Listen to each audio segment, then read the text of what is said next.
The first book of Samuel, chapter 1.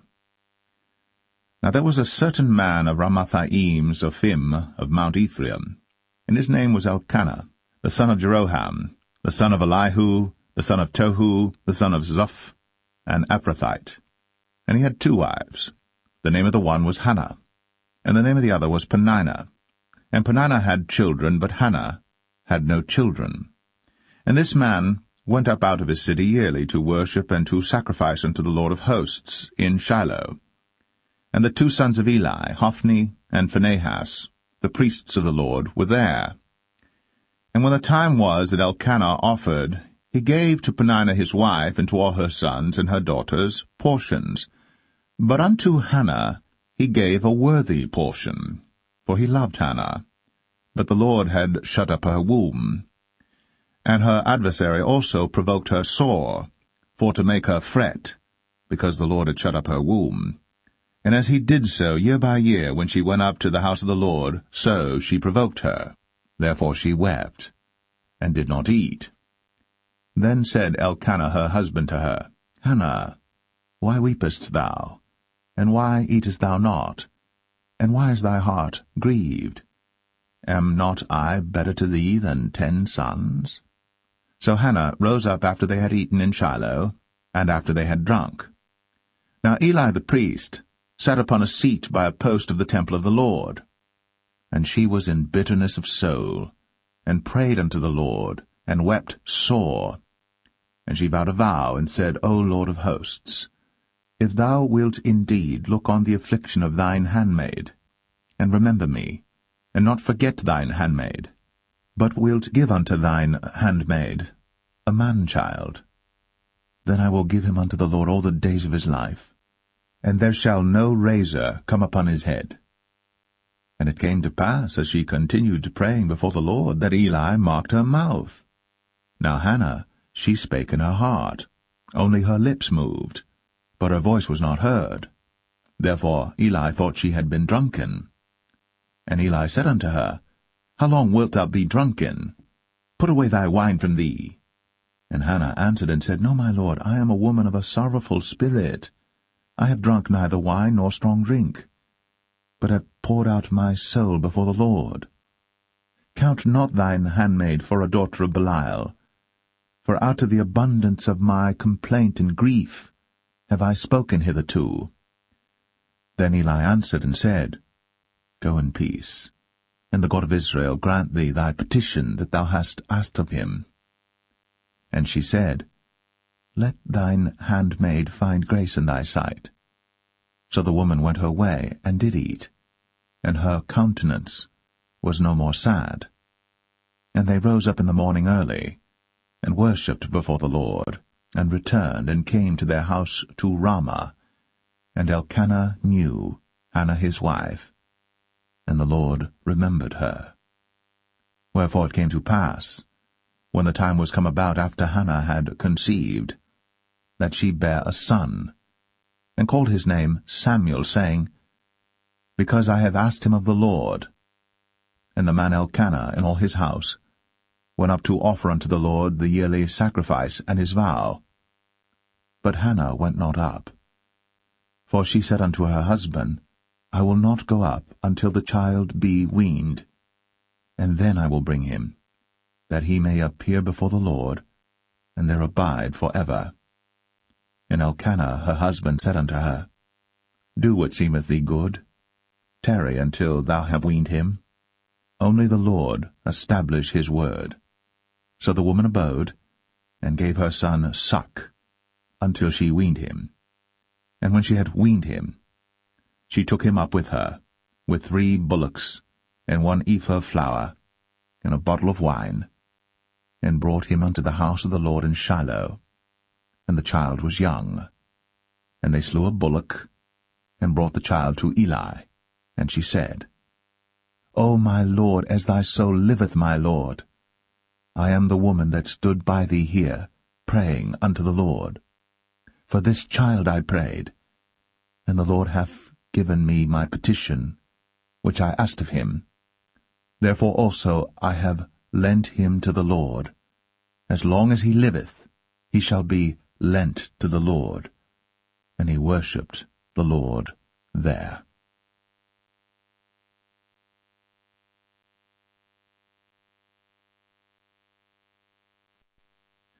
1 Samuel chapter 2.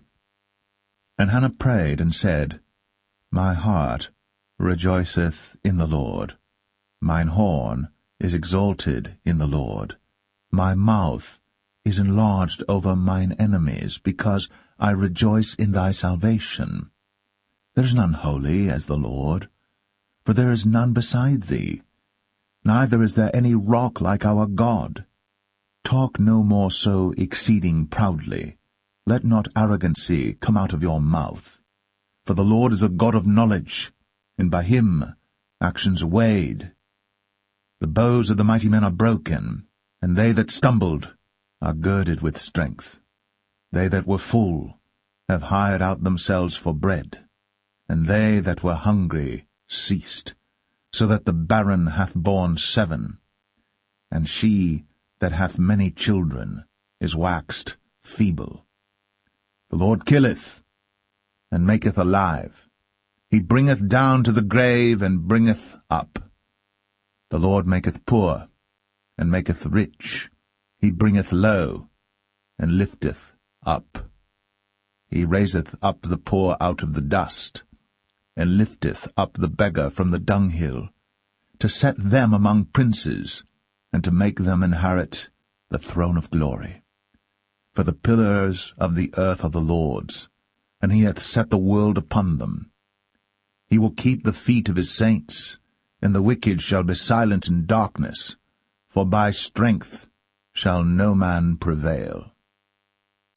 The adversaries of the Lord shall be broken to pieces. Out of heaven shall he thunder upon them. The Lord shall judge the ends of the earth, and he shall give strength unto his king, and exalt the horn of his anointed. And Elkanah went to Ramah to his house, and the child did minister unto the Lord before Eli the priest. Now the sons of Eli were sons of Belial. They knew not the Lord. And the priest's custom with the people was, that when any man offered sacrifice, the priest's servant came, while the flesh was in seething, with a flesh hook of 3 teeth in his hand, and he struck it into the pan or kettle or cauldron or pot. All that the flesh hook brought up, the priest took for himself. So they did in Shiloh unto all the Israelites that came thither. Also before they burnt the fat, the priest's servant came and said to the man that sacrificed, Give flesh to roast for the priest, for he will not have sodden flesh of thee, but raw. And if any man said unto him, Let them not fail to burn the fat presently, and then take as much as thy soul desireth, then he would answer him, Nay, but thou shalt give it me now, and if not, I will take it by force. Wherefore the sin of the young men was very great before the Lord, for men abhorred the offering of the Lord. But Samuel ministered before the Lord, being a child, girded with a linen ephod. Moreover, his mother made him a little coat, and brought it to him from year to year, when she came up with her husband to offer the yearly sacrifice. And Eli blessed Elkanah and his wife, and said, The Lord give thee seed of this woman for the loan which is lent to the Lord. And they went unto their own home. And the Lord visited Hannah, so that she conceived, and bare 3 sons and 2 daughters.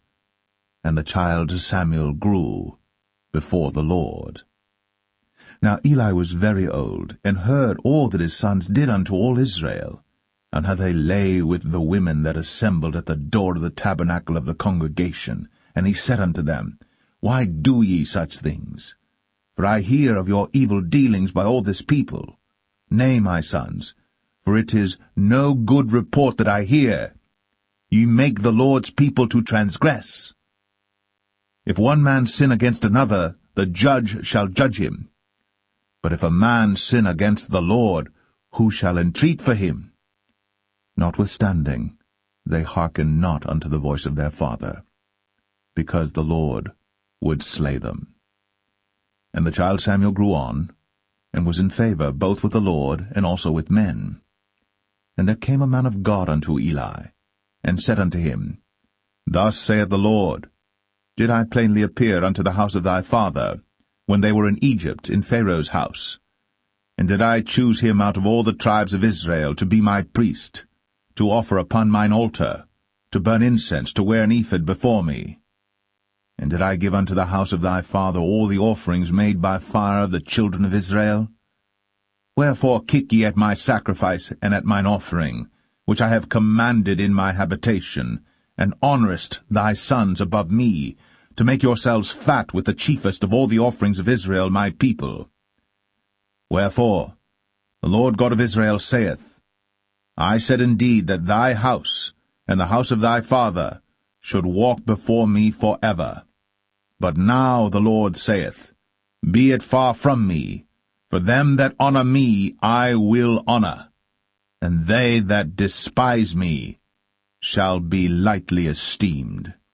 Behold, the days come that I will cut off thine arm, and the arm of thy father's house, that there shall not be an old man in thine house, and thou shalt see an enemy in my habitation, in all the wealth which God shall give Israel. And there shall not be an old man in thine house for ever. And the man of thine whom I shall not cut off from mine altar shall be to consume thine eyes and to grieve thine heart, and all the increase of thine house shall die in the flower of their age. And this shall be a sign unto thee, that shall come upon thy two sons, on Hophni and Phinehas, in one day. They shall die, both of them. And I will raise me up a faithful priest, that shall do according to that which is in mine heart and in my mind. And I will build him a sure house, and he shall walk before mine anointed for ever.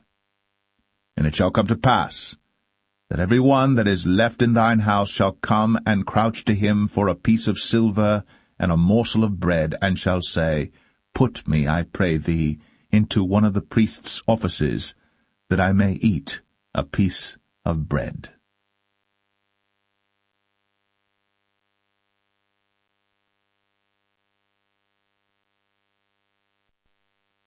1 Samuel 3. And the child Samuel ministered unto the Lord before Eli. And the word of the Lord was precious in those days. There was no open vision.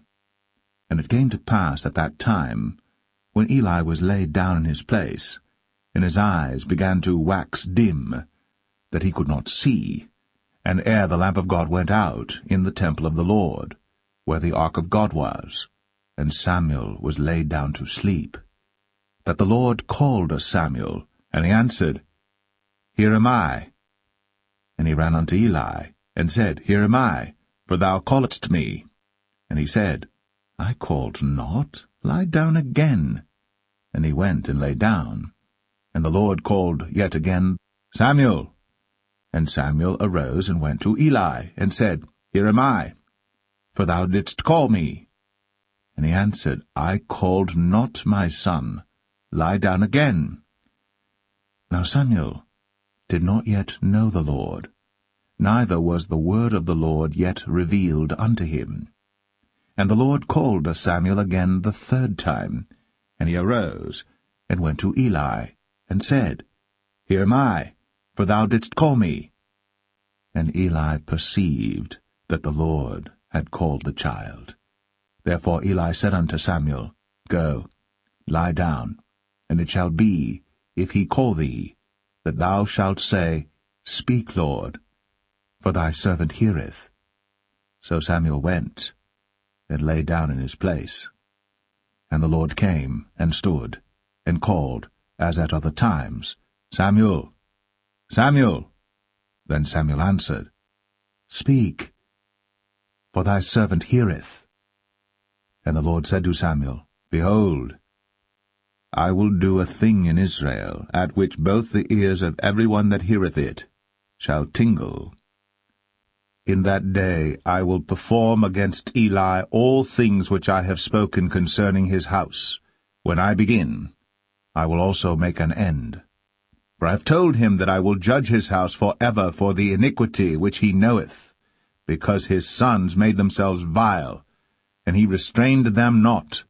And therefore I have sworn unto the house of Eli, that the iniquity of Eli's house shall not be purged with sacrifice nor offering for ever.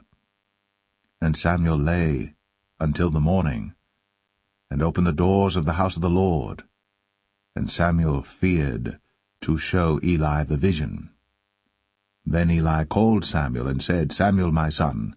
And he answered, Here am I. And he said, What is the thing that the Lord hath said unto thee? I pray thee, hide it not from me. God do so to thee, and more also, if thou hide anything from me of all the things that he said unto thee. And Samuel told him every whit, and hid nothing from him. And he said, It is the Lord. Let him do what seemeth him good. And Samuel grew, and the Lord was with him, and did let none of his words fall to the ground. And all Israel from Dan even to Beersheba knew that Samuel was established to be a prophet of the Lord. And the Lord appeared again in Shiloh. For the Lord revealed himself to Samuel in Shiloh by the word of the Lord.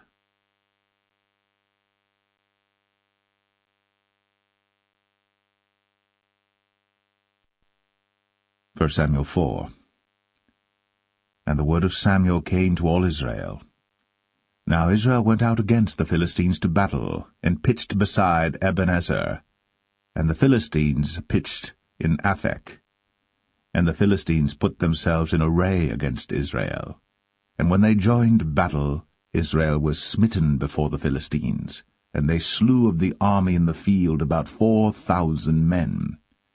And when the people were come into the camp, the elders of Israel said, Wherefore hath the Lord smitten us today before the Philistines? Let us fetch the ark of the covenant of the Lord out of Shiloh unto us, that, when it cometh among us, it may save us out of the hand of our enemies. So the people sent to Shiloh, that they might bring from thence the ark of the covenant of the Lord of hosts, which dwelleth between the cherubims. And the two sons of Eli, Hophni and Phinehas, were there with the ark of the covenant of God. And when the ark of the covenant of the Lord came into the camp, all Israel shouted with a great shout, so that the earth rang again. And when the Philistines heard the noise of the shout, they said, What meaneth the noise of this great shout in the camp of the Hebrews? And they understood that the ark of the Lord was come into the camp. And the Philistines were afraid, for they said, God is come into the camp. And they said, Woe unto us, for there hath not been such a thing heretofore. Woe unto us! Who shall deliver us out of the hand of these mighty gods? These are the gods that smote the Egyptians with all the plagues in the wilderness. Be strong, and quit yourselves like men, O ye Philistines, that ye be not servants unto the Hebrews, as they have been to you. Quit yourselves like men, and fight. And the Philistines fought, and Israel was smitten, and they fled every man into his tent. And there was a very great slaughter, for there fell of Israel 30,000 footmen. And the ark of God was taken, and the two sons of Eli, Hophni and Phinehas, were slain. And there ran a man of Benjamin out of the army, and came to Shiloh the same day with his clothes rent, and with earth upon his head. And when he came, lo, Eli sat upon a seat by the wayside, watching, for his heart trembled for the ark of God. And when the man came into the city and told it, all the city cried out. And when Eli heard the noise of the crying, he said, What meaneth the noise of this tumult? And the man came in hastily, and told Eli. Now Eli was 98 years old, and his eyes were dim, that he could not see. And the man said unto Eli, I am he that came out of the army, and I fled today out of the army. And he said, What hast thou done, my son? And the messenger answered and said, Israel is fled before the Philistines, and there hath been also a great slaughter among the people. And thy two sons also, Hophni and Phinehas, are dead, and the ark of God is taken. And it came to pass, when he made mention of the ark of God, that he fell from off the seat backward by the side of the gate, and his neck brake, and he died.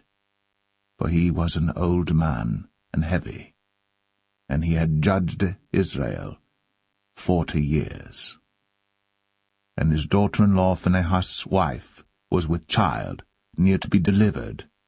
And when she heard the tidings that the ark of God was taken, and that her father-in-law and her husband were dead, she bowed herself and travailed, for her pains came upon her. And about the time of her death the women that stood by her said unto her, Fear not, for thou hast borne a son. But she answered not, neither did she regard it.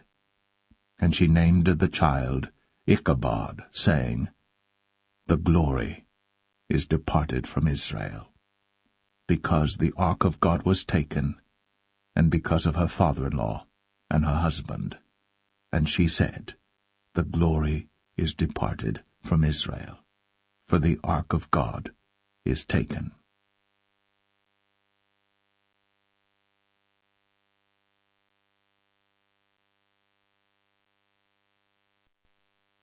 1 Samuel 5. And the Philistines took the ark of God, and brought it from Ebenezer unto Ashdod. When the Philistines took the ark of God, they brought it into the house of Dagon, and set it by Dagon. And when they of Ashdod arose early on the morrow, behold, Dagon was fallen upon his face to the earth before the ark of the Lord. And they took Dagon, and set him in his place again. And when they arose early on the morrow morning, behold, Dagon was fallen upon his face to the ground before the ark of the Lord, and the head of Dagon, and both the palms of his hands were cut off upon the threshold. Only the stump of Dagon was left to him. Therefore neither the priests of Dagon, nor any that come into Dagon's house, tread on the threshold of Dagon in Ashdod unto this day. But the hand of the Lord was heavy upon them of Ashdod, and he destroyed them, and smote them with emerods, even Ashdod, and the coast thereof. And when the men of Ashdod saw that it was so, they said, The ark of the God of Israel shall not abide with us, for his hand is sore upon us, and upon Dagon our God. They sent therefore, and gathered all the lords of the Philistines unto them, and said, What shall we do with the ark of the God of Israel? And they answered, Let the ark of the God of Israel be carried about unto Gath. And they carried the ark of the God of Israel about thither.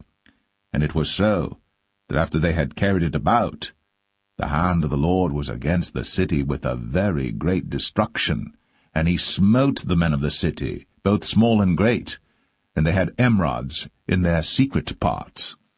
Therefore they sent the ark of God to Ekron. And it came to pass, as the ark of God came to Ekron, that the Ekronites cried out, saying, They have brought about the ark of the God of Israel to us, to slay us and our people. So they sent and gathered together all the lords of the Philistines, and said, Send away the ark of the God of Israel, and let it go again to his own place, that it slay us not and our people.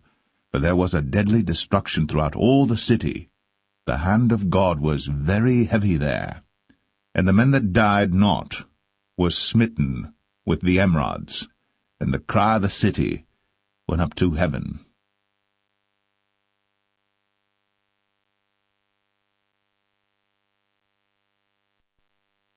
1 Samuel 6. And the ark of the Lord was in the country of the Philistines 7 months.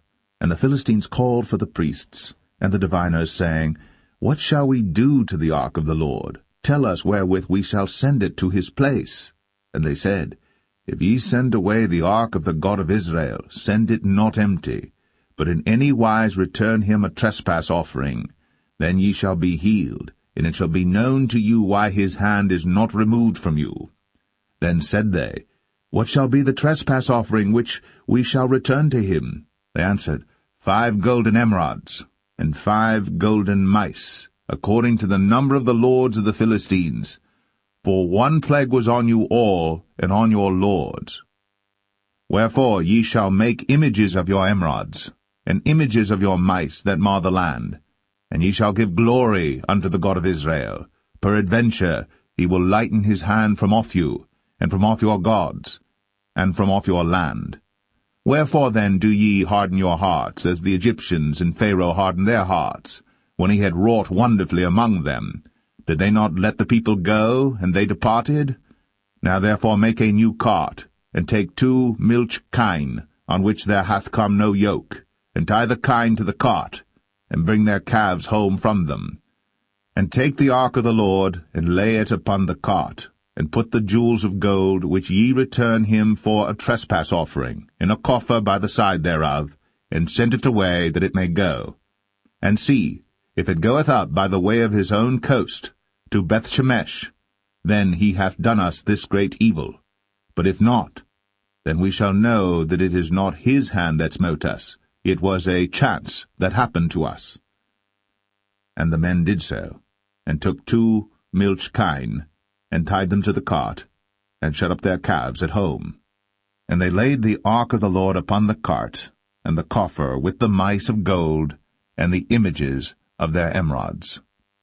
And the kine took the straight way to the way of Bethshemesh, and went along the highway, lowing as they went, and turned not aside to the right hand or to the left. And the lords of the Philistines went after them unto the border of Bethshemesh. And they of Bethshemesh were reaping their wheat harvest in the valley. And they lifted up their eyes, and saw the ark, and rejoiced to see it. And the cart came into the field of Joshua, a Bethshemite, and stood there, where there was a great stone. And they clave the wood of the cart, and offered the kine a burnt offering unto the Lord. And the Levites took down the ark of the Lord, and the coffer that was with it, wherein the jewels of gold were, and put them on the great stone. And the men of Bethshemesh offered burnt offerings, and sacrificed sacrifices the same day unto the Lord. And when the 5 lords of the Philistines had seen it, they returned to Ekron the same day.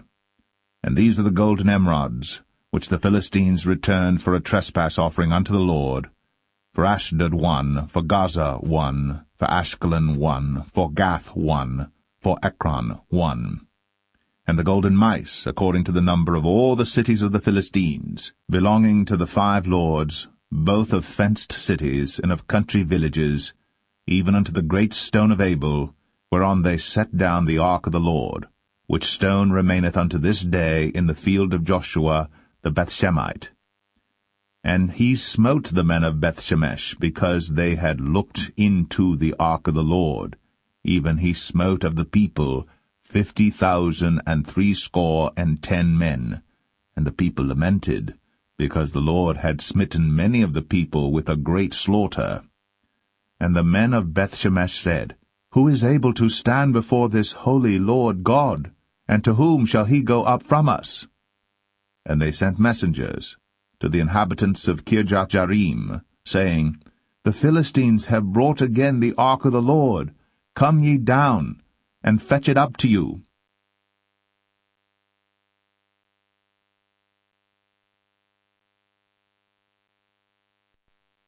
1 Samuel 7. And the men of Kirjath-jearim came and fetched up the ark of the Lord, and brought it into the house of Abinadab in the hill, and sanctified Eleazar his son to keep the ark of the Lord. And it came to pass, while the ark abode in Kirjath-jearim, that the time was long, for it was 20 years. And all the house of Israel lamented after the Lord.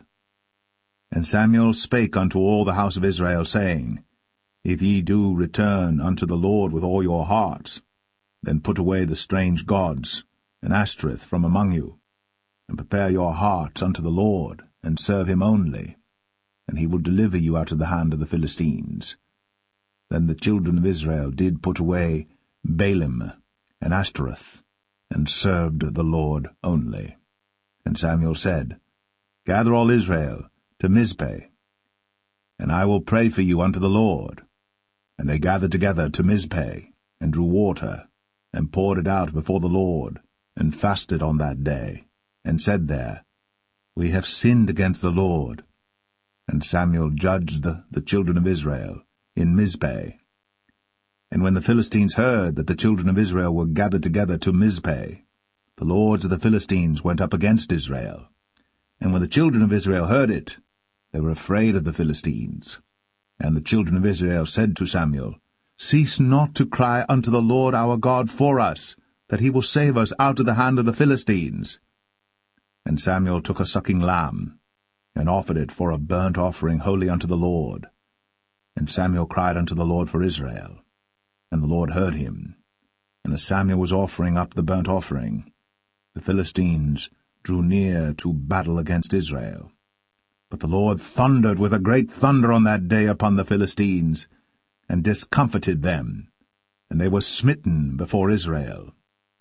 And the men of Israel went out of Mizpeh, and pursued the Philistines, and smote them until they came under Bethkar. Then Samuel took a stone, and set it between Mizpeh and Shen, and called the name of it Ebenezer, saying, Hitherto hath the Lord helped us. So the Philistines were subdued, and they came no more into the coast of Israel. And the hand of the Lord was against the Philistines all the days of Samuel. And the cities which the Philistines had taken from Israel were restored to Israel, from Ekron even unto Gath. And the coasts thereof did Israel deliver out of the hands of the Philistines, and there was peace between Israel and the Amorites. And Samuel judged Israel all the days of his life. And he went from year to year in circuit to Bethel, and Gilgal, and Mizpeh, and judged Israel in all those places. And his return was to Ramah, for there was his house, and there he judged Israel, and there he built an altar unto the Lord.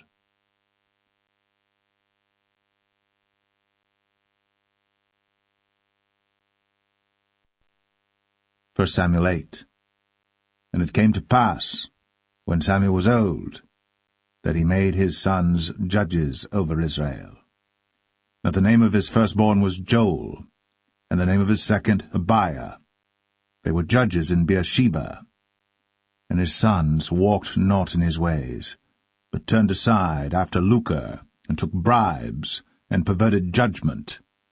And all the elders of Israel gathered themselves together, and came to Samuel unto Ramah, and said unto him, Behold, thou art old, and thy sons walk not in thy ways.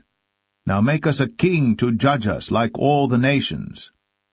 But the thing displeased Samuel, when they said, Give us a king to judge us. And Samuel prayed unto the Lord. And the Lord said unto Samuel, Hearken unto the voice of the people in all that they say unto thee. For they have not rejected thee, but they have rejected me, that I should not reign over them. According to all the works which they have done since the day that I brought them up out of Egypt, even unto this day, wherewith they have forsaken me, and served other gods, so do they also unto thee.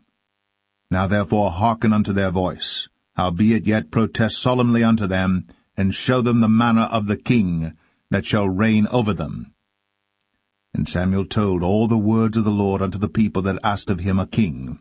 And he said, This will be the manner of the king that shall reign over you. He will take your sons, and appoint them for himself, for his chariots, and to be his horsemen, and some shall run before his chariots. And he will appoint him captains over thousands, and captains over fifties, and will set them to ear his ground, and to reap his harvest, and to make his instruments of war, and instruments of his chariots. And he will take your daughters to be confectionaries, and to be cooks, and to be bakers. And he will take your fields, and your vineyards, and your oliveyards, even the best of them, and give them to his servants. And he will take the tenth of your seed, and of your vineyards, and give to his officers, and to his servants. And he will take your men-servants, and your maidservants, and your goodliest young men, and your asses, and put them to his work. He will take the tenth of your sheep, and ye shall be his servants. And ye shall cry out in that day because of your king which ye shall have chosen you. And the Lord will not hear you in that day. Nevertheless, the people refused to obey the voice of Samuel, and they said, Nay, but we will have a king over us, that we also may be like all the nations, and that our king may judge us, and go out before us, and fight our battles." And Samuel heard all the words of the people, and he rehearsed them in the ears of the Lord. And the Lord said to Samuel, "Hearken unto their voice, and make them a king." And Samuel said unto the men of Israel, "Go ye every man unto his city."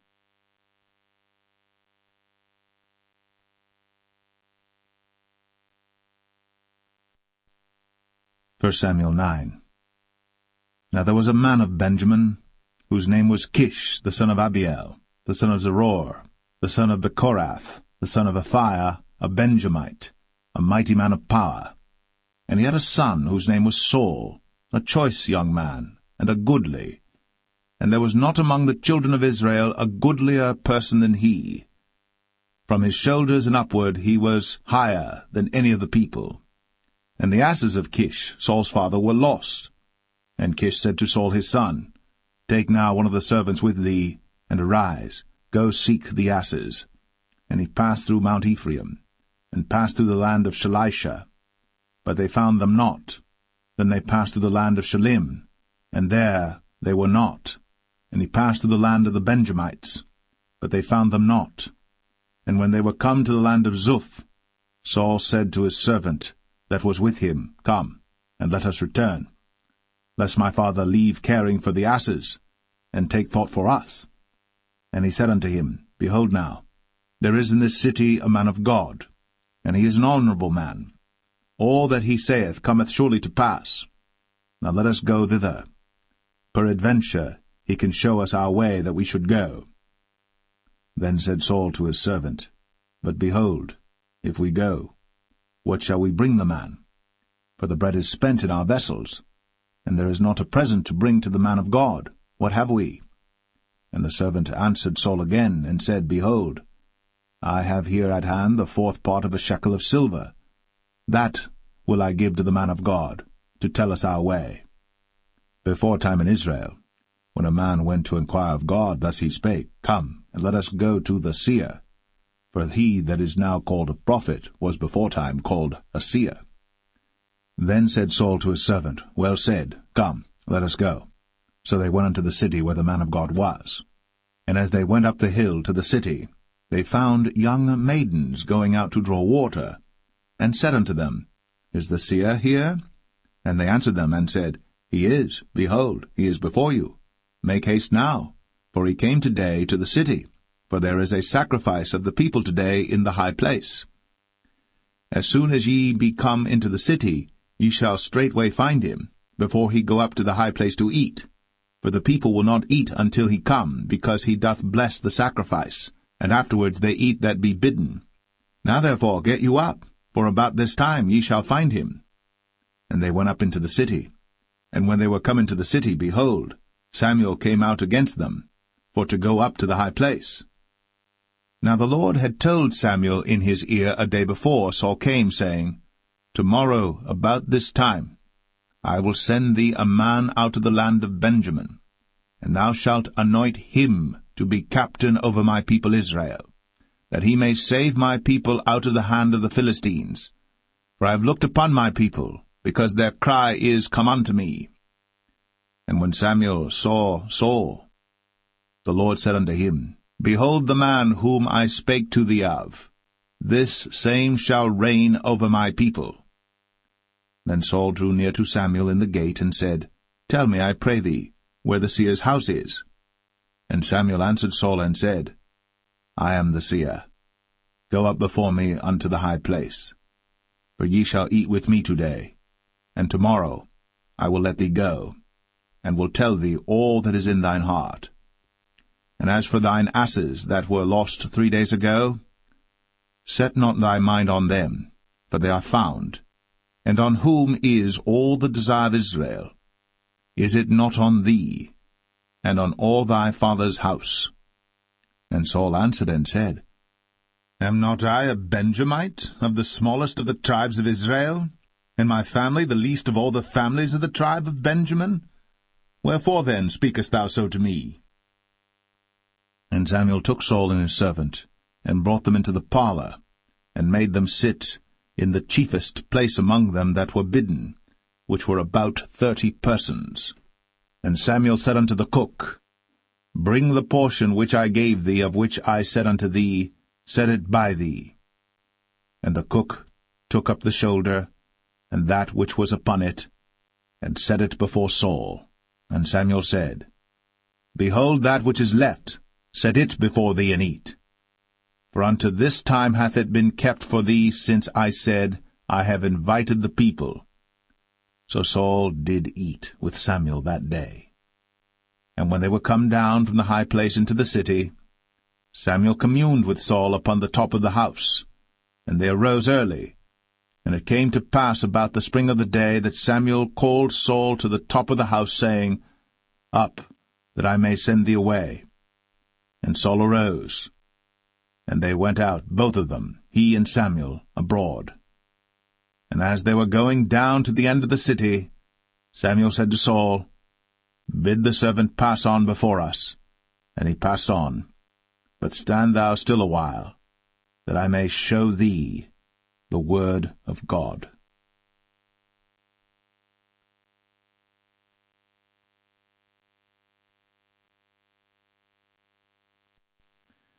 1 Samuel 10. Then Samuel took a vial of oil, and poured it upon his head, and kissed him, and said, Is it not because the Lord hath anointed thee to be captain over his inheritance? When thou art departed from me today, then thou shalt find 2 men by Rachel's sepulchre, in the border of Benjamin at Zelzah. And they will say unto thee, The asses which thou wentest to seek are found, and lo, thy father hath left the care of the asses, and sorroweth for you, saying, What shall I do for my son? Then shalt thou go on forward from thence, and thou shalt come to the plain of Tabor. And there shall meet thee 3 men going up to God to Bethel, one carrying 3 kids, and another carrying 3 loaves of bread, and another carrying a bottle of wine. And they will salute thee, and give thee 2 loaves of bread, which thou shalt receive of their hands. After that thou shalt come to the hill of God, where is the garrison of the Philistines. And it shall come to pass, when thou art come thither to the city, that thou shalt meet a company of prophets coming down from the high place, with a psaltery, and a tabret, and a pipe, and a harp before them, and they shall prophesy. And the Spirit of the Lord will come upon thee, and thou shalt prophesy with them, and shalt be turned into another man. And let it be, when these signs are come unto thee, that thou do as occasion serve thee, for God is with thee. And thou shalt go down before me to Gilgal, and behold, I will come down unto thee to offer burnt offerings, and to sacrifice sacrifices of peace offerings. 7 days shalt thou tarry, till I come to thee, and show thee what thou shalt do. And it was so that when he had turned his back to go from Samuel, God gave him another heart. And all those signs came to pass that day. And when they came thither to the hill, behold, a company of prophets met him, and the Spirit of God came upon him, and he prophesied among them. And it came to pass, when all that knew him beforetime saw that, behold, he prophesied among the prophets, then the people said one to another, What is this that is come unto the son of Kish? Is Saul also among the prophets? And one of the same place answered and said, But who is their father? Therefore it became a proverb, Is Saul also among the prophets? And when he had made an end of prophesying, he came to the high place. And Saul's uncle said unto him and to his servant, Whither went ye? And he said, To seek the asses. And when we saw that they were nowhere, we came to Samuel. And Saul's uncle said, Tell me, I pray thee, what Samuel said unto you. And Saul said unto his uncle, He told us plainly that the asses were found. But of the matter of the kingdom whereof Samuel spake, he told him not. And Samuel called the people together unto the Lord to Mizpeh, and said unto the children of Israel, Thus saith the Lord God of Israel, I brought up Israel out of Egypt, and delivered you out of the hand of the Egyptians, and out of the hand of all kingdoms, and of them that oppressed you. And ye have this day rejected your God, who himself saved you out of all your adversities and your tribulations. And ye have said unto him, Nay, but set a king over us. Now therefore present yourselves before the Lord by your tribes and by your thousands. And when Samuel had caused all the tribes of Israel to come near, the tribe of Benjamin was taken. When he had caused the tribe of Benjamin to come near by their families, the family of Matri was taken. And Saul the son of Kish was taken. And when they sought him, he could not be found. Therefore they inquired of the Lord further, if the man should yet come thither. And the Lord answered, Behold, he hath hid himself among the stuff. And they ran and fetched him thence. And when he stood among the people, he was higher than any of the people, from his shoulders and upward. And Samuel said to all the people, See ye him, whom the Lord hath chosen, that there is none like him among all the people? And all the people shouted and said, God save the king. Then Samuel told the people the manner of the kingdom, and wrote it in a book, and laid it up before the Lord. And Samuel sent all the people away, every man to his house. And Saul also went home to Gibeah, and there went with him a band of men, whose hearts God had touched. But the children of Belial said, How shall this man save us?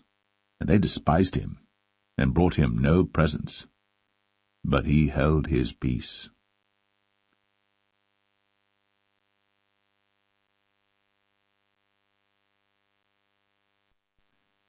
1 Samuel 11.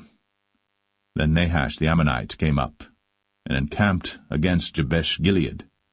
And all the men of Jabesh said unto Nahash, Make a covenant with us, and we will serve thee.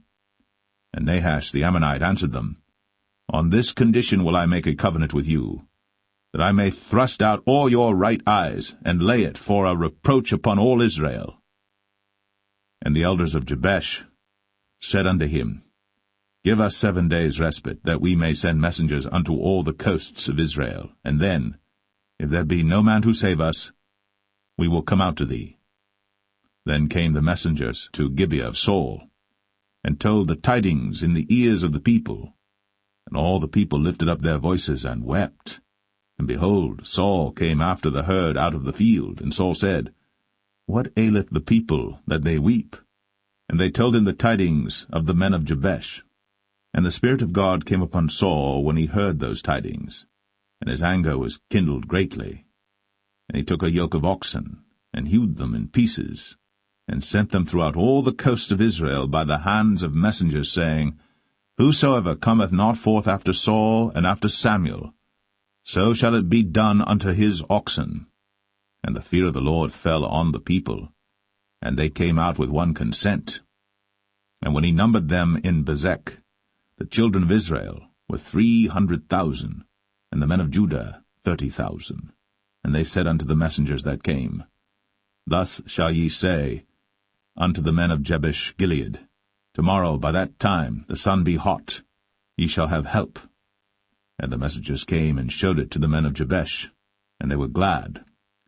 Therefore the men of Jabesh said, Tomorrow we will come out unto you, and ye shall do with us all that seemeth good unto you. And it was so in the morrow, that Saul put the people in 3 companies, and they came into the midst of the host in the morning watch, and slew the Ammonites until the heat of the day. And it came to pass, that they which remained were scattered, so that 2 of them were not left together.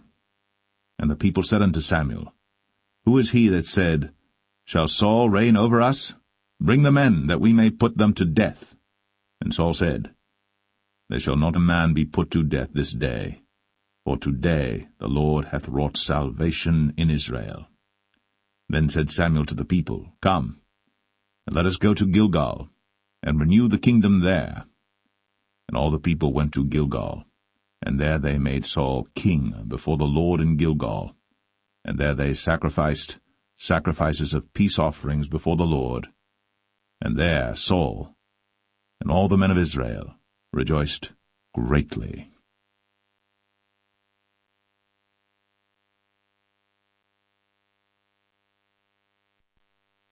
1 Samuel 12. And Samuel said unto all Israel, Behold, I have hearkened unto your voice in all that ye said unto me, and have made a king over you. And now, behold, the king walketh before you. And I am old and grey-headed, and behold, my sons are with you. And I have walked before you from my childhood unto this day. Behold, here I am. Witness against me before the Lord and before his anointed, whose ox have I taken? Or whose ass have I taken? Or whom have I defrauded? Whom have I oppressed? Or of whose hand have I received any bribe to blind mine eyes therewith? And I will restore it you. And they said, Thou hast not defrauded us, nor oppressed us, neither hast thou taken aught of any man's hand. And he said unto them, The Lord is witness against you, and his anointed is witness this day, that ye have not found aught in my hand. And they answered, He is witness. And Samuel said unto the people, It is the Lord that advanced Moses and Aaron, and that brought your fathers up out of the land of Egypt. Now therefore stand still, that I may reason with you before the Lord of all the righteous acts of the Lord, which he did to you and to your fathers. When Jacob was come into Egypt, and your fathers cried unto the Lord, then the Lord sent Moses and Aaron, which brought forth your fathers out of Egypt, and made them dwell in this place. And when they forgat the Lord their God, he sold them into the hand of Sisera, captain of the host of Hazor, and into the hand of the Philistines, and into the hand of the king of Moab. And they fought against them.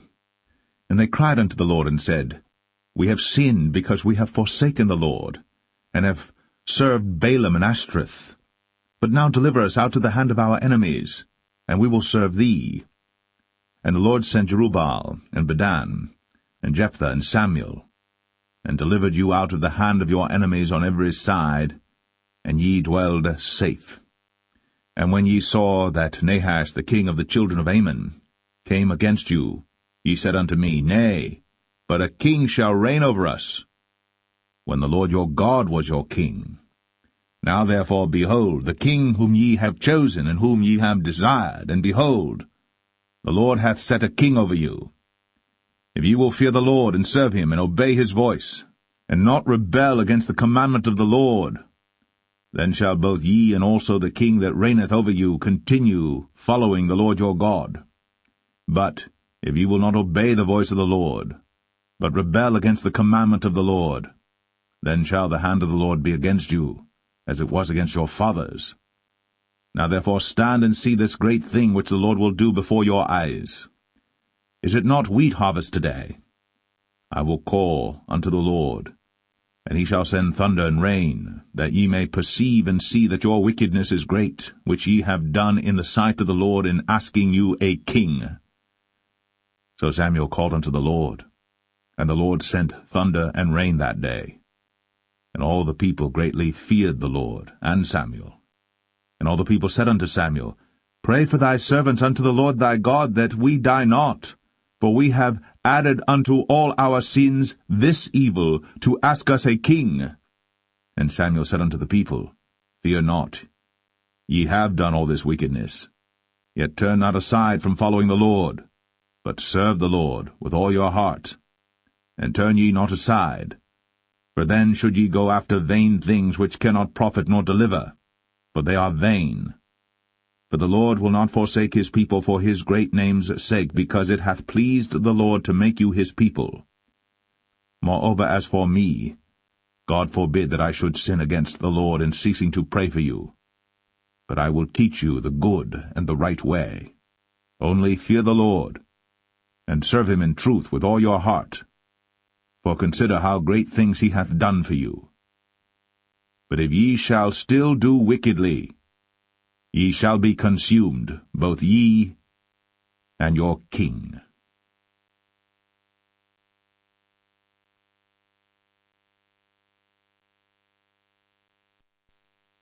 1 Samuel 13. Saul reigned 1 year. And when he had reigned 2 years over Israel, Saul chose him 3,000 men of Israel, whereof 2,000 were with Saul in Michmash and in Mount Bethel, and 1,000 were with Jonathan in Gibeah of Benjamin. And the rest of the people he sent every man to his tent. And Jonathan smote the garrison of the Philistines that was in Geba. And the Philistines heard of it. And Saul blew the trumpet throughout all the land, saying, Let the Hebrews hear. And all Israel heard say that Saul had smitten a garrison of the Philistines, and that Israel also was had in abomination with the Philistines. And the people were called together after Saul to Gilgal. And the Philistines gathered themselves together to fight with Israel, 30,000 chariots and 6,000 horsemen, and people as the sand which is on the seashore in multitude. And they came up, and pitched in Michmash, eastward from Bethaven. When the men of Israel saw that they were in a strait, for the people were distressed, then the people did hide themselves in caves, and in thickets, and in rocks, and in high places, and in pits. And some of the Hebrews went over Jordan to the land of Gad and Gilead. As for Saul, he was yet in Gilgal, and all the people followed him, trembling. And he tarried 7 days according to the set time that Samuel had appointed. But Samuel came not to Gilgal, and the people were scattered from him. And Saul said, Bring hither a burnt offering to me, and peace offerings. And he offered the burnt offering. And it came to pass that as soon as he had made an end of offering the burnt offering, behold, Samuel came. And Saul went out to meet him, that he might salute him. And Samuel said, What hast thou done? And Saul said, Because I saw that the people were scattered from me, and that thou camest not within the days appointed, and that the Philistines gathered themselves together at Michmash. Therefore said I, The Philistines will come down now upon me to Gilgal, and I have not made supplication unto the Lord. I forced myself therefore, and offered a burnt offering. And Samuel said to Saul, Thou hast done foolishly. Thou hast not kept the commandment of the Lord thy God, which he commanded thee. For now would the Lord have established thy kingdom upon Israel for ever. But now thy kingdom shall not continue. The Lord hath sought him a man after his own heart. And the Lord hath commanded him to be captain over his people, because thou hast not kept that which the Lord commanded thee. And Samuel arose, and gat him up from Gilgal unto Gibeah of Benjamin. And Saul numbered the people that were present with him about 600 men. And Saul and Jonathan his son, and the people that were present with him, abode in Gibeah of Benjamin. But the Philistines encamped in Michmash. And the spoilers came out of the camp of the Philistines in 3 companies. One company turned unto the way that leadeth to Ophrah, unto the land of Shual. And another company turned the way to Beth-horon. And another company turned to the way of the border that looketh to the valley of Zeboim, toward the wilderness. Now there was no smith found throughout all the land of Israel. For the Philistines said, Lest the Hebrews make them swords or spears. But all the Israelites went down to the Philistines to sharpen every man his share, and his coulter, and his axe, and his mattock. Yet they had a file for the mattocks, and for the coulters, and for the forks, and for the axes, and to sharpen the goads. So it came to pass in the day of battle that there was neither sword nor spear found in the hand of any of the people that were with Saul and Jonathan. But with Saul and with Jonathan his son was there found. And the garrison of the Philistines went out to the passage of Michmash.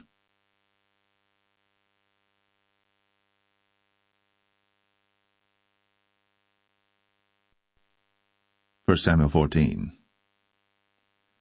Now it came to pass upon a day that Jonathan the son of Saul said unto the young man that bare his armor, Come, and let us go over to the Philistines' garrison that is on the other side. But he told not his father. And Saul tarried in the uttermost part of Gibeah, under a pomegranate tree which is in Migron, and the people that were with him were about 600 men. And Ahiah, the son of Ahitub, Ichabod's brother, the son of Phinehas, the son of Eli, the Lord's priest in Shiloh, wearing an ephod. And the people knew not that Jonathan was gone.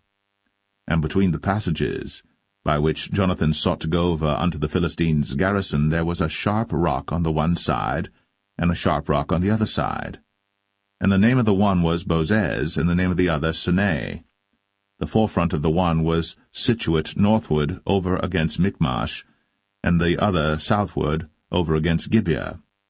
And Jonathan said to the young men that bare his armor, Come, and let us go over unto the garrison of these uncircumcised, it may be that the Lord will work for us, for there is no restraint to the Lord to save by many or by few. And his armor-bearer said unto him, Do all that is in thine heart, turn thee, behold, I am with thee according to thy heart. Then said Jonathan, Behold, we will pass over unto these men, and we will discover ourselves unto them. If they say thus unto us, Tarry until we come to you, then we will stand still in our place, and will not go up unto them. But if they say thus, Come up unto us, then we will go up. For the Lord hath delivered them into our hand, and this shall be a sign unto us. And both of them discovered themselves unto the garrison of the Philistines. And the Philistines said, Behold, the Hebrews come forth out of the holes where they had hid themselves. And the men of the garrison answered Jonathan and his armor-bearer, and said, Come up to us, and we will show you a thing. And Jonathan said unto his armor-bearer, Come up after me, for the Lord hath delivered them into the hand of Israel. And Jonathan climbed up upon his hands and upon his feet, and his armor-bearer after him, and they fell before Jonathan, and his armor-bearer slew after him.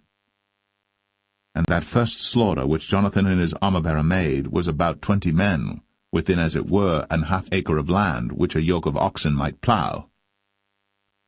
And there was trembling in the host, in the field, and among all the people.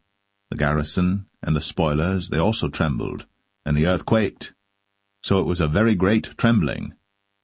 And the watchmen of Saul and Gibeah of Benjamin looked, and behold, the multitude melted away, and they went on beating down one another. Then said Saul unto the people that were with him, Number now, and see who is gone from us. And when they had numbered, behold, Jonathan and his armor-bearer were not there. And Saul said unto Ahiah, Bring hither the ark of God. For the ark of God was at that time with the children of Israel. And it came to pass, while Saul talked unto the priest, that the noise that was in the host of the Philistines went on and increased. And Saul said unto the priest, Withdraw thine hand. And Saul and all the people that were with him assembled themselves. And they came to the battle. And behold, every man's sword was against his fellow, and there was a very great discomfiture. Moreover, the Hebrews that were with the Philistines before that time, which went up with them into the camp from the country round about, even they also turned to be with the Israelites that were with Saul and Jonathan. Likewise all the men of Israel, which had hid themselves in Mount Ephraim, when they heard that the Philistines fled, even they also followed hard after them in the battle. So the Lord saved Israel that day. And the battle passed over unto Bethaven. And the men of Israel were distressed that day. For Saul had adjured the people, saying, Cursed be the man that eateth any food until evening, that I may be avenged on mine enemies. So none of the people tasted any food. And all they of the land came to a wood, and there was honey upon the ground. And when the people were come into the wood, behold, the honey dropped. But no man put his hand to his mouth, for the people feared the oath. But Jonathan heard not, when his father charged the people with the oath, wherefore he put forth the end of the rod that was in his hand, and dipped it in an honeycomb, and put his hand to his mouth, and his eyes were enlightened. Then answered one of the people, and said, Thy father straitly charged the people with an oath, saying, Cursed be the man that eateth any food this day. And the people were faint. Then said Jonathan, My father hath troubled the land. See, I pray you, how mine eyes have been enlightened, because I tasted a little of this honey. How much more, if haply the people had eaten freely today of the spoil of their enemies which they found? For had there not been now a much greater slaughter among the Philistines? And they smote the Philistines that day, from Michmash to Ajalon. And the people were very faint. And the people flew upon the spoil, and took sheep and oxen and calves, and slew them on the ground. And the people did eat them with the blood. Then they told Saul, saying, Behold, the people sin against the Lord, in that they eat with the blood. And he said, Ye have transgressed. Roll a great stone unto me this day. And Saul said, Disperse yourselves among the people, and say unto them, Bring me hither every man his ox, and every man his sheep, and slay them here, and eat, and sin not against the Lord in eating with the blood. And all the people brought every man his ox with him that night, and slew them there. And Saul built an altar unto the Lord. The same was the first altar that he built unto the Lord. And Saul said, Let us go down after the Philistines by night, and spoil them until the morning light, and let us not leave a man of them. And they said, Do whatsoever seemeth good unto thee. Then said the priest, Let us draw near hither unto God. And Saul asked counsel of God, Shall I go down after the Philistines? Wilt thou deliver them into the hand of Israel? But he answered him not that day. And Saul said, Draw ye near hither, all the chief of the people, and know and see wherein this sin hath been this day. For as the Lord liveth, which saveth Israel, though it be in Jonathan my son, he shall surely die. But there was not a man among all the people that answered him. Then said he unto all Israel, Be ye on one side, and I and Jonathan my son will be on the other side. And the people said unto Saul, Do what seemeth good unto thee. Therefore Saul said unto the Lord God of Israel, Give a perfect lot. And Saul and Jonathan were taken, but the people escaped. And Saul said, Cast lots between me and Jonathan my son. And Jonathan was taken. Then Saul said to Jonathan, Tell me what thou hast done. And Jonathan told him and said, I did but taste a little honey with the end of the rod that was in mine hand, and lo, I must die. And Saul answered, God do so and more also, for thou shalt surely die, Jonathan. And the people said unto Saul, Shall Jonathan die, who hath wrought this great salvation in Israel?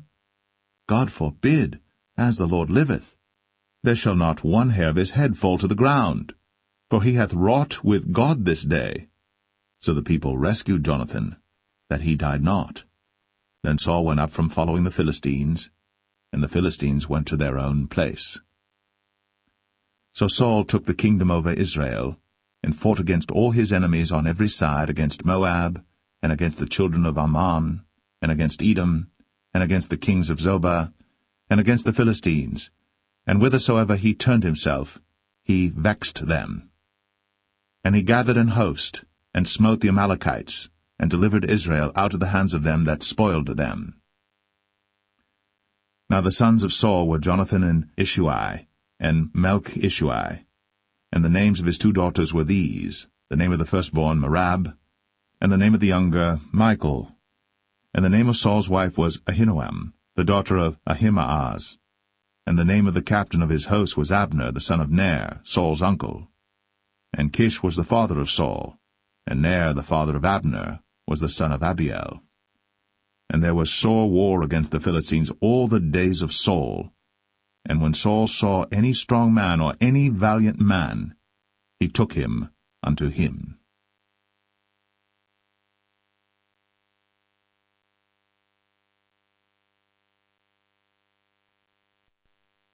1 Samuel 15. Samuel also said unto Saul, The Lord sent me to anoint thee to be king over his people, over Israel. Now therefore hearken thou unto the voice of the words of the Lord. Thus saith the Lord of hosts, I remember that which Amalek did to Israel, how he laid wait for him in the way when he came up from Egypt. Now go, and smite Amalek, and utterly destroy all that they have, and spare them not, but slay both man and woman, infant and suckling, ox and sheep, camel and ass. And Saul gathered the people together, and numbered them in Telaim 200,000 footmen, and 10,000 men of Judah. And Saul came to a city of Amalek, and laid wait in the valley. And Saul said unto the Kenites, Go, depart, get you down from among the Amalekites, lest I destroy you with them. For ye showed kindness to all the children of Israel when they came up out of Egypt. So the Kenites departed from among the Amalekites. And Saul smote the Amalekites from Havilah until thou comest to Shur, that is over against Egypt. And he took Agag, the king of the Amalekites, alive, and utterly destroyed all the people with the edge of the sword. But Saul and the people spared Agag, and the best of the sheep, and of the oxen, and of the fatlings, and the lambs, and all that was good, and would not utterly destroy them. But everything that was vile and refuse, that they destroyed utterly. Then came the word of the Lord unto Samuel, saying, It repenteth me that I have set up Saul to be king, for he is turned back from following me, and hath not performed my commandments. And it grieved Samuel, and he cried unto the Lord all night.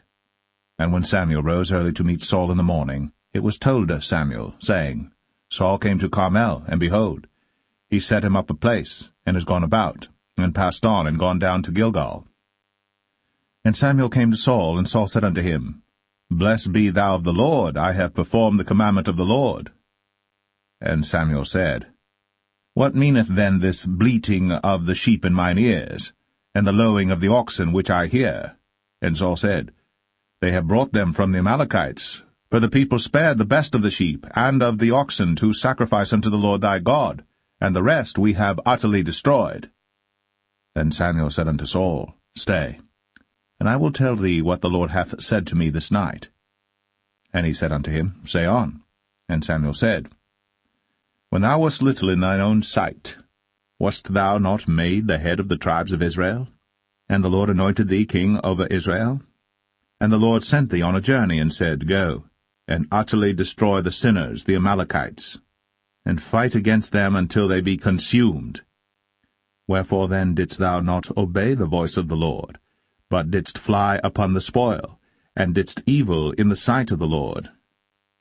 And Saul said unto Samuel, Yea, I have obeyed the voice of the Lord, and have gone the way which the Lord sent me, and have brought Agag, the king of Amalek, and have utterly destroyed the Amalekites. But the people took of the spoil sheep and oxen, the chief of the things which should have been utterly destroyed, to sacrifice unto the Lord thy God in Gilgal. And Samuel said, Hath the Lord as great delight in burnt offerings and sacrifices as in obeying the voice of the Lord? Behold, to obey is better than sacrifice, and to hearken than the fat of rams. For rebellion is as the sin of witchcraft, and stubbornness is as iniquity and idolatry. Because thou hast rejected the word of the Lord, he hath also rejected thee from being king. And Saul said unto Samuel, I have sinned, for I have transgressed the commandment of the Lord, and thy words, because I feared the people, and obeyed their voice. Now therefore, I pray thee, pardon my sin, and turn again with me, that I may worship the Lord. And Samuel said unto Saul, I will not return with thee, for thou hast rejected the word of the Lord, and the Lord hath rejected thee from being king over Israel. And as Samuel turned about to go away, he laid hold upon the skirt of his mantle, and it rent. And Samuel said unto him, The Lord hath rent the kingdom of Israel from thee this day, and hath given it to a neighbor of thine, that is better than thou. And also the strength of Israel will not lie nor repent, for he is not a man that he should repent. Then he said, I have sinned. Yet honor me now, I pray thee, before the elders of my people, and before Israel, and turn again with me, that I may worship the Lord thy God. So Samuel turned again after Saul, and Saul worshipped the Lord.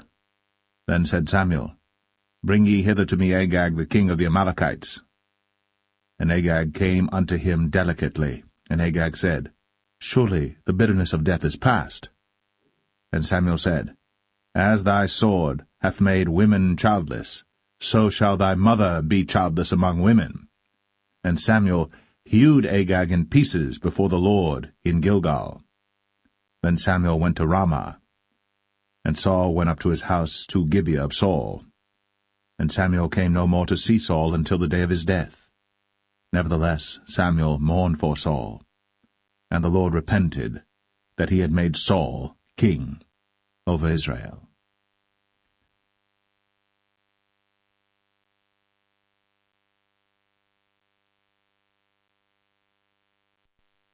1 Samuel 16. And the Lord said unto Samuel, How long wilt thou mourn for Saul, seeing I have rejected him from reigning over Israel? Fill thine horn with oil, and go. I will send thee to Jesse the Bethlehemite, for I have provided me a king among his sons.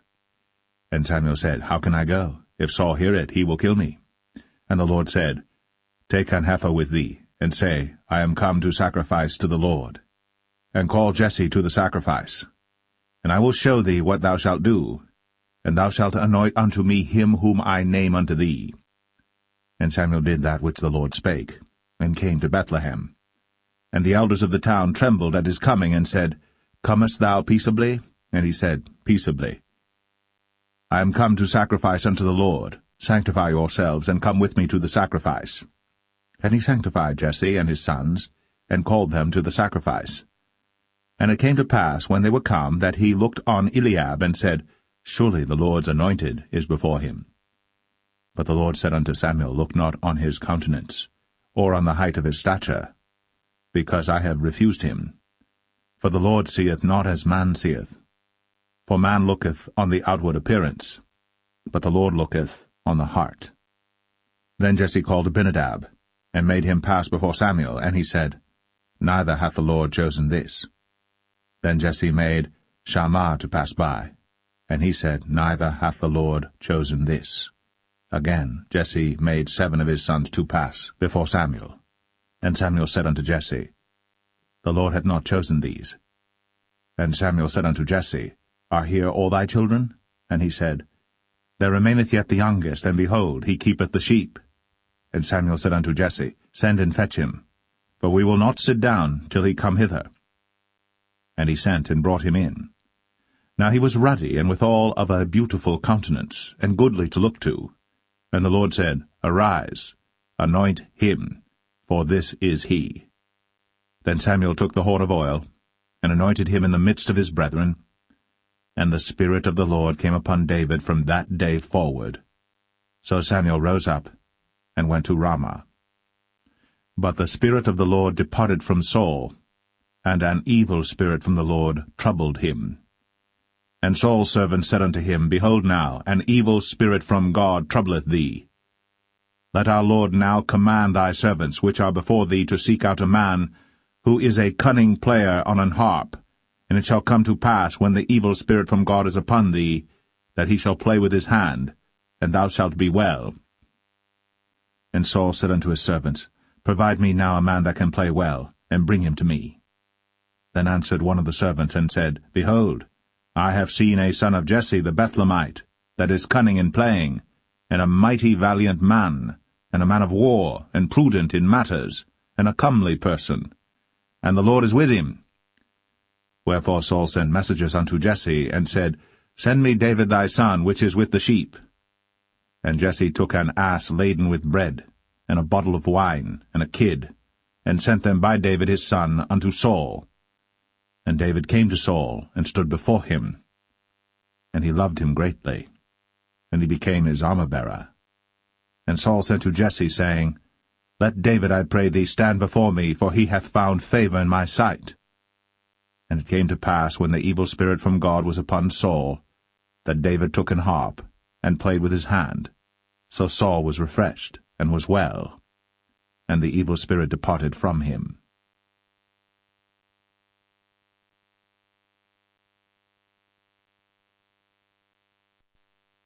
1 Samuel 17. Now the Philistines gathered together their armies to battle, and were gathered together at Shochoh, which belongeth to Judah, and pitched between Shochoh and Azekah in Ephes-dammim. And Saul and the men of Israel were gathered together and pitched by the valley of Elah, and set the battle in array against the Philistines. And the Philistines stood on a mountain on the one side, and Israel stood on a mountain on the other side, and there was a valley between them. And there went out a champion out of the camp of the Philistines, named Goliath of Gath, whose height was 6 cubits and a span. And he had an helmet of brass upon his head, and he was armed with a coat of mail, and the weight of the coat was 5,000 shekels of brass. And he had greaves of brass upon his legs, and a target of brass between his shoulders. And the staff of his spear was like a weaver's beam, and his spear's head weighed 600 shekels of iron, and one bearing a shield went before him. And he stood and cried unto the armies of Israel, and said unto them, Why are ye come out to set your battle in array?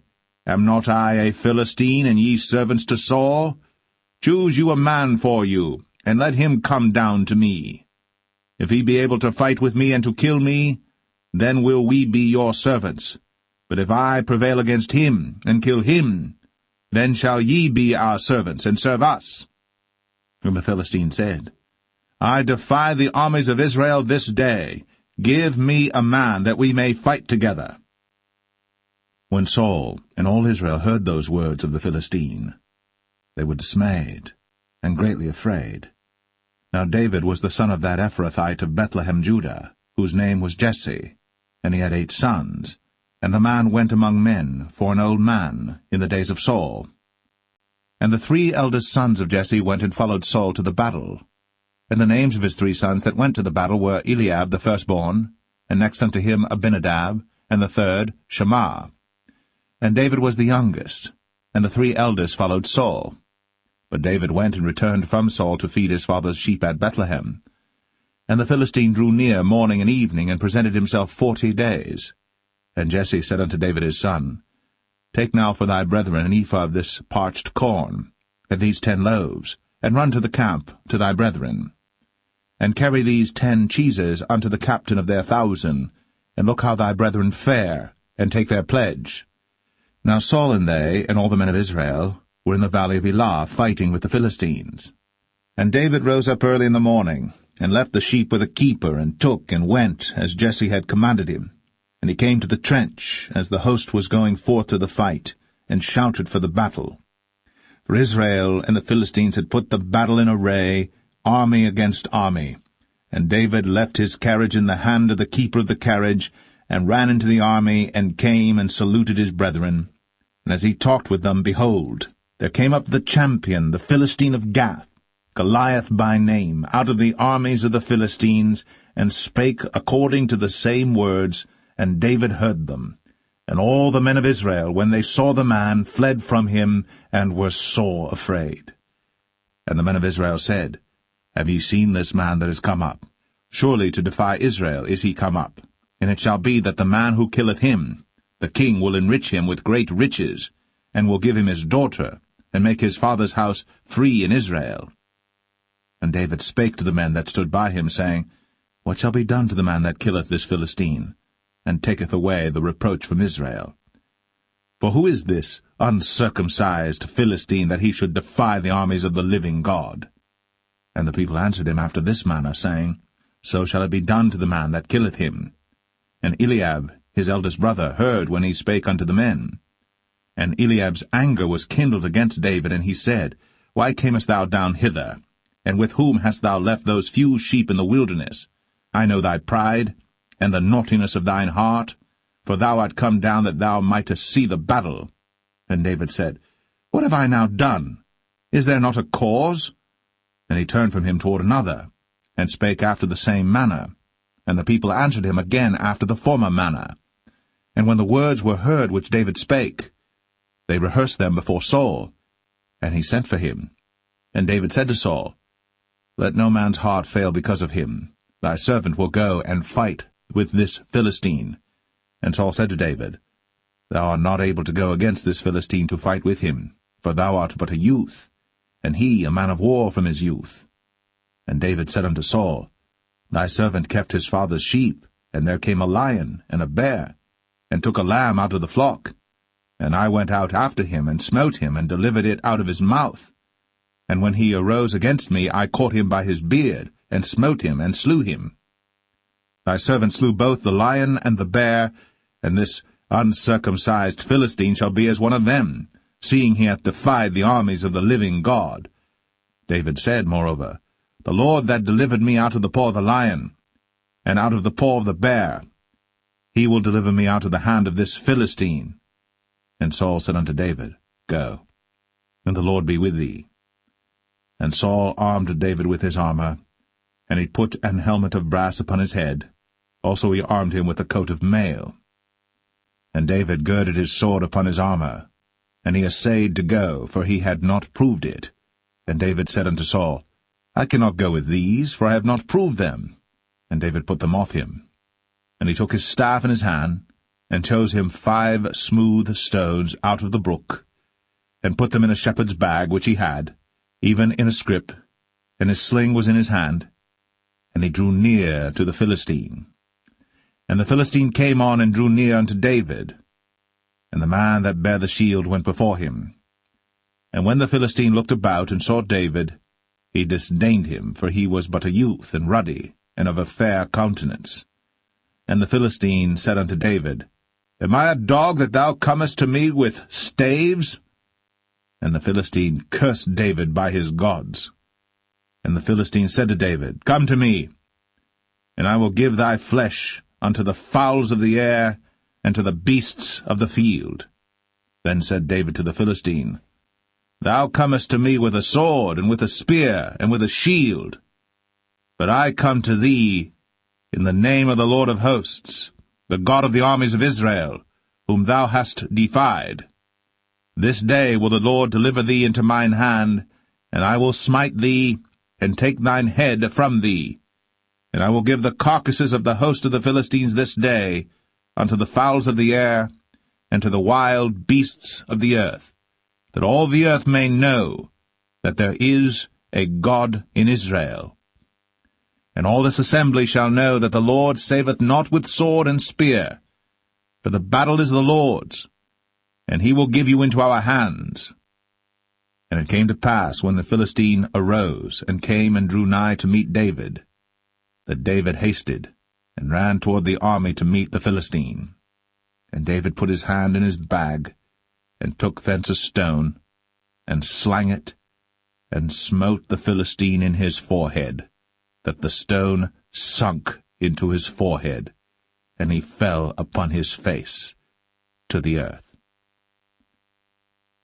So David prevailed over the Philistine with a sling and with a stone, and smote the Philistine, and slew him.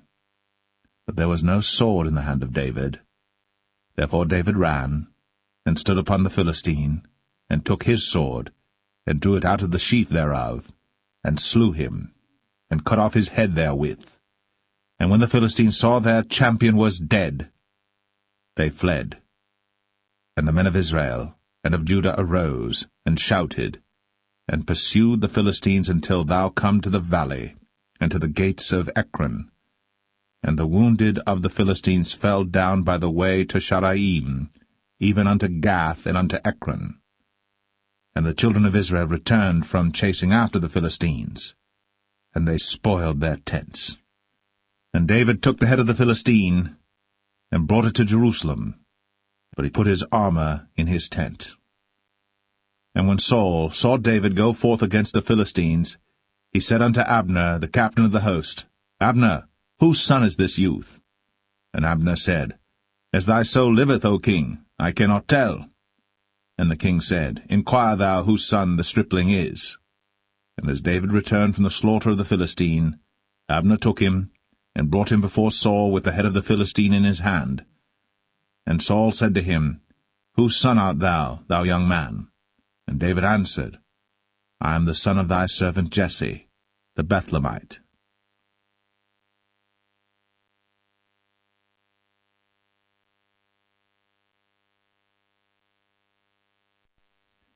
1 Samuel 18. And it came to pass, when he had made an end of speaking unto Saul, that the soul of Jonathan was knit with the soul of David, and Jonathan loved him as his own soul. And Saul took him that day, and would let him go no more home to his father's house. Then Jonathan and David made a covenant, because he loved him as his own soul. And Jonathan stripped himself of the robe that was upon him, and gave it to David, and his garments, even to his sword, and to his bow, and to his girdle. And David went out whithersoever Saul sent him, and behaved himself wisely. And Saul set him over the men of war, and he was accepted in the sight of all the people, and also in the sight of Saul's servants. And it came to pass, as they came, when David was returned from the slaughter of the Philistine, that women came out of all cities of Israel, singing and dancing to meet King Saul, with tabrets, with joy, and with instruments of music. And the women answered one another as they played, and said, Saul hath slain his thousands, and David his 10,000s. And Saul was very wroth. And the saying displeased him, and he said, They have ascribed unto David 10,000s, and to me they have ascribed but thousands. And what can he have more but the kingdom? And Saul eyed David from that day and forward. And it came to pass on the morrow that the evil spirit from God came upon Saul, and he prophesied in the midst of the house, and David played with his hand, as at other times. And there was a javelin in Saul's hand. And Saul cast the javelin, for he said, I will smite David even to the wall with it. And David avoided out of his presence twice. And Saul was afraid of David, because the Lord was with him, and was departed from Saul. Therefore Saul removed him from him, and made him his captain over 1,000, and he went out and came in before the people. And David behaved himself wisely in all his ways, and the Lord was with him. Wherefore when Saul saw that he behaved himself very wisely, he was afraid of him. But all Israel and Judah loved David, because he went out and came in before them. And Saul said to David, Behold my elder daughter Merab, her will I give thee to wife. Only be thou valiant for me, and fight the Lord's battles. For Saul said, Let not mine hand be upon him, but let the hand of the Philistines be upon him. And David said unto Saul, Who am I, and what is my life, or my father's family in Israel, that I should be son-in-law to the king? But it came to pass at the time when Merab, Saul's daughter, should have been given to David, that she was given unto Adriel, the Maholathite, to wife. And Michal, Saul's daughter, loved David. And they told Saul, and the thing pleased him. And Saul said, I will give him her, that she may be a snare to him, and that the hand of the Philistines may be against him. Wherefore Saul said to David, Thou shalt this day be my son-in-law in the one of the twain. And Saul commanded his servants, saying, Commune with David secretly, and say, Behold, the king hath delight in thee, and all his servants love thee. Now therefore be the king's son-in-law. And Saul's servants spake those words in the ears of David. And David said, Seemeth it to you a light thing to be a king's son-in-law, seeing that I am a poor man, and lightly esteemed? And the servants of Saul told him, saying, On this manner spake David. And Saul said, Thus shall ye say to David, The king desireth not any dowry, but 100 foreskins of the Philistines to be avenged of the king's enemies. But Saul thought to make David fall by the hand of the Philistines. And when his servants told David these words, it pleased David well to be the king's son-in-law, and the days were not expired. Wherefore David arose, and went, he and his men, and slew of the Philistines 200 men. And David brought their foreskins, and they gave them in full tale to the king, that he might be the king's son-in-law. And Saul gave him Michal his daughter to wife. And Saul saw and knew that the Lord was with David, and that Michal, Saul's daughter, loved him. And Saul was yet the more afraid of David, and Saul became David's enemy continually. Then the princes of the Philistines went forth, and it came to pass after they went forth that David behaved himself more wisely than all the servants of Saul, so that his name was much set by.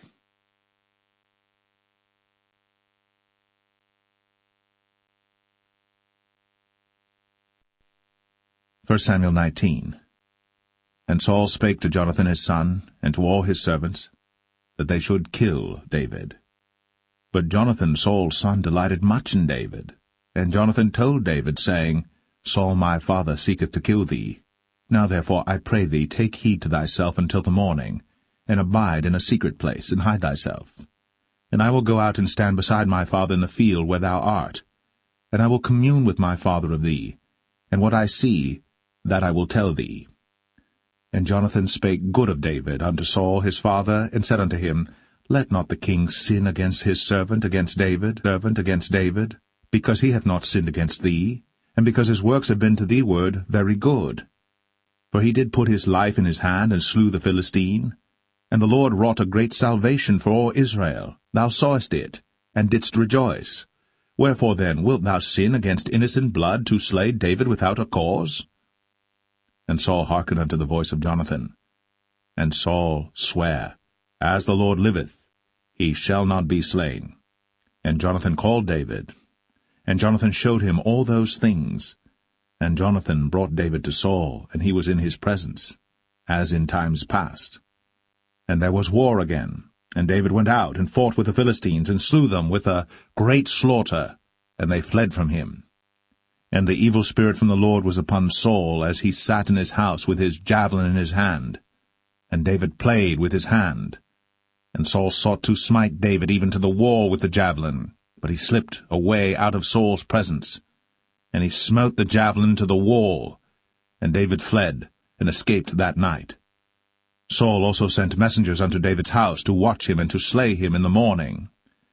And Michal, David's wife, told him, saying, If thou save not thy life tonight, tomorrow thou shalt be slain. So Michal let David down through a window, and he went and fled, and escaped. And Michal took an image, and laid it in the bed, and put a pillow of goat's hair for his bolster, and covered it with a cloth. And when Saul sent messengers to take David, she said, He is sick. And Saul sent the messengers again to see David, saying, Bring him up to me in the bed, that I may slay him.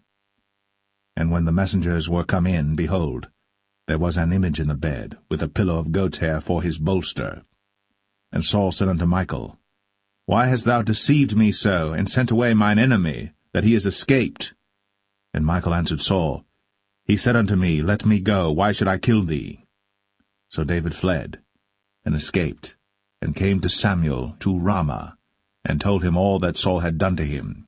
And he and Samuel went, and dwelt in Naueth. And it was told Saul, saying, Behold, David is at Naueth in Ramah. And Saul sent messengers to take David. And when they saw the company of the prophets prophesying, and Samuel standing as appointed over them, the Spirit of God was upon the messengers of Saul, and they also prophesied. And when it was told Saul, he sent other messengers, and they prophesied likewise. And Saul sent messengers again the third time, and they prophesied also. Then went he also to Ramah, and came to a great well that is in Sechu. And he asked and said, Where are Samuel and David? And one said, Behold, they be at Naueth in Ramah. And he went thither to Naueth and Ramah. And the Spirit of God was upon him also. And he went on, and prophesied, until he came to Naueth and Ramah. And he stripped off his clothes also, and prophesied before Samuel in like manner, and lay down naked all that day, and all that night. Wherefore they say, Is Saul also among the prophets?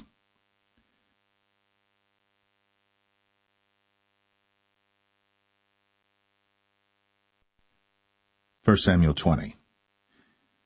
And David fled from Naueth in Ramah, and came and said before Jonathan, What have I done? What is mine iniquity?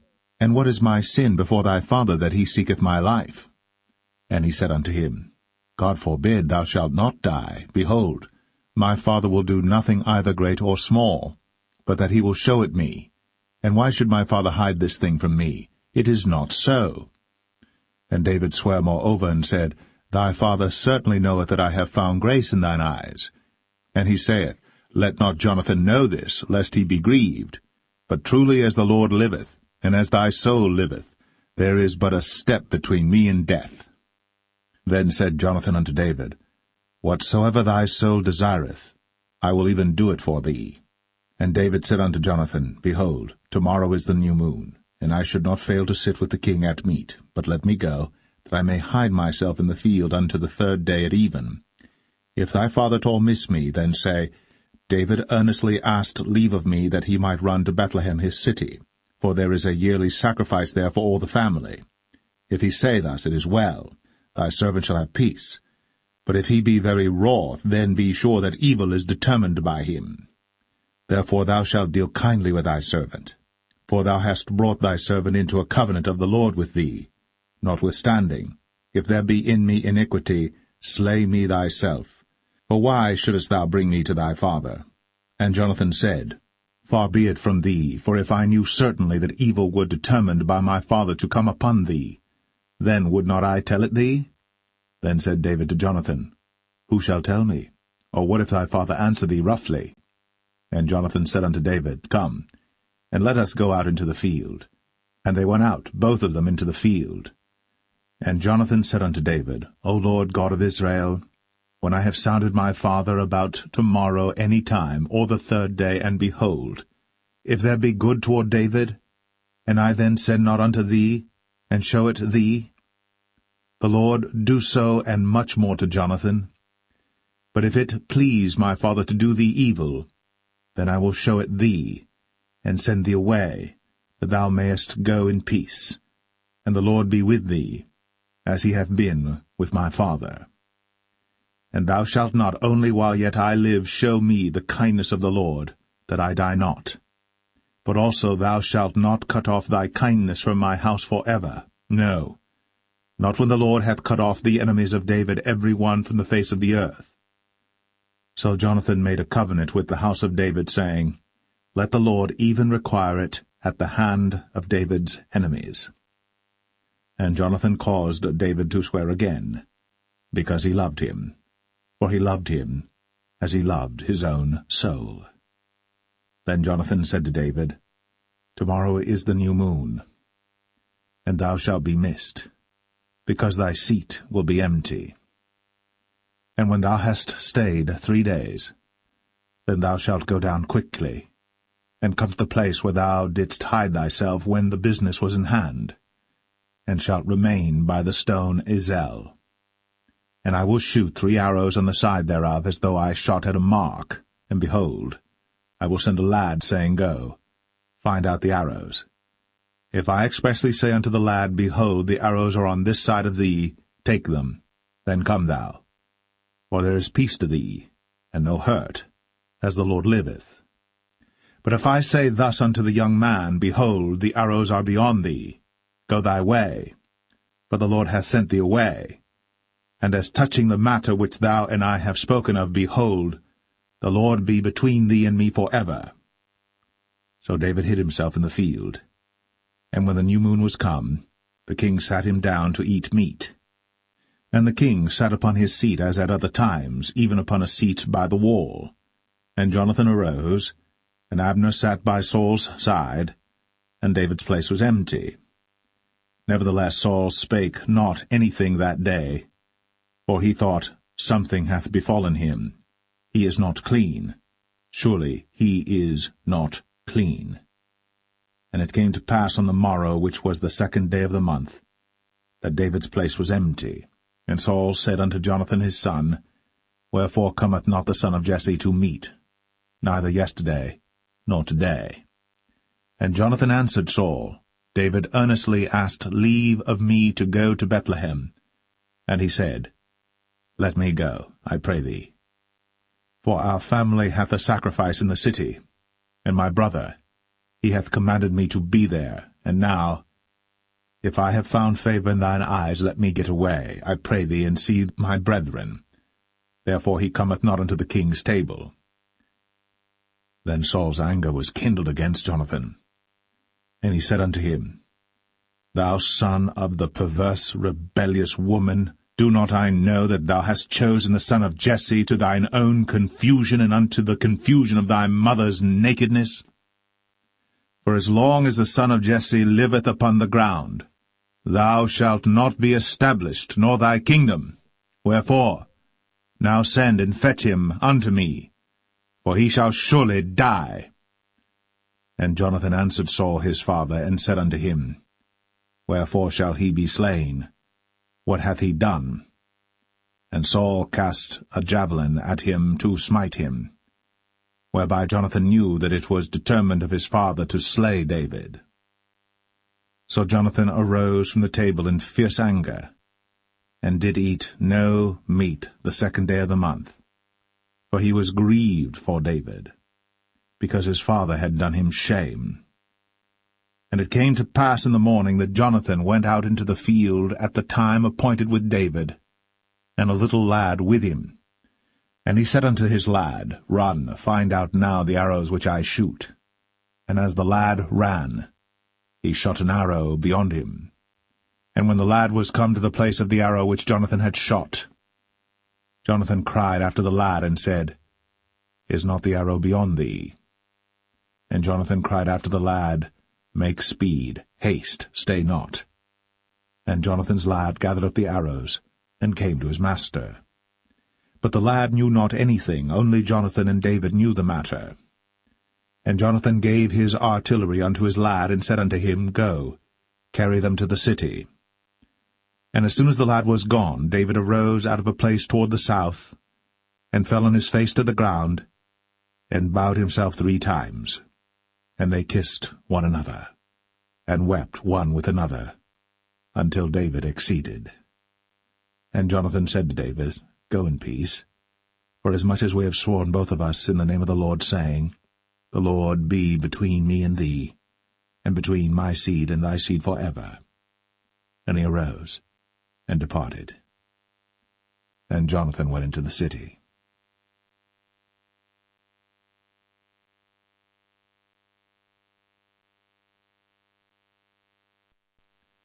1 Samuel 21. Then came David to Nob, to Ahimelech the priest. And Ahimelech was afraid at the meeting of David, and said unto him, Why art thou alone, and no man with thee?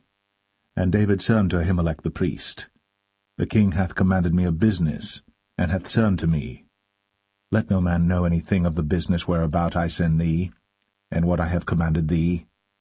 And I have appointed my servants to such and such a place. Now therefore, what is under thine hand? Give me 5 loaves of bread in mine hand, or what there is present. And the priest answered David, and said, There is no common bread under mine hand, but there is hallowed bread, if the young men have kept themselves at least from women. And David answered the priest, and said unto him, Of a truth, women have been kept from us, about these 3 days, since I came out. And the vessels of the young men are holy, and the bread is in a manner common, yea, though it was sanctified this day in the vessel. So the priests gave him hallowed bread, for there was no bread there but the showbread, that was taken from before the Lord, to put hot bread in the day when it was taken away. Now a certain man of the servants of Saul was there that day, detained before the Lord, and his name was Doeg, an Edomite, the chiefest of the herdmen that belonged to Saul. And David said unto Ahimelech, And is there not here under thine hand spear or sword? For I have neither brought my sword nor my weapons with me, because the king's business required haste. And the priest said, The sword of Goliath the Philistine, whom thou slewest in the valley of Elah, behold, it is here, wrapped in a cloth behind the ephod. If thou wilt take that, take it, for there is no other save that here. And David said, There is none like that, give it me. And David arose, and fled that day for fear of Saul, and went to Achish, the king of Gath. And the servants of Achish said unto him, Is not this David the king of the land? Did they not sing one to another of him in dances, saying, Saul hath slain his thousands, and David his 10,000s? And David laid up these words in his heart, and was sore afraid of Achish, the king of Gath.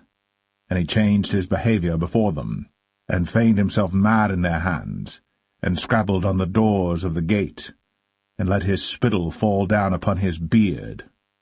Then said Achish unto his servants, Lo, ye see the man is mad.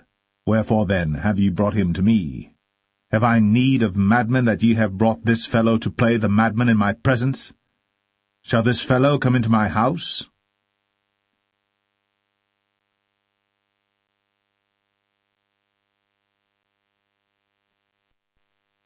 First Samuel 22. David therefore departed thence, and escaped to the cave Adullam. And when his brethren and all his father's house heard it, they went down thither to him. And every one that was in distress, and every one that was in debt, and every one that was discontented gathered themselves unto him. And he became a captain over them. And there were with him about 400 men. And David went thence to Mizpeh of Moab.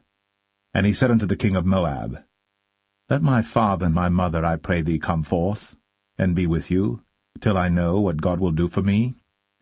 And he brought them before the king of Moab, and they dwelt with him all the while that David was in the hold. And the prophet Gad said unto David, Abide not in the hold, depart, and get thee into the land of Judah. Then David departed, and came into the forest of Hareth. When Saul heard that David was discovered, and the men that were with him. Now Saul abode in Gibeah under a tree in Ramah, having his spear in his hand, and all his servants were standing about him. Then Saul said unto his servants that stood about him, Hear now, ye Benjamites. Will the son of Jesse give every one of you fields and vineyards, and make you all captains of thousands and captains of hundreds, that all of you have conspired against me? And there is none that showeth me that my son hath made a league with the son of Jesse. And there is none of you that is sorry for me, or showeth unto me that my son hath stirred up my servant against me, to lie in wait, as at this day. Then answered Doeg the Edomite, which was set over the servants of Saul, and said, I saw the son of Jesse coming to Nob, to Ahimelech, the son of Ahitub. And he inquired of the Lord for him, and gave him victuals, and gave him the sword of Goliath the Philistine. Then the king sent to call Ahimelech the priest, the son of Ahitub, and all his father's house, the priests that were in Nob, and they came all of them to the king. And Saul said, Hear now, thou son of Ahitub. And he answered, Here I am, my lord. And Saul said unto him, Why have ye conspired against me, thou and the son of Jesse, in that thou hast given him bread and a sword, and hast inquired of God for him, that he should rise against me to lie in wait, as at this day? Then Ahimelech answered the king, and said, And who is so faithful among all thy servants as David, which is the king's son-in-law, and goeth at thy bidding, and is honorable in thine house? Did I then begin to inquire of God for him? Be it far from me. Let not the king impute anything unto his servant, nor to all the house of my father, for thy servant knew nothing of all this, less or more. And the king said, Thou shalt surely die, Ahimelech, thou, and all thy father's house. And the king said unto the footmen that stood about him, Turn, and slay the priests of the Lord, because their hand also is with David, and because they knew when he fled, and did not show it to me. But the servants of the king would not put forth their hand to fall upon the priests of the Lord.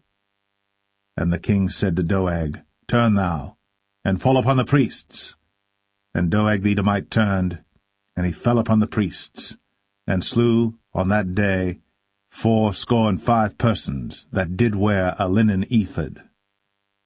And Nob, the city of the priests, smote he with the edge of the sword, both men and women, children and sucklings, and oxen and asses, and sheep, with the edge of the sword.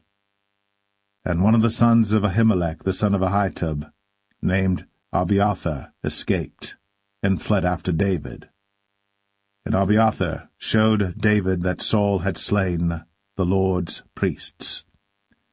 And David said unto Abiathar, I knew it that day when Doeg the Edomite was there, that he would surely tell Saul, I have occasioned the death of all the persons of thy father's house. Abide thou with me.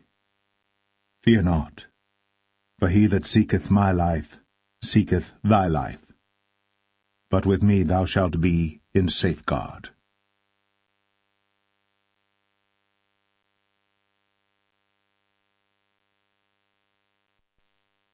1 Samuel 23.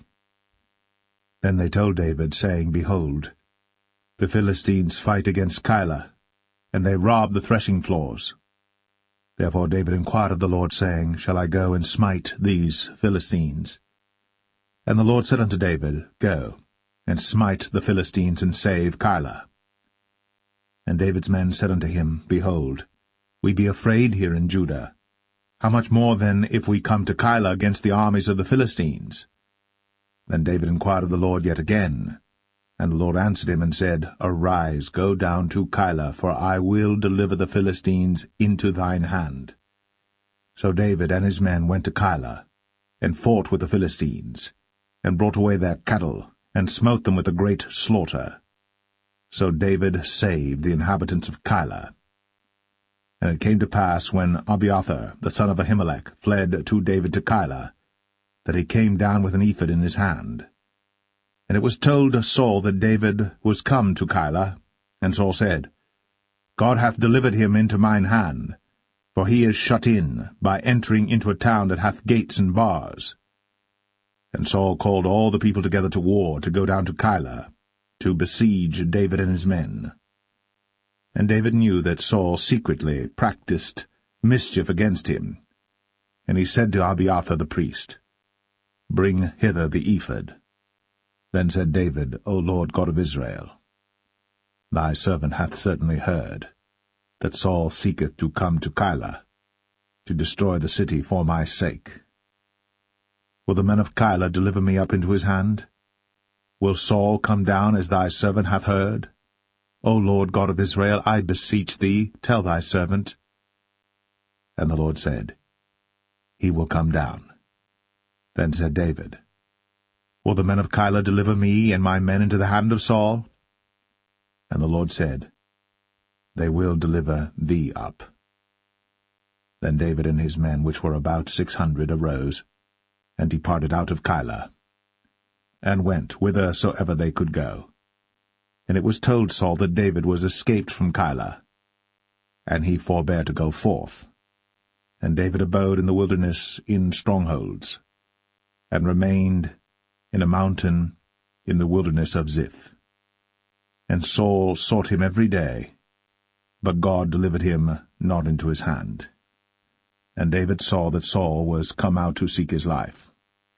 And David was in the wilderness of Ziph in a wood. And Jonathan, Saul's son, arose, and went to David into the wood, and strengthened his hand in God. And he said unto him, Fear not, but the hand of Saul my father shall not find thee, and thou shalt be king over Israel, and I shall be next unto thee, and that also Saul my father knoweth. And they two made a covenant before the Lord. And David abode in the wood, and Jonathan went to his house. Then came up the Ziphites to Saul to Gibeah, saying, Doth not David hide himself with us in strongholds in the wood, in the hill of Hachilah, which is on the south of Jeshimon?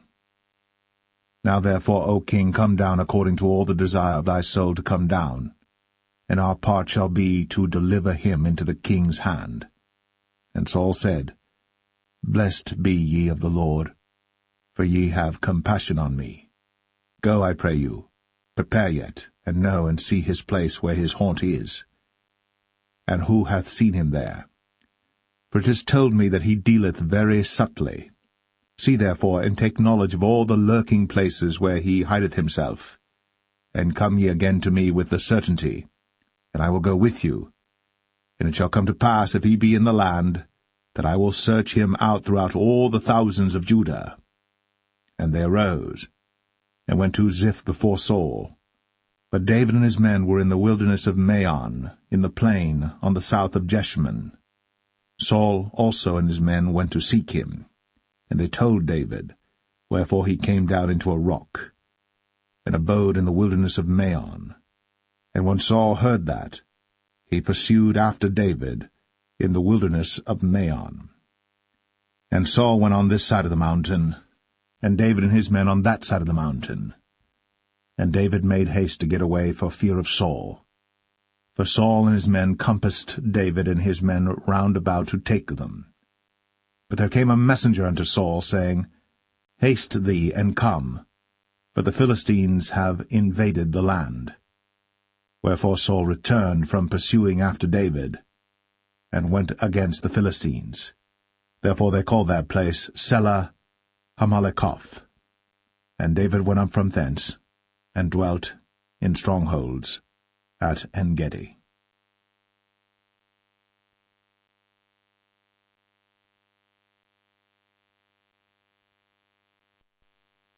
1 Samuel 24.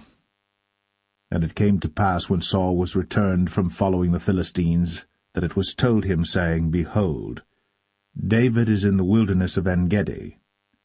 Then Saul took 3,000 chosen men out of all Israel, and went to seek David and his men upon the rocks of the wild goats. And he came to the sheepcots by the way, where was a cave, and Saul went in to cover his feet, and David and his men remained in the sides of the cave.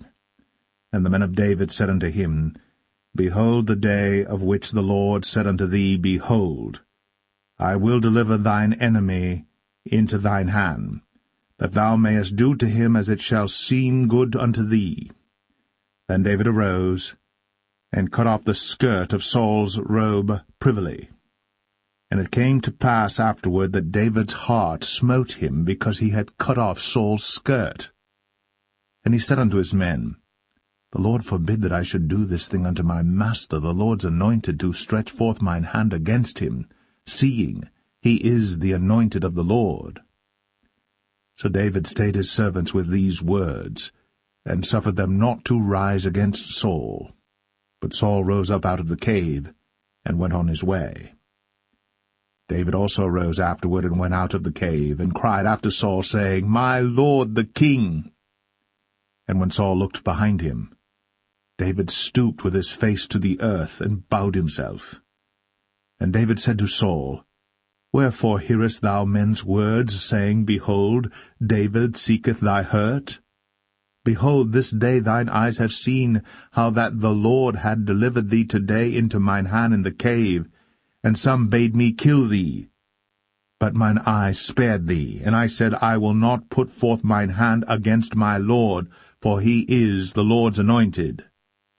Moreover, my father, see the skirt of thy robe in my hand. For in that I cut off the skirt of thy robe, and killed thee not. Know thou, and see that there is neither evil nor transgression in mine hand. And I have not sinned against thee, yet thou huntest my soul to take it. The Lord judge between me and thee, and the Lord avenge me of thee, but mine hand shall not be upon thee. As saith the proverb of the ancients, Wickedness proceedeth from the wicked, but mine hand shall not be upon thee. After whom is the king of Israel come out? After whom dost thou pursue? After a dead dog, after a flea? The Lord therefore be judge, and judge between me and thee, and see, and plead my cause, and deliver me out of thine hand. And it came to pass, when David had made an end of speaking these words unto Saul, that Saul said, Is this thy voice, my son David? And Saul lifted up his voice, and wept. And he said to David, Thou art more righteous than I, for thou hast rewarded me good, whereas I have rewarded thee evil. And thou hast shown this day how that thou hast dealt well with me, forasmuch as when the Lord had delivered me into thine hand, thou killedst me not. For if a man find his enemy, will he let him go well away? Wherefore the Lord reward thee good for that thou hast done unto me this day. And now behold, I know well that thou shalt surely be king, and that the kingdom of Israel shall be established in thine hand. Swear now therefore unto me by the Lord, that thou wilt not cut off my seed after me, and that thou wilt not destroy my name out of my father's house.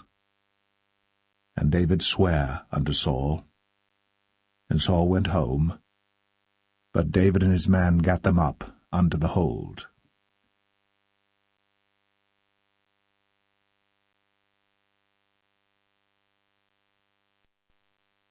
1 Samuel 25. And Samuel died, and all the Israelites were gathered together, and lamented him, and buried him in his house at Ramah. And David arose, and went down to the wilderness of Paran. And there was a man in Maon, whose possessions were in Carmel, and the man was very great. And he had 3,000 sheep and 1,000 goats, and he was shearing his sheep in Carmel. Now the name of the man was Nabal, and the name of his wife Abigail. And she was a woman of good understanding, and of a beautiful countenance. But the man was churlish, and evil in his doings, and he was of the house of Caleb. And David heard in the wilderness that Nabal did shear his sheep.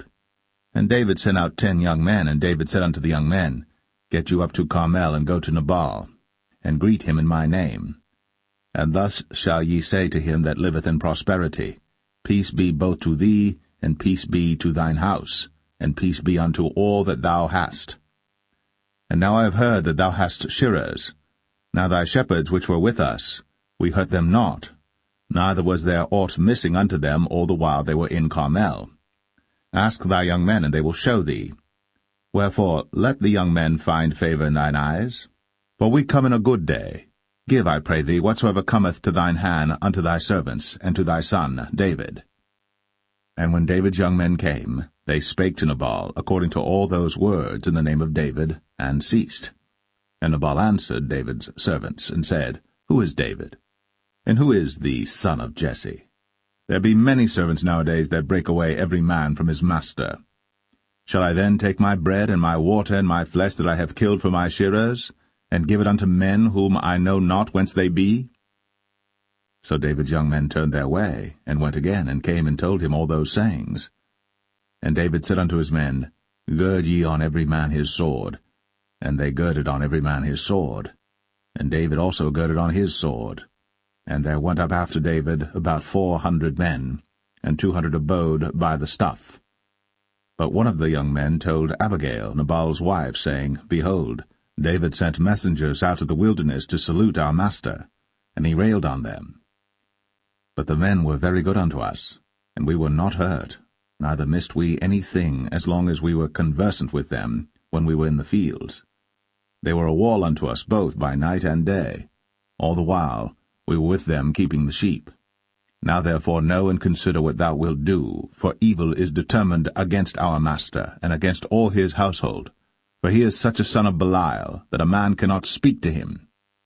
Then Abigail made haste, and took 200 loaves and 2 bottles of wine, and 5 sheep ready dressed, and 5 measures of parched corn, and 100 clusters of raisins, and 200 cakes of figs, and laid them on asses.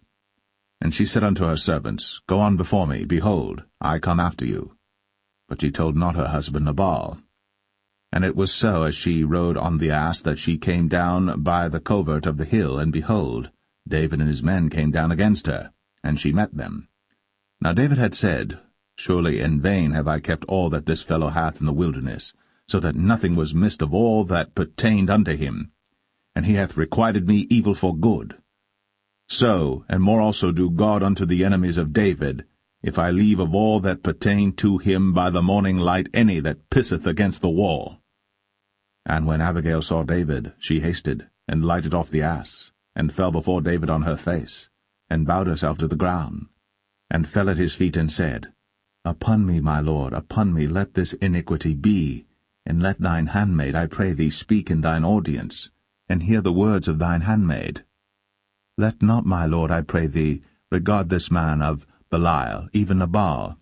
For as his name is, so is he. Nabal is his name, and folly is with him. But I, thine handmaid, saw not the young men of my lord, whom thou didst send. Now therefore, my lord, as the Lord liveth, and as thy soul liveth, seeing the Lord hath withholden thee from coming to shed blood, and from avenging thyself with thine own hand, now let thine enemies, and they that seek evil to my lord, be as Nabal. And now this blessing which thine handmaid hath brought unto my lord, let it even be given unto the young men that follow my lord. I pray thee, forgive the trespass of thine handmaid, for the Lord will certainly make my lord a sure house, because my lord fighteth the battles of the Lord, and evil hath not been found in thee all thy days. Yet a man is risen to pursue thee, and to seek thy soul. But the soul of my lord shall be bound in the bundle of life with the Lord thy God, and the souls of thine enemies. Them shall he sling out, as out of the middle of a sling. And it shall come to pass, when the Lord shall have done to my lord according to all the good that he hath spoken concerning thee, and shall have appointed thee ruler over Israel, that this shall be no grief unto thee, nor offense of heart unto my lord, either that thou hast shed blood causeless, or that my lord hath avenged himself. But when the Lord shall have dealt well with my lord, then remember thine handmaid. And David said to Abigail, Blessed be the Lord God of Israel, which sent thee this day to meet me. And blessed be thy advice, and blessed be thou, which hast kept me this day from coming to shed blood, and from avenging myself with mine own hand. For in very deed, as the Lord God of Israel liveth, which hath kept me back from hurting thee, except thou hadst hasted and come to meet me, surely there had not been left unto Nabal by the morning light any that pisseth against the wall. So David received of her hand that which she had brought him, and said unto her, Go up in peace to thine house. See, I have hearkened to thy voice, and have accepted thy person. And Abigail came to Nabal, and behold, he held a feast in his house, like the feast of a king. And Nabal's heart was merry within him, for he was very drunken. Wherefore she told him nothing, less or more, until the morning light. But it came to pass in the morning, when the wine was gone out of Nabal, and his wife had told him these things, that his heart died within him, and he became as a stone. And it came to pass about 10 days after, that the Lord smote Nabal, that he died. And when David heard that Nabal was dead, he said, Blessed be the Lord, that hath pleaded the cause of my reproach from the hand of Nabal, and hath kept his servant from evil. For the Lord hath returned the wickedness of Nabal upon his own head. And David sent and communed with Abigail, to take her to him to wife. And when the servants of David were come to Abigail to Carmel, they spake unto her, saying, David sent us unto thee, to take thee to him to wife.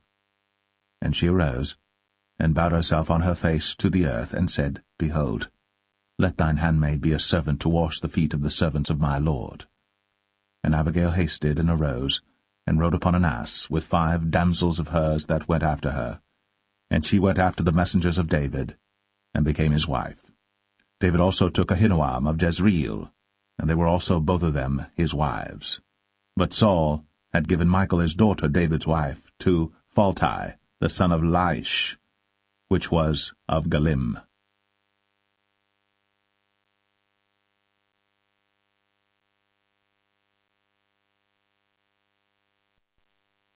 1 Samuel 26. And the Ziphites came unto Saul to Gibeah, saying, Doth not David hide himself in the hill of Hachilah, which is before Jeshimon? Then Saul arose, and went down to the wilderness of Ziph, having 3,000 chosen men of Israel with him to seek David in the wilderness of Ziph. And Saul pitched in the hill of Hachilah, which is before Jeshimon, by the way. But David abode in the wilderness, and he saw that Saul came after him into the wilderness. David therefore sent out spies, and understood that Saul was come in very deed.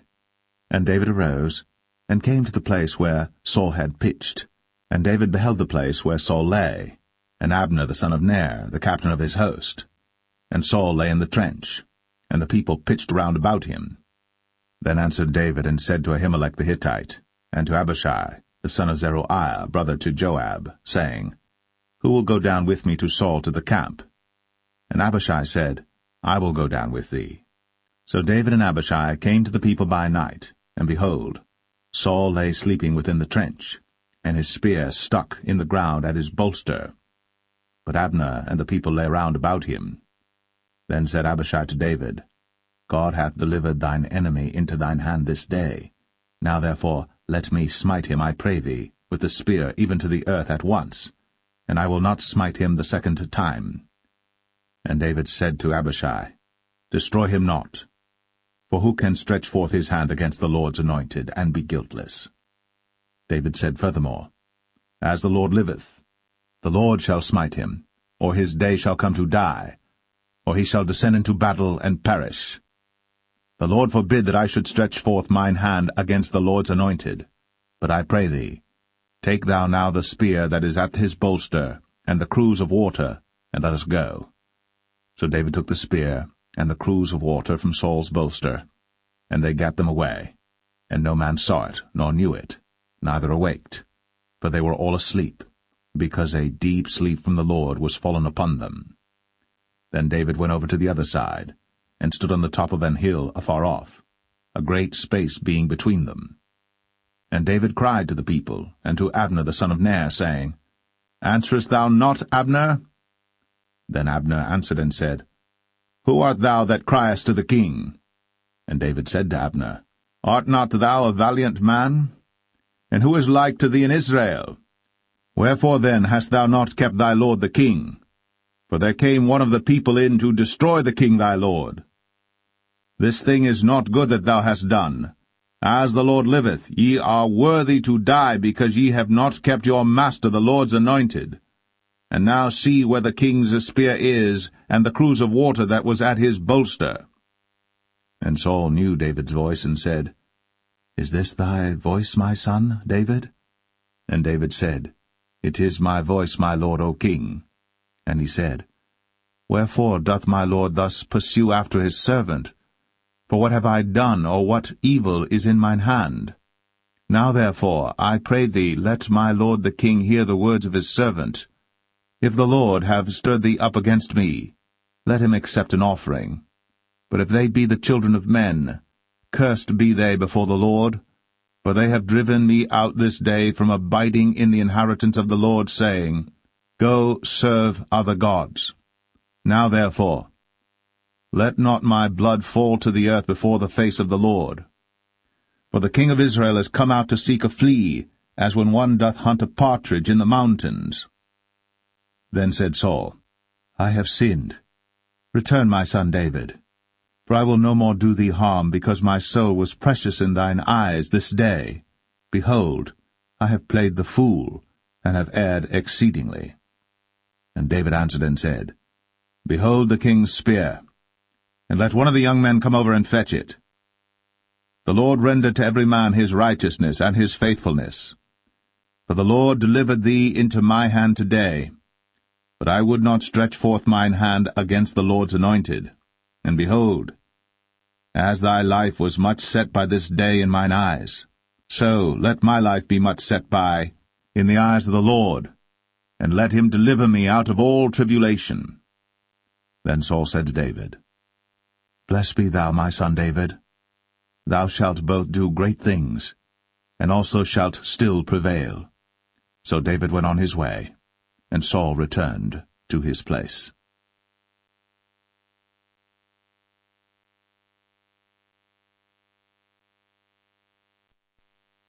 1 Samuel 27. And David said in his heart, I shall now perish one day by the hand of Saul. There is nothing better for me than that I should speedily escape into the land of the Philistines, and Saul shall despair of me, to seek me any more in any coast of Israel. So shall I escape out of his hand. And David arose, and he passed over with the 600 men that were with him unto Achish, the son of Maoch, king of Gath. And David dwelt with Achish at Gath, he and his men, every man with his household, even David with his 2 wives, Ahinoam the Jezreelitess, and Abigail the Carmelitess, Nabal's wife. And it was told Saul that David was fled to Gath, and he sought no more again for him. And David said unto Achish, If I have now found grace in thine eyes, let them give me a place in some town in the country, that I may dwell there. For why should thy servant dwell in the royal city with thee? Then Achish gave him Ziklag that day. Wherefore Ziklag pertaineth unto the kings of Judah unto this day. And the time that David dwelt in the country of the Philistines was a full year and 4 months. And David and his men went up, and invaded the Geshurites, and the Gezrites, and the Amalekites, for those nations were of old the inhabitants of the land, as thou goest to Shur, even unto the land of Egypt. And David smote the land, and left neither man nor woman alive, and took away the sheep and the oxen, and the asses, and the camels, and the apparel, and returned and came to Achish. And Achish said, Whither have ye made a road today? And David said, Against the south of Judah, and against the south of the Jerahmeelites, and against the south of the Kenites. And David saved neither man nor woman alive, to bring tidings to Gath, saying, Lest they should tell on us, saying, So did David, and so will be his manner all the while he dwelleth in the country of the Philistines. And Achish believed David, saying, He hath made his people Israel utterly to abhor him. Therefore he shall be my servant for ever.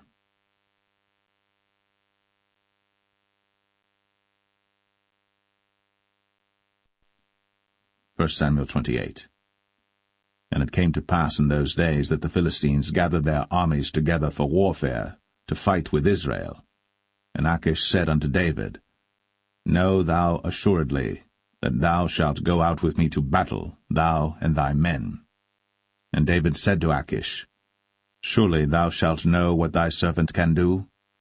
And Achish said to David, Therefore will I make thee keeper of mine head for ever. Now Samuel was dead, and all Israel had lamented him and buried him in Ramah, even in his own city. And Saul had put away those that had familiar spirits, and the wizards out of the land. And the Philistines gathered themselves together, and came and pitched in Shunem. And Saul gathered all Israel together, and they pitched in Gilboa. And when Saul saw the host of the Philistines, he was afraid, and his heart greatly trembled. And when Saul inquired of the Lord answered him not, neither by dreams, nor by Urim, nor by prophets. Then said Saul unto his servants, Seek me a woman that hath a familiar spirit, that I may go to her, and inquire of her.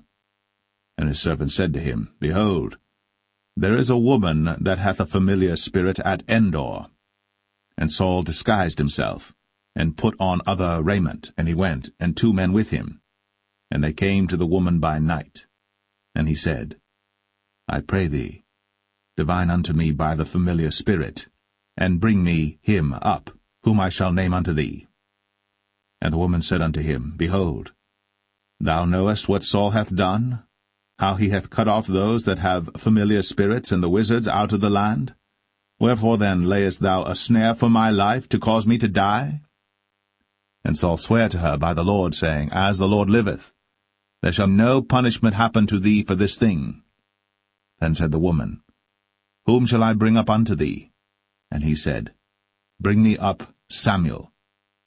And when the woman saw Samuel, she cried with a loud voice, and the woman spake to Saul, saying, Why hast thou deceived me? For thou art Saul. And the king said unto her, Be not afraid. For what sawest thou? And the woman said unto Saul, I saw gods ascending out of the earth. And he said unto her, What form is he of? And she said, An old man cometh up, and he is covered with a mantle. And Saul perceived that it was Samuel, and he stooped with his face to the ground, and bowed himself. And Samuel said to Saul, Why hast thou disquieted me to bring me up? And Saul answered, I am sore distressed, for the Philistines make war against me, and God is departed from me, and answereth me no more, neither by prophets nor by dreams.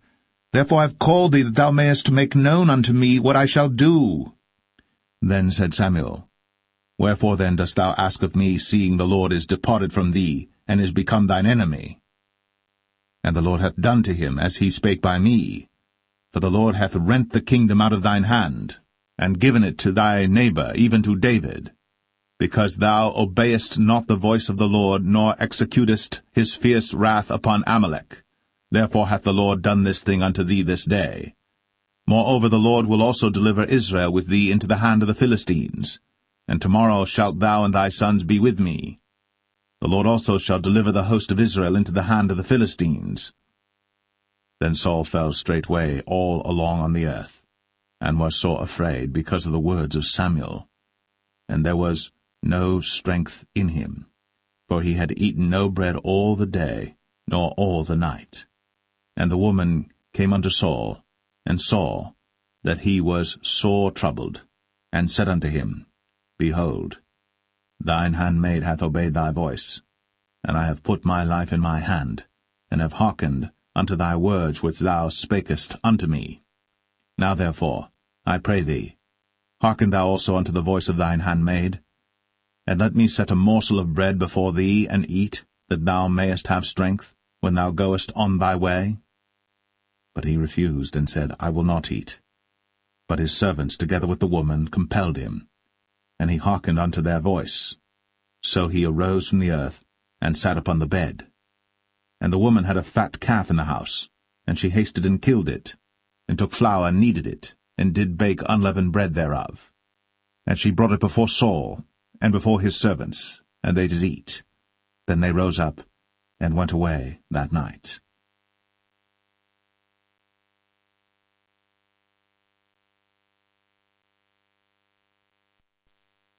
1 Samuel 29. Now the Philistines gathered together all their armies to Aphek, and the Israelites pitched by a fountain which is in Jezreel. And the lords of the Philistines passed on by hundreds and by thousands, but David and his men passed on in the rearward with Achish. Then said the princes of the Philistines, What do these Hebrews here? And Achish said unto the princes of the Philistines, Is not this David the servant of Saul the king of Israel, which hath been with me these days, or these years? And I have found no fault in him since he fell unto me unto this day. And the princes of the Philistines were wroth with him.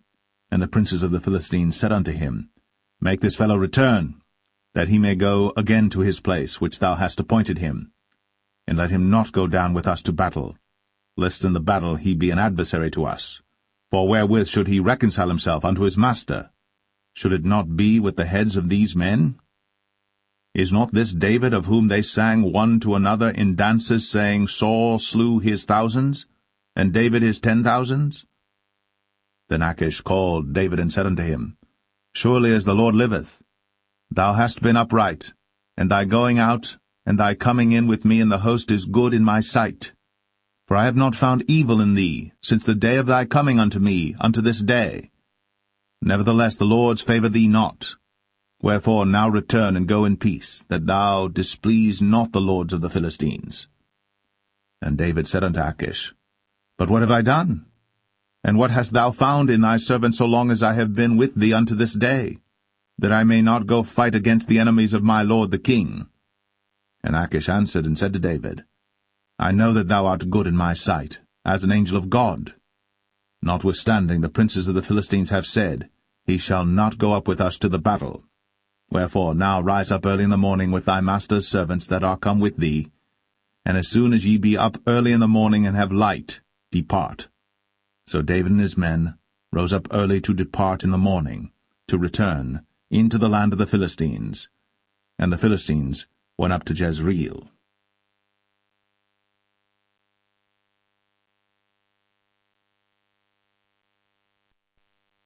1 Samuel 30. And it came to pass, when David and his men were come to Ziklag on the third day, that the Amalekites had invaded the south and Ziklag, and smitten Ziklag, and burnt it with fire, and had taken the women captives that were therein. They slew not any, either great or small, but carried them away, and went on their way. So David and his men came to the city, and behold, it was burned with fire, and their wives and their sons and their daughters were taken captives. Then David and the people that were with him lifted up their voice and wept until they had no more power to weep. And David's 2 wives were taken captives, Ahinoam the Jezreelitess, and Abigail the wife of Nabal the Carmelite. And David was greatly distressed, for the people spake of stoning him, because the soul of all the people was grieved, every man for his sons and for his daughters. But David encouraged himself in the Lord his God. And David said to Abiathar the priest, Ahimelech's son, I pray thee, bring me hither the ephod. And Abiathar brought thither the ephod to David. And David inquired at the Lord, saying, Shall I pursue after this troop? Shall I overtake them? And he answered him, Pursue, for thou shalt surely overtake them, and without fail recover all. So David went, he and the 600 men that were with him, and came to the brook Besor, where those that were left behind stayed. But David pursued, he and 400 men, for 200 abode behind, which were so faint that they could not go over the brook Besor. And they found an Egyptian in the field, and brought him to David, and gave him bread, and he did eat, and they made him drink water. And they gave him a piece of a cake of figs, and 2 clusters of raisins. And when he had eaten, his spirit came again to him, for he had eaten no bread nor drunk any water 3 days and 3 nights. And David said unto him, To whom belongest thou, and whence art thou? And he said, I am a young man of Egypt, servant to an Amalekite, and my master left me because 3 days agone I fell sick.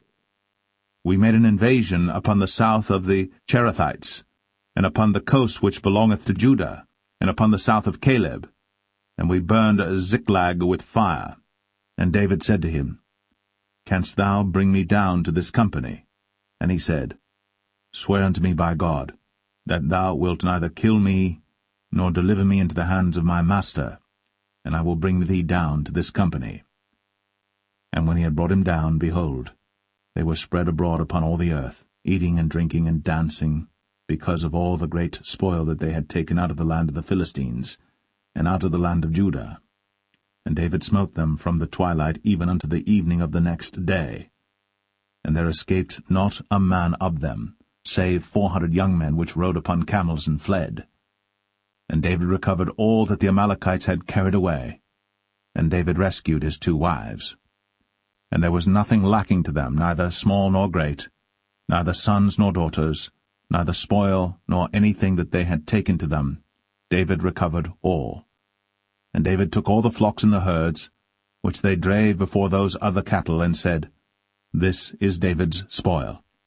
And David came to the 200 men, which were so faint that they could not follow David, whom they had made also to abide at the brook Besor. And they went forth to meet David, and to meet the people that were with him.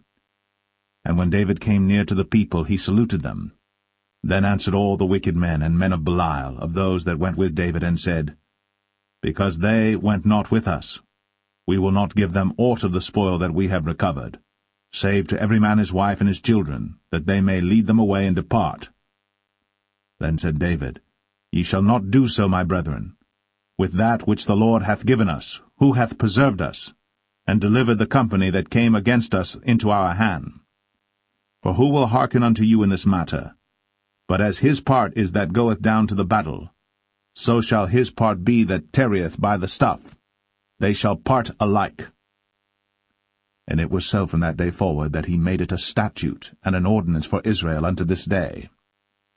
And when David came to Ziklag, he sent of the spoil unto the elders of Judah, even to his friends, saying, Behold, a present for you of the spoil of the enemies of the Lord, to them which were in Bethel, and to them which were in South Ramoth, and to them which were in Jatir, and to them which were in Aroer, and to them which were in Siphmoth, and to them which were in Eshtemoa, and to them which were in Rakal, and to them which were in the cities of the Jerahmeelites, and to them which were in the cities of the Kenites, and to them which were in Hormah, and to them which were in Chor-Ashan, and to them which were in Athak, and to them which were in Hebron, and to all the places where David himself and his men were wont to haunt.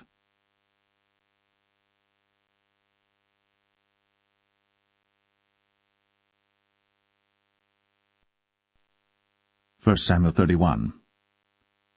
Now the Philistines fought against Israel, and the men of Israel fled from before the Philistines, and fell down slain in Mount Gilboa. And the Philistines followed hard upon Saul and upon his sons. And the Philistines slew Jonathan, and Abinadab, and Malchishua, Saul's sons. And the battle went sore against Saul, and the archers hit him, and he was sore wounded of the archers. Then said Saul unto his armor-bearer, Draw thy sword, and thrust me through therewith, lest these uncircumcised come and thrust me through and abuse me. But his armor-bearer would not, for he was sore afraid. Therefore Saul took a sword, and fell upon it. And when his armor-bearer saw that Saul was dead, he fell likewise upon his sword, and died with him. So Saul died, and his 3 sons, and his armor-bearer, and all his men, that same day together. And when the men of Israel that were on the other side of the valley, and they that were on the other side, Jordan, saw that the men of Israel fled, and that Saul and his sons were dead, they forsook the cities and fled. And the Philistines came and dwelt in them. And it came to pass on the morrow, when the Philistines came to strip the slain, that they found Saul and his 3 sons fallen in Mount Gilboa. And they cut off his head, and stripped off his armor, and sent into the land of the Philistines round about to publish it in the house of their idols, and among the people. And they put his armor in the house of Ashtoreth, and they fastened his body to the wall of Bethshan. And when the inhabitants of Jabesh-Gilead heard of that which the Philistines had done to Saul, all the valiant men arose, and went all night, and took the body of Saul, and the bodies of his sons from the wall of Bethshan, and came to Jabesh, and burnt them there. And they took their bones, and buried them under a tree at Jabesh, and fasted 7 days.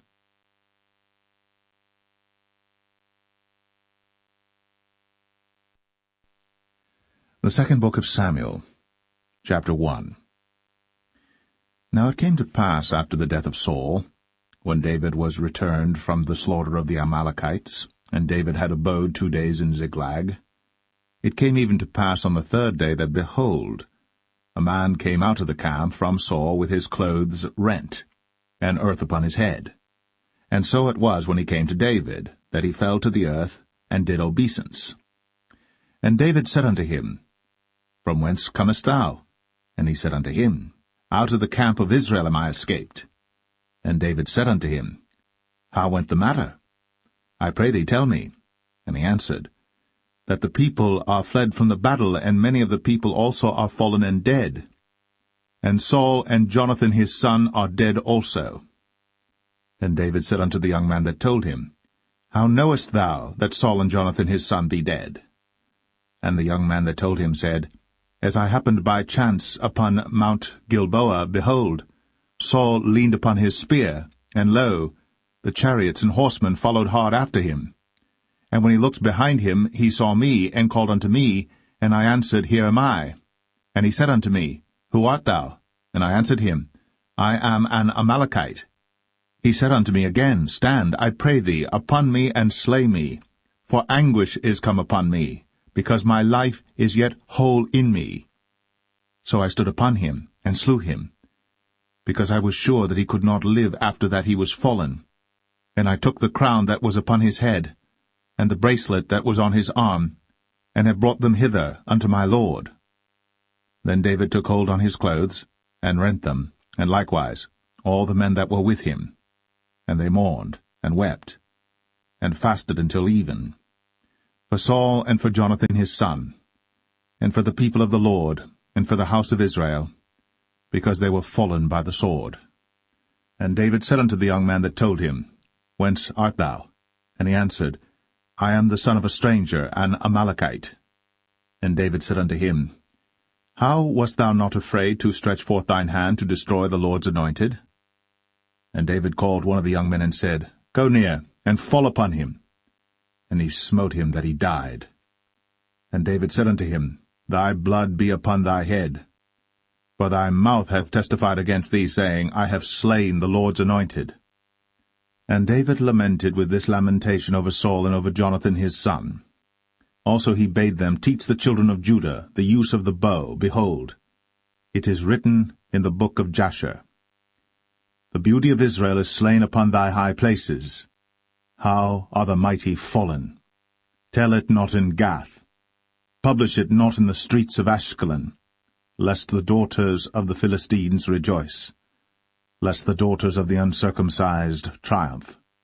Ye mountains of Gilboa, let there be no dew, neither let there be rain upon you, nor fields of offerings. For there the shield of the mighty is vilely cast away, the shield of Saul, as though he had not been anointed with oil. From the blood of the slain, from the fat of the mighty, the bow of Jonathan turned not back, and the sword of Saul returned not empty. Saul and Jonathan were lovely and pleasant in their lives, and in their death they were not divided. They were swifter than eagles. They were stronger than lions.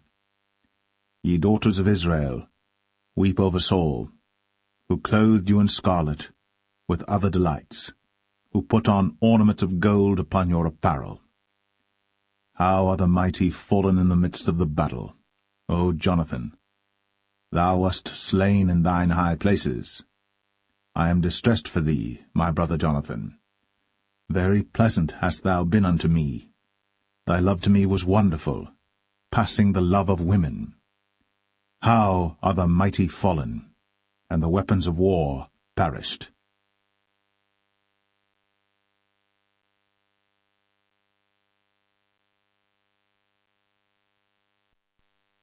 2 Samuel 2. And it came to pass after this that David inquired of the Lord, saying, Shall I go up into any of the cities of Judah? And the Lord said unto him, Go up. And David said, Whither shall I go up? And he said, Unto Hebron. So David went up thither, and his 2 wives also, Ahinoam the Jezreelitess, and Abigail, Nabal's wife, the Carmelite. And his men that were with him did David bring up, every man with his household, and they dwelt in the cities of Hebron. And the men of Judah came, and there they anointed David king over the house of Judah. And they told David, saying, that the men of Jabesh-Gilead were they that buried Saul. And David sent messengers unto the men of Jabesh-Gilead, and said unto them, Blessed be ye of the Lord, that ye have shown this kindness unto your Lord, even unto Saul, and have buried him.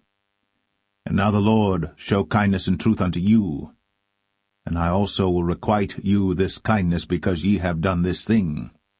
Therefore now let your hands be strengthened, and be ye valiant, for your master Saul is dead, and also the house of Judah have anointed me king over them.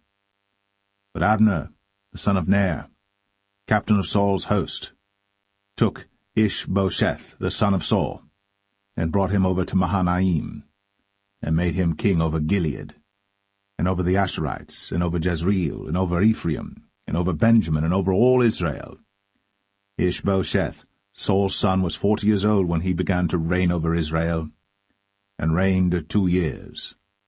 But the house of Judah followed David. And the time that David was king in Hebron over the house of Judah was 7 years and 6 months. And Abner the son of Ner, and the servants of Ishbosheth the son of Saul, went out from Mahanaim to Gibeon. And Joab the son of Zeruiah, and the servants of David went out, and met together by the pool of Gibeon. And they sat down, the one on the one side of the pool, and the other on the other side of the pool. And Abner said to Joab, Let the young men now arise, and play before us. And Joab said, Let them arise. Then there arose and went over by number 12 of Benjamin, which pertained to Ishbosheth the son of Saul, and 12 of the servants of David. And they caught every one his fellow by the head, and thrust his sword in his fellow's side, so they fell down together. Wherefore that place was called Helkath-Hazurim, which is in Gibeon. And there was a very sore battle that day. And Abner was beaten, and the men of Israel, before the servants of David. And there were 3 sons of Zeruiah there, Joab, and Abishai, and Asahel. And Asahel was as light of foot as a wild roe. And Asahel pursued after Abner, and in going he turned not to the right hand nor to the left from following Abner. Then Abner looked behind him, and said, Art thou Asahel? And he answered, I am. And Abner said to him, Turn thee aside to thy right hand or to thy left, and lay thee hold on one of the young men, and take thee his armor. But Asahel would not turn aside from following of him. And Abner said again to Asahel, Turn thee aside from following me. Wherefore should I smite thee to the ground? How then should I hold up my face to Joab thy brother? Howbeit he refused to turn aside. Wherefore Abner, with the hinder end of the spear, smote him under the 5th rib, that the spear came out behind him, and he fell down there, and died in the same place. And it came to pass, that as many as came to the place where Asahel fell down and died stood still. Joab also and Abishai pursued after Abner, and the sun went down when they were come to the hill of Ammah, that lieth before Giah by the way of the wilderness of Gibeon. And the children of Benjamin gathered themselves together after Abner, and became one troop, and stood on the top of an hill. Then Abner called to Joab and said, Shall the sword devour for ever? Knowest thou not that it will be bitterness in the latter end? How long shall it be then, ere thou bid the people return from following their brethren? And Joab said, As God liveth, unless thou hadst spoken. Surely then in the morning the people had gone up every one from following his brother. So Joab blew a trumpet, and all the people stood still, and pursued after Israel no more, neither fought they any more. And Abner and his men walked all that night through the plain, and passed over Jordan, and went through all Bithron, and they came to Mahanaim. And Joab returned from following Abner. And when he had gathered all the people together, there lacked of David's servants 19 men, and Asahel. But the servants of David had smitten of Benjamin, and of Abner's men, so that 360 men died. And they took up Asahel, and buried him in the sepulchre of his father, which was in Bethlehem. And Joab and his men went all night, and they came to Hebron at break of day.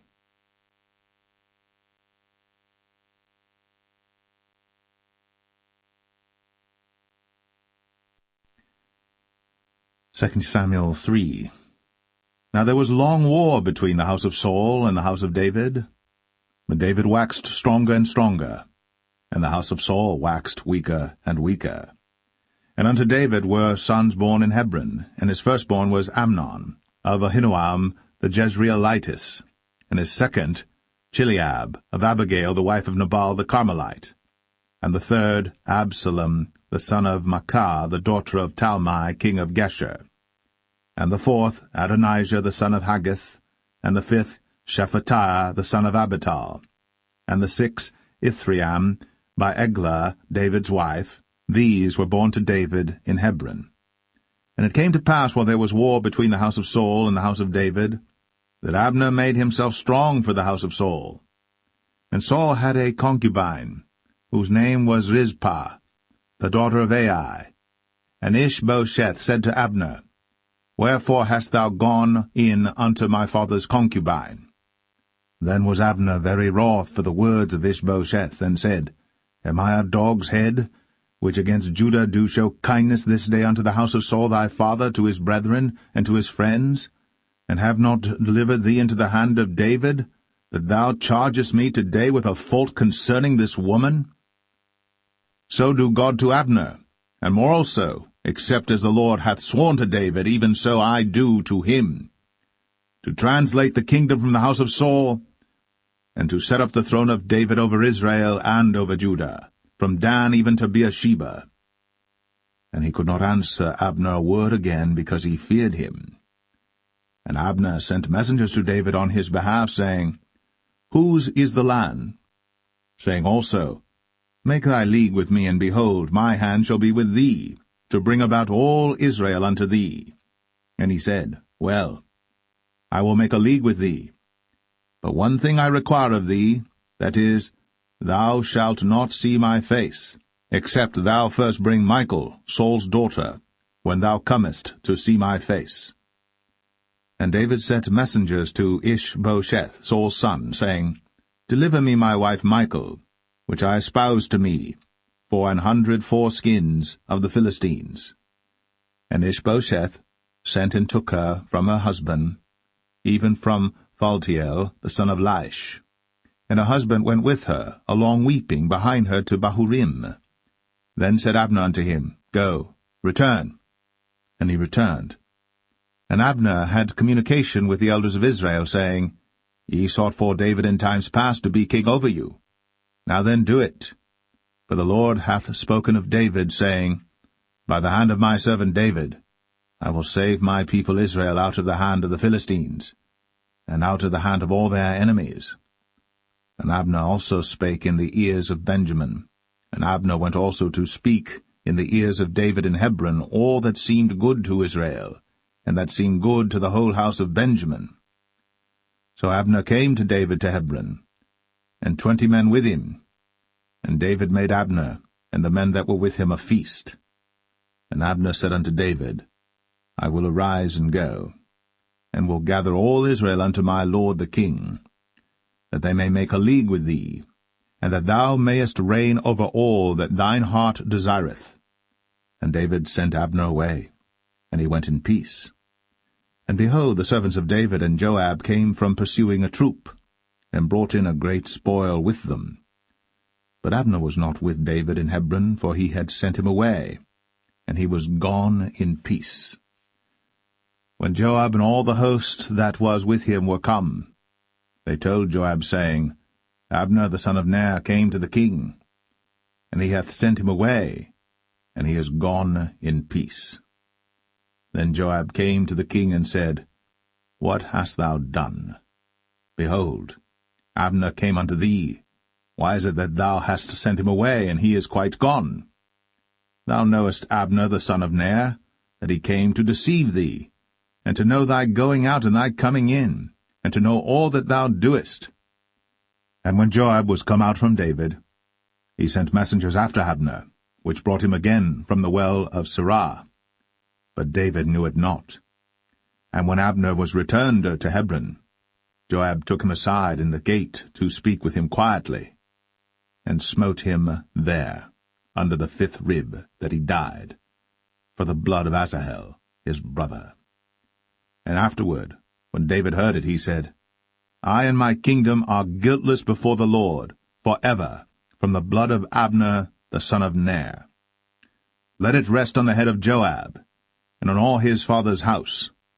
And let there not fail from the house of Joab one that hath an issue, or that is a leper, or that leaneth on a staff, or that falleth on the sword, or that lacketh bread. So Joab and Abishai his brother slew Abner, because he had slain their brother Asahel at Gibeon in the battle. And David said to Joab and to all the people that were with him, Rend your clothes, and gird you with sackcloth, and mourn before Abner. And King David himself followed the bier. And they buried Abner in Hebron. And the king lifted up his voice, and wept at the grave of Abner. And all the people wept. And the king lamented over Abner, and said, Died Abner as a fool dieth. Thy hands were not bound, nor thy feet put into fetters. As a man falleth before wicked men, so fellest thou. And all the people wept again over him. And when all the people came to cause David to eat meat while it was yet day, David sware, saying, So do God to me, and more also, if I taste bread or aught else, till the sun be down. And all the people took notice of it, and it pleased them, as whatsoever the king did pleased all the people. For all the people and all Israel understood that day that it was not of the king to slay Abner the son of Ner. And the king said unto his servants, Know ye not that there is a prince and a great man fallen this day in Israel? And I am this day weak, though anointed king. And these men, the sons of Zeruiah, be too hard for me. The Lord shall reward the doer of evil according to his wickedness.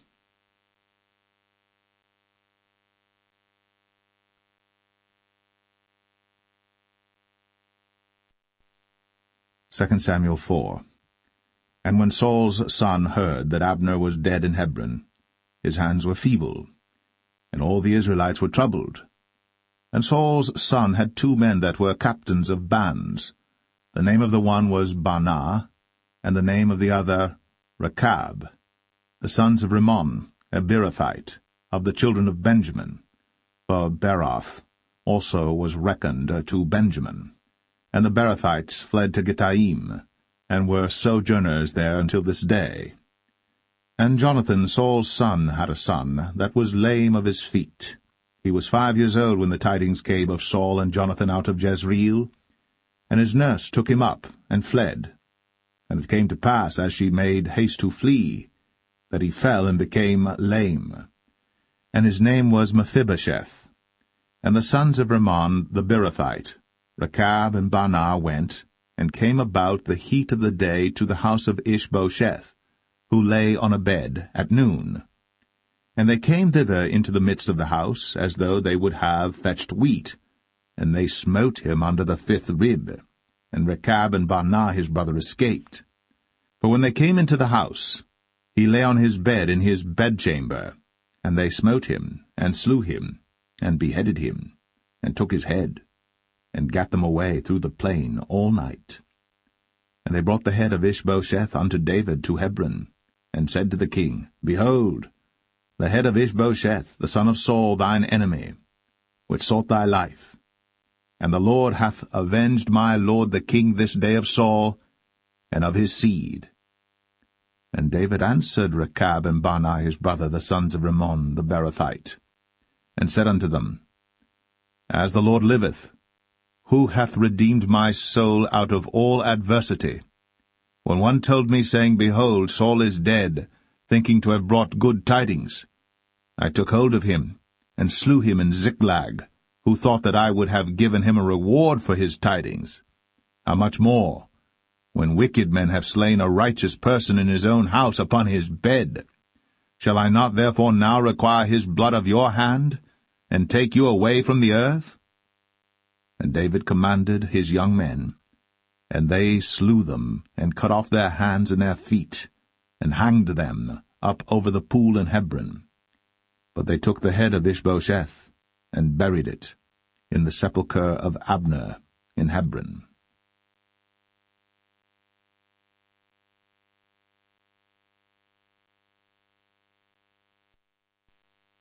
2 Samuel 5.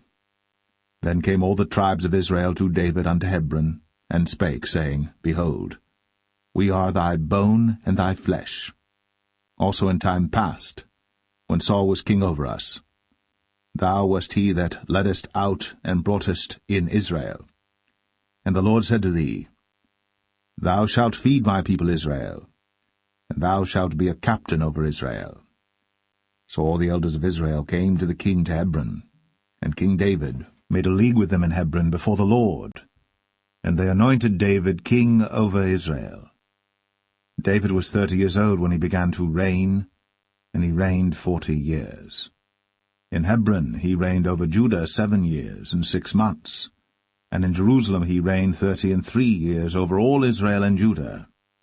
And the king and his men went to Jerusalem unto the Jebusites, the inhabitants of the land, which spake unto David, saying, Except thou take away the blind and the lame, thou shalt not come in hither, thinking, David cannot come in hither.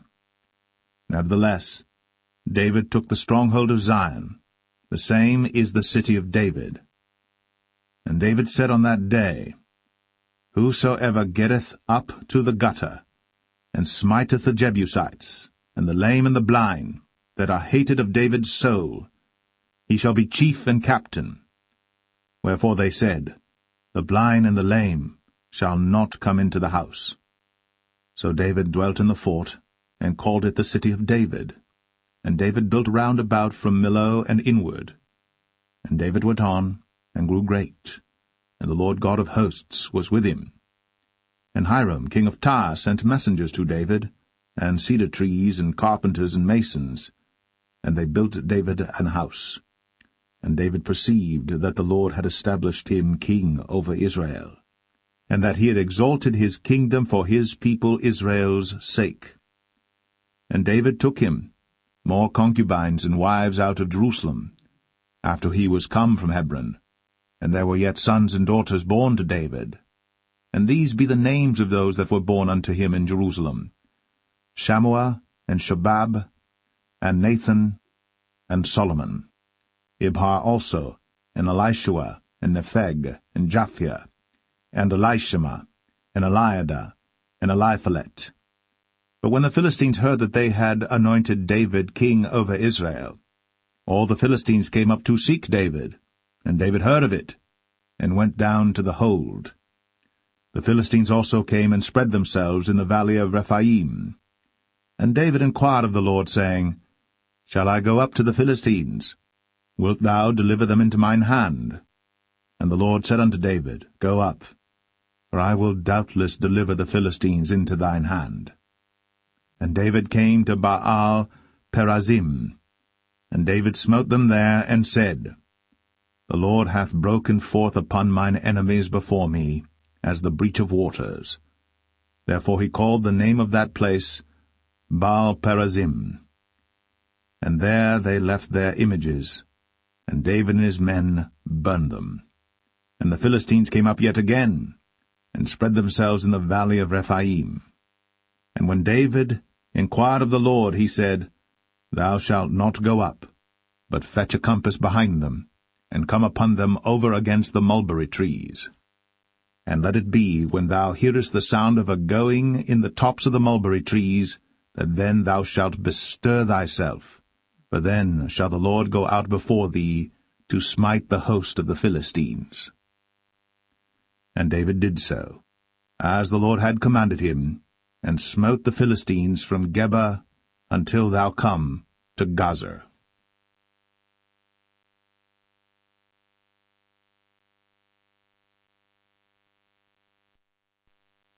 2 Samuel 6.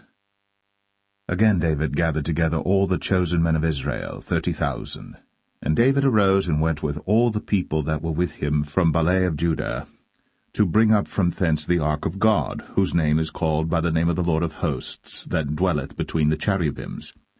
And they set the ark of God upon a new cart, and brought it out of the house of Abinadab that was in Gibeah. And Uzzah and Ahio, the sons of Abinadab, drave the new cart. And they brought it out of the house of Abinadab, which was at Gibeah, accompanying the ark of God, and Ahio went before the ark. And David and all the house of Israel played before the Lord in all manner of instruments made of fir wood, even on harps, and on psalteries, and on timbrels, and on cornets, and on cymbals. And when they came to Nachon's threshing floor, Uzzah put forth his hand to the ark of God, and took hold of it, for the oxen shook it. And the anger of the Lord was kindled against Uzzah, and God smote him there for his error, and there he died by the ark of God.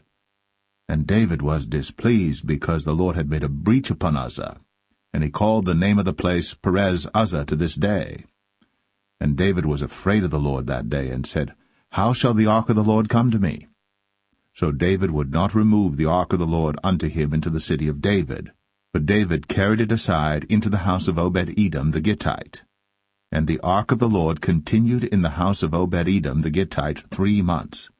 And the Lord blessed Obed-Edom and all his household. And it was told King David, saying, The Lord hath blessed the house of Obed-Edom, and all that pertaineth unto him, because of the ark of God. So David went and brought up the ark of God from the house of Obed-Edom into the city of David with gladness. And it was so, that when they that bare the ark of the Lord had gone 6 paces, he sacrificed oxen and fatlings. And David danced before the Lord with all his might. And David was girded with a linen ephod. So David and all the house of Israel brought up the ark of the Lord with shouting, and with the sound of the trumpet. And as the ark of the Lord came into the city of David, Michal, Saul's daughter, looked through a window, and saw King David leaping and dancing before the Lord. And she despised him in her heart. And they brought in the ark of the Lord, and set it in his place in the midst of the tabernacle that David had pitched for it. And David offered burnt offerings and peace offerings before the Lord. And as soon as David had made an end of offering burnt offerings and peace offerings, he blessed the people in the name of the Lord of hosts. And he dealt among all the people, even among the whole multitude of Israel, as well to the women as men, to every one a cake of bread, and a good piece of flesh, and a flagon of wine. So all the people departed every one to his house. Then David returned to bless his household, and Michal, the daughter of Saul, came out to meet David, and said, How glorious was the king of Israel today, who uncovered himself today in the eyes of the handmaids of his servants, as one of the vain fellows shamelessly uncovereth himself. And David said unto Michal, It was before the Lord which chose me before thy father and before all his house, to appoint me ruler over the people of the Lord, over Israel. Therefore will I play before the Lord. And I will yet be more vile than thus, and will be base in mine own sight. And of the maidservants which thou hast spoken of them shall I be had in honor. Therefore Michal, the daughter of Saul, had no child unto the day of her death.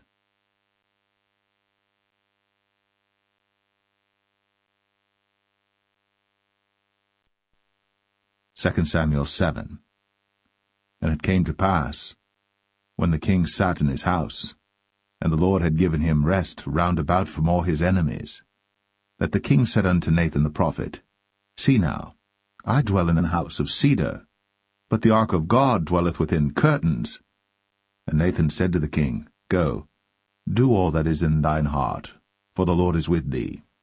And it came to pass that night that the word of the Lord came unto Nathan, saying, Go and tell my servant David, Thus saith the Lord, Shalt thou build me an house for me to dwell in? Whereas I have not dwelt in any house since the time that I brought up the children of Israel out of Egypt, even to this day, but have walked in a tent and in a tabernacle. In all the places wherein I have walked with all the children of Israel spake I a word with any of the tribes of Israel, whom I commanded to feed my people Israel, saying, Why build ye not me an house of cedar? Now therefore, so shalt thou say unto my servant David, Thus saith the Lord of hosts, I took thee from the sheepcot, from following the sheep, to be ruler over my people, over Israel. And I was with thee whithersoever thou wentest, and have cut off all thine enemies out of thy sight, and have made thee a great name, like unto the name of the great men that are in the earth. Moreover, I will appoint a place for my people Israel, and will plant them, that they may dwell in a place of their own, and move no more, neither shall the children of wickedness afflict them any more as beforetime. And as since the time that I commanded judges to be over my people Israel, and have caused thee to rest from all thine enemies, also the Lord telleth thee, that he will make thee an house. And when thy days be fulfilled, and thou shalt sleep with thy fathers, I will set up thy seed after thee, which shall proceed out of thy bowels, and I will establish his kingdom. He shall build an house for my name, and I will establish the throne of his kingdom for ever. I will be his father, and he shall be my son. If he commit iniquity, I will chasten him with the rod of men, and with the stripes of the children of men. But my mercy shall not depart away from him, as I took it from Saul, whom I put away before thee. And thine house, and thy kingdom shall be established for ever before thee. Thy throne shall be established for ever. According to all these words, and according to all this vision, so did Nathan speak unto David. Then went King David in, and sat before the Lord, and he said, Who am I, O Lord God? And what is my house that thou hast brought me hitherto? And this was yet a small thing in thy sight, O Lord God. But thou hast spoken also of thy servant's house for a great while to come. And is this the manner of man, O Lord God? And what can David say more unto thee? For thou, Lord God, knowest thy servant. For thy word's sake, and according to thine own heart, hast thou done all these great things, to make thy servant know them. Wherefore thou art great, O Lord God. For there is none like thee, neither is there any God beside thee, according to all that we have heard with our ears. And what one nation in the earth is like thy people, even like Israel, whom God went to redeem for a people to himself, and to make him a name, and to do for you great things and terrible for thy land, before thy people, which thou redeemedst to thee from Egypt, from the nations and their gods.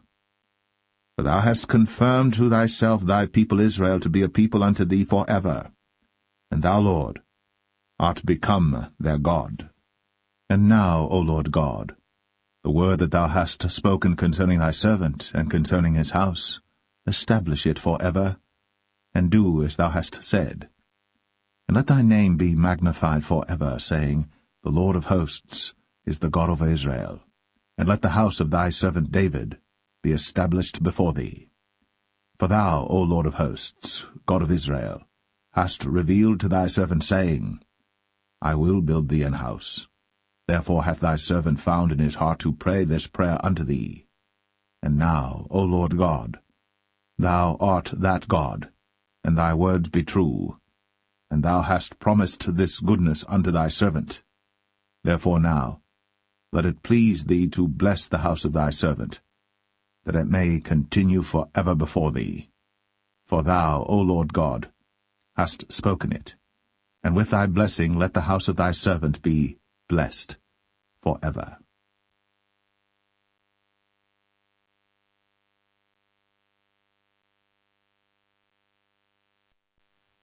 2 Samuel 8. And after this, it came to pass that David smote the Philistines, and subdued them. And David took Metheg Ammah out of the hand of the Philistines. And he smote Moab, and measured them with a line, casting them down to the ground. Even with 2 lines measured he, to put to death, and with 1 full line to keep alive. And so the Moabites became David's servants, and brought gifts. David smote also Hadadezer, the son of Rehob, king of Zobah, as he went to recover his border at the river Euphrates. And David took from him 1,000 chariots, and 700 horsemen, and 20,000 footmen. And David houghed all the chariot horses, but reserved of them 400 chariots. And when the Syrians of Damascus came to succor Hadadezer, king of Zobah, David slew of the Syrians 22,000 men.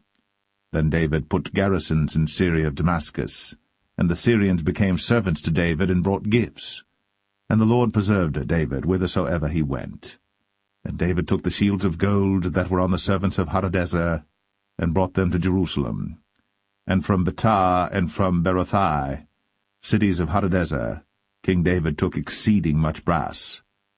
When Toi, king of Hamath, heard that David had smitten all the host of Hadadezer, then Toi sent Joram his son unto King David to salute him and to bless him, because he had fought against Hadadezer, and smitten him. For Hadadezer had wars with Toi.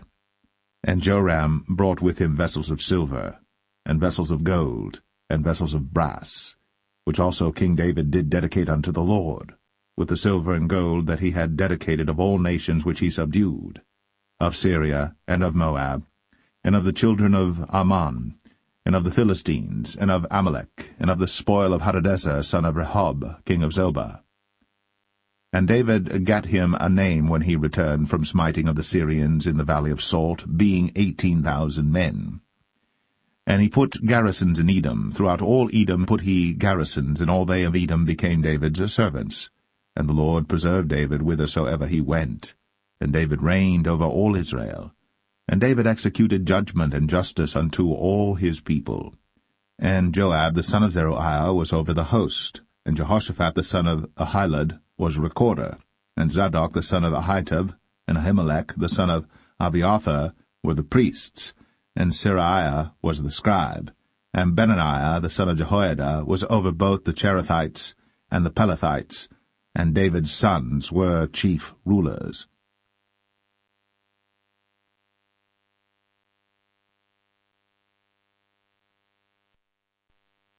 2 Samuel 9. And David said, Is there yet any that is left of the house of Saul, that I may show him kindness for Jonathan's sake? And there was of the house of Saul a servant whose name was Ziba. And when they had called him unto David, the king said unto him, Art thou Ziba? And he said, Thy servant is he. And the king said, Is there not yet any of the house of Saul, that I may show the kindness of God unto him? And Ziba said unto the king, Jonathan hath yet a son which is lame on his feet. And the king said unto him, Where is he? And Ziba said unto the king, Behold, he is in the house of Machir, the son of Ammiel, in Lo-debar. Then King David sent and fetched him out of the house of Machir, the son of Ammiel, from Lo-debar. Now when Mephibosheth, the son of Jonathan, the son of Saul, was come unto David, he fell on his face, and did reverence. And David said, Mephibosheth. And he answered, Behold, thy servant. And David said unto him, Fear not, for I will surely show thee kindness for Jonathan thy father's sake, and will restore thee all the land of Saul thy father, and thou shalt eat bread at my table continually. And he bowed himself, and said, What is thy servant, that thou shouldst look upon such a dead dog as I am? Then the king called to Ziba, Saul's servant, and said unto him, I have given unto thy master's son all that pertained to Saul, and to all his house. Thou therefore, and thy sons and thy servants, shall till the land for him, and thou shalt bring in the fruits, that thy master's son may have food to eat. But Mephibosheth, thy master's son, shall eat bread always at my table. Now Ziba had 15 sons and 20 servants. Then said Ziba unto the king, According to all that my lord the king hath commanded his servant, so shall thy servant do. As for Mephibosheth, said the king, he shall eat at my table as one of the king's sons. And Mephibosheth had a young son whose name was Micah. And all that dwelt in the house of Ziba were servants unto Mephibosheth. So Mephibosheth dwelt in Jerusalem, for he did eat continually at the king's table, and was lame on both his feet.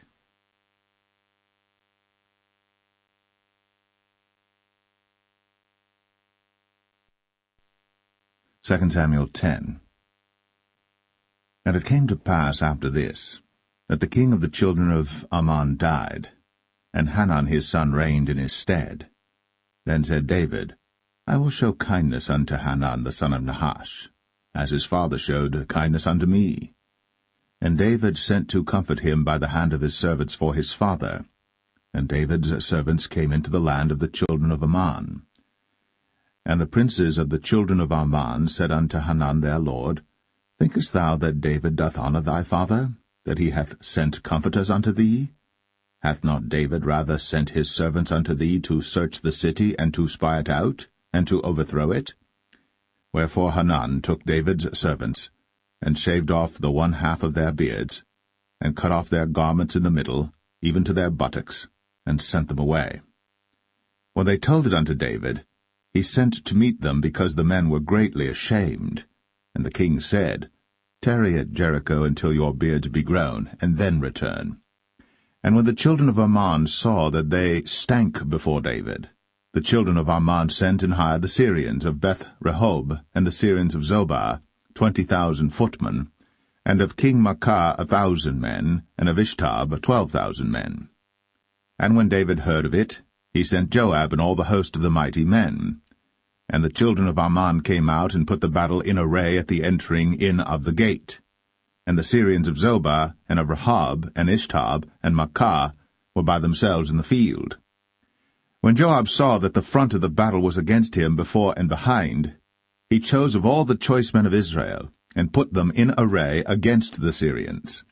And the rest of the people he delivered into the hand of Abishai his brother, that he might put them in array against the children of Ammon. And he said, If the Syrians be too strong for me, then thou shalt help me. But if the children of Ammon be too strong for thee, then I will come and help thee. Be of good courage.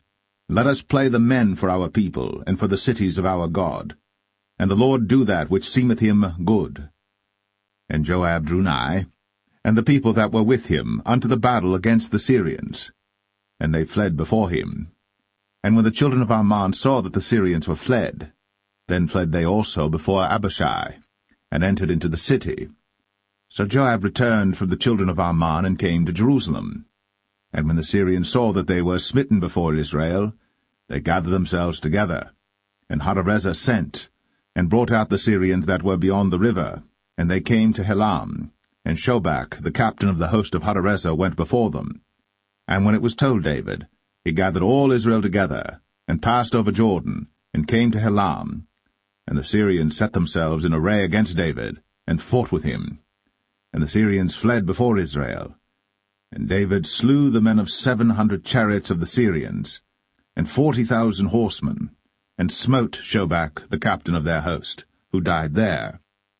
And when all the kings that were servants to Hadarezer saw that they were smitten before Israel, they made peace with Israel, and served them. So the Syrians feared to help the children of Ammon any more.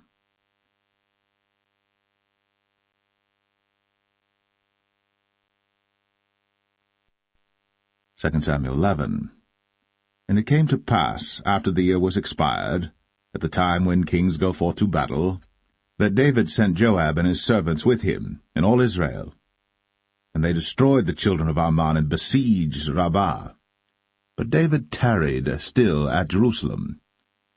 And it came to pass in an evening tide that David arose from off his bed, and walked upon the roof of the king's house. And from the roof he saw a woman washing herself, and the woman was very beautiful to look upon. And David sent and inquired after the woman.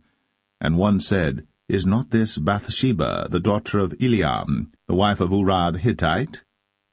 And David sent messengers, and took her.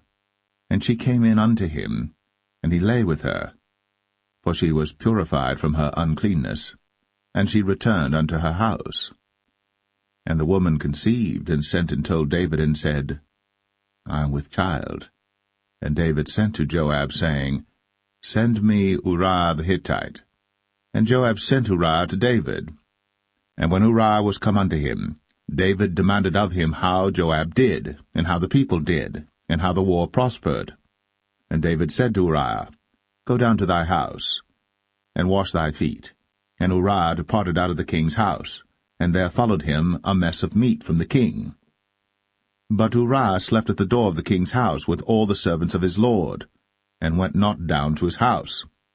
And when they had told David, saying, Uriah went not down unto his house, David said unto Uriah, Camest thou not from thy journey? Why then didst thou not go down unto thine house?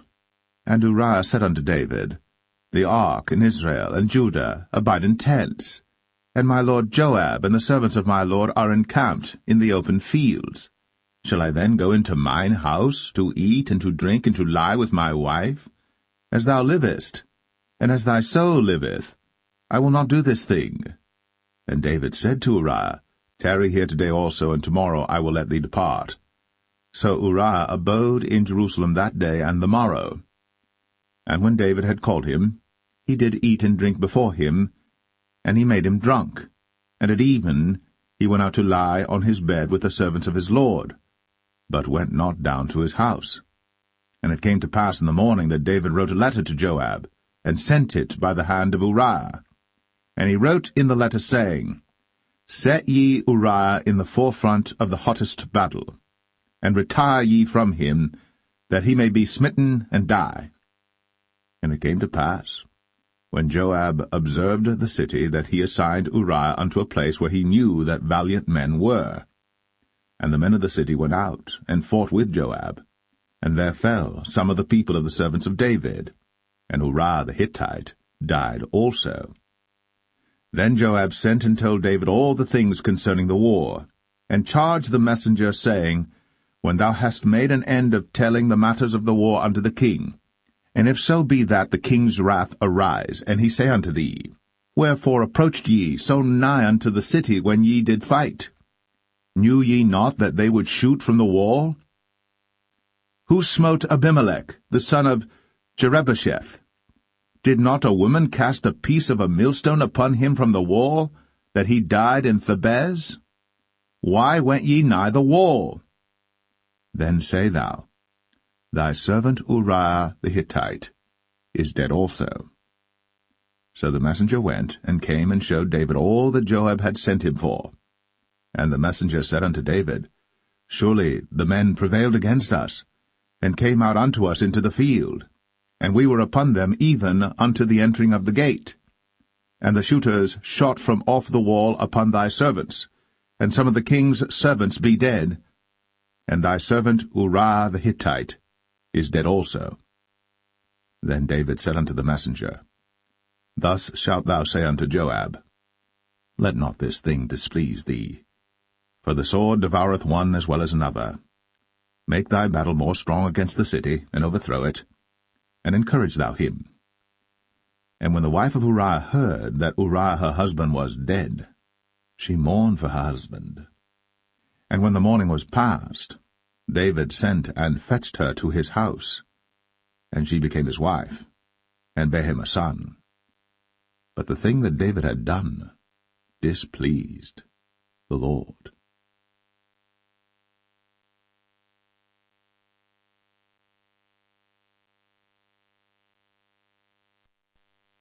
2 Samuel 12. And the Lord sent Nathan unto David. And he came unto him, and said unto him, There were 2 men in one city, the one rich and the other poor. The rich man had exceeding many flocks and herds, but the poor man had nothing save one little ewe lamb, which he had bought and nourished up. And it grew up together with him, and with his children. It did eat of his own meat, and drank of his own cup, and lay in his bosom, and was unto him as a daughter. And there came a traveller unto the rich man, and he spared to take of his own flock and of his own herd to dress for the wayfaring man that was come unto him, but took the poor man's lamb, and dressed it for the man that was come to him. And David's anger was greatly kindled against the man, and he said to Nathan, As the Lord liveth, the man that hath done this thing shall surely die, and he shall restore the lamb 4-fold, because he did this thing, and because he had no pity. And Nathan said to David, Thou art the man.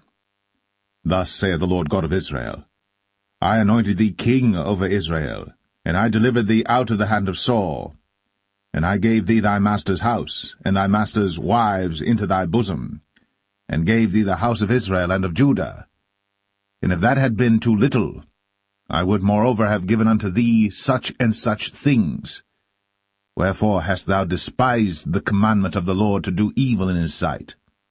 Thou hast killed Uriah the Hittite with the sword, and hast taken his wife to be thy wife, and hast slain him with the sword of the children of Ammon. Now, therefore, the sword shall never depart from thine house, because thou hast despised me, and hast taken the wife of Uriah the Hittite to be thy wife. Thus saith the Lord, Behold, I will raise up evil against thee out of thine own house, and I will take thy wives before thine eyes, and give them unto thy neighbor, and he shall lie with thy wives in the sight of this sun. For thou didst it secretly, but I will do this thing before all Israel, and before the sun. And David said unto Nathan, I have sinned against the Lord. And Nathan said unto David, The Lord also hath put away thy sin. Thou shalt not die. Howbeit, because by this deed thou hast given great occasion to the enemies of the Lord to blaspheme, the child also that is born unto thee shall surely die. And Nathan departed unto his house. And the Lord struck the child that Uriah's wife bare unto David, and it was very sick. David therefore besought God for the child.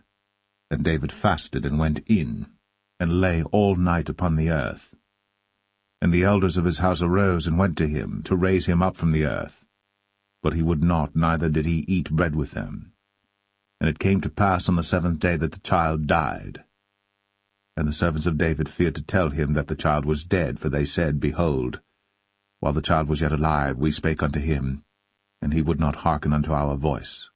How will he then vex himself, if we tell him that the child is dead?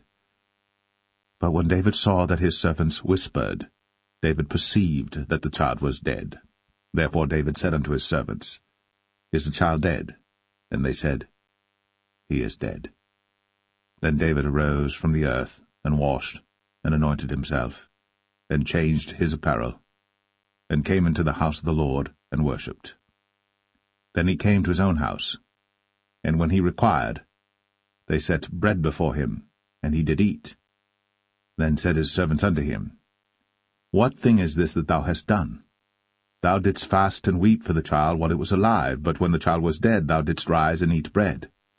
And he said, While the child was yet alive, I fasted and wept, for I said, Who can tell whether God will be gracious to me, that the child may live? But now he is dead. Wherefore should I fast? Can I bring him back again? I shall go to him, but he shall not return to me.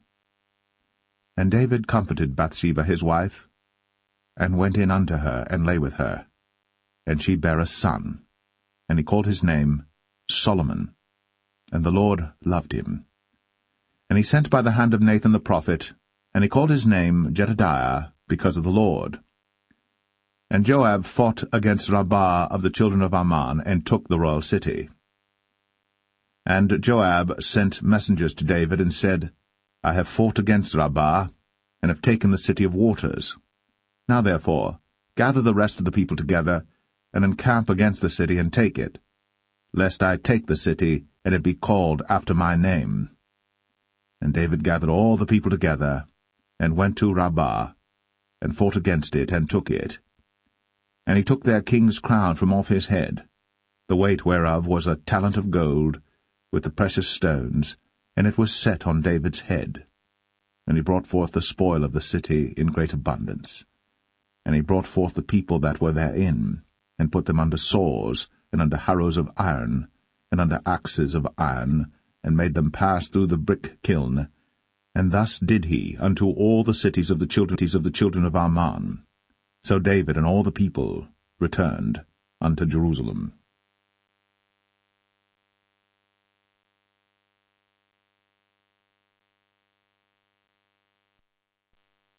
2 Samuel 13. And it came to pass after this, that Absalom the son of David had a fair sister whose name was Tamar, and Amnon the son of David loved her. And Amnon was so vexed that he fell sick for his sister Tamar, for she was a virgin, and Amnon thought it hard for him to do anything to her. But Amnon had a friend whose name was Jonadab, the son of Shimea, David's brother. And Jonadab was a very subtle man. And he said unto him, Why art thou, being the king's son, lean from day to day? Wilt thou not tell me? And Amnon said unto him, I love Tamar, my brother Absalom's sister.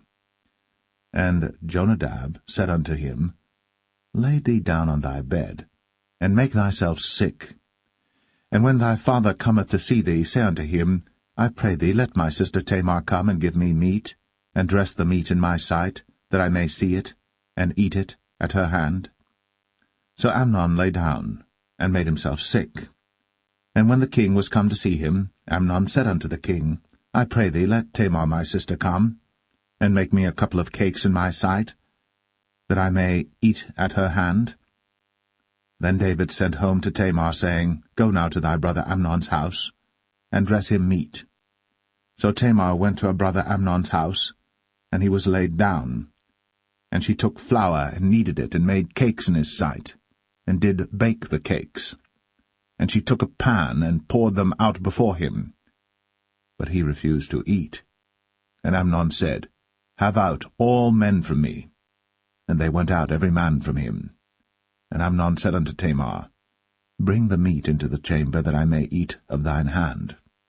And Tamar took the cakes which she had made, and brought them into the chamber to Amnon her brother. And when she had brought them unto him to eat, he took hold of her, and said unto her, Come, lie with me, my sister. And she answered him, Nay, my brother, do not force me. For no such thing ought to be done in Israel. Do not thou this folly. And I, whither shall I cause my shame to go? And as for thee, thou shalt be as one of the fools in Israel. Now therefore I pray thee, speak unto the king, for he will not withhold me from thee. Howbeit, he would not hearken unto her voice, but being stronger than she, forced her, and lay with her. Then Amnon hated her exceedingly, so that the hatred wherewith he hated her was greater than the love wherewith he had loved her. And Amnon said unto her, Arise, be gone. And she said unto him, There is no cause. This evil in sending me away is greater than the other that thou didst unto me. But he would not hearken unto her. Then he called his servant that ministered unto him, and said, Put now this woman out from me, and bolt the door after her. And she had a garment of divers colours upon her, for with such robes were the king's daughters that were virgins apparelled. Then his servant brought her out, and bolted the door after her. And Tamar put ashes on her head, and rent her garment of divers colours that was on her, and laid her hand on her head, and went on crying. And Absalom, her brother, said unto her, Hath Amnon thy brother been with thee? But hold now thy peace, my sister. He is thy brother. Regard not this thing. So Tamar remained desolate in her brother Absalom's house. But when King David heard of all these things, he was very wroth. And Absalom spake unto his brother Amnon, neither good nor bad, for Absalom hated Amnon, because he had forced his sister Tamar. And it came to pass after 2 full years, that Absalom had sheep-shearers in Baal-Hazor, which is beside Ephraim. And Absalom invited all the king's sons. And Absalom came to the king and said, Behold now, thy servant hath sheep-shearers. Let the king, I beseech thee, and his servants go with thy servant. And the king said to Absalom, Nay, my son, let us not all now go, lest we be chargeable unto thee. And he pressed him, howbeit he would not go, but blessed him. Then said Absalom, If not, I pray thee, let my brother Amnon go with us. And the king said unto him, Why should he go with thee? But Absalom pressed him that he let Amnon and all the king's sons go with him. Now Absalom had commanded his servant, saying, Mark ye now, when Amnon's heart is merry with wine, and when I say unto you, Smite Amnon, then kill him. Fear not. Have not I commanded you? Be courageous, and be valiant. and the servants of Absalom did unto Amnon, as Absalom had commanded. Then all the king's sons arose, and every man gat him up upon his mule, and fled. And it came to pass, while they were in the way, that tidings came to David, saying, Absalom hath slain all the king's sons, and there is not one of them left. Then the king arose, and tare his garments, and lay on the earth, and all his servants stood by with their clothes rent. And Jonadab, the son of Shemaiah, David's brother, answered and said, Let not my lord suppose that they have slain all the young men, the king's sons, for Amnon only is dead. For by the appointment of Absalom this hath been determined from the day that he forced his sister Tamar. Now therefore, let not my lord the king take the thing to his heart, to think that all the king's sons are dead, for Amnon only is dead. But Absalom fled. And the young man that kept the watch lifted up his eyes, and looked, and behold, there came much people by the way of the hillside behind him. And Jonadab said unto the king, Behold, the king's sons come, as thy servant said, so it is. And it came to pass, as soon as he had made an end of speaking, that, behold, the king's sons came, and lifted up their voice, and wept. And the king also and all his servants wept very sore. But Absalom fled and went to Talmai, the son of Ammihud, king of Geshur. And David mourned for his son every day. So Absalom fled, and went to Geshur, and was there 3 years. And the soul of King David longed to go forth unto Absalom, for he was comforted concerning Amnon, seeing he was dead.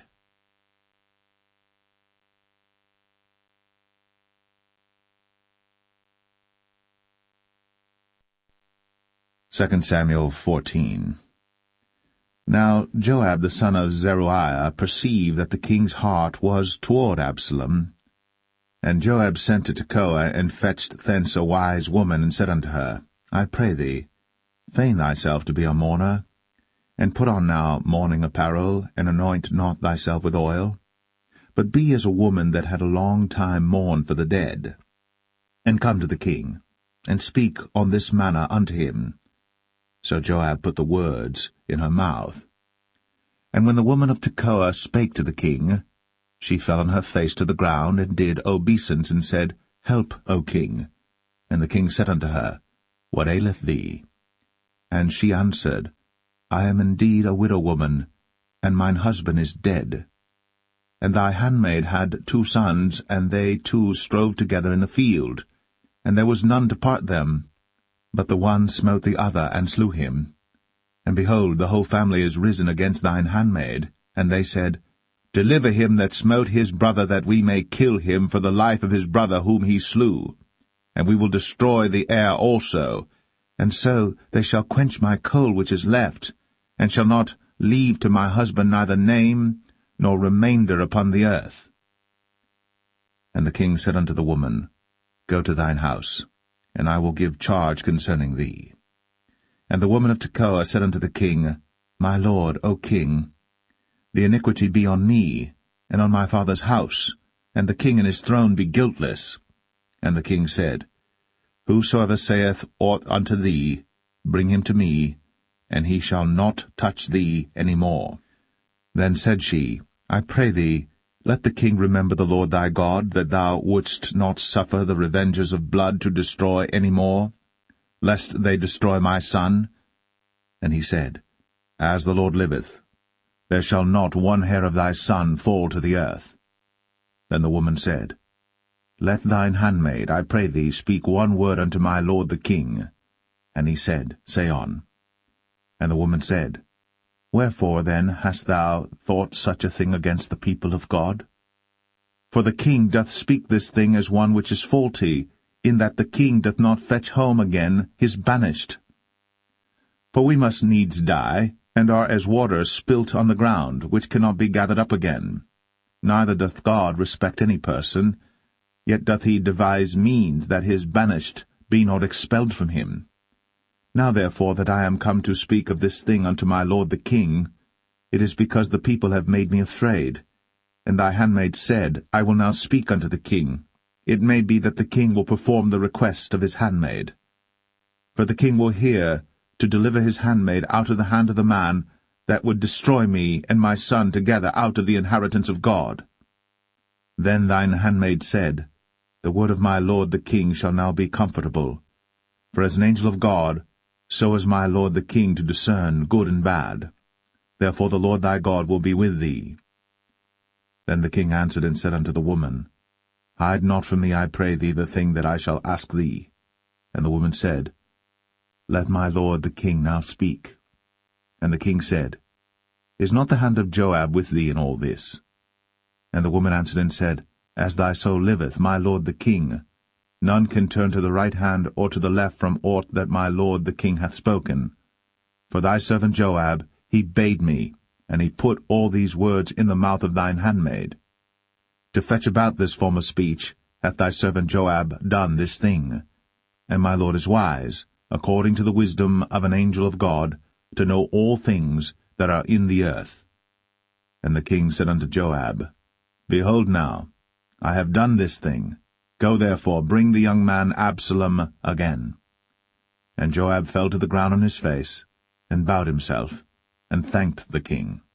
And Joab said, Today thy servant knoweth that I have found grace in thy sight, my lord, O king, in that the king hath fulfilled the request of his servant.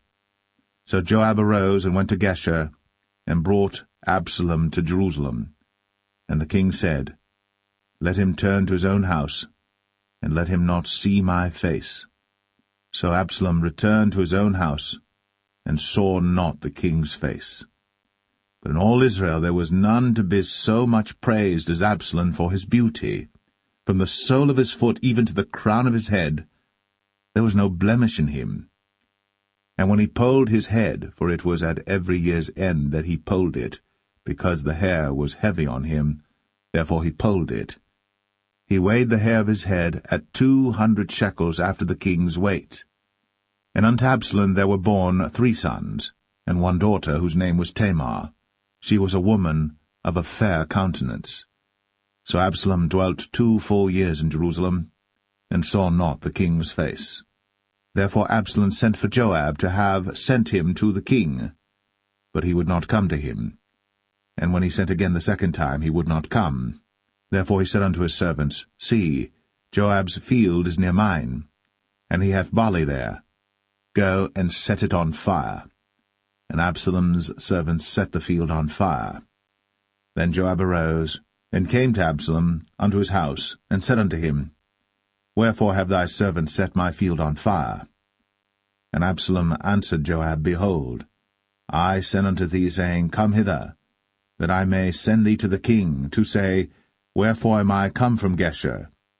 It had been good for me to have been there still.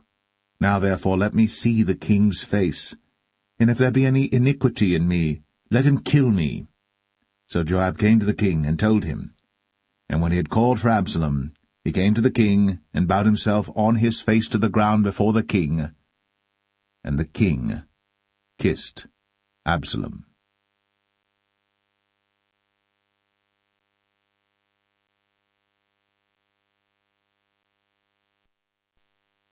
2 Samuel 15.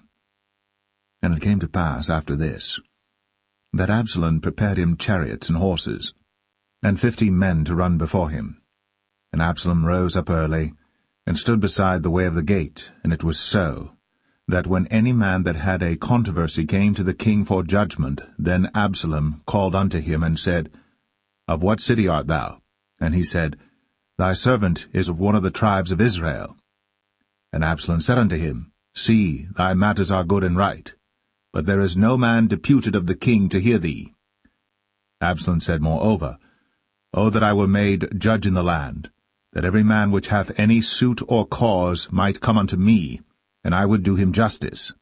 And it was so, that when any man came nigh to him to do him obeisance, he put forth his hand, and took him, and kissed him. And on this manner did Absalom to all Israel that came to the king for judgment. So Absalom stole the hearts of the men of Israel. And it came to pass after 40 years that Absalom said unto the king, I pray thee, let me go and pay my vow, which I have vowed unto the Lord in Hebron. For thy servant vowed a vow while I abode at Geshur in Syria, saying, If the Lord shall bring me again indeed to Jerusalem, then I will serve the Lord. And the king said unto him, Go in peace. So he arose, and went to Hebron.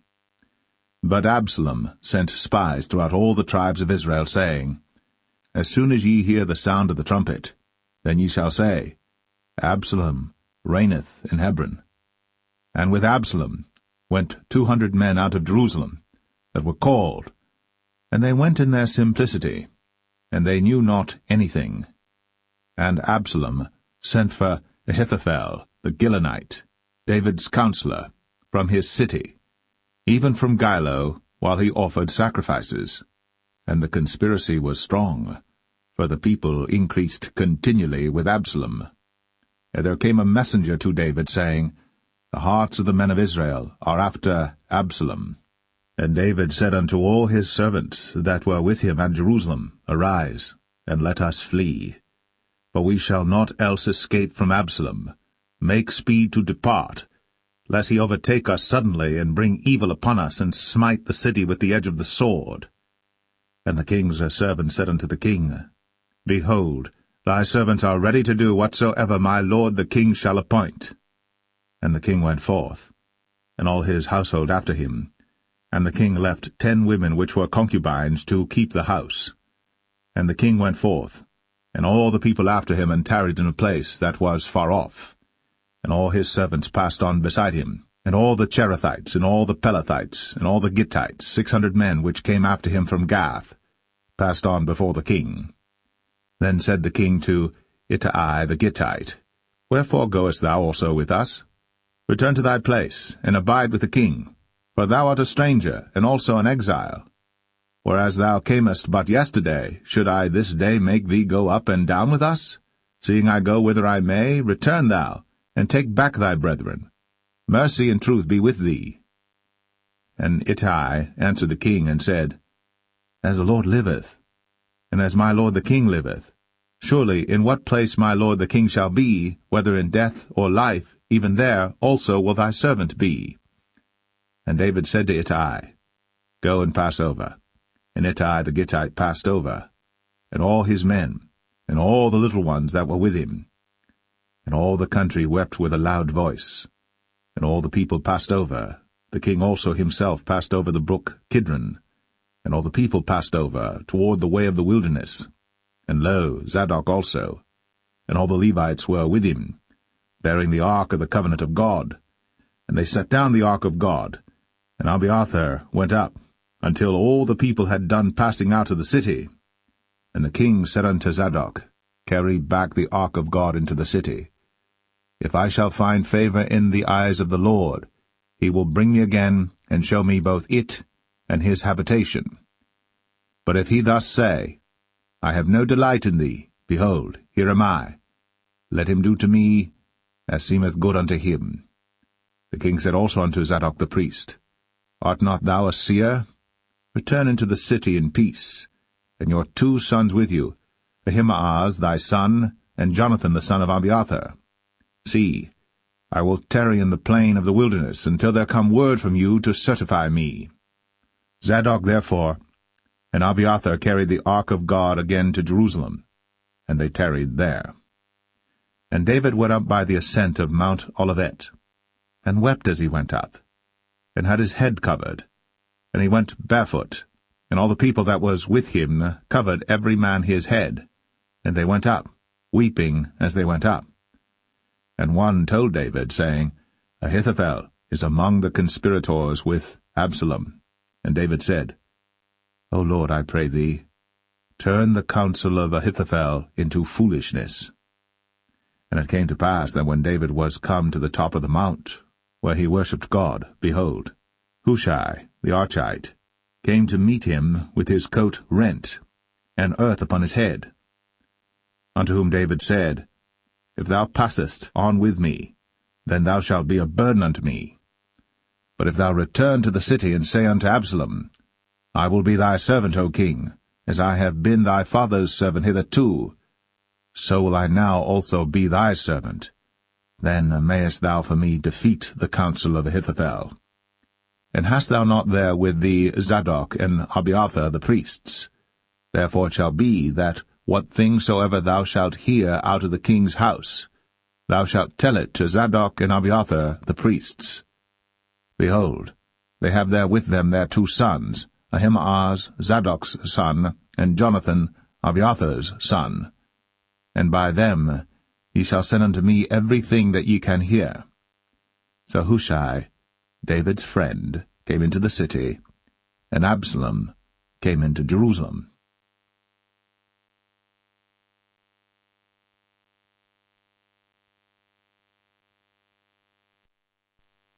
2 Samuel 16. And when David was a little past the top of the hill, behold, Ziba, the servant of Mephibosheth, met him with a couple of asses saddled, and upon them 200 loaves of bread, and 100 bunches of raisins, and 100 of summer fruits, and a bottle of wine. And the king said unto Ziba, What meanest thou by these? And Ziba said, The asses be for the king's household to ride on, and the bread and summer fruit for the young men to eat, and the wine, that such as be faint in the wilderness may drink. And the king said, And where is thy master's son?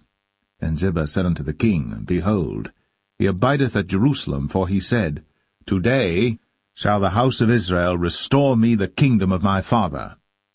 Then said the king to Ziba, Behold, thine are all that pertained unto Mephibosheth.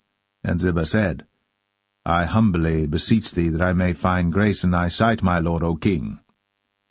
And when King David came to Bahurim, behold, thence came out a man of the family of the house of Saul, whose name was Shimei, the son of Gera. He came forth, and cursed still as he came. And he cast stones at David, and at all the servants of King David. And all the people and all the mighty men were on his right hand and on his left. And thus said Shimei, when he cursed, Come out, thou bloody man, and thou man of Belial. The Lord hath returned upon thee all the blood of the house of Saul, in whose stead thou hast reigned. And the Lord hath delivered the kingdom into the hand of Absalom thy son, and behold, thou art taken in thy mischief, because thou art a bloody man. Then said Abishai the son of Zeruiah unto the king, Why should this dead dog curse my lord the king? Let me go over, I pray thee, and take off his head. And the king said, What have I to do with you, ye sons of Zeruiah? So let him curse, because the Lord hath said unto him, Curse David. Who shall then say, Wherefore hast thou done so? And David said to Abishai, and to all his servants, Behold, my son, which came forth of my bowels, seeketh my life. How much more now may this Benjamite do it? Let him alone, and let him curse. For the Lord hath bidden him. It may be that the Lord will look on mine affliction, and that the Lord will requite me good for his cursing this day. And as David and his men went by the way, Shimei went along on the hill's side over against him, and cursed as he went, and threw stones at him, and cast dust. And the king and all the people that were with him came weary, and refreshed themselves there. And Absalom and all the people, the men of Israel, came to Jerusalem, and Ahithophel with him. And it came to pass, when Hushai the Archite, David's friend, was come unto Absalom, that Hushai said unto Absalom, God save the king, God save the king. And Absalom said to Hushai, Is this thy kindness to thy friend? Why wentest thou not with thy friend? And Hushai said unto Absalom, Nay, but whom the Lord and this people, and all the men of Israel choose, his will I be, and with him will I abide. And again, whom should I serve? Should I not serve in the presence of his son? As I have served in thy father's presence, so will I be in thy presence. Then said Absalom to Ahithophel, Give counsel among you what we shall do. And Ahithophel said unto Absalom, Go in unto thy father's concubines, which he hath left to keep the house. And all Israel shall hear that thou art abhorred of thy father. Then shall the hands of all that are with thee be strong. So they spread Absalom a tent upon the top of the house. And Absalom went in unto his father's concubines in the sight of all Israel. And the counsel of Ahithophel, which he counselled in those days, was as if a man had inquired at the oracle of God. So was all the counsel of Ahithophel, both with David and with Absalom.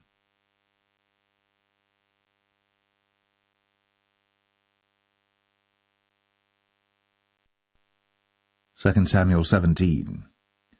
Moreover Ahithophel said unto Absalom, Let me now choose out 12,000 men, and I will arise and pursue after David this night. And I will come upon him while he is weary and weak-handed, and will make him afraid, and all the people that are with him shall flee, and I will smite the king only. And I will bring back all the people unto thee.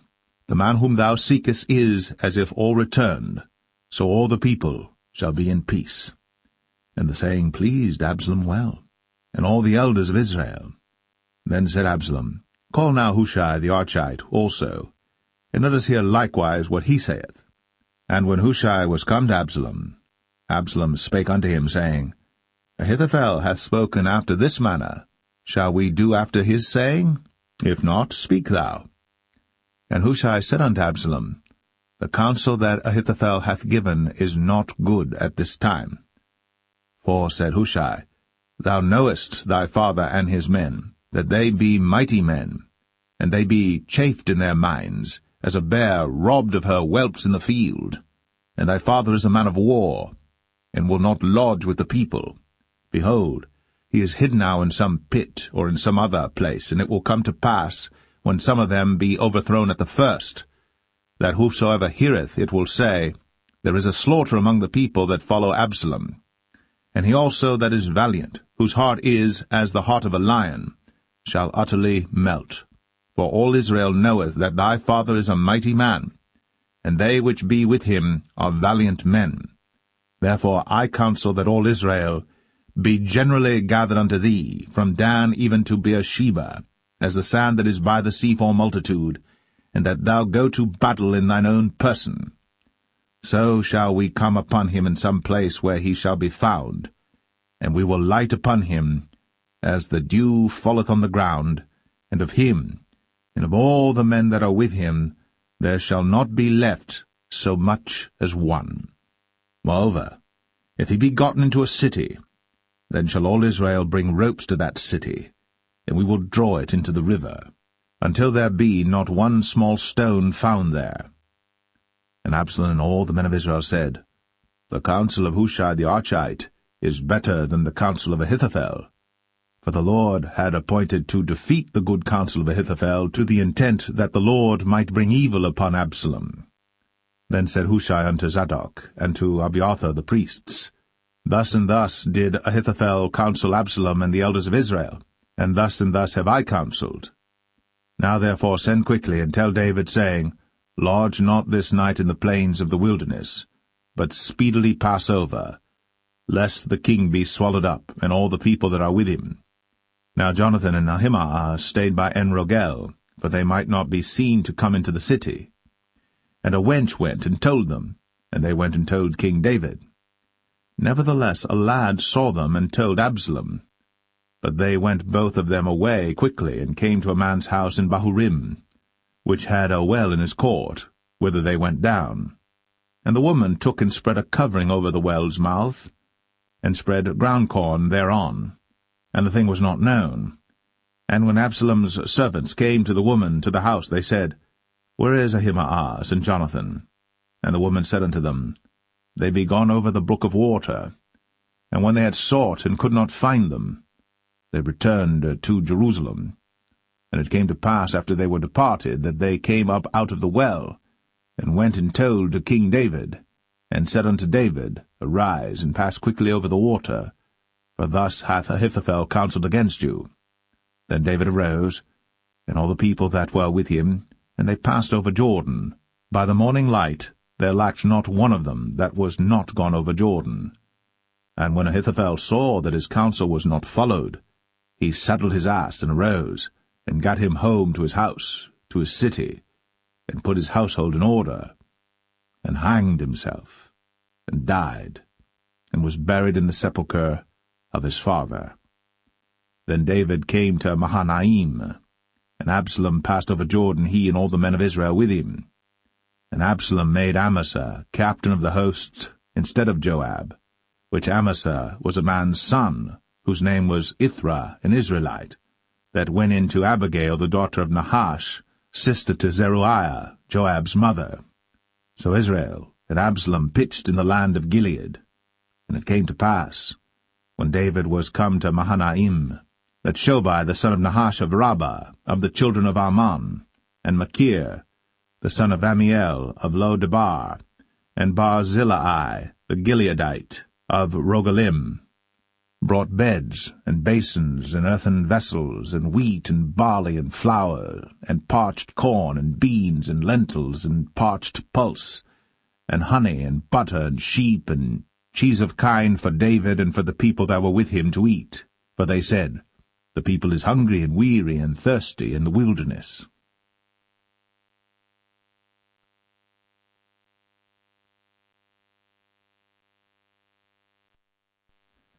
2 Samuel 18. And David numbered the people that were with him, and set captains of thousands and captains of hundreds over them. And David sent forth a third part of the people under the hand of Joab, and a third part under the hand of Abishai the son of Zeruiah, Joab's brother, and a third part under the hand of Ittai the Gittite. And the king said unto the people, I will surely go forth with you myself also. But the people answered, Thou shalt not go forth, for if we flee away, they will not care for us, neither, if half of us die, will they care for us. But now thou art worth 10,000 of us. Therefore now it is better that thou succour us out of the city. And the king said unto them, What seemeth you best, I will do. And the king stood by the gate side, and all the people came out by hundreds and by thousands. And the king commanded Joab and Abishai and Ittai, saying, Deal gently for my sake with the young man, even with Absalom. And all the people heard when the king gave all the captains charge concerning Absalom. So the people went out into the field against Israel, and the battle was in the wood of Ephraim, where the people of Israel were slain before the servants of David, and there was there a great slaughter that day of 20,000 men. For the battle was there scattered over the face of all the country, and the wood devoured more people that day than the sword devoured.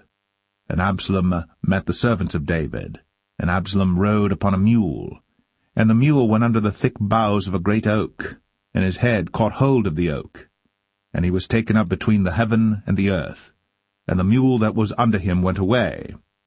And a certain man saw it, and told Joab, and said, Behold, I saw Absalom hanged in an oak. And Joab said unto the man that told him, And behold, thou sawest him, and why didst thou not smite him there to the ground? And I would have given thee 10 shekels of silver and a girdle. And the man said unto Joab, Though I should receive 1,000 shekels of silver in mine hand, yet would I not put forth mine hand against the king's son. For in our hearing the king charged thee and Abishai and Ittai, saying, Beware that none touch the young man Absalom. Otherwise I should have wrought falsehood against mine own life. For there is no matter hid from the king, and thou thyself wouldest have set thyself against me.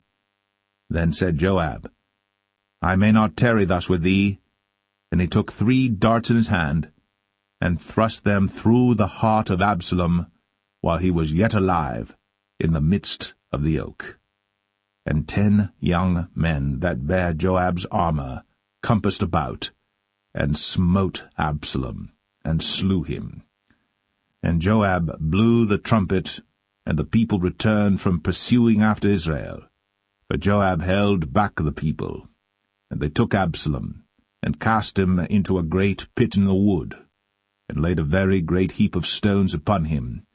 And all Israel fled, every one to his tent. Now Absalom, in his lifetime, had taken and reared up for himself a pillar which is in the king's dale, for he said, I have no son to keep my name in remembrance. And he called the pillar after his own name, and it is called unto this day Absalom's place. Then said Ahimaaz, the son of Zadok, Let me now run, and bear the king tidings, how that the Lord hath avenged him of his enemies. And Joab said unto him, Thou shalt not bear tidings this day, but thou shalt bear tidings another day. But this day thou shalt bear no tidings, because the king's son is dead. Then said Joab to Cushai, Go tell the king what thou hast seen. And Cushai bowed himself unto Joab, and ran. Then said Ahimaaz, the son of Zadok, yet again to Joab, But howsoever let me, I pray thee, also run after Cushai. And Joab said, Wherefore wilt thou run, my son, seeing that thou hast no tidings ready? But howsoever said he, Let me run. And he said unto him, Run. Then Ahimaaz ran by the way of the plain, and overran Cushai. And David sat between the two gates, and the watchman went up to the roof over the gate unto the wall, and lifted up his eyes, and looked, and behold, a man running alone. And the watchman cried, and told the king. And the king said, If he be alone, there is tidings in his mouth. And he came apace, and drew near. And the watchman saw another man running. And the watchman called unto the porter, and said, Behold, another man running alone. And the king said, He also bringeth tidings. And the watchman said, Methinketh the running of the foremost is like the running of Ahimaaz the son of Zadok. And the king said, He is a good man, and cometh with good tidings. And Ahimaaz called, and said unto the king, All is well. And he fell down to the earth upon his face before the king, and said, Blessed be the Lord thy God, which hath delivered up the men that lifted up their hand against my lord the king. And the king said, Is the young man Absalom safe? And Ahimaaz answered, When Joab sent the king's servant, and me thy servant, I saw a great tumult, but I knew not what it was. And the king said unto him, Turn aside, and stand here. And he turned aside, and stood still. And behold, Cushai came. And Cushai said, Tidings, my lord the king. For the Lord hath avenged thee this day of all them that rose up against thee. And the king said unto Cushai, Is the young man Absalom safe? And Cushai answered, The enemies of my lord the king, and all that rise against thee to do thee hurt, be as that young man is. And the king was much moved, and went up to the chamber over the gate, and wept. And as he went, thus he said, O my son Absalom, my son Absalom, would God I had died for thee, O Absalom, my son, my son.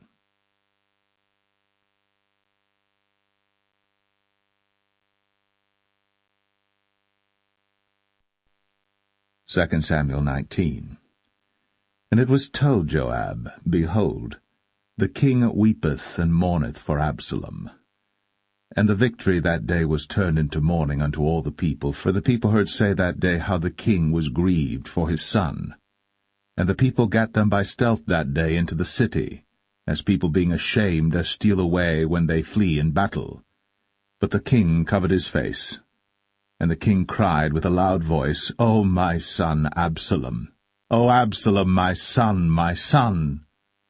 And Joab came into the house to the king, and said, Thou hast shamed this day the faces of all thy servants, which this day have saved thy life and the lives of thy sons and of thy daughters, and the lives of thy wives and the lives of thy concubines, in that thou lovest thine enemies and hatest thy friends.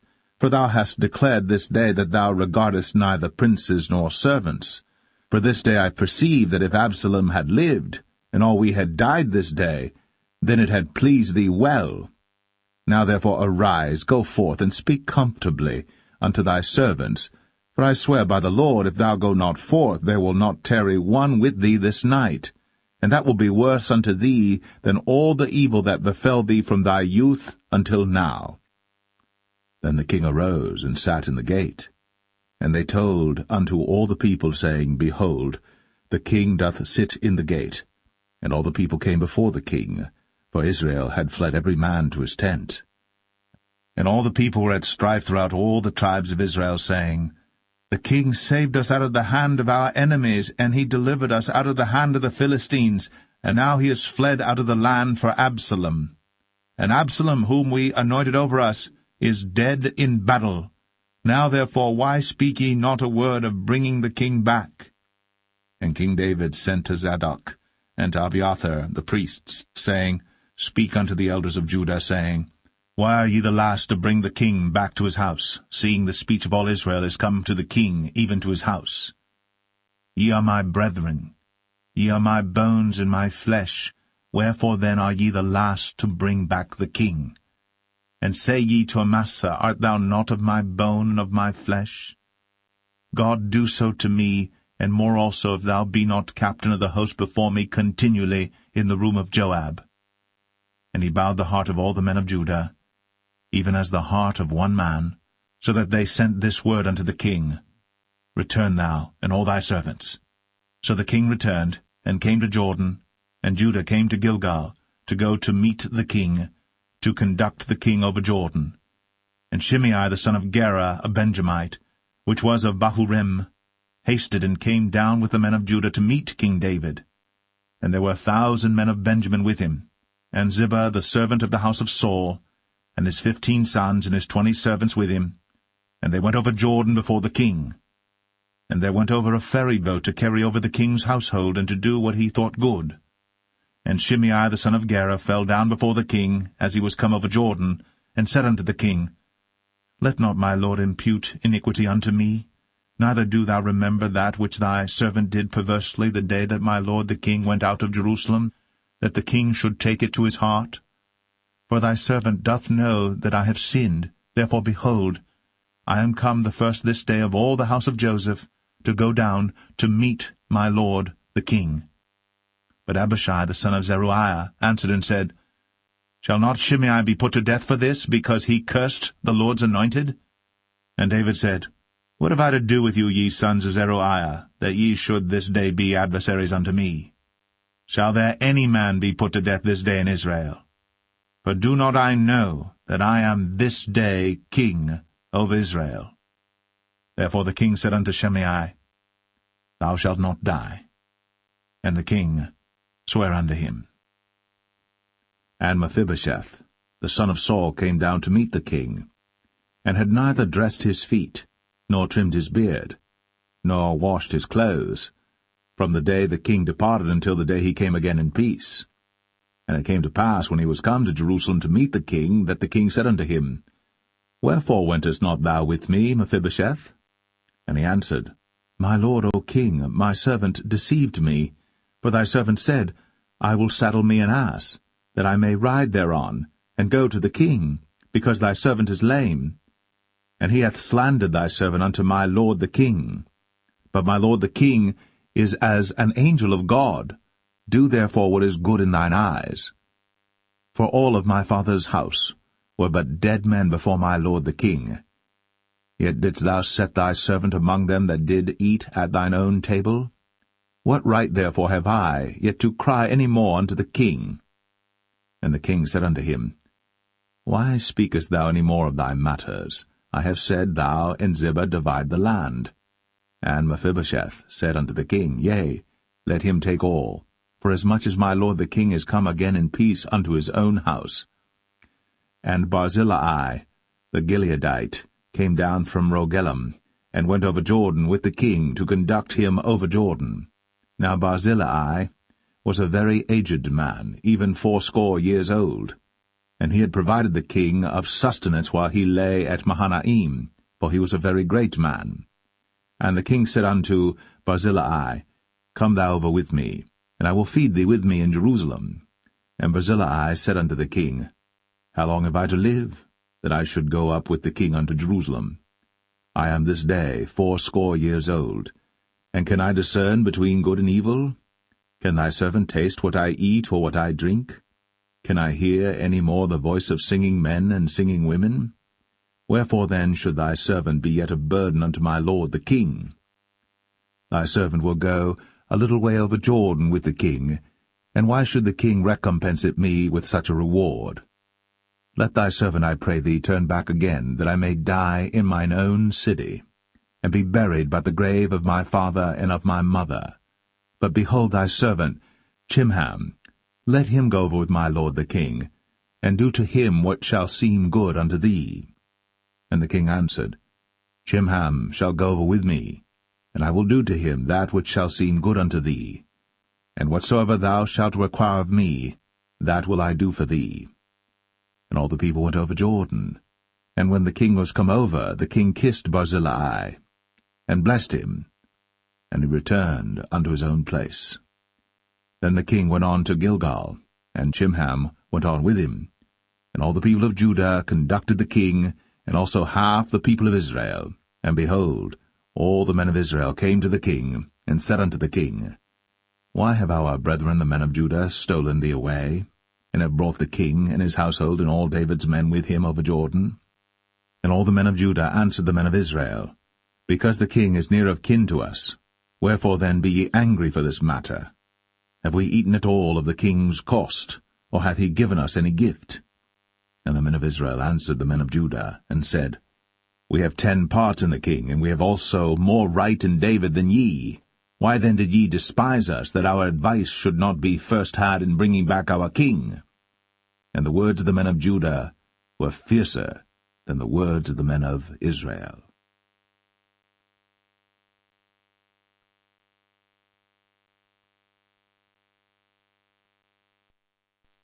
2 Samuel 20. And there happened to be there a man of Belial, whose name was Sheba, the son of Bichri, a Benjamite. And he blew a trumpet, and said, We have no part in David, neither have we inheritance in the son of Jesse. Every man to his tents, O Israel. So every man of Israel went up from after David, and followed Sheba the son of Bichri. But the men of Judah clave unto their king, from Jordan even to Jerusalem. And David came to his house at Jerusalem. And the king took the 10 women his concubines, whom he had left to keep the house, and put them in ward, and fed them, but went not in unto them. So they were shut up unto the day of their death, living in widowhood. Then said the king to Amasa, Assemble me the men of Judah within 3 days, and be thou here present. So Amasa went to assemble the men of Judah, but he tarried longer than the set time which he had appointed him. And David said to Abishai, Now shall Sheba the son of Bichri do us more harm than did Absalom. Take thou thy lord's servants, and pursue after him, lest he get him fenced cities and escape us. And there went out after him Joab's men, and the Cherethites and the Pelethites, and all the mighty men, and they went out of Jerusalem, to pursue after Sheba the son of Bichri. When they were at the great stone which is in Gibeon, Amasa went before them, and Joab's garment that he had put on was girded unto him, and upon it a girdle with a sword fastened upon his loins in the sheath thereof. And as he went forth it fell out. And Joab said to Amasa, Art thou in health, my brother? And Joab took Amasa by the beard with the right hand to kiss him. But Amasa took no heed to the sword that was in Joab's hand. So he smote him therewith in the 5th rib, and shed out his bowels to the ground, and struck him not again, and he died. So Joab and Abishai his brother pursued after Sheba the son of Bichri. And one of Joab's men stood by him, and said, He that favoureth Joab, and he that is for David, let him go after Joab. And Amasa wallowed in blood in the midst of the highway. And when the man saw that all the people stood still, he removed Amasa out of the highway into the field, and cast a cloth upon him when he saw that every one that came by him stood still. When he was removed out of the highway, all the people went on after Joab, to pursue after Sheba the son of Bichri. And he went through all the tribes of Israel unto Abel, and to Bethmachah, and all the Berites, and they were gathered together, and went also after him. And they came and besieged him in Abel of Bethmachah. And they cast up a bank against the city, and it stood in the trench, and all the people that were with Joab battered the wall to throw it down. Then cried a wise woman out of the city, Hear, hear, say, I pray you, unto Joab, Come near hither, that I may speak with thee. And when he was come near unto her, the woman said, Art thou Joab? And he answered, I am he. Then she said unto him, Hear the words of thine handmaid. And he answered, I do hear. Then she spake, saying, They were wont to speak in old time, saying, They shall surely ask counsel at Abel, and so they ended the matter. I am one of them that are peaceable and faithful in Israel. Thou seekest to destroy a city and a mother in Israel. Why wilt thou swallow up the inheritance of the Lord? And Joab answered and said, far be it from me that I should swallow up or destroy. The matter is not so. But a man of Mount Ephraim, Sheba, the son of Bichri by name, hath lifted up his hand against the king, even against David. Deliver him only, and I will depart from the city. And the woman said unto Joab, Behold, his head shall be thrown to thee over the wall. Then the woman went unto all the people in her wisdom, and they cut off the head of Sheba the son of Bichri, and cast it out to Joab. And he blew a trumpet, and they retired from the city, every man to his tent. And Joab returned to Jerusalem unto the king. Now Joab was over all the host of Israel, and Benaiah the son of Jehoiada was over the Cherethites and over the Pelethites, and Adoram was over the tribute, and Jehoshaphat the son of Ahilud was recorder, and Sheva was scribe, and Zadok and Abiathar were priests, and Ira also the Jerite was a chief ruler about David.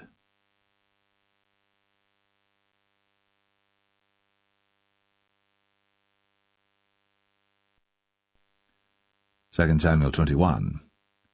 Then there was a famine in the days of David 3 years, year after year, and David inquired of the Lord. And the Lord answered, It is for Saul and for his bloody house, because he slew the Gibeonites. And the king called the Gibeonites, and said unto them, Now the Gibeonites were not of the children of Israel, but of the remnant of the Amorites, and the children of Israel had sworn unto them. And Saul sought to slay them in his zeal to the children of Israel and Judah. Wherefore David said unto the Gibeonites, What shall I do for you? And wherewith shall I make the atonement, that ye may bless the inheritance of the Lord? And the Gibeonites said unto him, We will have no silver nor gold of Saul, nor of his house, neither for us shalt thou kill any man in Israel. And he said, What ye shall say, that will I do for you. And they answered the king, The man that consumed us, and that devised against us, that we should be destroyed from remaining in any of the coasts of Israel. Let 7 men of his sons be delivered unto us, and we will hang them up unto the Lord in Gibeah of Saul, whom the Lord did choose. And the king said, I will give them. But the king spared Mephibosheth, the son of Jonathan the son of Saul, because of the Lord's oath that was between them, between David and Jonathan the son of Saul. But the king took the 2 sons of Rizpah, the daughter of Aiah, whom she bare unto Saul, Armoni and Mephibosheth, and the 5 sons of Michal the daughter of Saul, whom she brought up for Adriel the son of Barzillai the Maholathite. And he delivered them into the hands of the Gibeonites, and they hanged them in the hill before the Lord. And they fell all 7 together, and were put to death in the days of harvest, in the first days, in the beginning of barley harvest. And Rizpah the daughter of Aiah took sackcloth, and spread it for her upon the rock, from the beginning of harvest until water dropped upon them out of heaven, and suffered neither the birds of the air to rest on them by day, nor the beast of the field by night. And it was told David what Rizpah the daughter of Aiah, the concubine of Saul, had done. And David went and took the bones of Saul, and the bones of Jonathan his son, from the men of Jabesh-Gilead, which had stolen them from the street of Bethshan, where the Philistines had hanged them, when the Philistines had slain Saul in Gilboa.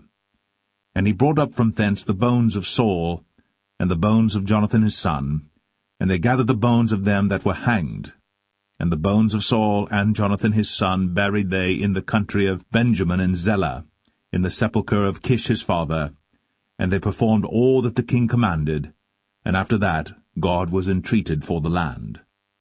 Moreover, the Philistines had yet war again with Israel, and David went down, and his servants with him, and fought against the Philistines, and David waxed faint. And Ishbi-Benob, which was of the sons of the giant, the weight of whose spear weighed 300 shekels of brass in weight, he being girded with a new sword, thought to have slain David. But Abishai the son of Zeruiah succored him, and smote the Philistine, and killed him. Then the men of David sware unto him, saying, Thou shalt go no more out with us to battle, that thou quench not the light of Israel. And it came to pass after this, that there was again a battle with the Philistines at Gob. Then Sibbechai the Hushathite slew Saph, which was of the sons of the giant. And there was again a battle in Gob with the Philistines, where Elhanan the son of Jaare-Oregim, a Bethlehemite, slew the brother of Goliath the Gittite, the staff of whose spear was like a weaver's beam.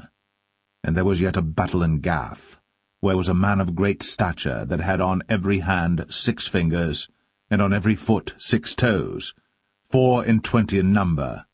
And he also was born to the giant. And when he defied Israel, Jonathan the son of Shemaiah, the brother of David, slew him. These 4 were born to the giant in Gath, and fell by the hand of David, and by the hand of his servants.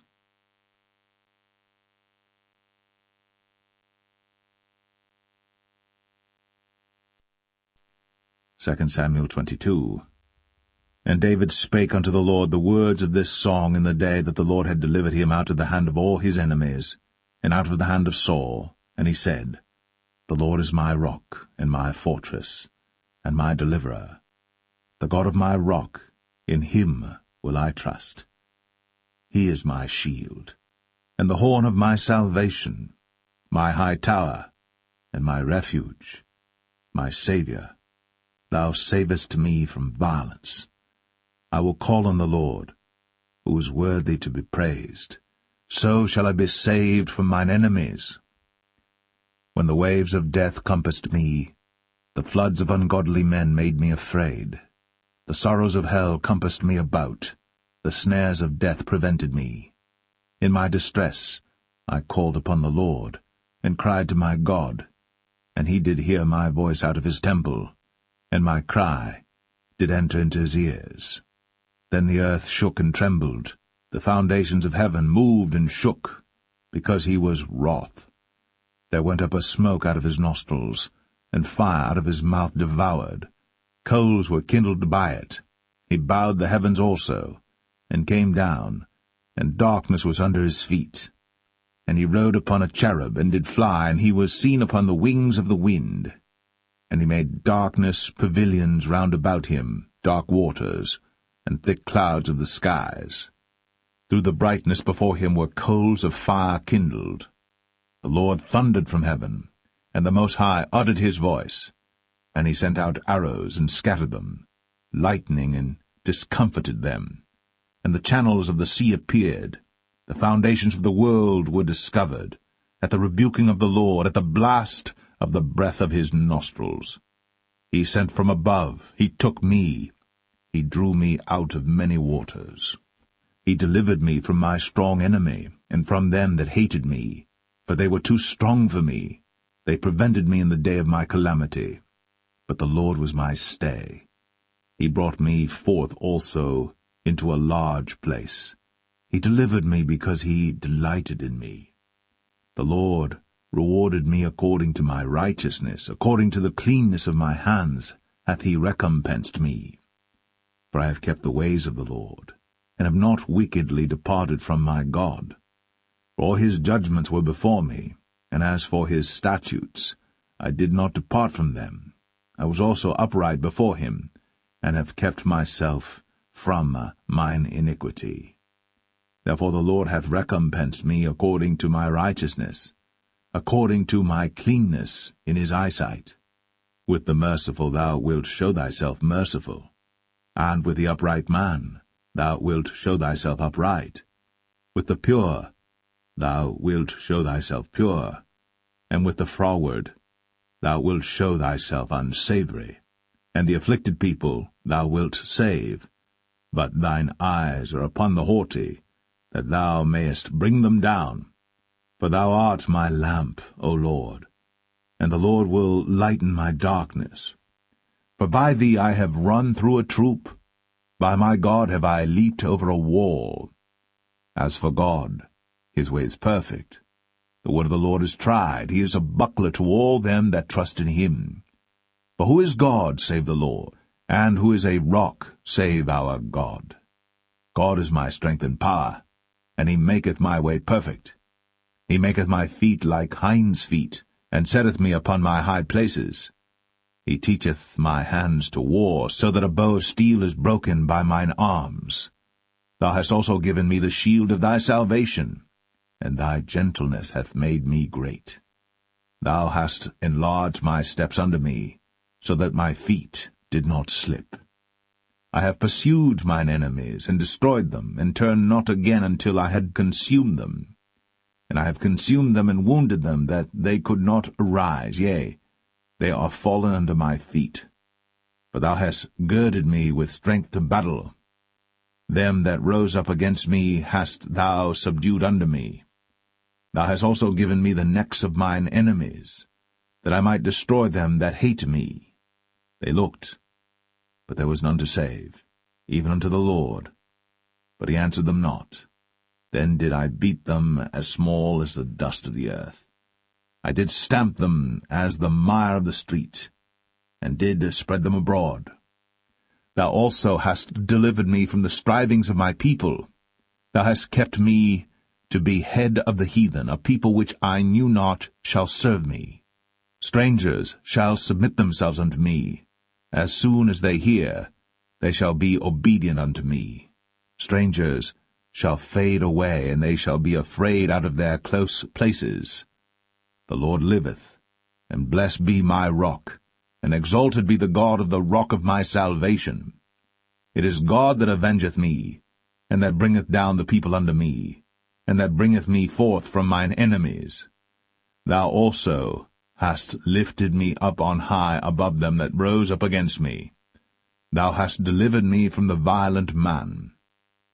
Therefore I will give thanks unto thee, O Lord, among the heathen, and I will sing praises unto thy name.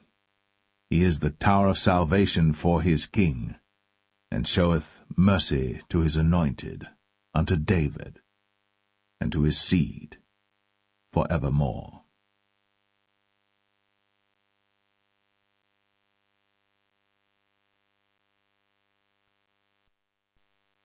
2 Samuel 23. Now these be the last words of David. David the son of Jesse said, and the man who was raised up on high, the anointed of the God of Jacob, and the sweet psalmist of Israel, said, The Spirit of the Lord spake by me, and his word was in my tongue. The God of Israel said, The Rock of Israel spake to me. He that ruleth over men must be just, ruling in the fear of God. And he shall be as the light of the morning, when the sun riseth, even a morning without clouds, as the tender grass springing out of the earth by clear shining after rain. Although my house be not so with God, yet he hath made with me an everlasting covenant, ordered in all things and sure. For this is all my salvation and all my desire, although he make it not to grow. But the sons of Belial shall be all of them as thorns thrust away, because they cannot be taken with hands. But the man that shall touch them must be fenced with iron, and the staff of a spear, and they shall be utterly burned with fire in the same place. These be the names of the mighty men whom David had. The Tachmonite, that sat in the seat, chief among the captains. The same was Adino, the Eznite. He lift up his spear against 800, whom he slew at one time. And after him was Eleazar the son of Dodo the Ahohite, one of the 3 mighty men with David, when they defied the Philistines that were there gathered together to battle, and the men of Israel were gone away. He arose, and smote the Philistines until his hand was weary, and his hand clave unto the sword. And the Lord wrought a great victory that day, and the people returned after him only to spoil. And after him was Shammah the son of Agi, the Harahite. And the Philistines were gathered together into a troop, where was a piece of ground full of lentils, and the people fled from the Philistines. But he stood in the midst of the ground, and defended it, and slew the Philistines, and the Lord wrought a great victory. And 3 of the 30 chief went down, and came to David, in the harvest time, unto the cave of Adullam. And the troop of the Philistines pitched in the valley of Rephaim. And David was then in an hold, and the garrison of the Philistines was then in Bethlehem. And David longed and said, Oh, that one would give me drink of the water of the well of Bethlehem, which is by the gate. And the 3 mighty men brake through the host of the Philistines, and drew water out of the well of Bethlehem that was by the gate, and took it, and brought it to David. Nevertheless he would not drink thereof, but poured it out unto the Lord. And he said, Be it far from me, O Lord, that I should do this. Is not this the blood of the men that went in jeopardy of their lives? Therefore he would not drink it. These things did these 3 mighty men. And Abishai the brother of Joab, the son of Zeruiah, was chief among 3. And he lifted up his spear against 300, and slew them, and had the name among 3. Was he not most honourable of 3? Therefore he was their captain, howbeit he attained not unto the first 3. And Benaiah the son of Jehoiada, the son of a valiant man of Kabzeel, who had done many acts, he slew 2 lion-like men of Moab. He went down also and slew a lion in the midst of a pit in time of snow. And he slew an Egyptian, a goodly man. And the Egyptian had a spear in his hand. But he went down to him with a staff, and plucked the spear out of the Egyptian's hand, and slew him with his own spear. These things did Benaiah the son of Jehoiada, and had the name among 3 mighty men. He was more honourable than the 30, but he attained not to the first 3. And David set him over his guard. Asahel the brother of Joab was one of the 30, Elhanan the son of Dodo of Bethlehem, Shammah the Harodite, Elika the Harodite, Helez the Paltite, Ira the son of Ikesh the Tekoite, Abiezer the Anethathite, Mebunai the Hushathite, Zalman the Ahohite, Maharai the Netophathite, Heleb the son of Baanah a Netophathite, Ittai the son of Ribai, out of Gibeah of the children of Benjamin, Benaiah the Parathonite, Hiddai of the brooks of Gaash, Abialbon the Arbathite, Asmaveth the Bahumite, Eliabah the Shaalbanite, of the sons of Jashan, Jonathan, Shammah the Hararite, Ahiam the son of Sharah, the Hararite, Eliphalet the son of Ahasbai, the son of the Maacathite, Eliam the son of Ahithophel the Gelonite, Hezrai the Carmelite, Parai the Arbite, Igal the son of Nathan of Zobah, Bani the Gadite, Zelek the Ammonite, Naharai the Barathite, Armah-bearer to Joab the son of Zeruiah, Ira and Ithrite, Gareb and Ithrite, Uriah the Hittite, 37 in all.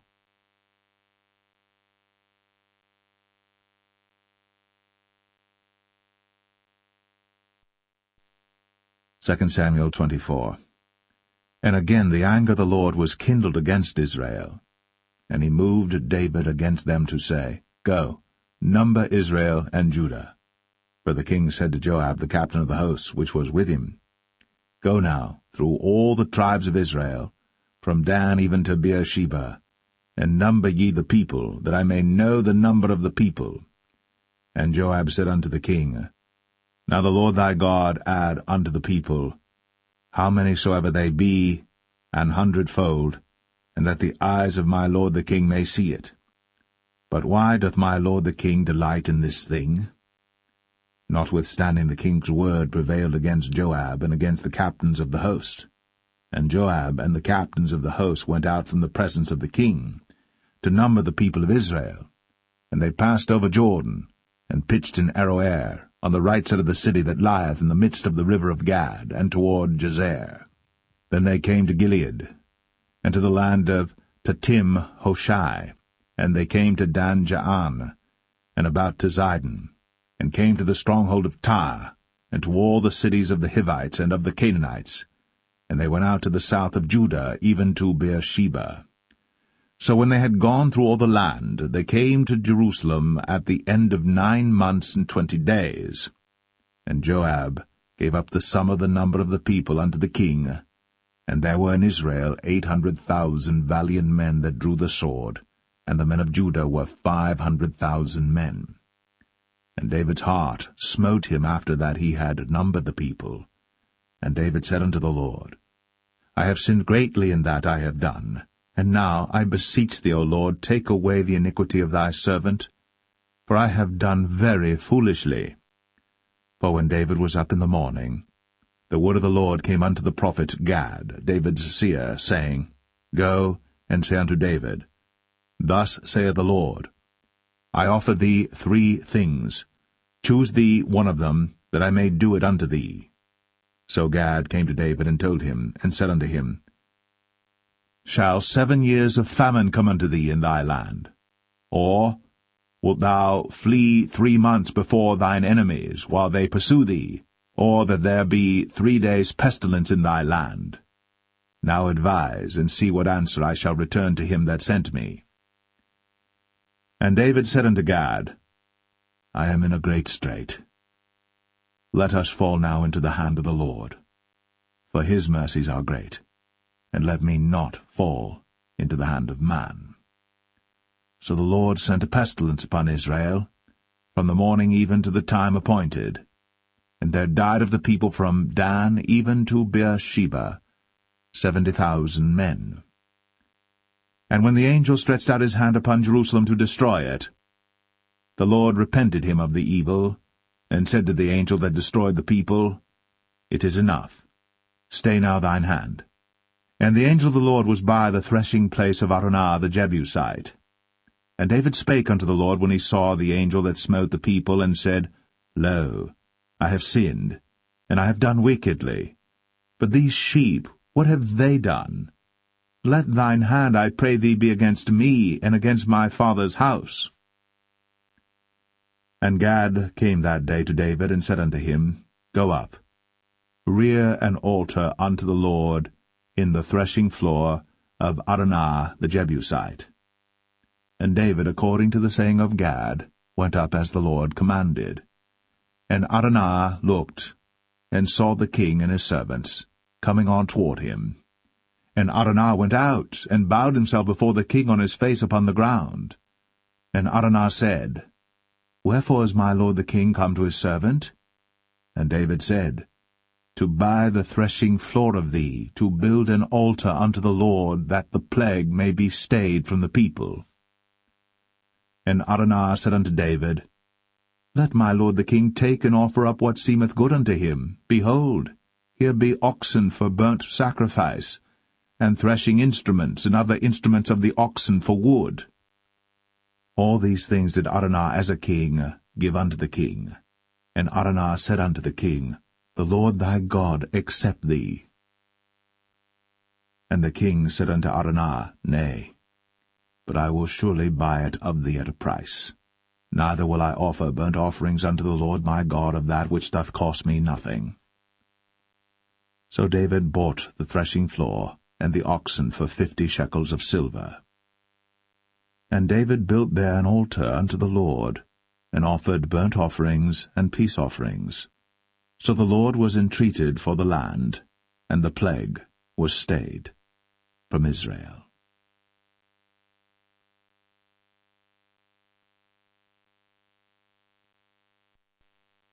The first book of Kings, chapter 1. Now King David was old, and stricken in years, and they covered him with clothes, but he gat no heat. Wherefore his servants said unto him, Let there be sought for my lord the king a young virgin, and let her stand before the king, and let her cherish him, and let her lie in thy bosom, that my lord the king may get heat. So they sought for a fair damsel throughout all the coasts of Israel, and found Abishag, a Shunammite, and brought her to the king. And the damsel was very fair, and cherished the king, and ministered to him. But the king knew her not. Then Adonijah the son of Haggith exalted himself, saying, I will be king. And he prepared him chariots and horsemen, and 50 men to run before him. And his father had not displeased him at any time in saying, Why hast thou done so? And he also was a very goodly man. And his mother bare him after Absalom. And he conferred with Joab the son of Zeruiah, and with Abiathar the priest, and they, following Adonijah, helped him.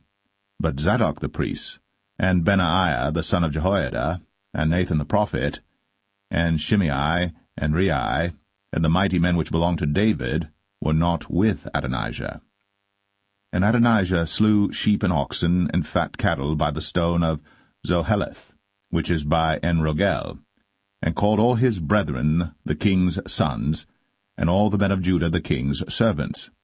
But Nathan the prophet, and Benaiah, and the mighty men, and Solomon his brother, he called not. Wherefore Nathan spake unto Bathsheba, the mother of Solomon, saying, Hast thou not heard that Adonijah the son of Haggith doth reign, and David our Lord knoweth it not? Now therefore come, let me, I pray thee, give thee counsel, that thou mayest save thine own life, and the life of thy son Solomon. Go and get thee in unto King David, and say unto him, Didst not thou, my lord, O king, swear unto thine handmaid, saying, Assuredly Solomon thy son shall reign after me, and he shall sit upon my throne. Why then doth Adonijah reign? Behold, while thou yet talkest there with the king, I also will come in after thee, and confirm thy words. And Bathsheba went in unto the king into the chamber. And the king was very old, and Abishag the Shunammite ministered unto the king. And Bathsheba bowed, and did obeisance unto the king. And the king said, What wouldst thou? And she said unto him, My lord, thou swearest by the Lord thy God unto thine handmaid, saying, Assuredly Solomon thy son shall reign after me, and he shall sit upon my throne. And now, behold, Adonijah reigneth. And now, my lord the king, thou knowest it not. And he hath slain oxen and fat cattle, and sheep in abundance, and hath called all the sons of the king, and Abiathar the priest, and Joab the captain of the host. But Solomon thy servant hath he not called. And thou, my lord, O king, the eyes of all Israel are upon thee, that thou shouldst tell them who shall sit on the throne of my lord the king after him. Otherwise it shall come to pass, when my lord the king shall sleep with his fathers, that I and my son Solomon shall be counted offenders. And lo, while she yet talked with the king, Nathan the prophet also came in. And they told the king, saying, Behold, Nathan the prophet. And when he was come in before the king, he bowed himself before the king with his face to the ground. And Nathan said, My lord, O king, hast thou said, Adonijah shall reign after me, and he shall sit upon my throne? For he is gone down this day, and hath slain oxen and fat cattle and sheep in abundance, and hath called all the king's sons, and the captains of the host, and Abiathar the priest, and behold, they eat and drink before him, and say, God save King Adonijah. But me, even me thy servant, and Zadok the priest, and Benaiah the son of Jehoiada, and thy servant Solomon hath he not called. Is this thing done by my lord the king? And thou hast not showed it unto thy servant, who should sit on the throne of my lord the king after him? Then King David answered and said, Call me Bathsheba. And she came into the king's presence, and stood before the king. And the king sware, and said, As the Lord liveth, that hath redeemed my soul out of all distress, even as I swear unto thee by the Lord God of Israel, saying, Assuredly Solomon thy son shall reign after me, and he shall sit upon my throne in my stead, even so will I certainly do this day. Then Bathsheba bowed with her face to the earth, and did reverence to the king, and said, Let my lord King David live for ever. And King David said, Call me Zadok the priest, and Nathan the prophet, and Benaiah the son of Jehoiada. And they came before the king. The king also said unto them, Take with you the servants of your lord, and cause Solomon my son to ride upon mine own mule, and bring him down to Gin.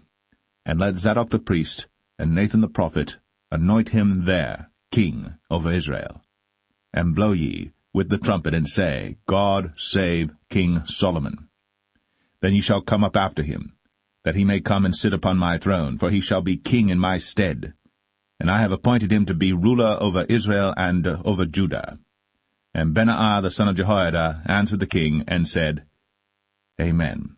The Lord God of my lord the king say so too. As the Lord hath been with my lord the king, even so be he with Solomon, and make his throne greater than the throne of my lord, King David. So Zadok the priest, and Nathan the prophet, and Benaiah the son of Jehoiada, and the Cherethites, and the Pelethites, went down, and caused Solomon to ride upon King David's mule, and brought him to Gihon.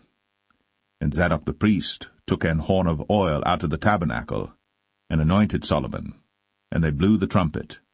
And all the people said, God save King Solomon.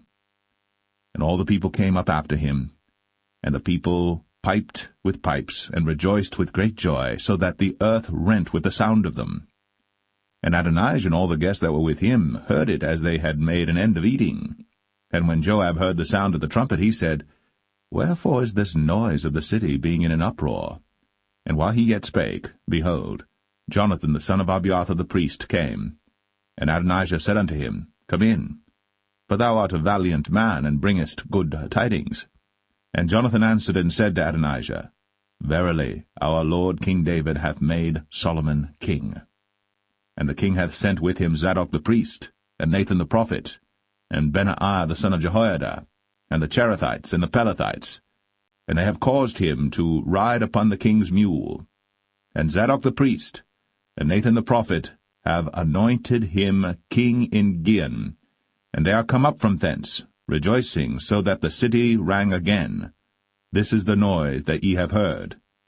And also Solomon sitteth on the throne of the kingdom.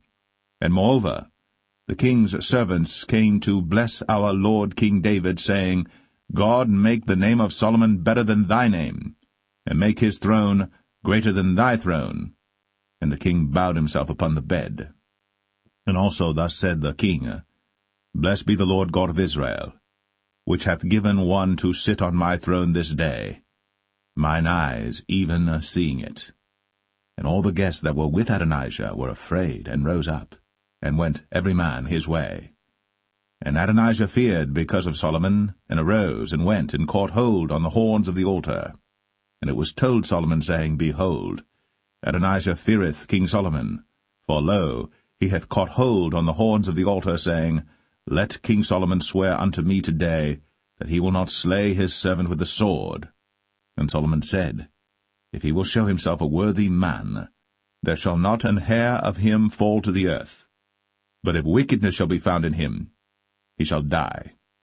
So King Solomon sent, and they brought him down from the altar, and he came, and bowed himself to King Solomon. And Solomon said unto him, Go to thine house.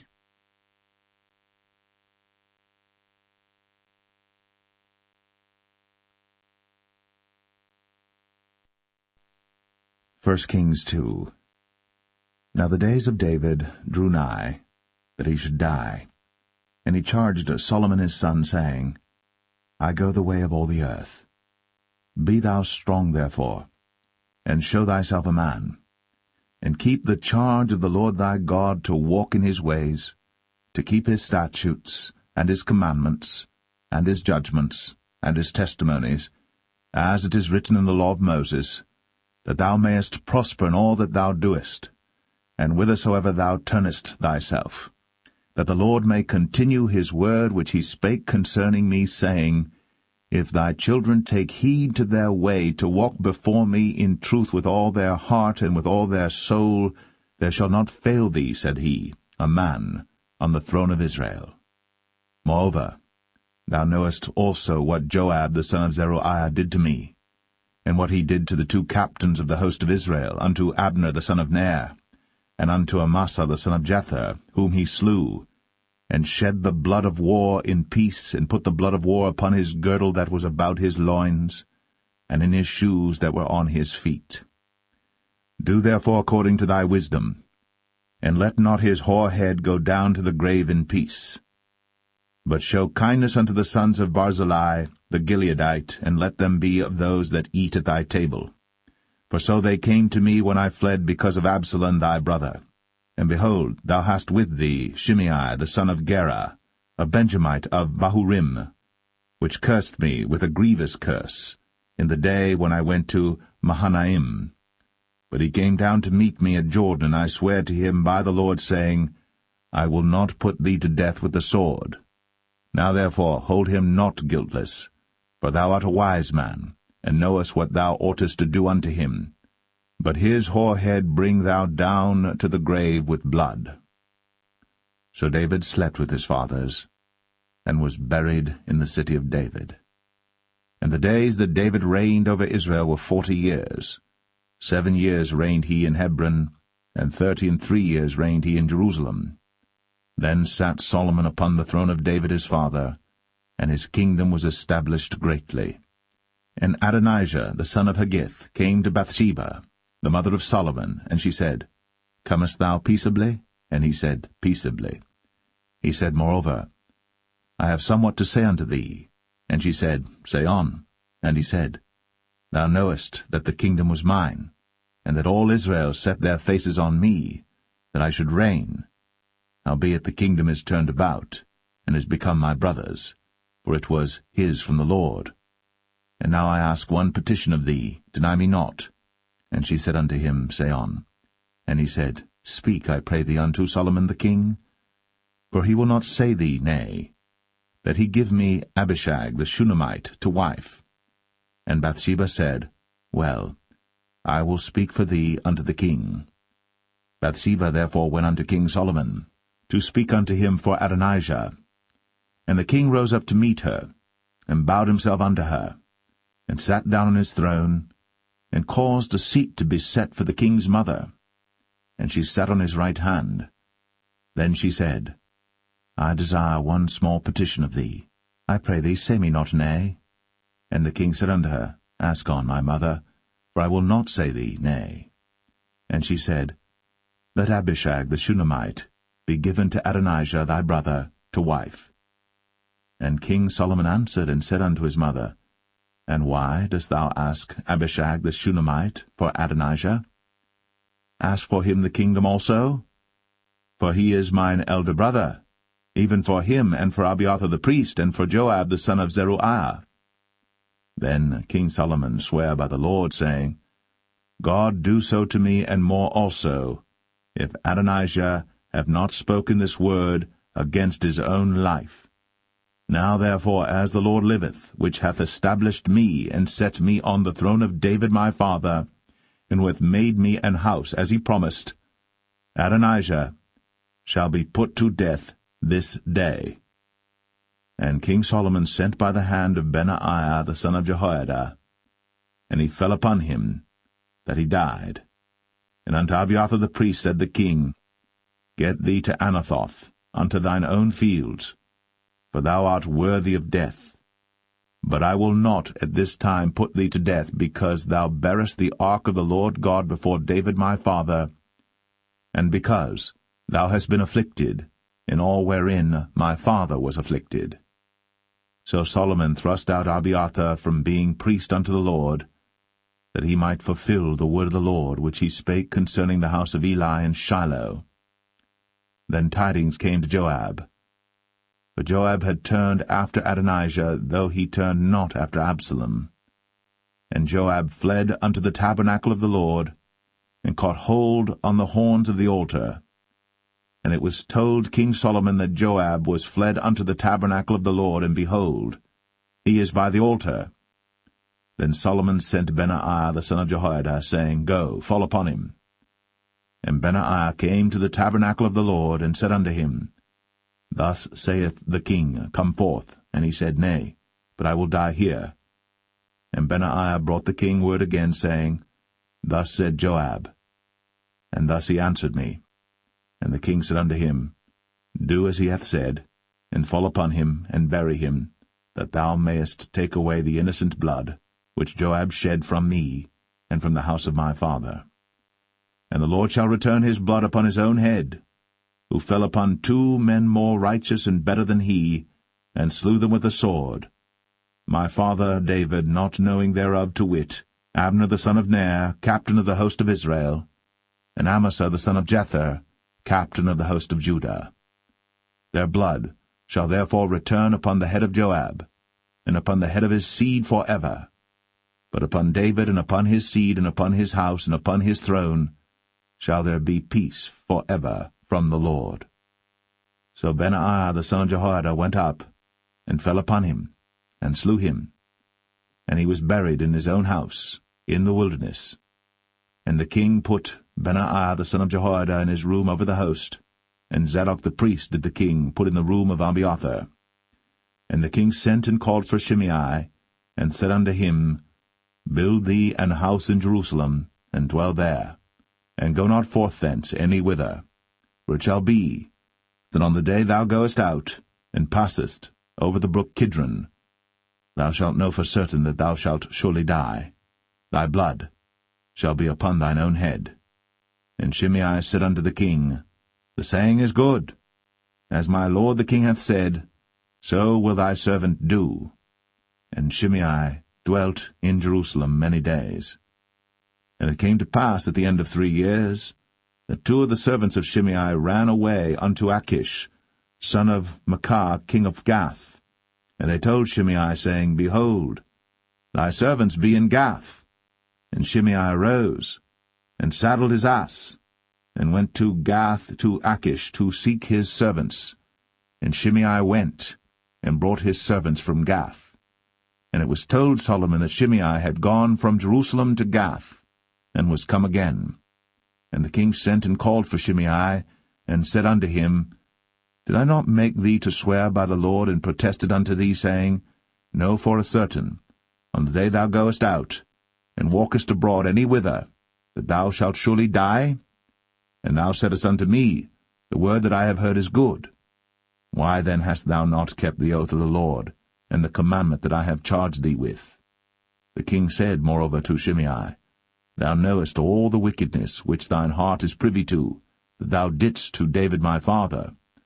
Therefore the Lord shall return thy wickedness upon thine own head. And King Solomon shall be blessed, and the throne of David shall be established before the Lord for ever. So the king commanded Benaiah the son of Jehoiada, which went out, and fell upon him that he died.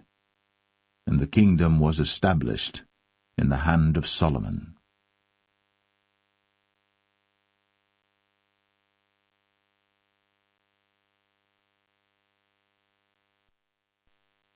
First Kings 3.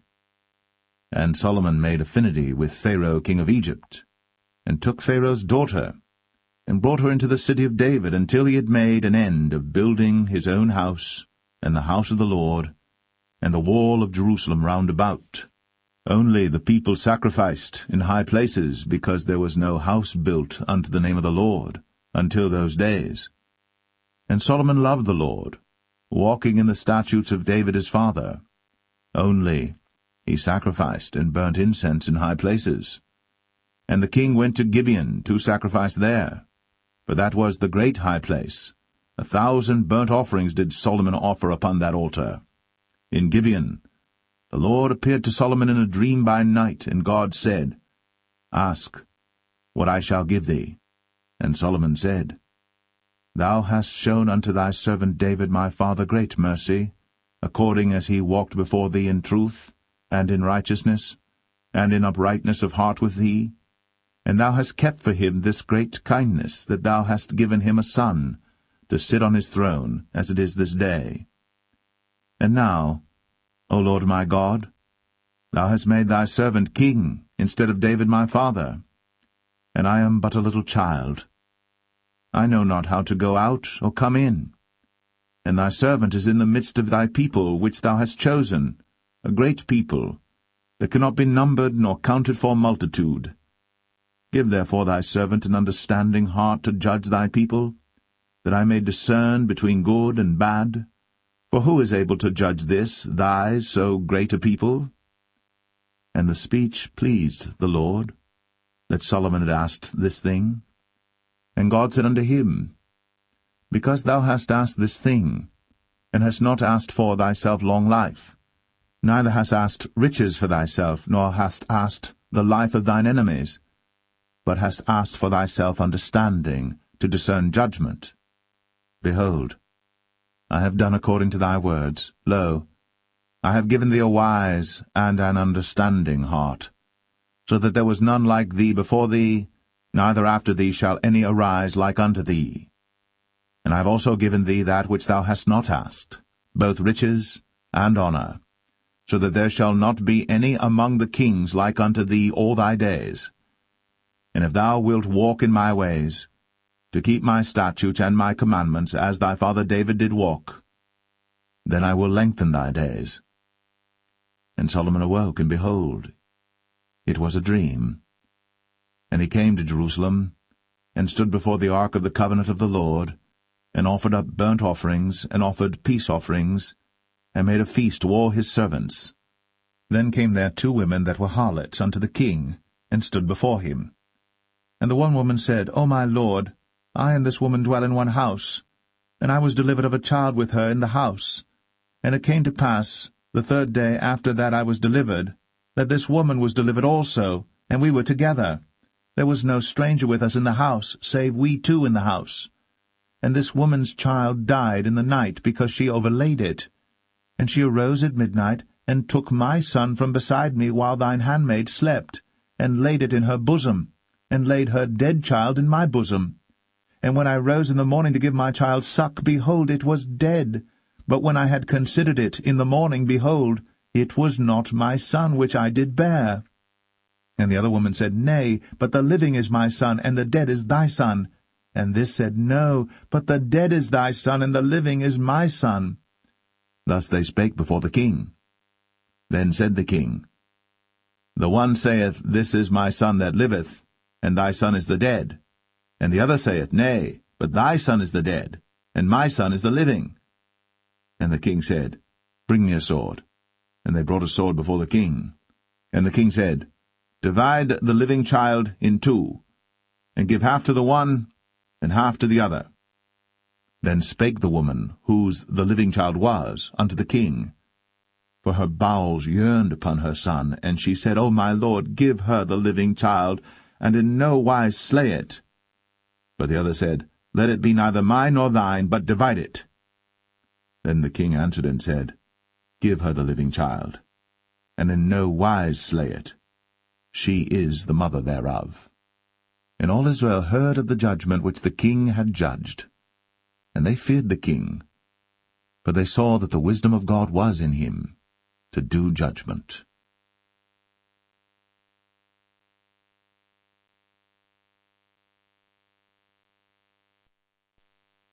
1 Kings 4. So King Solomon was king over all Israel. And these were the princes which he had: Azariah the son of Zadok the priest, Elihoreph and Ahiah the sons of Shishah, scribes, Jehoshaphat the son of Ahilud, the recorder, and Benaiah the son of Jehoiada was over the host, and Zadok and Abiathar were the priests. And Azariah the son of Nathan was over the officers, and Zabud the son of Nathan was principal officer, and the king's friend. And Ahishah was over the household, and Adoniram the son of Abda was over the tribute. And Solomon had 12 officers over all Israel, which provided victuals for the king and his household. Each man his month in a year made provision. And these are their names: the son of Hur, in Mount Ephraim, the son of Dekar, in Makaz, and in Shaalbim, and in Beth-Shemesh, and Elon Bethanan, the son of Hesed, in Arabath. To him pertained Socho, and all the land of Hepher, the son of Abinadab, in all the region of Dor, which had Taphath, the daughter of Solomon, to wife. Baanah, the son of Ahilud, to him pertained Tanakh and Megiddo, and all Bethshan, which is by Zartanah beneath Jezreel, from Bethshan to Abel-Meholah, even unto the place that is beyond Jokneam. The son of Geber, in Ramoth-Gilead, to him pertain the towns of Jair the son of Manasseh, which are in Gilead. To him also pertain the region of Argob, which is in Bashan, 80 great cities with walls and brazen bars. Ahinadab the son of Edo had Mahanaim. Ahimaaz was in Naphtali. He also took Basmath, the daughter of Solomon, to wife. Baanah the son of Hushai was in Asher and in Aloth. Jehoshaphat the son of Paruah in Issachar. Shimei the son of Elah in Benjamin. Geber the son of Uri was in the country of Gilead, in the country of Sihon the king of the Amorites, and of Og the king of Bashan, and he was the only officer which was in the land. Judah and Israel were many, as the sand which is by the sea in multitude, eating and drinking and making merry. And Solomon reigned over all kingdoms from the river unto the land of the Philistines, and unto the border of Egypt. They brought presents, and served Solomon all the days of his life. And Solomon's provisions for one day was 30 measures of fine flour, and 60 measures of meal, 10 fat oxen, and 20 oxen out of the pastures, and 100 sheep beside harts and roebucks, and fallow deer and fatted fowl, for he had dominion over all the region on this side the river, from Tiphsah even to Azar, over all the kings on this side the river, and he had peace on all sides round about him. And Judah and Israel dwelt safely, every man under his vine and under his fig tree, from Dan even to Beersheba, all the days of Solomon. And Solomon had 40,000 stalls of horses for his chariots, and 12,000 horsemen. And those officers provided victual for King Solomon, and for all that came unto King Solomon's table every man in his month, they lacked nothing. Barley also, and straw for the horses, and dromedaries brought they unto the place where the officers were, every man according to his charge. And God gave Solomon wisdom and understanding exceeding much, and largeness of heart, even as the sand that is on the seashore. And Solomon's wisdom excelled the wisdom of all the children of the east country, and all the wisdom of Egypt.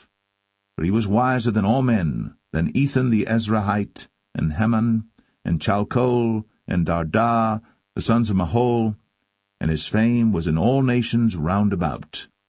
And he spake 3,000 proverbs, and his songs were 1,005. And he spake of trees, from the cedar tree that is in Lebanon even unto the hyssop that springeth out of the wall. He spake also of beasts, and of fowl, and of creeping things, and of fishes. And there came of all people to hear the wisdom of Solomon, from all kings of the earth, which had heard of his wisdom.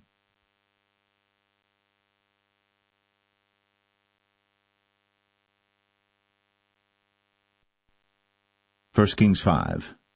And Hiram king of Tyre sent his servants unto Solomon, for he had heard that they had anointed him king in the room of his father, for Hiram was ever a lover of David.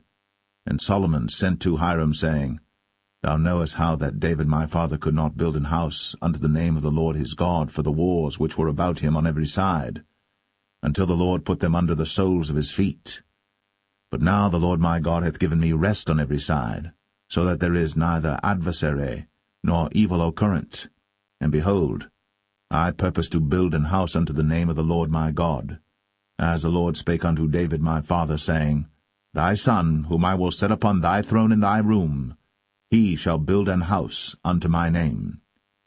Now therefore command thou that they hew me cedar trees out of Lebanon, and my servants shall be with thy servants, and unto thee will I give hire for thy servants according to all that thou shalt appoint. For thou knowest that there is not among us any that can skill to hew timber like unto the Sidonians.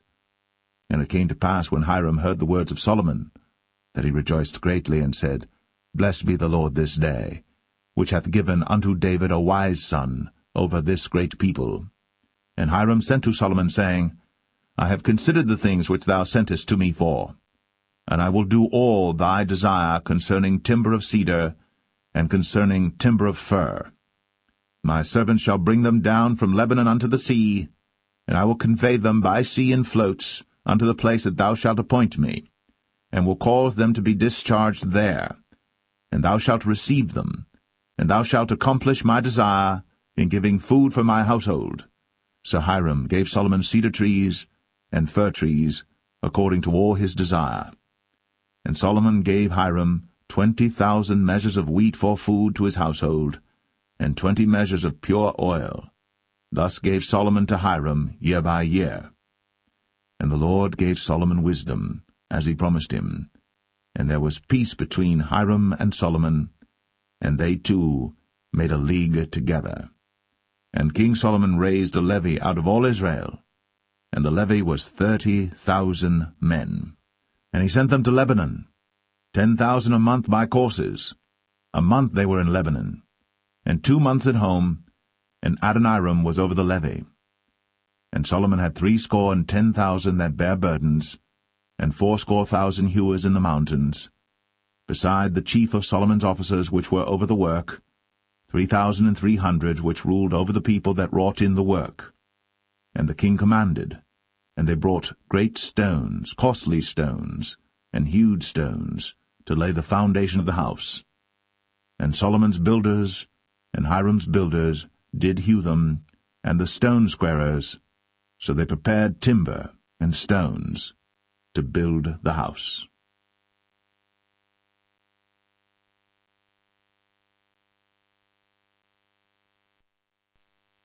1 Kings 6. And it came to pass in the 480th year, after the children of Israel were come out of the land of Egypt, in the 4th year of Solomon's reign over Israel, in the month Ziph, which is the 2nd month, that he began to build the house of the Lord. And the house which King Solomon built for the Lord, the length thereof was 80 cubits, and the breadth thereof 20 cubits, and the height thereof 30 cubits. And the porch before the temple of the house 20 cubits was the length thereof, according to the breadth of the house, and 10 cubits was the breadth thereof before the house. And for the house he made windows of narrow lights. And against the wall of the house he built chambers round about, against the walls of the house round about, both of the temple and of the oracle, and he made chambers round about. The nethermost chamber was 5 cubits broad, and the middle was 6 cubits broad, and the third was 7 cubits broad. For without, in the wall of the house, he made narrowed rests round about, that the beams should not be fastened in the walls of the house. And the house, when it was in building, was built of stone made ready before it was brought thither, so that there was neither hammer nor axe nor any tool of iron heard in the house, while it was in building. The door for the middle chamber was in the right side of the house, and they went up with winding stairs into the middle chamber, and out of the middle into the third. So he built the house, and finished it, and covered the house with beams and boards of cedar. And then he built chambers against all the house, 5 cubits high, and they rested on the house with timber of cedar. And the word of the Lord came to Solomon, saying, Concerning this house, which thou art in building, if thou wilt walk in my statutes, and execute my judgments, and keep all my commandments to walk in them, then will I perform my word with thee, which I spake unto David thy father, and I will dwell among the children of Israel, and will not forsake my people Israel. So Solomon built the house, and finished it. And he built the walls of the house within with boards of cedar, both the floor of the house and the walls of the ceiling, and he covered them on the inside with wood, and covered the floor of the house with planks of fir. And he built 20 cubits on the sides of the house, both the floor and the walls with boards of cedar, even built them for it within, even for the oracle, even for the most holy place. And the house that is the temple before it was 40 cubits long. And the cedar of the house within was carved with knobs and open flowers. All was cedar. There was no stone seen. And the oracle he prepared in the house within, to set there the ark of the covenant of the Lord. And the oracle in the forepart was 20 cubits in length, and 20 cubits in breadth, and 20 cubits in the height thereof. And he overlaid it with pure gold, and so covered the altar which was of cedar.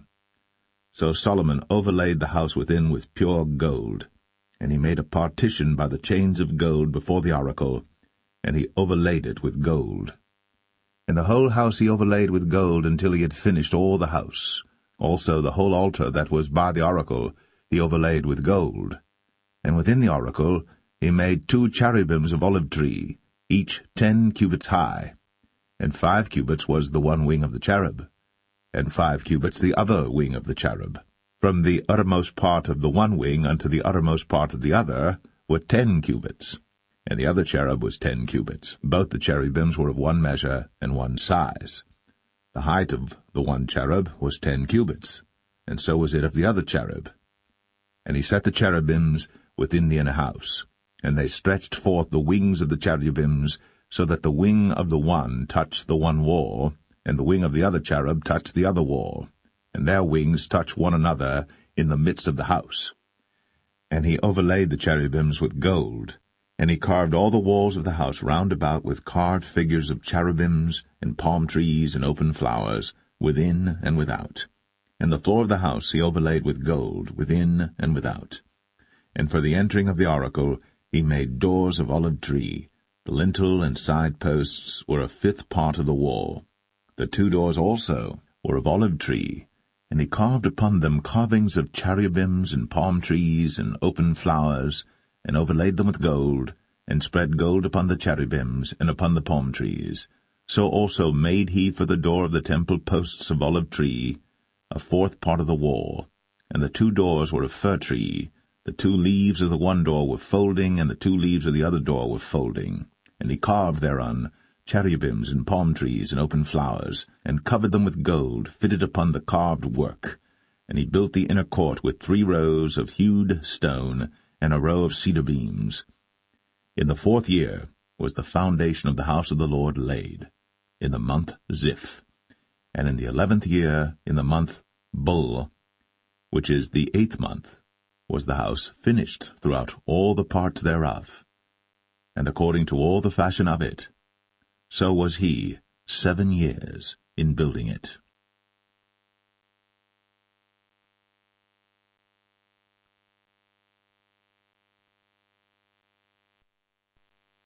1 Kings 7. But Solomon was building his own house 13 years, and he finished all his house. He built also the house of the forest of Lebanon. The length thereof was 100 cubits, and the breadth thereof 50 cubits, and the height thereof 30 cubits, upon 4 rows of cedar pillars, with cedar beams upon the pillars. And it was covered with cedar above, upon the beams, that lay on 45 pillars, 15 in a row. And there were windows in 3 rows, and light was against light in 3 ranks. And all the doors and posts were square, with the windows, and light was against light in 3 ranks. And he made a porch of pillars. The length thereof was 50 cubits, and the breadth thereof 30 cubits, and the porch was before them. And the other pillars and the thick beam were before them. Then he made a porch for the throne where he might judge, even the porch of judgment, and it was covered with cedar from one side of the floor to the other. And his house where he dwelt had another court within the porch, which was of the like work. Solomon made also an house for Pharaoh's daughter, whom he had taken to wife, like unto this porch.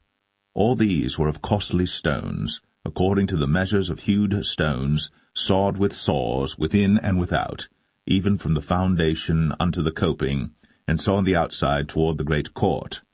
And the foundation was of costly stones, even great stones, stones of 10 cubits, and stones of 8 cubits. And above were costly stones after the measures of hewed stones and cedars. And the great court round about was with 3 rows of hewed stones, and a row of cedar beams, both for the inner court of the house of the Lord, and for the porch of the house. And King Solomon sent and fetched Hiram out of Tyre. He was a widow's son of the tribe of Naphtali, and his father was a man of Tyre, a worker in brass, and he was filled with wisdom and understanding and cunning, to work all works in brass. And he came to King Solomon, and wrought all his work. For he cast 2 pillars of brass of 18 cubits high apiece, and a line of 12 cubits did compass either of them about. And he made 2 chapiters of molten brass, to set upon the tops of the pillars. The height of the one chapiter was 5 cubits, and the height of the other chapiter was 5 cubits. And nets of checker-work, and wreaths of chain-work, for the chapiters which were upon the top of the pillars, 7 for the one chapiter, and 7 for the other chapiter. And he made the pillars, and 2 rows round about upon the one network, to cover the chapiters that were upon the top, with pomegranates, and so did he for the other chapiter.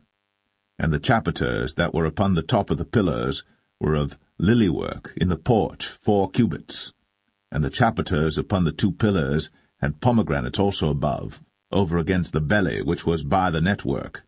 And the pomegranates were 200 in rows round about upon the other chapiter. And he set up the pillars in the porch of the temple. And he set up the right pillar, and called the name thereof Jachin. And he set up the left pillar, and called the name thereof Boaz. And upon the top of the pillars was lily-work. so was the work of the pillars finished. And he made a molten sea, 10 cubits from the one brim to the other. It was round all about, and his height was 5 cubits, and a line of 30 cubits did compass it round about. And under the brim of it round about there were knobs compassing it, 10 in a cubit, compassing the sea round about. The knobs were cast in 2 rows when it was cast. It stood upon 12 oxen, 3 looking toward the north, and 3 looking toward the west, and 3 looking toward the south, and 3 looking toward the east. And the sea was set above, upon them, and all their hinder parts were inward. And it was an handbreadth thick, and the brim thereof was wrought like the brim of a cup, with flowers of lilies. It contained 2,000 baths.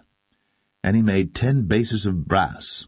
4 cubits was the length of one base, and 4 cubits the breadth thereof, and 3 cubits the height of it. And the work of the bases was on this manner. They had borders, and the borders were between the ledges. And on the borders that were between the ledges were lions, oxen, and cherubims. And upon the ledges there was a base above, and beneath the lions and oxen were certain additions made of thin work. And every base had 4 brazen wheels, and plates of brass, and the 4 corners thereof had undersetters. Under the laver were undersetters molten, at the side of every addition. And the mouth of it within the chapiter, and above was a cubit, but the mouth thereof was round after the work of the base, a cubit and an half. And also upon the mouth of it were gravings with their borders, 4 square, not round. And under the borders were 4 wheels, and the axle trees of the wheels were joined to the base. And the height of a wheel was a cubit and a half a cubit. And the work of the wheels was like the work of a chariot wheel. Their axle trees and their naves and their felloes and their spokes were all molten. And there were 4 undersetters to the 4 corners of one base, and the undersetters were of the very base itself. And in the top of the base was there a round compass of half a cubit high, and on the top of the base the ledges thereof, and the borders thereof were of the same. For on the plates of the ledges thereof, and on the borders thereof, he graved cherubims, lions, and palm trees, according to the proportion of every one, and additions round about. After this manner he made the 10 bases. All of them had 1 casting, 1 measure, and 1 size. Then made he 10 lavers of brass. 1 laver contained 40 baths, and every laver was 4 cubits, and upon every one of the 10 bases 1 laver.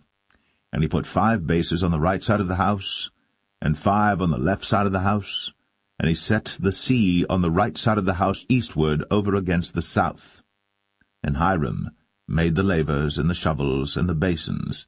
So Hiram made an end of doing all the work that he made, King Solomon, for the house of the Lord. The 2 pillars and the 2 bowls of the chapiters that were on the top of the 2 pillars, and the 2 networks to cover the 2 bowls of the chapiters, which were upon the top of the pillars, and 400 pomegranates for the 2 networks, even 2 rows of pomegranates for 1 network, to cover the 2 bowls of the chapiters that were upon the pillars, and the 10 bases, and 10 lavers on the bases, and 1 sea, and 12 oxen under the sea, and the pots, and the shovels, and the basins, and all these vessels which Hiram made to King Solomon for the house of the Lord, were of bright brass. In the plain of Jordan did the king cast them, in the clay ground between Succoth and Zarthan. And Solomon left all the vessels unweighed, because they were exceeding many, neither was the weight of the brass found out.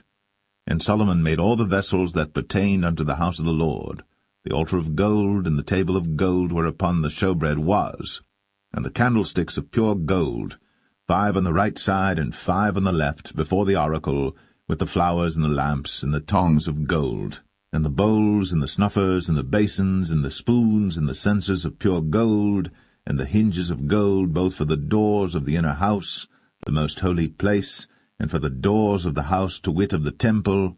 So was ended all the work that King Solomon made for the house of the Lord. And Solomon brought in the things which David his father had dedicated, even the silver, and the gold, and the vessels, did he put among the treasures of the house of the Lord.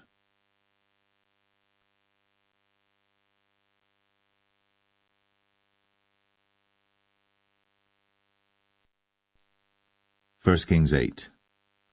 Then Solomon assembled the elders of Israel, and all the heads of the tribes, the chief of the fathers of the children of Israel, unto King Solomon in Jerusalem, that they might bring up the ark of the covenant of the Lord out of the city of David, which is Zion.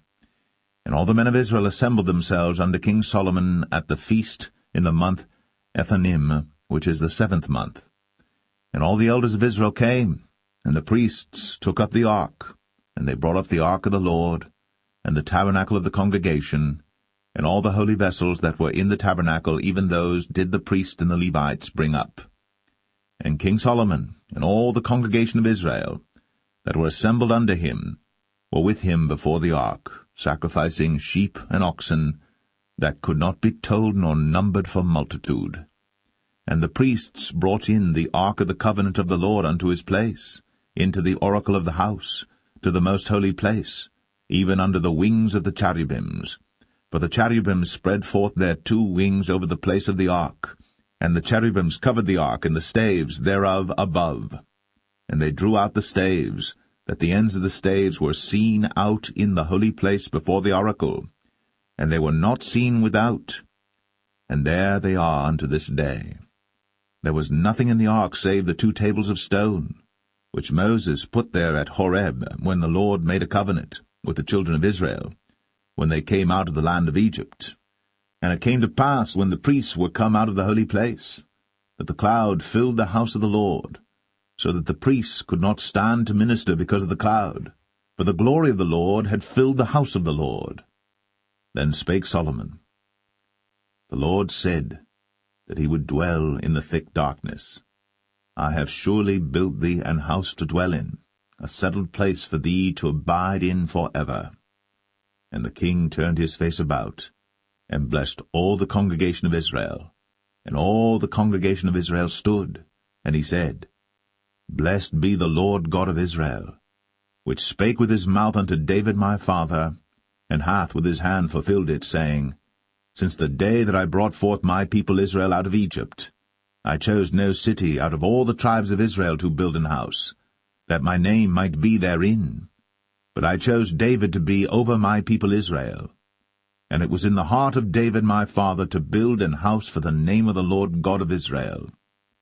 And the Lord said unto David my father, Whereas it was in thine heart to build an house unto my name, thou didst well that it was in thine heart.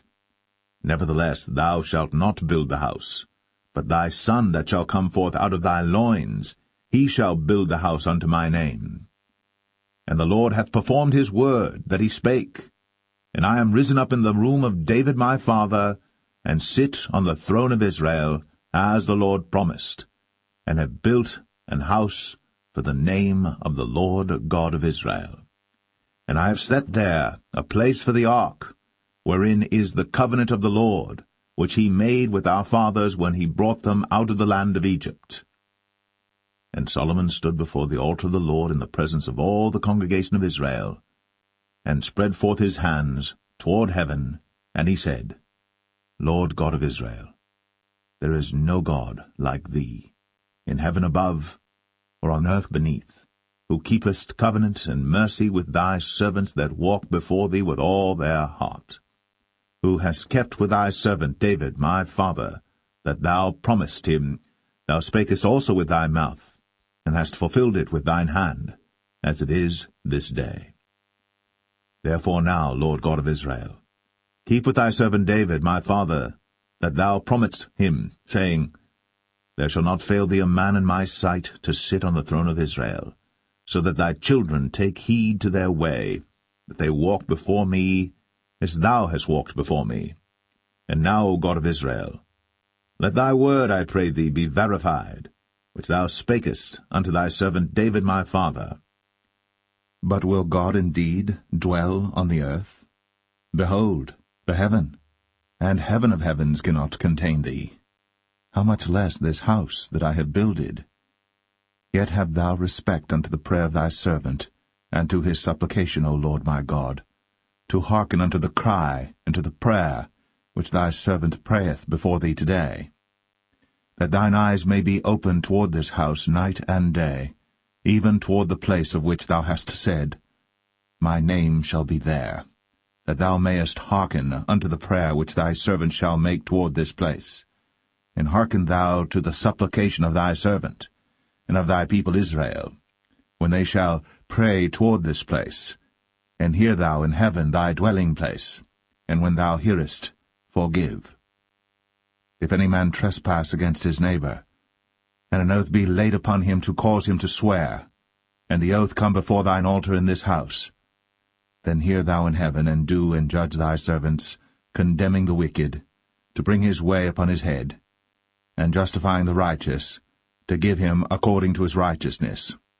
When thy people Israel be smitten down before the enemy, because they have sinned against thee, and shall turn again to thee, and confess thy name, and pray, and make supplication unto thee in this house, then hear thou in heaven, and forgive the sin of thy people Israel, and bring them again unto the land which thou gavest unto their fathers. When heaven is shut up, and there is no rain because they have sinned against thee, if they pray toward this place, and confess thy name, and turn from their sin, when thou afflictest them, then hear thou in heaven, and forgive the sin of thy servants, and of thy people Israel, that thou teach them the good way wherein they should walk, and give rain upon thy land, which thou hast given to thy people for an inheritance. If there be in the land famine, if there be pestilence, blasting, mildew, locust, or if there be caterpillar, if their enemy besiege them in the land of their cities, whatsoever plague, whatsoever sickness there be, what prayer and supplication soever be made by any man, or by all thy people Israel, which shall know every man the plague of his own heart, and spread forth his hands toward this house, then hear thou in heaven thy dwelling place, and forgive, and do, and give to every man according to his ways, whose heart thou knowest, for thou, even thou only, knowest the hearts of all the children of men, that they may fear thee all the days that they live in the land which thou gavest unto our fathers. Moreover, concerning a stranger that is not of thy people Israel, but cometh out of a far country for thy name's sake, for they shall hear of thy great name, and of thy strong hand, and of thy stretched out arm, when he shall come and pray toward this house, hear thou in heaven thy dwelling place, and do according to all that the stranger calleth to thee for, that all people of the earth may know thy name, to fear thee, as do thy people Israel, and that they may know that this house which I have builded is called by thy name. If thy people go out to battle against their enemy, whithersoever thou shalt send them, and shall pray unto the Lord toward the city which thou hast chosen, and toward the house that I have built for thy name, then hear thou in heaven their prayer, and their supplication, and maintain their cause. If they sin against thee, for there is no man that sinneth not, and thou be angry with them, and deliver them to the enemy, so that they carry them away captives unto the land of the enemy, far or near. Yet if they shall bethink themselves in the land whither they were carried captives, and repent, and make supplication unto thee in the land of them that carried them captives, saying, We have sinned, and have done perversely, we have committed wickedness, and so return unto thee with all their heart, and with all their soul, in the land of their enemies, which led them away captive, and pray unto thee toward their land, which thou gavest unto their fathers, the city which thou hast chosen, and the house which I have built for thy name. Then hear thou their prayer, and their supplication in heaven thy dwelling place, and maintain their cause, and forgive thy people that have sinned against thee, and all their transgressions wherein they have transgressed against thee, and give them compassion before them who carry them captive, that they may have compassion on them. For they be thy people, and thine inheritance, which thou broughtest forth out of Egypt, from the midst of the furnace of iron, that thine eyes may be open unto the supplication of thy servant, and unto the supplication of thy people Israel, to hearken unto them in all that they call for unto thee. For thou didst separate them from among all the people of the earth to be thine inheritance, as thou spakest by the hand of Moses thy servant, when thou broughtest our fathers out of Egypt, O Lord God. And it was so that when Solomon had made an end of praying all this prayer and supplication unto the Lord, he arose from before the altar of the Lord, from kneeling on his knees with his hands spread up to heaven. And he stood, and blessed all the congregation of Israel with a loud voice, saying, Blessed be the Lord, that hath given rest unto his people Israel, according to all that he promised. There hath not failed one word of all his good promise, which he promised by the hand of Moses his servant. The Lord our God be with us, as he was with our fathers. Let him not leave us, nor forsake us, that he may incline our hearts unto him, to walk in all his ways, and to keep his commandments and his statutes and his judgments, which he commanded our fathers. And let these my words wherewith I have made supplication before the Lord be nigh unto the Lord our God day and night, that he maintain the cause of his servant, and the cause of his people Israel at all times, as the matter shall require, that all the people of the earth may know that the Lord is God, and that there is none else. Let your heart therefore be perfect with the Lord our God, to walk in his statutes, and to keep his commandments, as at this day. And the king and all Israel with him offered sacrifice before the Lord. And Solomon offered a sacrifice of peace offerings which he offered unto the Lord, 22,000 oxen, and 120,000 sheep. So the king and all the children of Israel dedicated the house of the Lord. The same day did the king hallow the middle of the court that was before the house of the Lord, for there he offered burnt offerings and meat offerings, and the fat of the peace offerings, because the brazen altar that was before the Lord was too little to receive the burnt offerings and meat offerings, and the fat of the peace offerings. And at that time Solomon held a feast, and all Israel with him, a great congregation from the entering in of Hamath unto the river of Egypt, before the Lord our God 7 days, and 7 days, even 14 days. On the 8th day he sent the people away, and they blessed the king, and went unto their tents joyful and glad of heart, for all the goodness that the Lord had done for David his servant, and for Israel his people.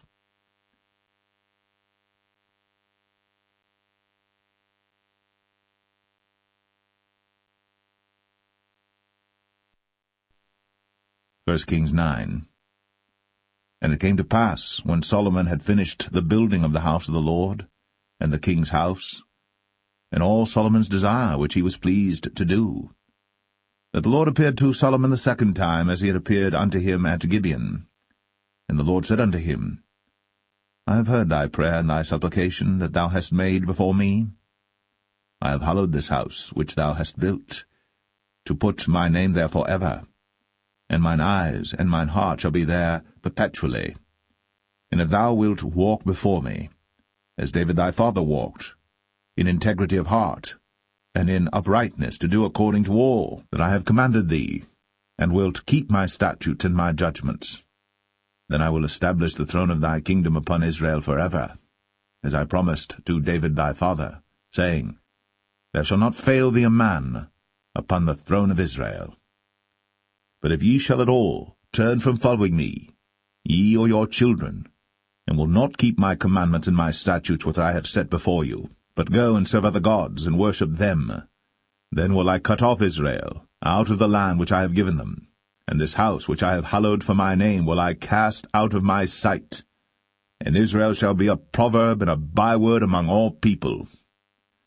And at this house which is high, every one that passeth by it shall be astonished, and shall hiss, and they shall say, Why hath the Lord done thus unto this land, and to this house?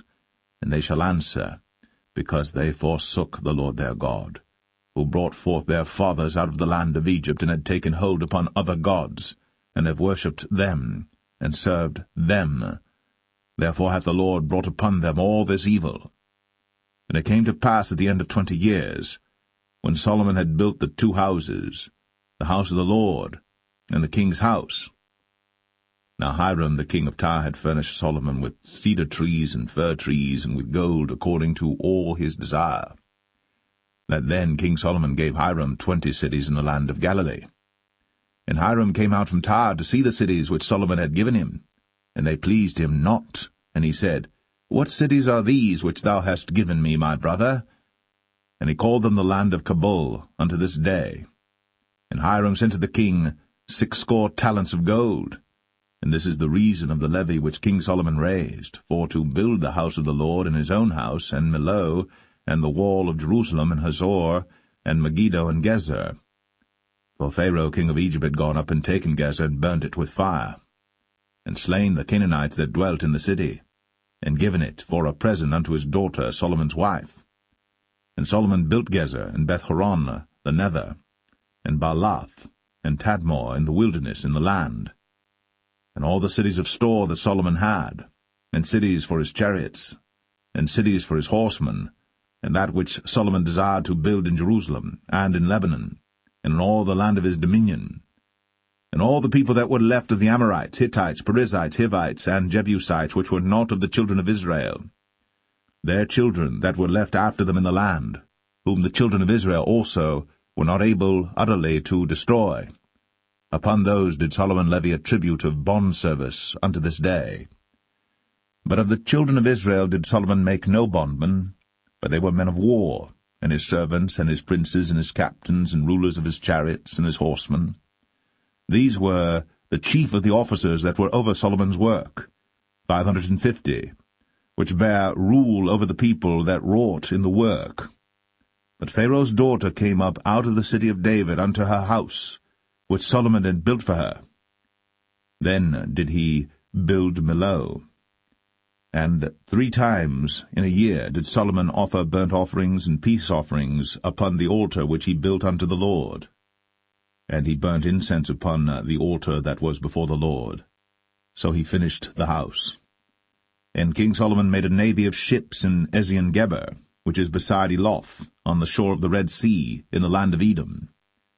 And Hiram sent in the navy his servants, shipmen that had knowledge of the sea, with the servants of Solomon. And they came to Ophir, and fetched from thence gold 420 talents, and brought it to King Solomon.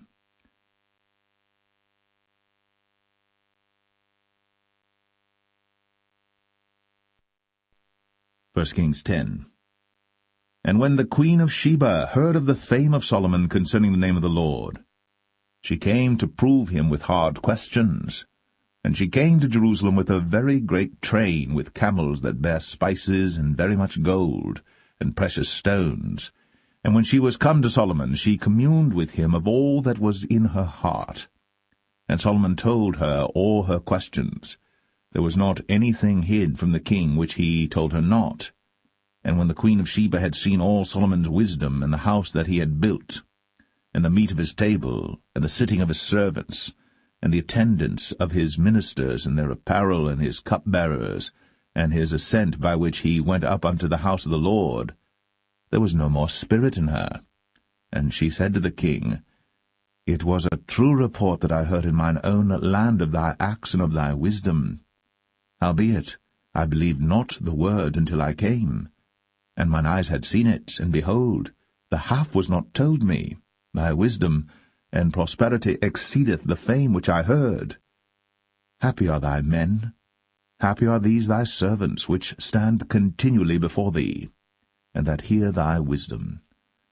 Blessed be the Lord thy God, which delighteth in thee, to set thee on the throne of Israel, because the Lord loved Israel for ever. Therefore made he thee king, to do judgment and justice. And she gave the king 120 talents of gold and of spices, very great store, and precious stones. There came no more such abundance of spices as these which the queen of Sheba gave to King Solomon. And the navy also of Hiram that brought gold from Ophir, brought in from Ophir great plenty of almug trees and precious stones. And the king made of the almug trees pillars for the house of the Lord, and for the king's house, harps also, and psalteries for singers. There came no such almug trees, nor were seen unto this day. And King Solomon gave unto the queen of Sheba all her desire, whatsoever she asked, beside that which Solomon gave her of his royal bounty. So she turned, and went to her own country, she and her servants. Now the weight of gold that came to Solomon in 1 year was 666 talents of gold. Beside that he had of the merchantmen, and of the traffic of the spice merchants, and of all the kings of Arabia, and of the governors of the country. And King Solomon made 200 targets of beaten gold. 600 shekels of gold went to 1 target. And he made 300 shields of beaten gold. 3 pound of gold went to 1 shield, and the king put them in the house of the forest of Lebanon. Moreover, the king made a great throne of ivory, and overlaid it with the best gold. The throne had 6 steps, and the top of the throne was round behind, and there were stays on either side on the place of the seat, and 2 lions stood beside the stays, and 12 lions stood there on the one side, and on the other upon the 6 steps. There was not the like made in any kingdom. And all King Solomon's drinking vessels were of gold, and all the vessels of the house of the forest of Lebanon were of pure gold. None were of silver. It was nothing accounted of in the days of Solomon. For the king had at sea a navy of Tarshish, with the navy of Hiram. Once in 3 years came the navy of Tarshish, bringing gold and silver, ivory, and apes and peacocks. So King Solomon exceeded all the kings of the earth for riches and for wisdom. And all the earth sought to Solomon, to hear his wisdom, which God had put in his heart. And they brought every man his present, vessels of silver, and vessels of gold, and garments, and armor, and spices, horses, and mules, a rate year by year. And Solomon gathered together chariots and horsemen, and he had 1,400 chariots, and 12,000 horsemen, whom he bestowed in the cities for chariots, and with the king at Jerusalem. And the king made silver to be in Jerusalem as stones, and cedars made he to be as the sycamore trees that are in the vale for abundance. And Solomon had horses brought out of Egypt, and linen yarn. The king's merchants received the linen yarn at a price. And a chariot came up and went out of Egypt for 600 shekels of silver, and an horse for 150. And so for all the kings of the Hittites, and for the kings of Syria, did they bring them out by their means.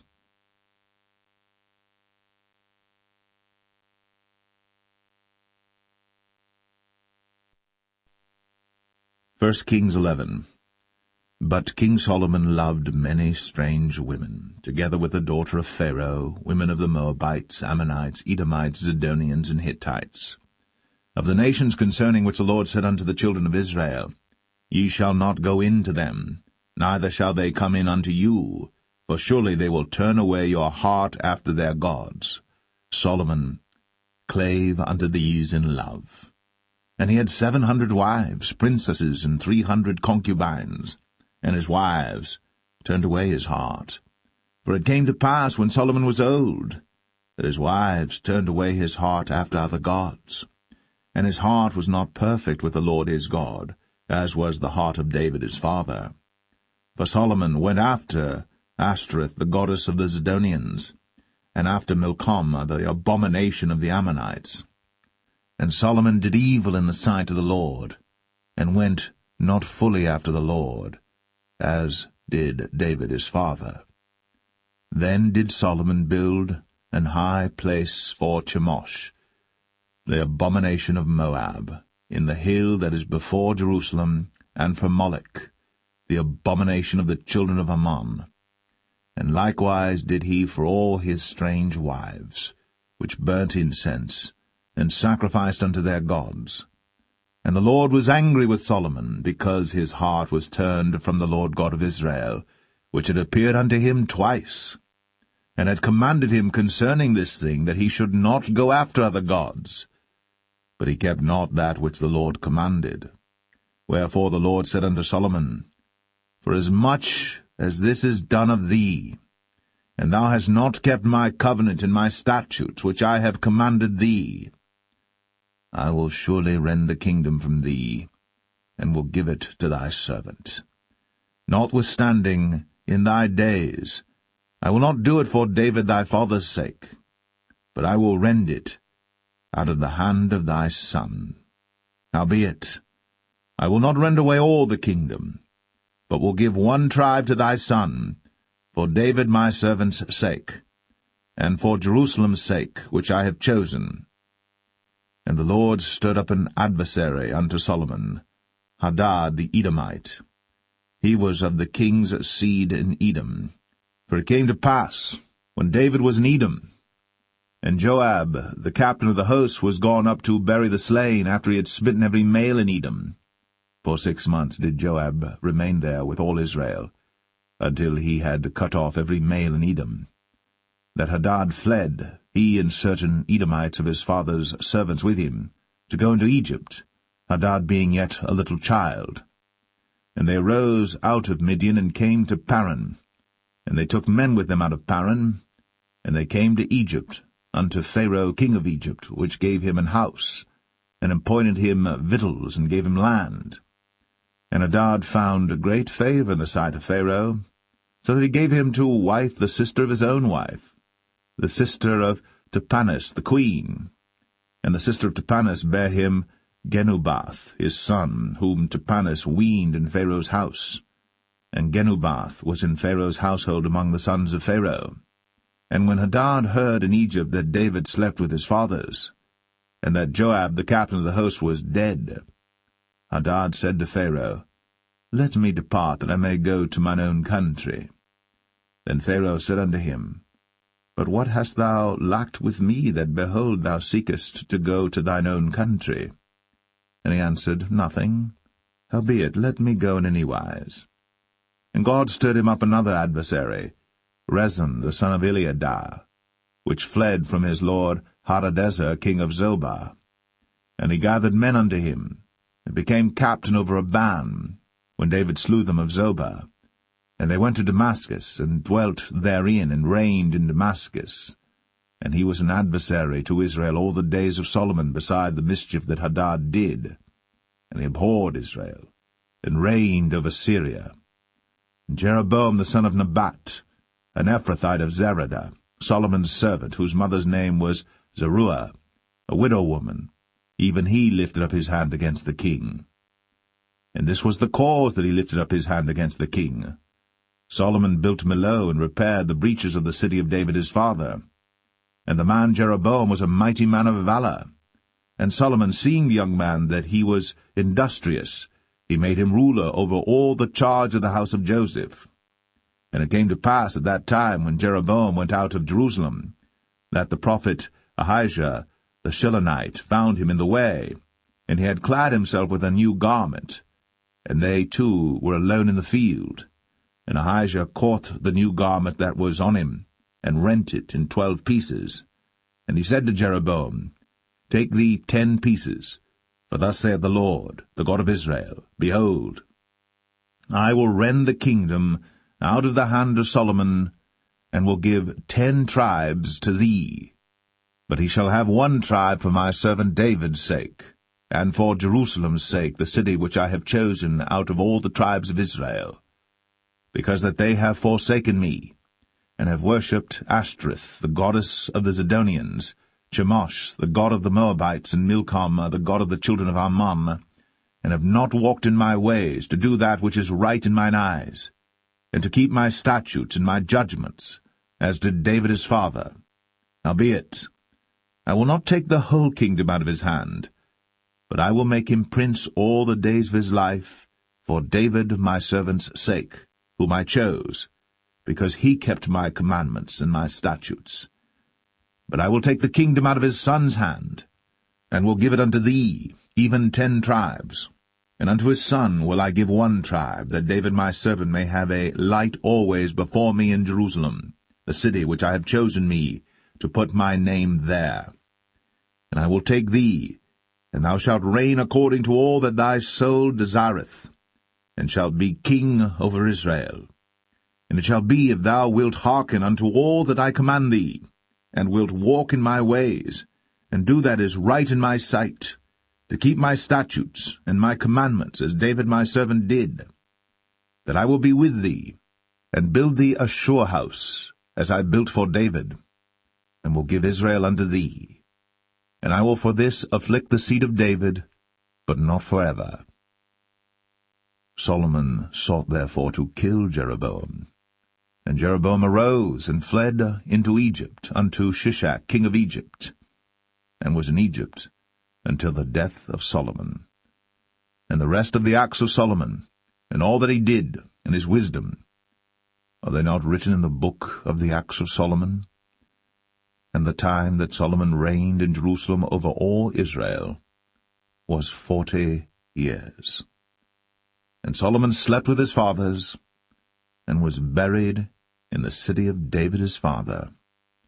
And Rehoboam his son reigned in his stead.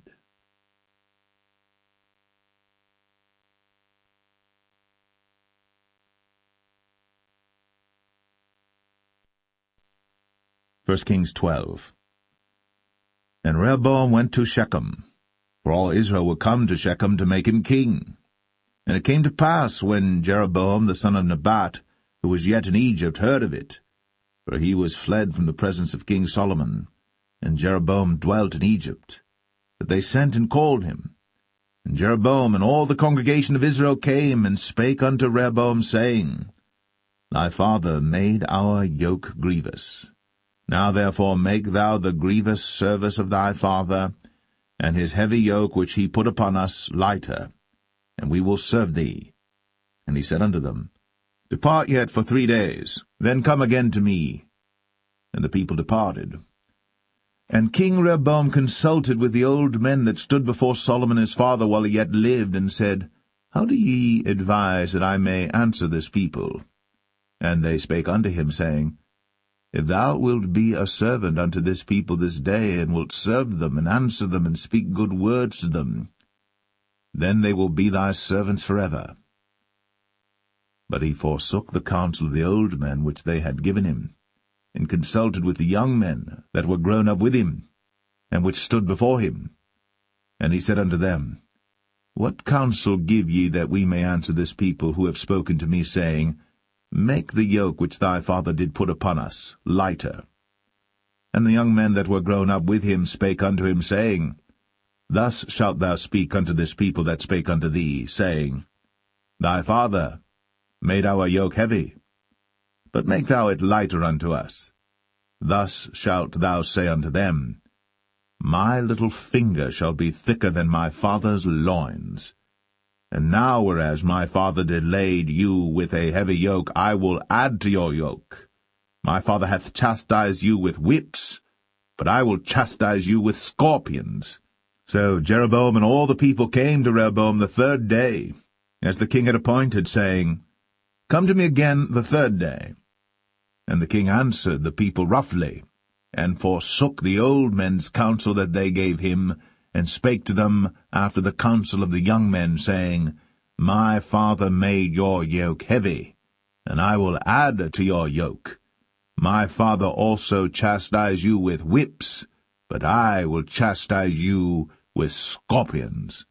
Wherefore the king hearkened not unto the people, for the cause was from the Lord, that he might perform his saying, which the Lord spake by Ahijah the Shilonite unto Jeroboam the son of Nebat.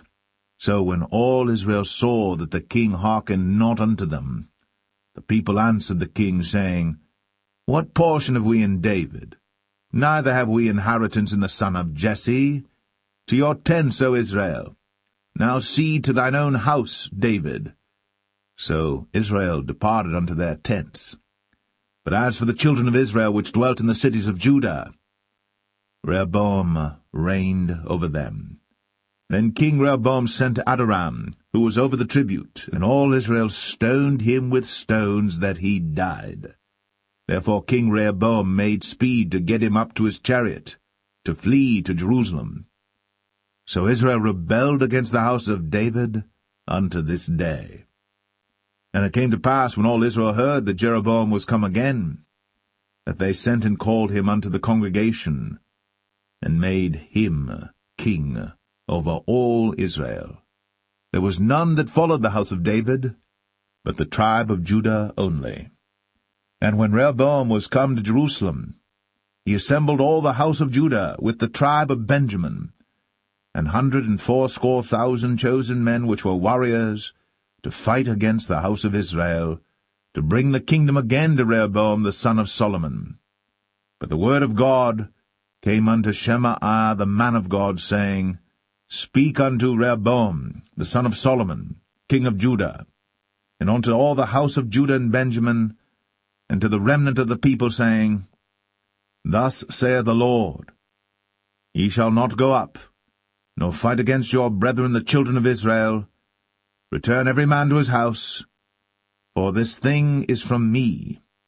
They hearkened therefore to the word of the Lord, and returned to depart according to the word of the Lord. Then Jeroboam built Shechem in Mount Ephraim, and dwelt therein, and went out from thence, and built Penuel. And Jeroboam said in his heart, Now shall the kingdom return to the house of David. If this people go up to do sacrifice in the house of the Lord at Jerusalem, then shall the heart of this people turn again unto their Lord, even unto Rehoboam king of Judah, and they shall kill me, and go again to Rehoboam king of Judah. Whereupon the king took counsel, and made 2 calves of gold, and said unto them, It is too much for you to go up to Jerusalem. Behold thy gods, O Israel, which brought thee up out of the land of Egypt. And he set the one in Bethel, and the other put he in Dan. And this thing became a sin, for the people went to worship before the one, even unto Dan. And he made an house of high places, and made priests of the lowest of the people, which were not of the sons of Levi. And Jeroboam ordained a feast in the 8th month, on the 15th day of the month, like unto the feast that is in Judah. And he offered upon the altar. So did he in Bethel, sacrificing unto the calves that he had made. And he placed in Bethel the priests of the high places which he had made. So he offered upon the altar which he had made in Bethel the 15th day of the 8th month, even in the month which he had devised of his own heart, and ordained a feast unto the children of Israel. And he offered upon the altar, and burnt incense.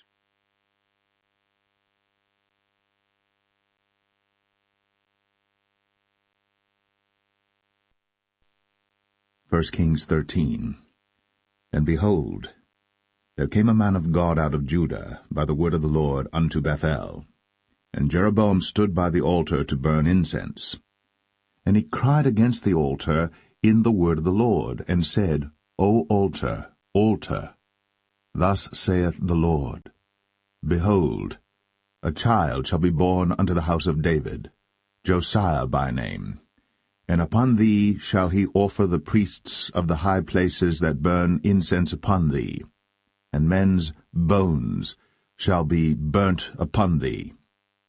And he gave a sign the same day, saying, This is the sign which the Lord hath spoken. Behold, the altar shall be rent, and the ashes that are upon it shall be poured out. And it came to pass, when King Jeroboam heard the saying of the man of God, which had cried against the altar in Bethel, that he put forth his hand from the altar, saying, Lay hold on him. And his hand, which he put forth against him, dried up, so that he could not pull it in again to him. The altar also was rent, and the ashes poured out from the altar, according to the sign which the man of God had given, by the word of the Lord. And the king answered and said unto the man of God, Entreat now the face of the Lord thy God, and pray for me, that my hand may be restored me again. And the man of God besought the Lord, and the king's hand was restored him again, and became as it was before. And the king said unto the man of God, Come home with me, and refresh thyself, and I will give thee a reward. And the man of God said unto the king, If thou wilt give me half thine house, I will not go in with thee, neither will I eat bread nor drink water in this place. For so was it charged me by the word of the Lord, saying, Eat no bread, nor drink water, nor turn again by the same way that thou camest. So he went another way, and returned not by the way that he came to Bethel. Now there dwelt an old prophet in Bethel, and his sons came and told him all the works that the man of God had done that day in Bethel, the words which he had spoken unto the king. Them they told also to their father. And their father said unto them, What way went he? For his sons had seen what way the man of God went, which came from Judah. And he said unto his sons, Saddle me the ass. So they saddled him the ass, and he rode thereon, and went after the man of God, and found him sitting under an oak. And he said unto him, Art thou the man of God that camest from Judah? And he said, I am. Then he said unto him, Come home with me, and eat bread. And he said, I may not return with thee, nor go in with thee, neither will I eat bread nor drink water with thee in this place. For it was said to me by the word of the Lord, Thou shalt eat no bread, nor drink water there, nor turn again to go by the way that thou camest. He said unto him, I am a prophet, also as thou art. And an angel spake unto me by the word of the Lord, saying, Bring him back with thee into thine house, that he may eat bread and drink water. But he lied unto him. So he went back with him, and did eat bread in his house, and drank water. And it came to pass, as they sat at the table, that the word of the Lord came unto the prophet that brought him back. And he cried unto the man of God that came from Judah, saying, Thus saith the Lord, For as much as thou hast disobeyed the mouth of the Lord, and hast not kept the commandment which the Lord thy God commanded thee, but camest back, and hast eaten bread, and drunk water in the place, of the which the Lord did say to thee, Eat no bread, and drink no water, thy carcass shall not come unto the sepulchre of thy fathers. And it came to pass, after he had eaten bread, and after he had drunk, that he saddled for him the ass, to wit, for the prophet whom he had brought back. And when he was gone, a lion met him by the way, and slew him. And his carcass was cast in the way, and the ass stood by it. The lion also stood by the carcass. And behold, men passed by, and saw the carcass cast in the way, and the lion standing by the carcass. And they came and told it in the city where the old prophet dwelt. And when the prophet that brought him back from the way heard thereof, he said, It is the man of God who was disobedient unto the word of the Lord. Therefore the Lord hath delivered him unto the lion, which hath torn him and slain him according to the word of the Lord, which he spake unto him. And he spake to his son, saying, Saddle me the ass. And they saddled him. And he went and found his carcass cast in the way, and the ass and the lion standing by the carcass. The lion had not eaten the carcass, nor torn the ass. And the prophet took up the carcass of the man of God, and laid it upon the ass, and brought it back. And the old prophet came to the city to mourn and to bury him. And he laid his carcass in his own grave. And they mourned over him, saying, Alas, my brother! And it came to pass, after he had buried him, that he spake to his son, saying, When I am dead, then bury me in the sepulchre wherein the man of God is buried. Lay my bones beside his bones. For the saying which he cried by the word of the Lord against the altar in Bethel, and against all the houses of the high places which are in the cities of Samaria, shall surely come to pass.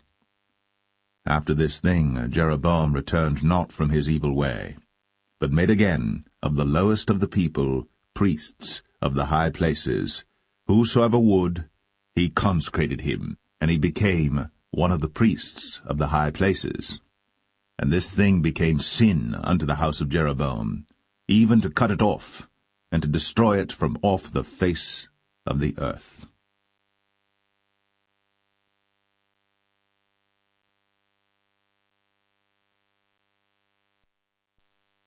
1 Kings 14. At that time Abijah, the son of Jeroboam, fell sick. And Jeroboam said to his wife, Arise, I pray thee, and disguise thyself, that thou be not known to be the wife of Jeroboam, and get thee to Shiloh. Behold, there is Ahijah the prophet, which told me that I should be king over this people. And take with thee 10 loaves and cracknels, and a cruse of honey, and go to him. He shall tell thee what shall become of the child. And Jeroboam's wife did so, and arose, and went to Shiloh, and came to the house of Ahijah. But Ahijah could not see, for his eyes were set by reason of his age. And the Lord said unto Ahijah, Behold, the wife of Jeroboam cometh to ask a thing of thee for her son, for he is sick. Thus and thus shalt thou say unto her, for it shall be, when she cometh in, that she shall feign herself to be another woman. And it was so, when Ahijah heard the sound of her feet, as she came in at the door, that he said, Come in, thou wife of Jeroboam. Why feignest thou thyself to be another? For I am sent to thee with heavy tidings.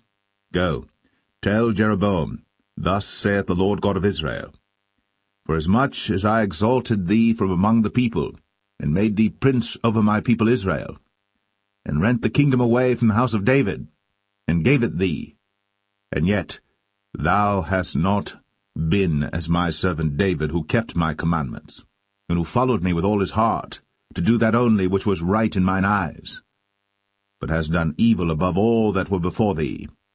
For thou hast gone and made thee other gods, and molten images, to provoke me to anger, and hast cast me behind thy back. Therefore, behold, I will bring evil upon the house of Jeroboam, and will cut off from Jeroboam him that pisseth against the wall, and him that is shut up and left in Israel, and will take away the remnant of the house of Jeroboam as a man taketh away dung, till it be all gone. Him that dieth of Jeroboam in the city shall the dogs eat, and him that dieth in the field shall the fowls of the air eat. For the Lord hath spoken it. Arise thou therefore, get thee to thine own house, and when thy feet enter into the city, the child shall die. And all Israel shall mourn for him, and bury him. For he only of Jeroboam shall come to the grave, because in him there is found some good thing toward the Lord God of Israel in the house of Jeroboam. Moreover, the Lord shall raise him up a king over Israel, who shall cut off the house of Jeroboam that day. But what? Even now. For the Lord shall smite Israel, as a reed is shaken in the water, and he shall root up Israel out of this good land, which he gave to their fathers, and shall scatter them beyond the river, because they have made their groves, provoking the Lord to anger. And he shall give Israel up, because of the sins of Jeroboam, who did sin, and who made Israel to sin. And Jeroboam's wife arose and departed, and came to Tirzah. And when she came to the threshold of the door, the child died, and they buried him. And all Israel mourned for him according to the word of the Lord, which he spake by the hand of his servant Ahijah the prophet. And the rest of the acts of Jeroboam, how he warred and how he reigned, behold, they are written in the book of the Chronicles of the kings of Israel. And the days which Jeroboam reigned were 22 years, and he slept with his fathers, and Nadab his son reigned in his stead. And Rehoboam the son of Solomon reigned in Judah. Rehoboam was 41 years old when he began to reign, and he reigned 17 years in Jerusalem, the city which the Lord did choose out of all the tribes of Israel, to put his name there. And his mother's name was Naamah, an Ammonitess. And Judah did evil in the sight of the Lord, and they provoked him to jealousy with their sins which they had committed, above all that their fathers had done. For they also built them high places and images and groves on every high hill, and under every green tree. And there were also Sodomites in the land, and they did according to all the abominations of the nations which the Lord cast out before the children of Israel. And it came to pass in the 5th year of King Rehoboam, that Shishak king of Egypt came up against Jerusalem. And he took away the treasures of the house of the Lord, and the treasures of the king's house, he even took away all, and he took away all the shields of gold which Solomon had made. And King Rehoboam made in their stead brazen shields, and committed them unto the hands of the chief of the guard which kept the door of the king's house. And it was so, when the king went into the house of the Lord, that the guard bare them and brought them back into the guard chamber. Now the rest of the acts of Rehoboam, and all that he did, are they not written in the book of the Chronicles of the kings of Judah? And there was war between Rehoboam and Jeroboam all their days. And Rehoboam slept with his fathers, and was buried with his fathers in the city of David. And his mother's name was Naamah, an Ammonitess. And Abijam, his son, reigned in his stead.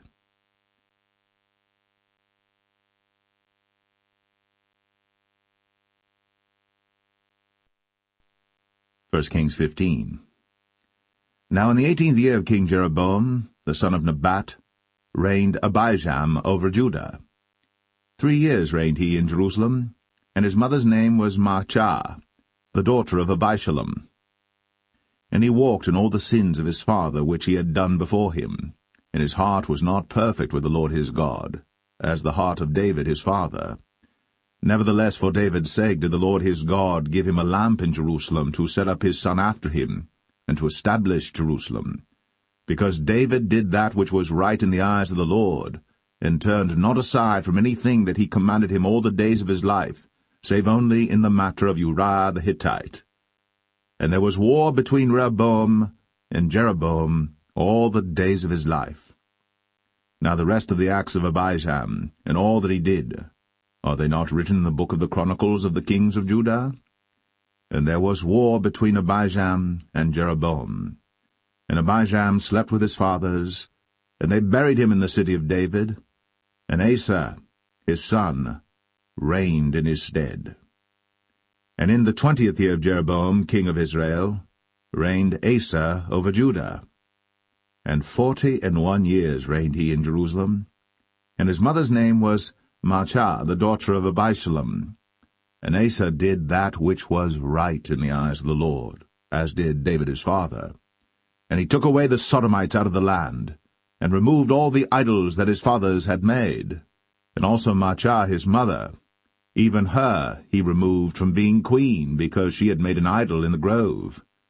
And Asa destroyed her idol, and burned it by the brook Kidron. But the high places were not removed. Nevertheless Asa's heart was perfect with the Lord all his days. And he brought in the things which his father had dedicated, and the things which himself had dedicated, into the house of the Lord, silver and gold and vessels. And there was war between Asa and Baasha, king of Israel, all their days. And Baasha, king of Israel, went up against Judah, and built Ramah, that he might not suffer any to go out or come in to Asa, king of Judah. Then Asa took all the silver and the gold that were left in the treasures of the house of the Lord, and the treasures of the king's house, and delivered them into the hand of his servants. And King Asa sent them to Ben-Hadad, the son of Tabrimon, the son of Hezion, king of Syria, that dwelt at Damascus, saying, There is a league between me and thee, and between my father and thy father. Behold, I have sent unto thee a present of silver and gold. Come, and break thy league with Baasha king of Israel, that he may depart from me. So Ben-Hadad hearkened unto King Asa, and sent the captains of the hosts which he had against the cities of Israel, and smote Ijon and Dan and Abel-Beth-Maachah and all Cinneroth, with all the land of Naphtali. And it came to pass, when Baasha heard thereof, that he left off building of Ramah, and dwelt in Tirzah. Then King Asa made a proclamation throughout all Judah, none was exempted. And they took away the stones of Ramah, and the timber thereof, wherewith Baasha had builded. And King Asa built with them Geba of Benjamin, and Mizpah. The rest of all the acts of Asa, and all his might, and all that he did, and the cities which he built, are they not written in the book of the Chronicles of the kings of Judah? Nevertheless, in the time of his old age, he was diseased in his feet. And Asa slept with his fathers, and was buried with his fathers in the city of David his father, and Jehoshaphat his son reigned in his stead. And Nadab the son of Jeroboam began to reign over Israel in the 2nd year of Asa king of Judah, and reigned over Israel 2 years. And he did evil in the sight of the Lord, and walked in the way of his father, and in his sin wherewith he made Israel to sin. And Baasha the son of Ahijah of the house of Issachar conspired against him. And Baasha smote him at Gibbethon, which belonged to the Philistines, for Nadab and all Israel laid siege to Gibbethon. Even in the 3rd year of Asa king of Judah did Baasha slay him, and reigned in his stead. And it came to pass when he reigned, that he smote all the house of Jeroboam. He left not to Jeroboam any that breathed, until he had destroyed him, according unto the saying of the Lord, which he spake by his servant Ahijah the Shilonite. Because of the sins of Jeroboam which he sinned, and which he made Israel sin, by his provocation wherewith he provoked the Lord God of Israel to anger. Now the rest of the acts of Nadab, and all that he did, are they not written in the book of the chronicles of the kings of Israel? And there was war between Asa and Baasha, king of Israel, all their days.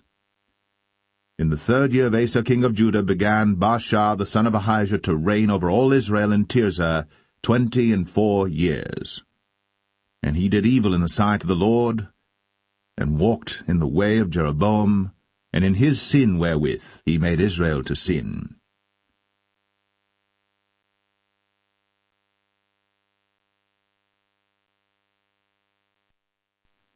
First Kings 16. Then the word of the Lord came to Jehu the son of Hanani against Baasha, saying, Forasmuch as I exalted thee out of the dust, and made thee prince over my people Israel, and thou hast walked in the way of Jeroboam, and hast made my people Israel to sin, to provoke me to anger with their sins, behold, I will take away the posterity of Baasha, and the posterity of his house, and will make thy house like the house of Jeroboam the son of Nebat. Him that dieth of Baasha in the city shall the dogs eat, and him that dieth of his in the fields shall the fowls of the air eat. Now the rest of the acts of Baasha, and what he did, and his might, are they not written in the book of the chronicles of the kings of Israel? So Baasha slept with his fathers, and was buried in Tirzah, and Elah his son reigned in his stead. And also by the hand of the prophet Jehu, the son of Hanani, came the word of the Lord against Baasha, and against his house, even for all the evil that he did in the sight of the Lord in provoking him to anger, with the work of his hands, in being like the house of Jeroboam, and because he killed him.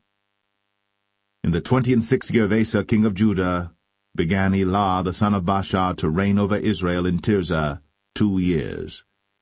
And his servant Zimri, captain of half his chariots, conspired against him, as he was in Tirzah drinking himself drunk in the house of Arzah, steward of his house in Tirzah.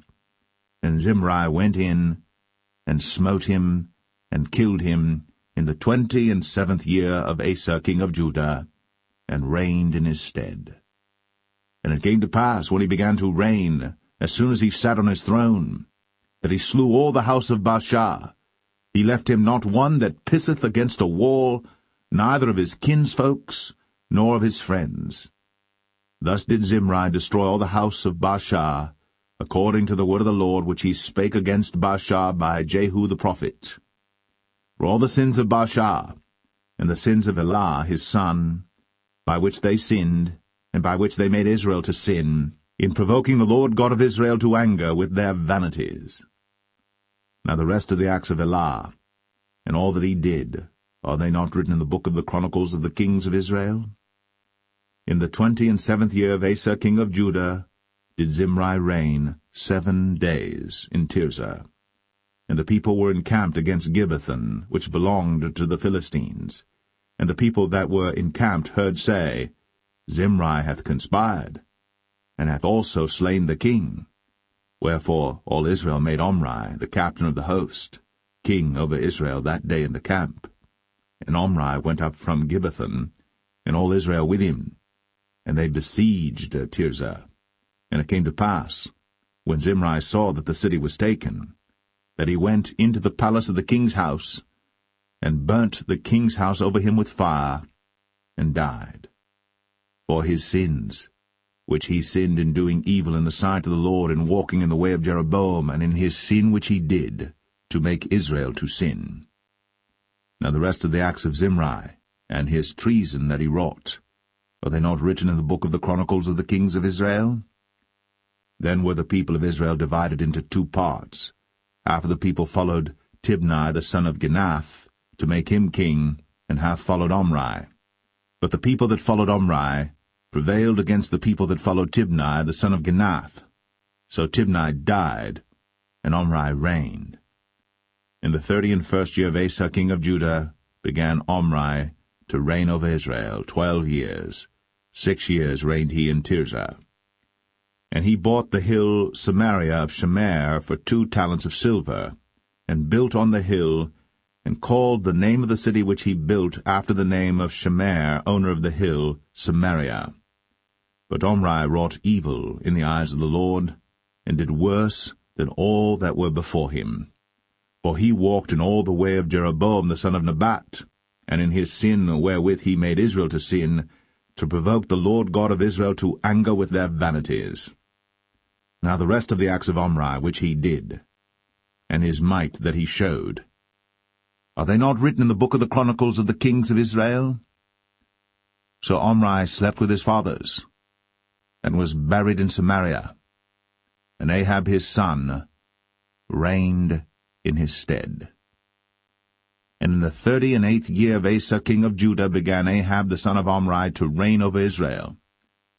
And Ahab the son of Omri reigned over Israel in Samaria 22 years. And Ahab the son of Omri did evil in the sight of the Lord above all that were before him. And it came to pass, as if it had been a light thing for him to walk in the sins of Jeroboam the son of Nebat, that he took to wife Jezebel, the daughter of Ethbaal, king of the Zidonians, and went and served Baal, and worshipped him. And he reared up an altar for Baal in the house of Baal, which he had built in Samaria. And Ahab made a grove, and Ahab did more to provoke the Lord God of Israel to anger than all the kings of Israel that were before him. In his days did Hiel the Bethelite build Jericho. He laid the foundation thereof in Abiram his firstborn, and set up the gates thereof in his youngest son Segub, according to the word of the Lord, which he spake by Joshua the son of Nun.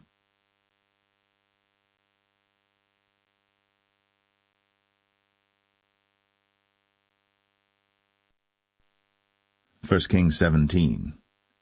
And Elijah the Tishbite, who was of the inhabitants of Gilead, said unto Ahab, As the Lord God of Israel liveth, before whom I stand, there shall not be dew nor rain these years, but according to my word.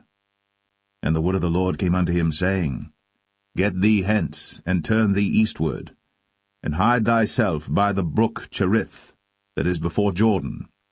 And it shall be that thou shalt drink of the brook, and I have commanded the ravens to feed thee there. So he went and did according unto the word of the Lord, for he went and dwelt by the brook Cherith, that is before Jordan.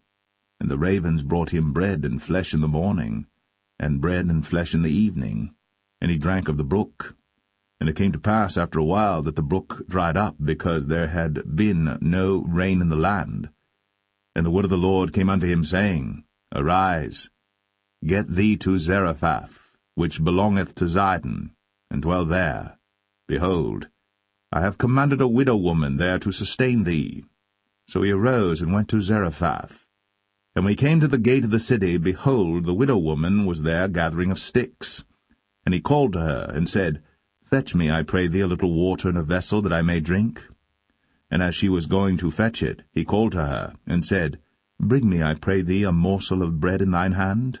And she said, As the Lord thy God liveth, I have not a cake, but an handful of meal in a barrel, and a little oil in a cruse, and behold, I am gathering 2 sticks, that I may go in and dress it for me, and my son, that we may eat it, and die. And Elijah said unto her, Fear not, go and do as thou hast said, but make me thereof a little cake first, and bring it unto me, and after make for thee and for thy son. For thus saith the Lord God of Israel, The barrel of meal shall not waste, neither shall the cruse of oil fail, until the day that the Lord sendeth rain upon the earth. And she went and did according to the saying of Elijah, and she and he and her house did eat many days. And the barrel of meal wasted not, neither did the cruse of oil fail, according to the word of the Lord which he spake by Elijah.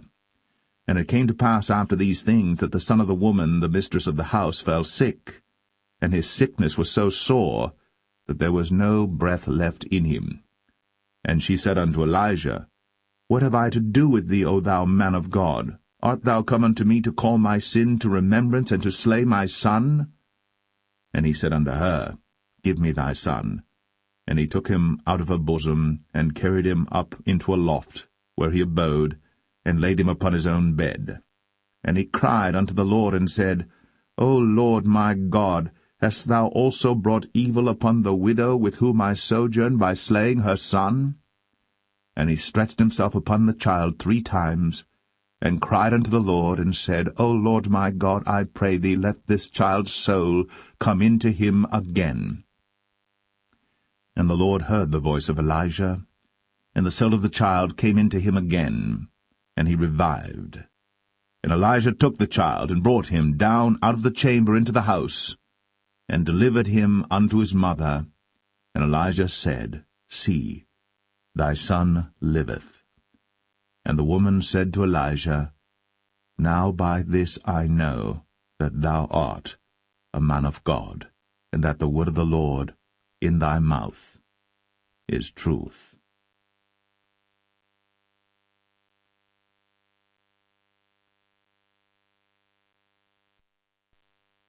1 Kings 18.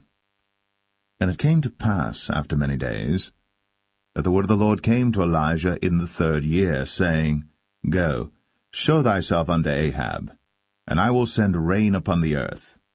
And Elijah went to show himself unto Ahab. And there was a sore famine in Samaria. And Ahab called Obadiah, which was the governor of his house. Now Obadiah feared the Lord greatly. For it was so, when Jezebel cut off the prophets of the Lord, that Obadiah took 100 prophets, and hid them by 50 in a cave, and fed them with bread and water.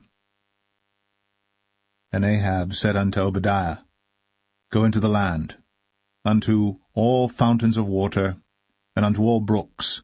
Peradventure we may find grass to save the horses and mules alive, that we lose not all the beasts. So they divided the land between them to pass throughout it. Ahab went one way by himself, and Obadiah went another way by himself. And as Obadiah was in the way, behold, Elijah met him, and he knew him, and fell on his face, and said, Art thou that my lord Elijah? And he answered him, I am. Go tell thy lord, Behold, Elijah is here. And he said, What have I sinned that thou wouldst deliver thy servant into the hand of Ahab, to slay me? As the Lord thy God liveth, there is no nation or kingdom whither my lord hath not sent to seek thee. And when they said, He is not there, he took an oath of the kingdom and nation that they found thee not. And now thou sayest, Go, tell thy lord, Behold, Elijah is here. And it shall come to pass, as soon as I am gone from thee, that the Spirit of the Lord shall carry thee whither I know not. And so when I come and tell Ahab, and he cannot find thee, he shall slay me. But I thy servant fear the Lord from my youth. Was it not told my lord what I did when Jezebel slew the prophets of the Lord, how I hid 100 men of the Lord's prophets by 50 in a cave, and fed them with bread and water? And now thou sayest, Go tell thy lord, Behold, Elijah is here, and he shall slay me? And Elijah said, As the Lord of hosts liveth, before whom I stand, I will surely show myself unto him today. So Obadiah went to meet Ahab, and told him. And Ahab went to meet Elijah. And it came to pass, when Ahab saw Elijah, that Ahab said unto him, Art thou he that troubleth Israel? And he answered, I have not troubled Israel, but thou and thy father's house, in that ye have forsaken the commandments of the Lord, and thou hast followed Baalim. Now therefore send and gather to me all Israel unto Mount Carmel, and the prophets of Baal 450, and the prophets of the groves 400, which eat at Jezebel's table. So Ahab sent unto all the children of Israel, and gathered the prophets together unto Mount Carmel. And Elijah came unto all the people, and said, How long halt ye between 2 opinions? If the Lord be God, follow him, but if Baal, then follow him. And the people answered him not a word. Then said Elijah unto the people, I, even I only, remain a prophet of the Lord, but Baal's prophets are 450 men.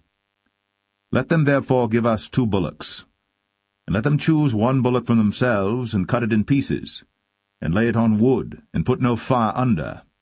And I will dress the other bullock, and lay it on wood, and put no fire under. and call ye on the name of your gods. And I will call on the name of the Lord. And the God that answereth by fire, let him be God. And all the people answered and said, It is well spoken. And Elijah said unto the prophets of Baal, Choose you one bullock for yourselves, and dress it first, for ye are many, and call on the name of your gods, but put no fire under. And they took the bullock which was given them, and they dressed it, and called on the name of Baal from morning even until noon, saying, O Baal, hear us! But there was no voice, nor any that answered, and they leaped upon the altar which was made. And it came to pass at noon that Elijah mocked them, and said, Cry aloud, for he is a god. Either he is talking, or he is pursuing, or he is in a journey, or peradventure he sleepeth, and must be awaked. And they cried aloud, and cut themselves after their manner with knives and lancets, till the blood gushed out upon them. And it came to pass, when midday was past, and they prophesied until the time of the offering of the evening sacrifice, that there was neither voice, nor any to answer, nor any that regarded. And Elijah said unto all the people, Come near unto me. And all the people came near unto him, and he repaired the altar of the Lord that was broken down. And Elijah took 12 stones, according to the number of the tribes of the sons of Jacob, unto whom the word of the Lord came, saying, Israel shall be thy name. And with the stones he built an altar in the name of the Lord, and he made a trench about the altar, as great as would contain 2 measures of seed. And he put the wood in order, and cut the bullock in pieces, and laid him on the wood, and said, Fill 4 barrels with water, and pour it on the burnt sacrifice, and on the wood. And he said, Do it the 2nd time. And they did it the 2nd time. And he said, Do it the 3rd time. And they did it the 3rd time. And the water ran round about the altar, and he filled the trench also with water.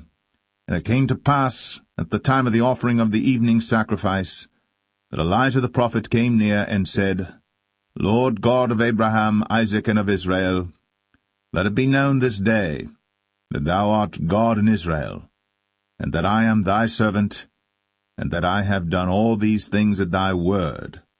Hear me, O Lord, hear me, that this people may know that thou art the Lord God, and that thou hast turned their heart back again. Then the fire of the Lord fell, and consumed the burnt sacrifice, and the wood, and the stones, and the dust, and licked up the water that was in the trench. And when all the people saw it, they fell on their faces, and they said, The Lord, he is the God. The Lord, he is the God. And Elijah said unto them, Take the prophets of Baal, let not one of them escape. And they took them. And Elijah brought them down to the brook Kishon, and slew them there. And Elijah said unto Ahab, Get thee up, eat and drink, for there is a sound of abundance of rain. So Ahab went up to eat and to drink. And Elijah went up to the top of Carmel, and he cast himself down upon the earth, and put his face between his knees, and said to his servant, Go up now, look toward the sea. And he went up and looked, and said, There is nothing. And he said, Go again 7 times. And it came to pass at the 7th time that he said, Behold, there ariseth a little cloud out of the sea like a man's hand.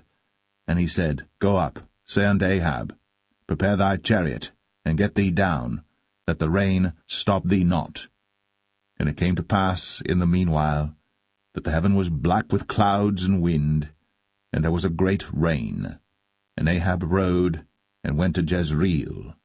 And the hand of the Lord was on Elijah, and he girded up his loins, and ran before Ahab to the entrance of Jezreel.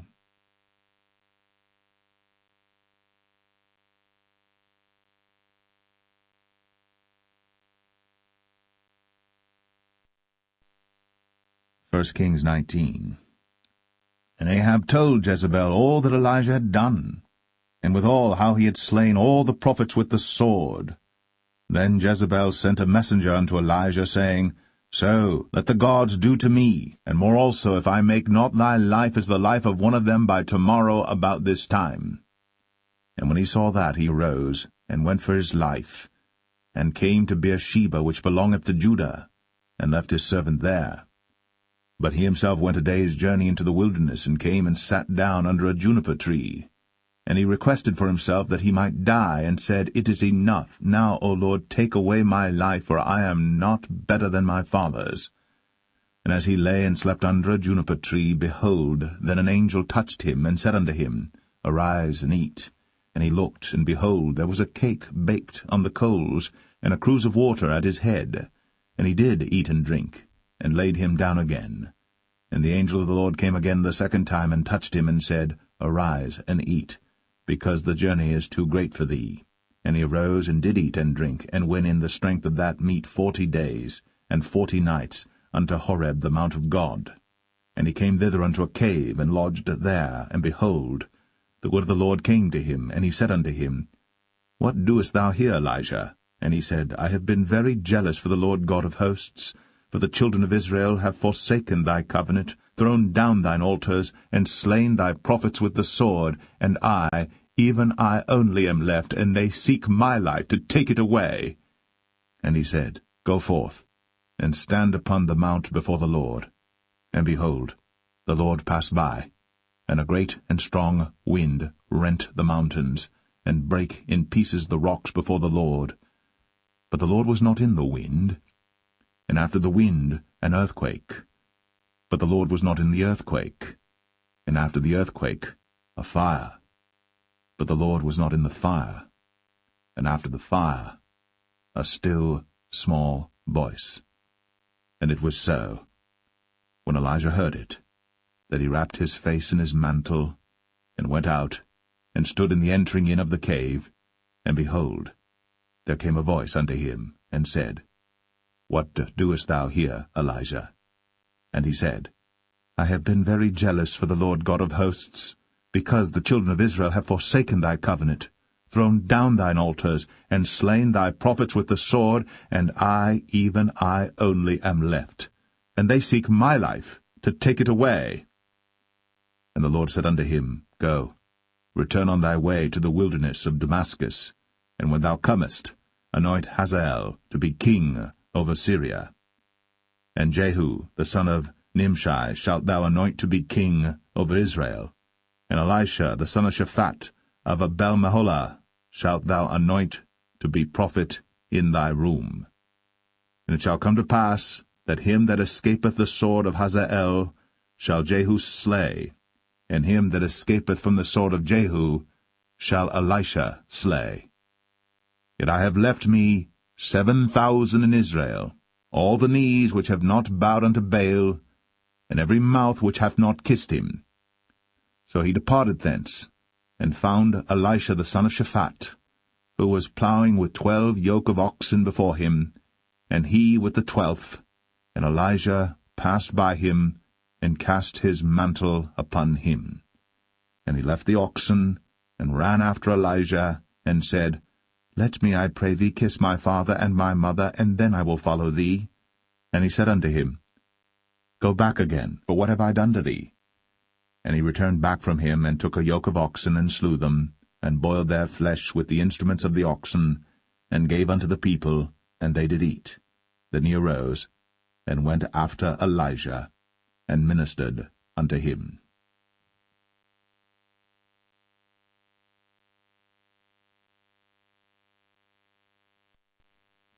1 Kings 20. And Ben-Hadad the king of Syria gathered all his host together, and there were 32 kings with him, and horses and chariots, and he went up and besieged Samaria, and warred against it. And he sent messengers to Ahab king of Israel into the city, and said unto him, Thus saith Ben-Hadad, Thy silver and thy gold is mine, thy wives also and thy children, even the goodliest, are mine. And the king of Israel answered and said, My lord, O king, according to thy saying, I am thine, and all that I have. And the messengers came again and said, Thus speaketh Ben-Hadad, saying, Although I have sent unto thee, saying, Thou shalt deliver me thy silver and thy gold and thy wives and thy children. Yet I will send my servants unto thee tomorrow about this time, and they shall search thine house, and the houses of thy servants. And it shall be that whatsoever is pleasant in thine eyes, they shall put it in their hand, and take it away. Then the king of Israel called all the elders of the land, and said, Mark, I pray you, and see how this man seeketh mischief, for he sent unto me for my wives, and for my children, and for my silver, and for my gold, and I denied him not. And all the elders and all the people said unto him, Hearken not unto him, nor consent. Wherefore he said unto the messengers of Ben-hadad, Tell my lord the king, all that thou didst send for to thy servant at the first, I will do, but this thing I may not do. And the messengers departed, and brought him word again. And Ben-hadad sent unto him, and said, The gods do so unto me, and more also, if the dust of Samaria shall suffice for handfuls for all the people that follow me. And the king of Israel answered and said, Tell him, Let not him that girdeth on his harness boast himself, as he that putteth it off. And it came to pass, when Ben-hadad heard this message, as he was drinking, he and the kings in the pavilions, that he said unto his servants, Set yourselves in array. And they set themselves in array against the city. And behold, there came a prophet unto Ahab king of Israel, saying, Thus saith the Lord, Hast thou seen all this great multitude? Behold, I will deliver it into thine hand this day, and thou shalt know that I am the Lord. And Ahab said, By whom? And he said, Thus saith the Lord, Even by the young men of the princes of the provinces. Then he said, Who shall order the battle? And he answered, Thou. Then he numbered the young men of the princes of the provinces, and they were 232, and after them he numbered all the people, even all the children of Israel, being 7,000. And they went out at noon. But Ben-hadad was drinking himself drunk in the pavilions, he and the kings, the 32 kings that helped him. And the young men of the princes of the provinces went out first. And Ben-hadad sent out, and they told him, saying, There are men come out of Samaria. And he said, Whether they be come out for peace, take them alive, or whether they be come out for war, take them alive. So these young men of the princes of the provinces came out of the city, and the army which followed them, and they slew every one his man, and the Syrians fled. And Israel pursued them, and Ben-hadad the king of Syria escaped on an horse with the horsemen. And the king of Israel went out, and smote the horses and chariots, and slew the Syrians with a great slaughter.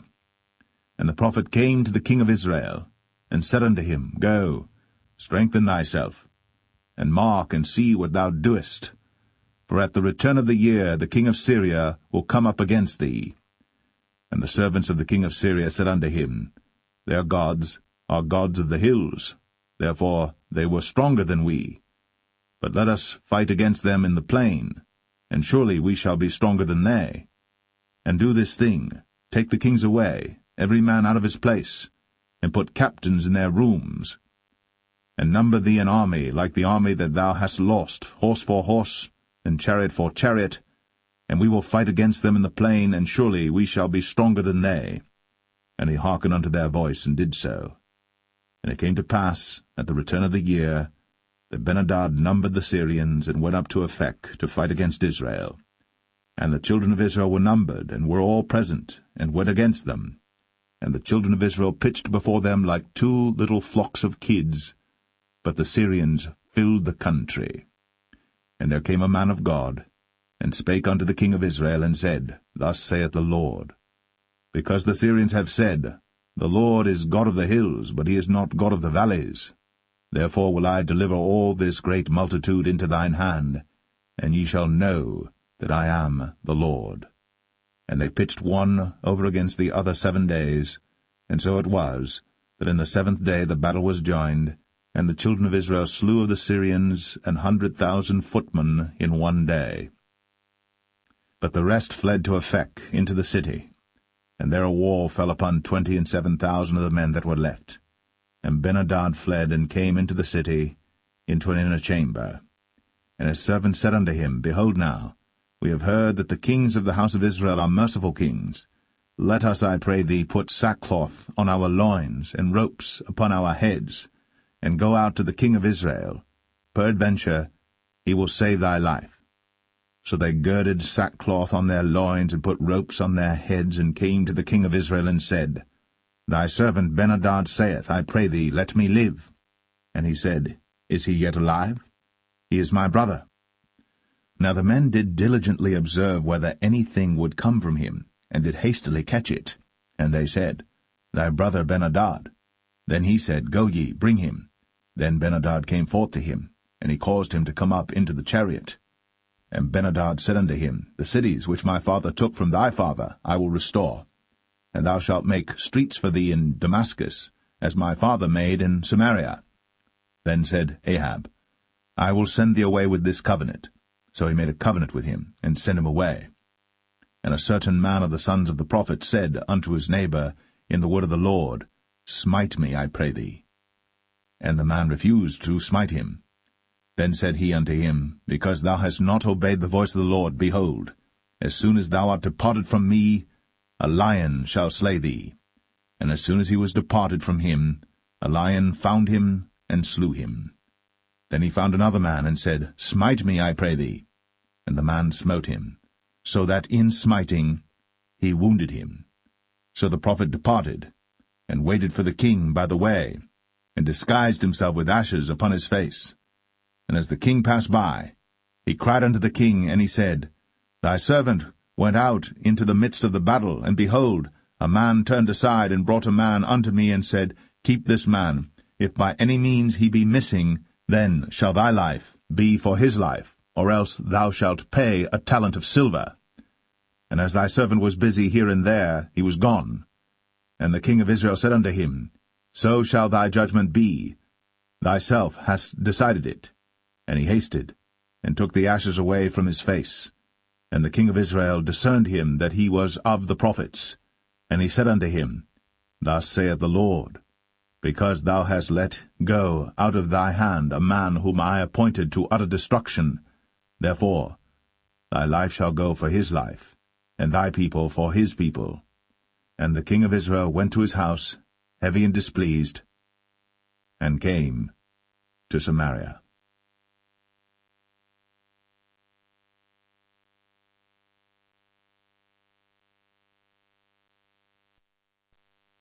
First Kings 21. And it came to pass, after these things, that Naboth the Jezreelite had a vineyard, which was in Jezreel, hard by the palace of Ahab king of Samaria. And Ahab spake unto Naboth, saying, Give me thy vineyard, that I may have it for a garden of herbs, because it is near unto my house. And I will give thee for it a better vineyard than it. Or, if it seem good to thee, I will give thee the worth of it in money. And Naboth said to Ahab, The Lord forbid it me, that I should give the inheritance of my fathers unto thee. And Ahab came into his house heavy and displeased, because of the word which Naboth the Jezreelite had spoken to him. For he had said, I will not give thee the inheritance of my fathers. And he laid him down upon his bed, and turned away his face, and would eat no bread. But Jezebel his wife came to him, and said unto him, Why is thy spirit so sad that thou eatest no bread? And he said unto her, Because I spake unto Naboth the Jezreelite, and said unto him, Give me thy vineyard for money, or else, if it please thee, I will give thee another vineyard for it. And he answered, I will not give thee my vineyard. And Jezebel his wife said unto him, Dost thou now govern the kingdom of Israel? Arise, and eat bread, and let thine heart be merry. I will give thee the vineyard of Naboth the Jezreelite. So she wrote letters in Ahab's name, and sealed them with his seal, and sent the letters unto the elders and to the nobles that were in his city dwelling with Naboth. And she wrote in the letters, saying, Proclaim a fast, and set Naboth on high among the people, and set 2 men, sons of Belial, before him, to bear witness against him, saying, Thou didst blaspheme God and the king, and then carry him out, and stone him, that he may die. And the men of his city, even the elders and the nobles, who were the inhabitants in his city, did as Jezebel had sent unto them, and as it was written in the letters which she had sent unto them. They proclaimed a fast, and set Naboth on high among the people. And there came in 2 men, children of Belial, and sat before him. And the men of Belial witnessed against him, even against Naboth, in the presence of the people, saying, Naboth did blaspheme God and the king. Then they carried him forth out of the city, and stoned him with stones, that he died. Then they sent to Jezebel, saying, Naboth is stoned, and is dead. And it came to pass, when Jezebel heard that Naboth was stoned, and was dead, that Jezebel said to Ahab, Arise, take possession of the vineyard of Naboth the Jezreelite, which he refused to give thee for money. For Naboth is not alive, but dead. And it came to pass, when Ahab heard that Naboth was dead, that Ahab rose up to go down to the vineyard of Naboth the Jezreelite, to take possession of it. And the word of the Lord came to Elijah the Tishbite, saying, Arise, go down to meet Ahab king of Israel, which is in Samaria. Behold, he is in the vineyard of Naboth, whither he is gone down to possess it. And thou shalt speak unto him, saying, Thus saith the Lord, Hast thou killed and also taken possession? And thou shalt speak unto him, saying, Thus saith the Lord, In the place where dogs licked the blood of Naboth shall dogs lick thy blood, even thine. And Ahab said to Elijah, Hast thou found me, O mine enemy? And he answered, I have found thee, because thou hast sold thyself to work evil in the sight of the Lord. Behold, I will bring evil upon thee, and will take away thy posterity, and will cut off from Ahab him that pisseth against the wall, and him that is shut up and left in Israel, and will make thine house like the house of Jeroboam the son of Nebat, and like the house of Baasha the son of Ahijah, for the provocation wherewith thou hast provoked me to anger, and made Israel to sin. And of Jezebel also spake the Lord, saying, The dogs shall eat Jezebel by the wall of Jezreel. Him that dieth of Ahab in the city the dogs shall eat, and him that dieth in the field shall the fowls of the air eat. But there was none like unto Ahab, which did sell himself to work wickedness in the sight of the Lord, whom Jezebel his wife stirred up. And he did very abominably in following idols, according to all things as did the Amorites, whom the Lord cast out before the children of Israel. And it came to pass, when Ahab heard those words, that he rent his clothes, and put sackcloth upon his flesh, and fasted, and lay in sackcloth, and went softly. And the word of the Lord came to Elijah the Tishbite, saying, Seest thou how Ahab humbleth himself before me? Because he humbleth himself before me, I will not bring the evil in his days, but in his son's days will I bring the evil upon his house.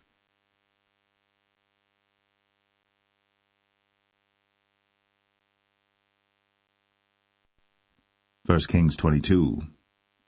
And they continued 3 years without war between Syria and Israel.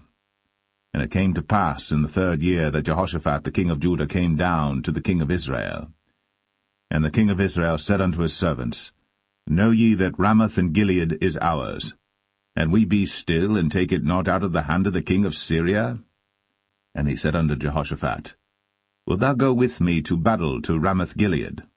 And Jehoshaphat said to the king of Israel, I am as thou art, my people as thy people, my horses as thy horses. And Jehoshaphat said unto the king of Israel, Inquire, pray thee, at the word of the Lord today. Then the king of Israel gathered the prophets together, about 400 men, and said unto them, Shall I go against Ramoth-Gilead to battle, or shall I forbear? And they said, Go up, for the Lord shall deliver it into the hand of the king. And Jehoshaphat said, Is there not here a prophet of the Lord besides, that we might inquire of him? And the king of Israel said unto Jehoshaphat, There is yet one man, Micaiah the son of Imlah, by whom we may inquire of the Lord. But I hate him, for he doth not prophesy good concerning me, but evil. And Jehoshaphat said, Let not the king say so. Then the king of Israel called an officer, and said, Hasten hither Micaiah the son of Imlah. And the king of Israel and Jehoshaphat the king of Judah sat each on his throne, having put on their robes in a void place in the entrance of the gate of Samaria. And all the prophets prophesied before them. And Zedekiah the son of Chenaanah made him horns of iron, and he said, Thus saith the Lord, With these shalt thou push the Syrians until thou have consumed them. And all the prophets prophesied so, saying, Go up to Ramoth-Gilead, and prosper, for the Lord shall deliver it into the king's hand. And the messenger that was gone to call Micaiah spake unto him, saying, Behold now, the words of the prophets declare good unto the king with one mouth. Let thy word, I pray thee, be like the word of one of them, and speak that which is good. And Micaiah said, As the Lord liveth, what the Lord saith unto me, that will I speak. So he came to the king. And the king said unto him, Micaiah, shall we go against Ramoth-Gilead to battle, or shall we forbear? And he answered him, Go and prosper, for the Lord shall deliver it into the hand of the king. And the king said unto him, How many times shall I adjure thee that thou tell me nothing but that which is true in the name of the Lord? And he said, I saw all Israel scattered upon the hills, as sheep that have not a shepherd. And the Lord said, These have no master. Let them return every man to his house in peace. And the king of Israel said unto Jehoshaphat, Did I not tell thee that he would prophesy no good concerning me, but evil? And he said, Hear thou therefore the word of the Lord. I saw the Lord sitting on his throne, and all the host of heaven standing by him on his right hand and on his left. And the Lord said, Who shall persuade Ahab that he may go up and fall at Ramoth-Gilead? And one said on this manner, and another said on that manner. And there came forth a spirit, and stood before the Lord, and said, I will persuade him. And the Lord said unto him, Wherewith? And he said, I will go forth, and I will be a lying spirit in the mouth of all his prophets. And he said, Thou shalt persuade him, and prevail also. Go forth, and do so. Now therefore, behold, the Lord hath put a lying spirit in the mouth of all these thy prophets, and the Lord hath spoken evil concerning thee. But Zedekiah the son of Chenaanah went near, and smote Micaiah on the cheek, and said, Which way went the Spirit of the Lord from me to speak unto thee? And Micaiah said, Behold, thou shalt see in that day, when thou shalt go into an inner chamber to hide thyself. And the king of Israel said, Take Micaiah, and carry him back unto Amon the governor of the city, and to Joash the king's son, and say, Thus saith the king, Put this fellow in the prison, and feed him with bread of affliction and with water of affliction, until I come in peace. And Micaiah said, If thou return at all in peace, the Lord hath not spoken by me. And he said, Hearken, O people, every one of you. So the king of Israel and Jehoshaphat the king of Judah went up to Ramoth-Gilead. And the king of Israel said unto Jehoshaphat, I will disguise myself, and enter into battle. But put thou on thy robes. And the king of Israel disguised himself, and went into the battle. But the king of Syria commanded his 32 captains that had rule over his chariots, saying, Fight neither with small nor great, save only with the king of Israel. And it came to pass, when the captains of the chariots saw Jehoshaphat, that they said, Surely it is the king of Israel. And they turned aside to fight against him. And Jehoshaphat cried out. And it came to pass, when the captains of the chariots perceived that it was not the king of Israel, that they turned back from pursuing him. And a certain man drew a bow at a venture, and smote the king of Israel between the joints of the harness. Wherefore he said unto the driver of his chariots, Turn thy hand, and carry me out of the host, for I am wounded. And the battle increased that day. And the king was stayed up in his chariot against the Syrians, and died at even. And the blood ran out of the wound into the midst of the chariot. And there went a proclamation throughout the host about the going down of the sun, saying, Every man to his city, and every man to his own country. So the king died, and was brought to Samaria, and they buried the king in Samaria. And one washed the chariot in the pool of Samaria, and the dogs licked up his blood, and they washed his armor, according unto the word of the Lord which he spake. Now the rest of the acts of Ahab, and all that he did, and the ivory house which he made, and all the cities that he built, are they not written in the book of the Chronicles of the kings of Israel? So Ahab slept with his fathers, and Ahaziah his son reigned in his stead. And Jehoshaphat the son of Asa began to reign over Judah in the 4th year of Ahab king of Israel. Jehoshaphat was 35 years old when he began to reign, and he reigned 25 years in Jerusalem. And his mother's name was Azubah, the daughter of Shilhi. And he walked in all the ways of Asa his father. He turned not aside from it, doing that which was right in the eyes of the Lord. Nevertheless the high places were not taken away, for the people offered and burnt incense yet in the high places. And Jehoshaphat made peace with the king of Israel. Now the rest of the acts of Jehoshaphat, and his might that he showed, and how he warred, are they not written in the book of the Chronicles of the kings of Judah? And the remnant of the Sodomites, which remained in the days of his father Asa, he took out of the land. There was then no king in Edom, a deputy was king.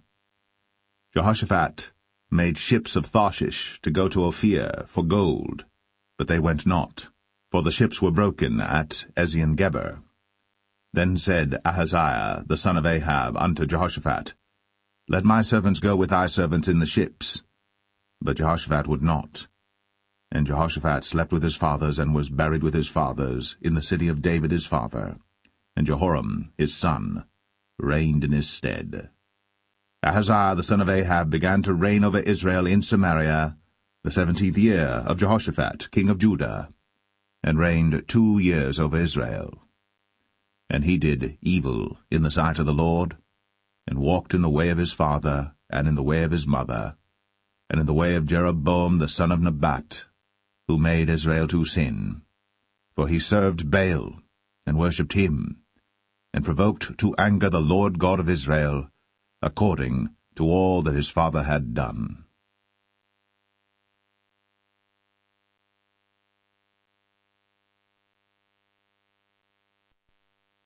The Second Book of Kings, Chapter 1. Then Moab rebelled against Israel after the death of Ahab. And Ahaziah fell down through a lattice in his upper chamber that was in Samaria, and was sick. And he sent messengers, and said unto them, Go, inquire of Baal-zebub, the god of Ekron, whether I shall recover of this disease. But the angel of the Lord said to Elijah the Tishbite, Arise, go up to meet the messengers of the king of Samaria, and say unto them, Is it not because there is not a God in Israel that ye go to inquire of Baal-zebub, the god of Ekron? Now therefore thus saith the Lord, Thou shalt not come down from that bed on which thou art gone up, but shalt surely die. And Elijah departed. And when the messengers turned back unto him, he said unto them, Why are ye now turned back? And they said unto him, There came a man up to meet us, and said unto us, Go, turn again unto the king that sent you, and say unto him, Thus saith the Lord, Is it not because there is not a God in Israel that thou sendest to inquire of Baal-zebub, the god of Ekron? Therefore thou shalt not come down from that bed on which thou art gone up, but shalt surely die. And he said unto them, What manner of man was he which came up to meet you, and told you these words? And they answered him, He was an hairy man, and girt with a girdle of leather about his loins. And he said, It is Elijah the Tishbite. Then the king sent unto him a captain of 50 with his 50. And he went up to him, and behold, he sat on the top of an hill. And he spake unto him, Thou man of God, the king hath said, Come down.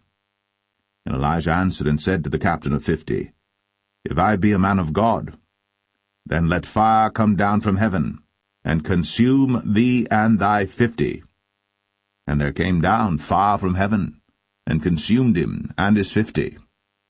Again also he sent unto him another captain of 50 with his 50.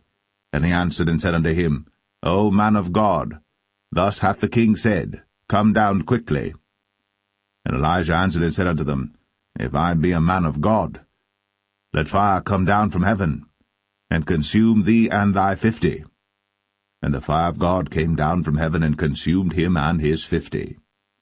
And he sent again a captain of the third 50 with his 50, And the third captain of the 50 went up and came and fell on his knees before Elijah, and besought him, and said unto him, O man of God, I pray thee, let my life and the life of these 50 thy servants be precious in thy sight.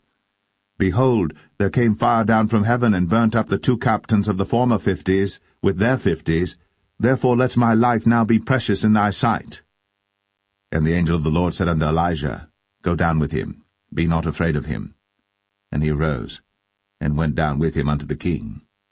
And he said unto him, Thus saith the Lord, Forasmuch as thou hast sent messengers to inquire of Baal-zebub the god of Ekron, is it not because there is no God in Israel to inquire of his word?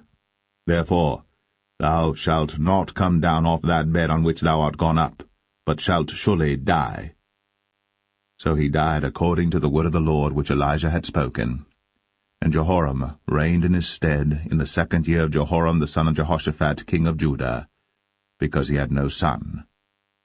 Now the rest of the acts of Ahaziah which he did, are they not written in the book of the Chronicles of the kings of Israel?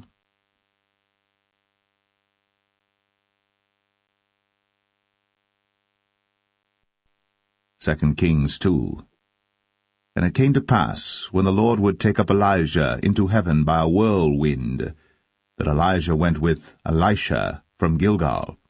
And Elijah said unto Elisha, Tarry here, I pray thee, for the Lord hath sent me to Bethel. And Elisha said unto him, As the Lord liveth, and as thy soul liveth, I will not leave thee. So they went down to Bethel. And the sons of the prophets that were at Bethel came forth to Elisha, and said unto him, Knowest thou that the Lord will take away thy master from thy head today? And he said, Yea, I know it. Hold ye your peace. And Elijah said unto him, Elisha, tarry here, I pray thee, for the Lord hath sent me to Jericho. And he said, As the Lord liveth, and as thy soul liveth, I will not leave thee. So they came to Jericho.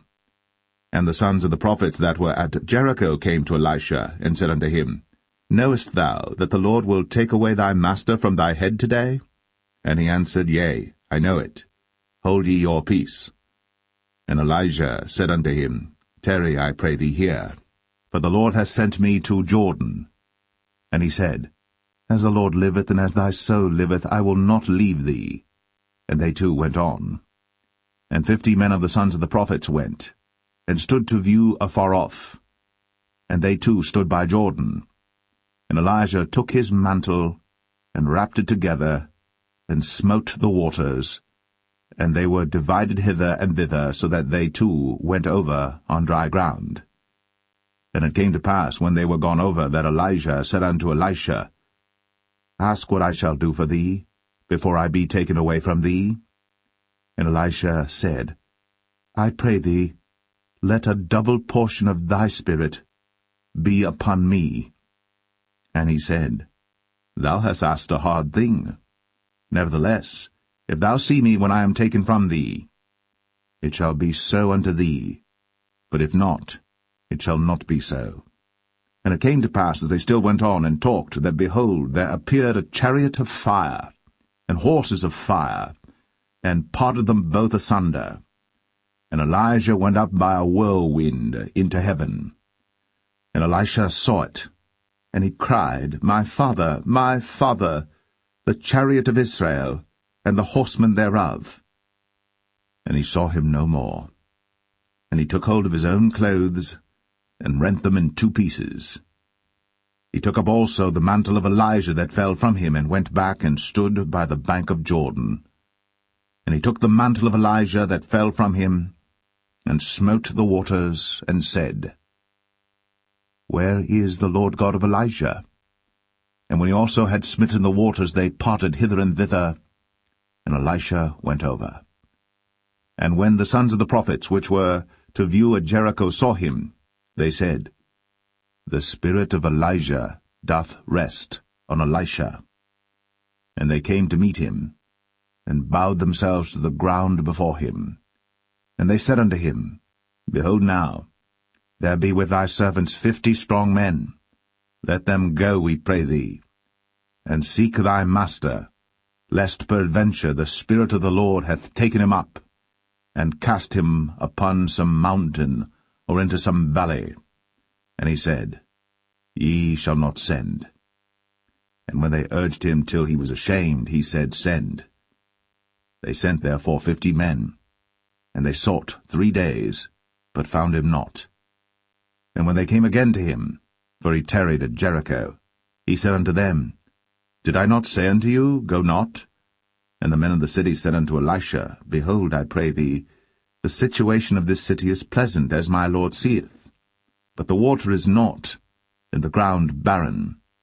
And he said, Bring me a new cruse, and put salt therein. And they brought it to him. And he went forth unto the spring of the waters, and cast the salt in there, and said, Thus saith the Lord, I have healed these waters. There shall not be from thence any more death or barren land. So the waters were healed unto this day, according to the saying of Elisha which he spake. And he went up from thence unto Bethel, and as he was going up by the way, there came forth little children out of the city, and mocked him, and said unto him, Go up, thou bald head, go up, thou bald head. And he turned back, and looked on them, and cursed them in the name of the Lord. And there came forth 2 she-bears out of the wood, and tare 42 children of them. And he went from thence to Mount Carmel, and from thence he returned to Samaria.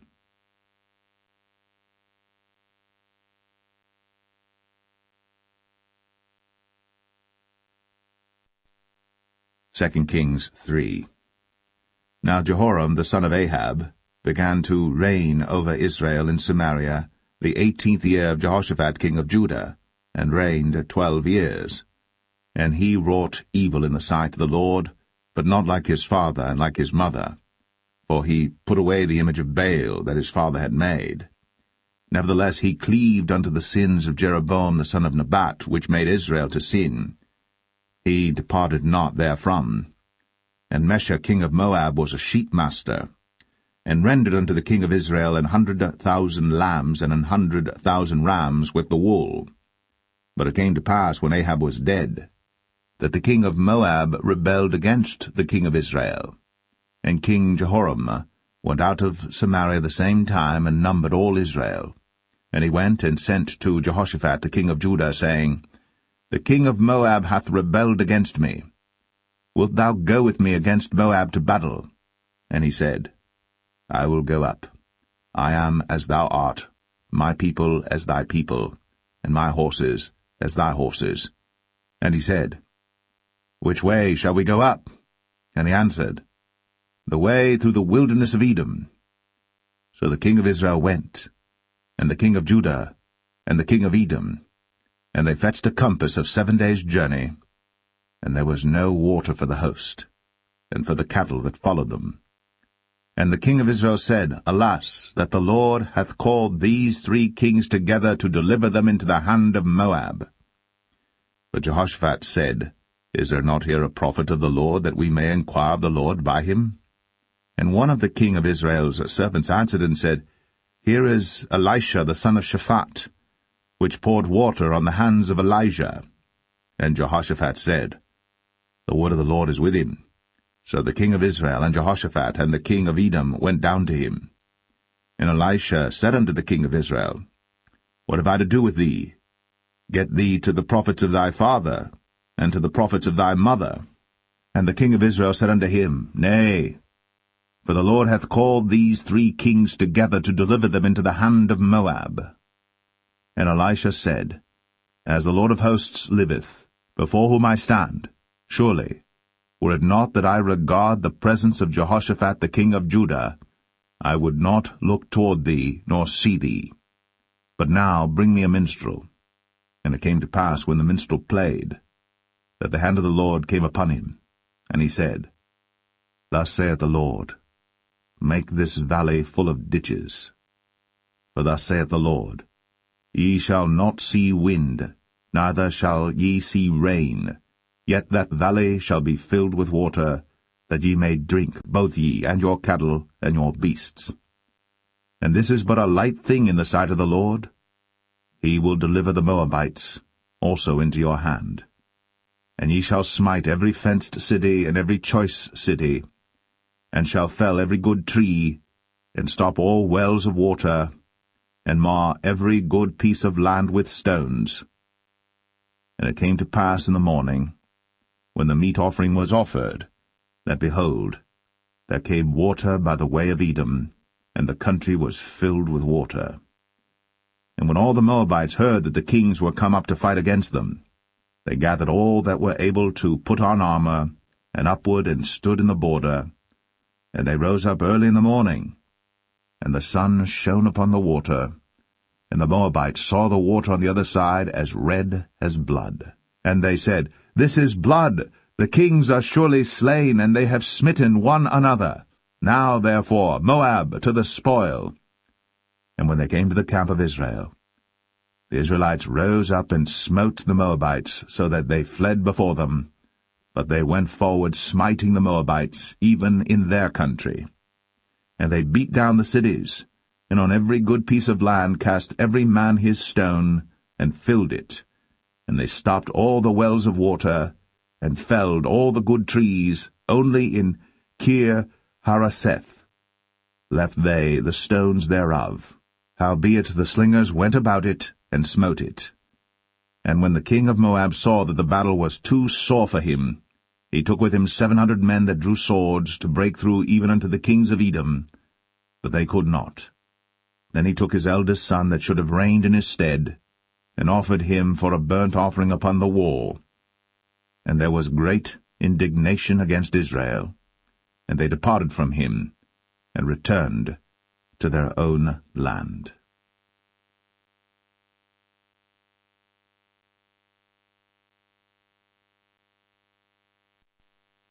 2 Kings 4.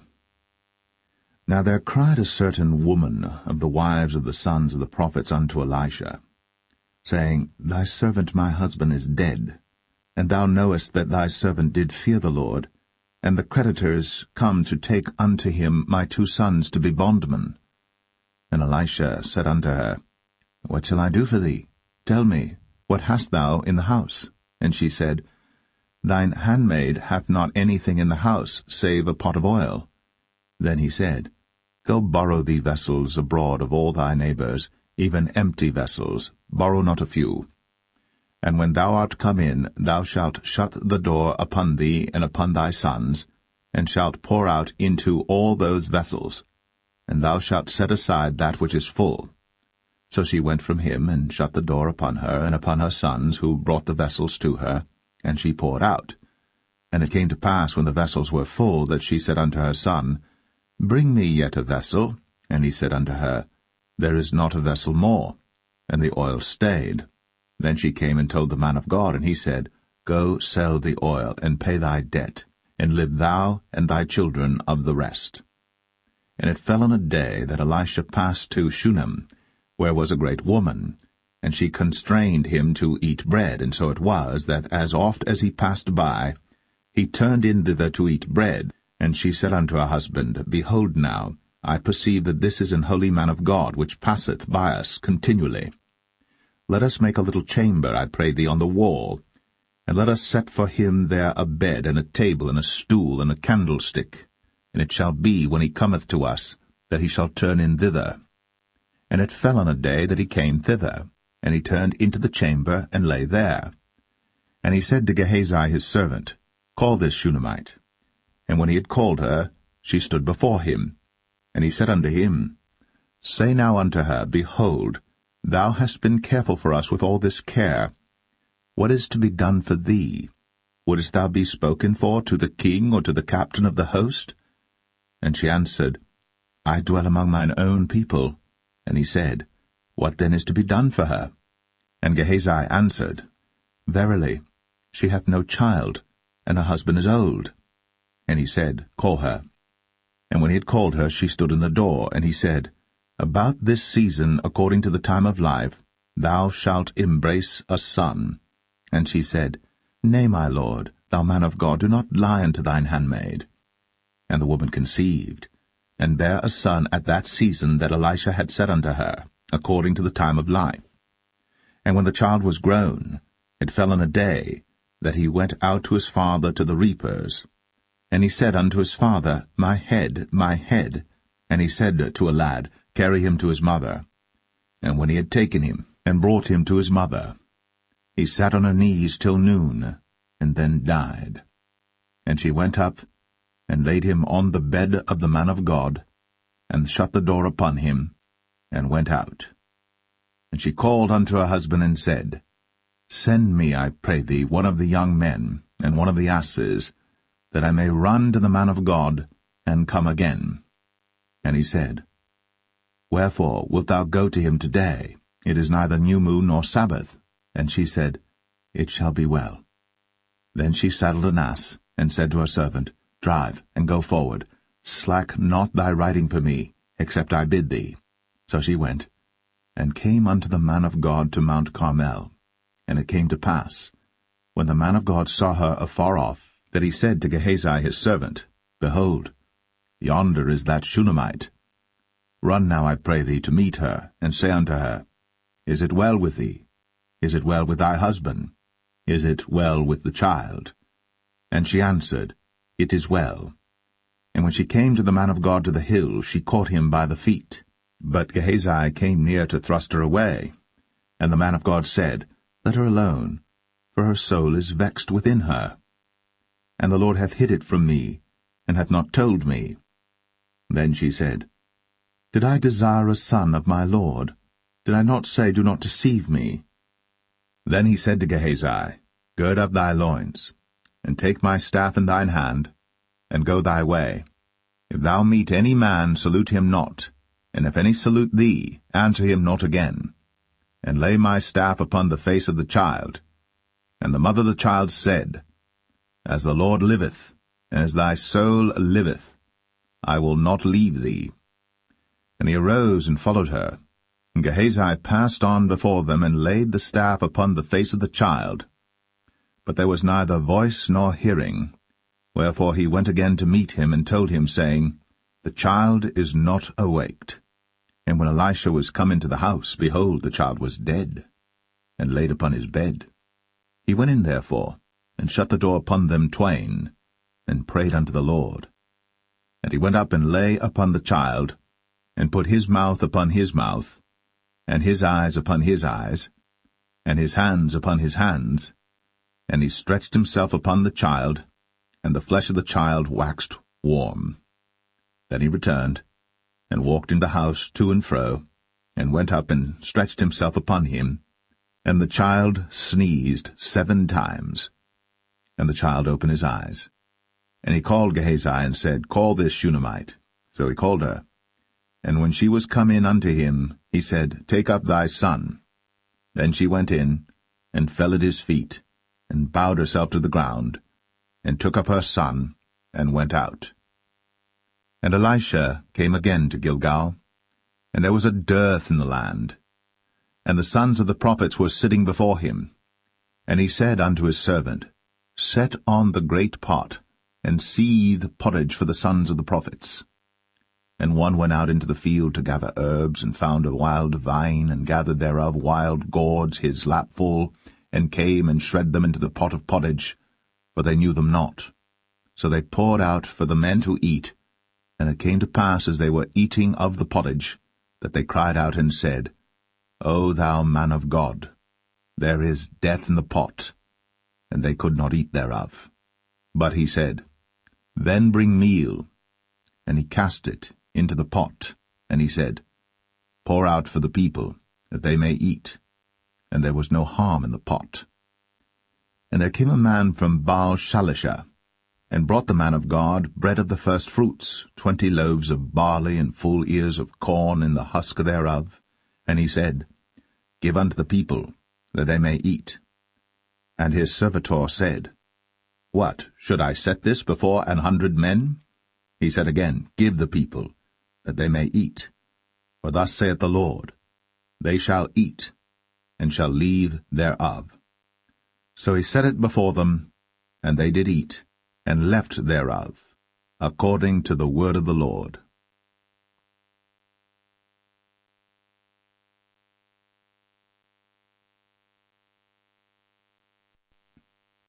2 Kings 5. Now Naaman, captain of the host of the king of Syria, was a great man with his master, and honorable, because by him the Lord had given deliverance unto Syria. He was also a mighty man in valor, but he was a leper. And the Syrians had gone out by companies, and had brought away captive out of the land of Israel a little maid, and she waited on Naaman's wife. And she said unto her mistress, Would God my Lord were with the prophet that is in Samaria, for he would recover him of his leprosy. And one went in and told his lord, saying, Thus and thus said the maid that is of the land of Israel. And the king of Syria said, Go to, go, and I will send a letter unto the king of Israel. And he departed, and took with him 10 talents of silver, and 6,000 pieces of gold, and 10 changes of raiment. And he brought the letter to the king of Israel, saying, Now when this letter is come unto thee, behold, I have therewith sent Naaman my servant to thee, that thou mayest recover him of his leprosy. And it came to pass, when the king of Israel had read the letter, that he rent his clothes, and said, Am I God to kill and to make alive, that this man doth send unto me to recover a man of his leprosy? Wherefore consider, I pray you, and see how he seeketh a quarrel against me.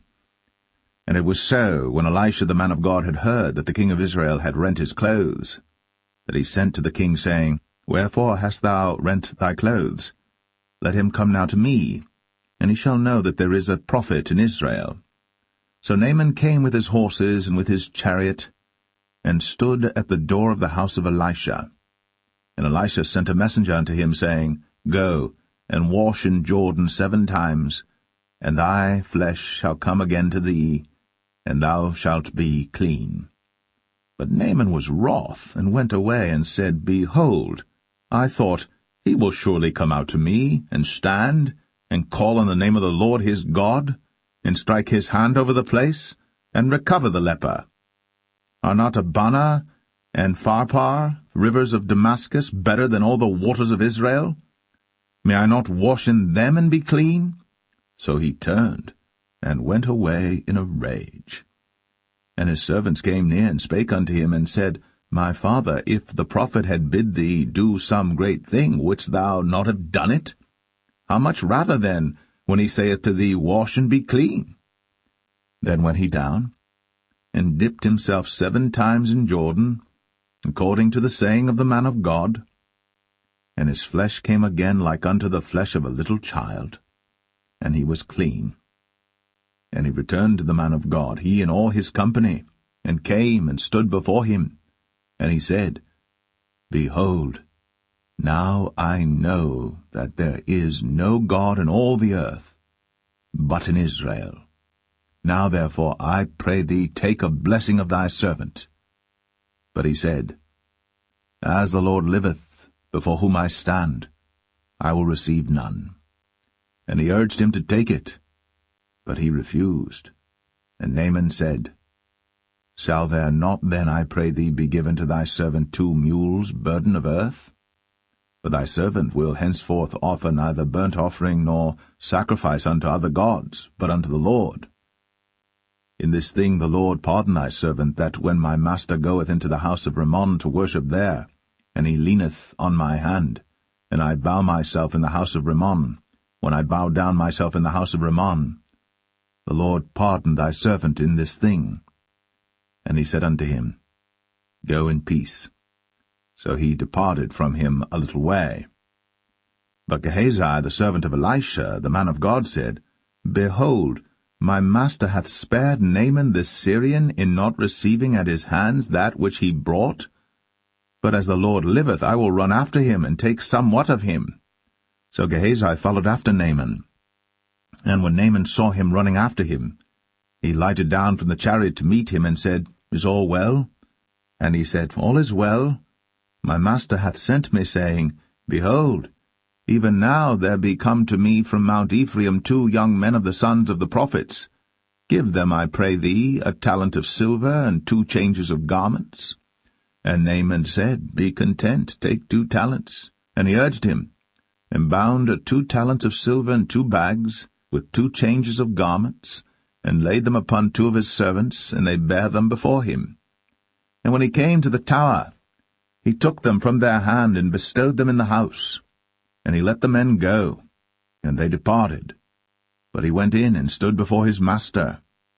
And Elisha said unto him, Whence comest thou, Gehazi? And he said, Thy servant went no whither. And he said unto him, Went not mine heart with thee, when the man turned again from his chariot to meet thee? Is it a time to receive money, and to receive garments and oliveyards, and vineyards, and sheep, and oxen, and men servants, and maidservants? The leprosy therefore of Naaman shall cleave unto thee, and unto thy seed for ever. And he went out from his presence, a leper as white as snow.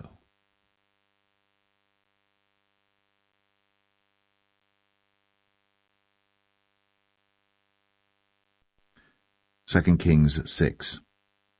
And the sons of the prophets said unto Elisha, Behold now, the place where we dwell with thee is too strait for us. Let us go, we pray thee, unto Jordan, and take thence every man a beam, and let us make a place there where we may dwell. And he answered, Go ye. And one said, Be content, I pray thee, and go with thy servants. And he answered, I will go. So he went with them. And when they came to Jordan, they cut down wood. But as one was felling a beam, the axe-head fell into the water.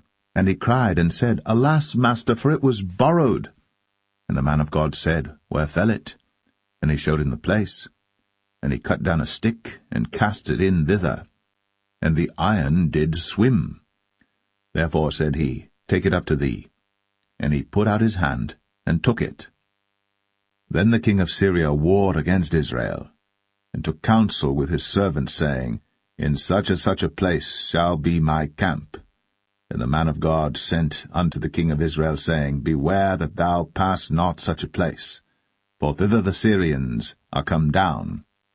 And the king of Israel sent to the place which the man of God told him, and warned him of, and saved himself there, not once nor twice. Therefore the heart of the king of Syria was sore troubled for this thing. And he called his servants, and said unto them, Will ye not show me which of us is for the king of Israel? And one of his servants said, None, my lord, O king. But Elisha, the prophet that is in Israel, telleth the king of Israel the words that thou speakest in thy bedchamber. And he said, Go and spy where he is, that I may send and fetch him. And it was told him, saying, Behold, he is in Dothan. Therefore sent he thither horses and chariots and a great host. And they came by night and compassed the city about. And when the servant of the man of God was risen early and gone forth, behold, an host compassed the city both with horses and chariots.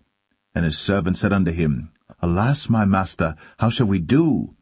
And he answered, Fear not, for they that be with us are more than they that be with them. And Elisha prayed, and said, Lord, I pray thee, open his eyes, that he may see. And the Lord opened the eyes of the young man, and he saw, and behold, the mountain was full of horses and chariots of fire round about Elisha. And when they came down to him, Elisha prayed unto the Lord, and said, Smite this people, I pray thee, with blindness. And he smote them with blindness according to the word of Elisha. And Elisha said unto them, This is not the way, neither is this the city. Follow me, and I will bring you to the man whom ye seek. But he led them to Samaria. And it came to pass, when they were come into Samaria, that Elisha said, Lord, open the eyes of these men, that they may see. And the Lord opened their eyes, and they saw, and behold, they were in the midst of Samaria. And the king of Israel said unto Elisha, when he saw them, My father, shall I smite them? Shall I smite them?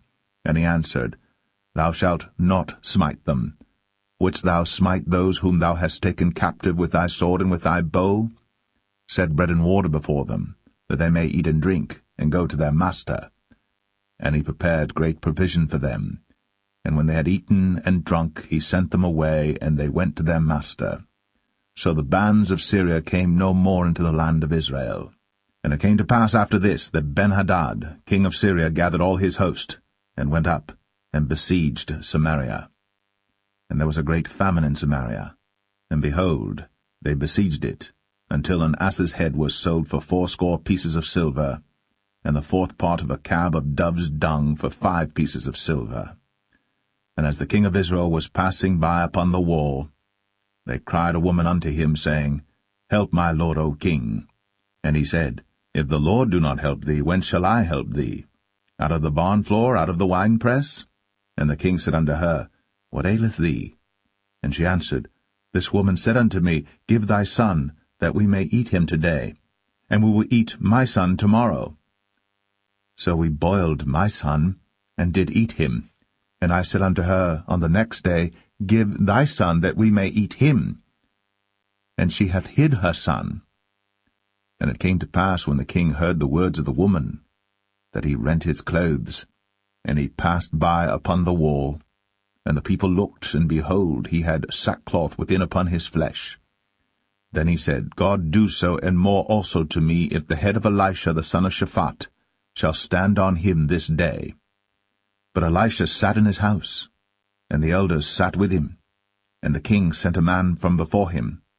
But ere the messenger came to him, he said to the elders, See ye how this son of a murderer hath sent to take away mine head? Look, when the messenger cometh, shut the door, and hold him fast at the door. Is not the sound of his master's feet behind him?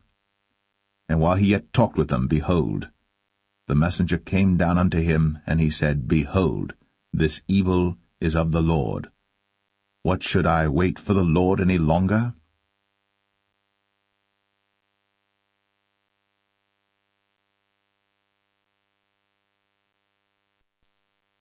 Second Kings 7. Then Elisha said, Hear ye the word of the Lord. Thus saith the Lord, Tomorrow about this time shall a measure of fine flour be sold for a shekel, and 2 measures of barley for a shekel, in the gate of Samaria. Then a lord, on whose hand the king leaned, answered the man of God, and said, Behold, if the Lord would make windows in heaven, might this thing be? And he said, Behold, thou shalt see it with thine eyes, but shalt not eat thereof. And there were 4 leprous men at the entering in of the gate, and they said one to another, Why sit we here until we die? If we say we will enter into the city, then the famine is in the city, and we shall die there. And if we sit still here, we die also. Now therefore come, and let us fall unto the host of the Syrians. If they save us alive, we shall live, and if they kill us, we shall but die. And they rose up in the twilight, to go unto the camp of the Syrians. And when they were come to the uttermost part of the camp of Syria, behold, there was no man there. For the Lord had made the host of the Syrians to hear a noise of chariots, and a noise of horses, even the noise of a great host. And they said one to another, Lo, the king of Israel hath hired against us the kings of the Hittites, and the kings of the Egyptians, to come upon us. Wherefore they arose and fled in the twilight, and left their tents and their horses and their asses, even the camp as it was, and fled for their life. And when these lepers came to the uttermost part of the camp, they went into one tent, and did eat and drink, and carried thence silver and gold and raiment, and went and hid it, and came again, and entered into another tent, and carried thence also, and went and hid it. Then they said one to another, We do not well. This day is a day of good tidings, and we hold our peace. If we tarry till the morning light, some mischief will come upon us. Now therefore come, that we may go and tell the king's household. So they came and called unto the port of the city. And they told them, saying, We came to the camp of the Syrians, and behold, there was no man there, neither voice of man, but horses tied and asses tied, and the tents as they were. And he called the porters, and they told it to the king's house within. And the king arose in the night, and said unto his servants, I will now show you what the Syrians have done to us. They know that we be hungry, therefore are they gone out of the camp to hide themselves in the field, saying, When they come out of the city we shall catch them alive, and get into the city. And one of his servants answered and said, Let some take, I pray thee, 5 of the horses that remain, which are left in the city. Behold, they are as all the multitude of Israel that are left in it. Behold, I say, they are even as all the multitude of the Israelites that are consumed. And let us send and see. They took therefore 2 chariot horses, and the king sent after the host of the Syrians, saying, Go and see. And they went after them unto Jordan, and lo, all the way was full of garments and vessels, which the Syrians had cast away in their haste. And the messengers returned, and told the king. And the people went out and spoiled the tents of the Syrians. So a measure of fine flour was sold for a shekel, and 2 measures of barley for a shekel, according to the word of the Lord. And the king appointed the Lord on whose hand he leaned to have the charge of the gate. And the people trod upon him in the gate, and he died, as the man of God had said, who spake when the king came down to him. And it came to pass, as the man of God had spoken to the king, saying, 2 measures of barley for a shekel, and a measure of fine flour for a shekel, shall be tomorrow about this time in the gate of Samaria. And that Lord answered the man of God, and said, Now behold, if the Lord should make windows in heaven, might such a thing be? And he said, Behold, thou shalt see it with thine eyes, but shalt not eat thereof. And so it fell out unto him, for the people trod upon him in the gate, and he died.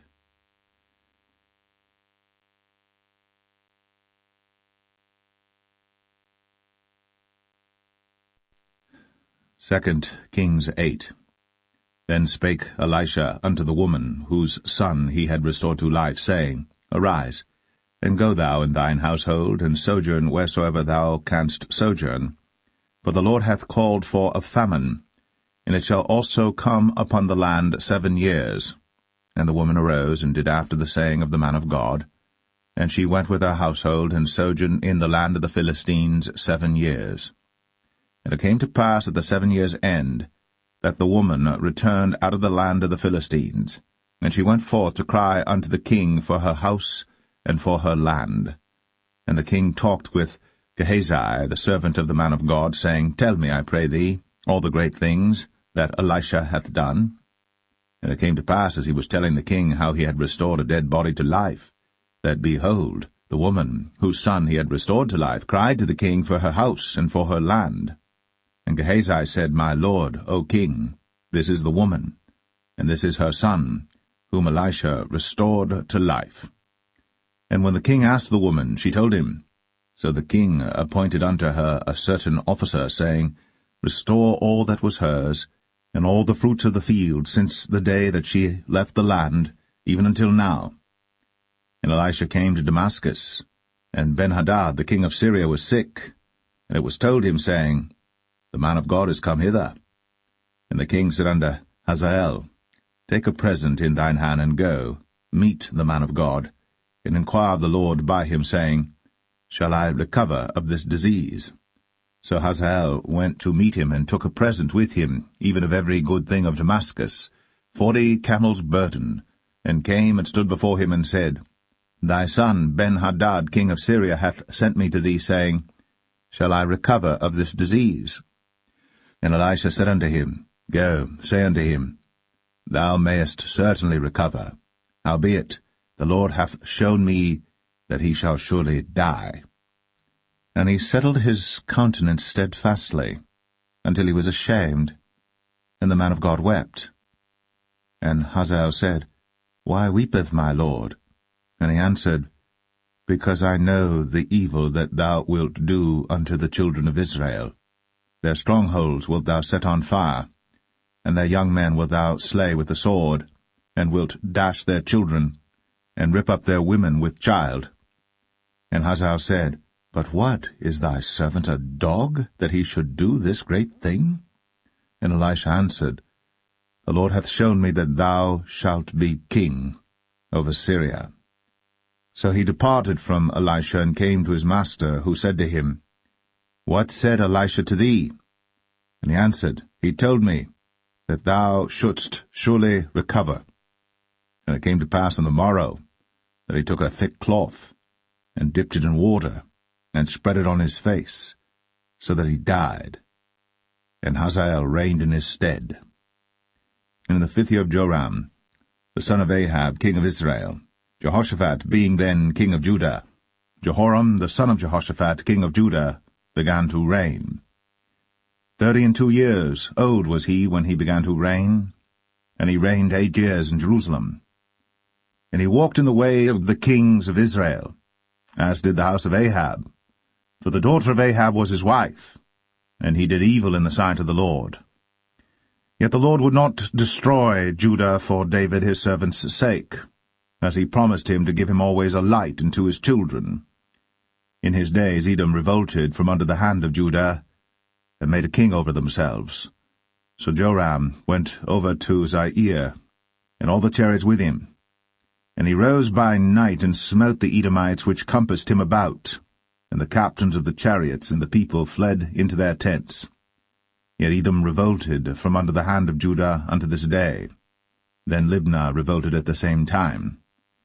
And the rest of the acts of Joram, and all that he did, are they not written in the book of the chronicles of the kings of Judah?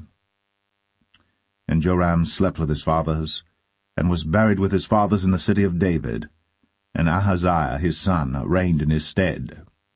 In the 12th year of Joram, the son of Ahab king of Israel, did Ahaziah the son of Jehoram king of Judah begin to reign. 22 years old was Ahaziah when he began to reign, and he reigned 1 year in Jerusalem, and his mother's name was Athaliah, the daughter of Omri, king of Israel. And he walked in the way of the house of Ahab, and did evil in the sight of the Lord, as did the house of Ahab. For he was the son-in-law of the house of Ahab. And he went with Joram, the son of Ahab, to the war against Hazael, king of Syria, in Ramoth-Gilead. And the Syrians wounded Joram. And King Joram went back to be healed in Jezreel of the wounds which the Syrians had given him at Ramah, when he fought against Hazael, king of Syria. And Ahaziah the son of Jehoram, king of Judah, went down to see Joram the son of Ahab in Jezreel, because he was sick.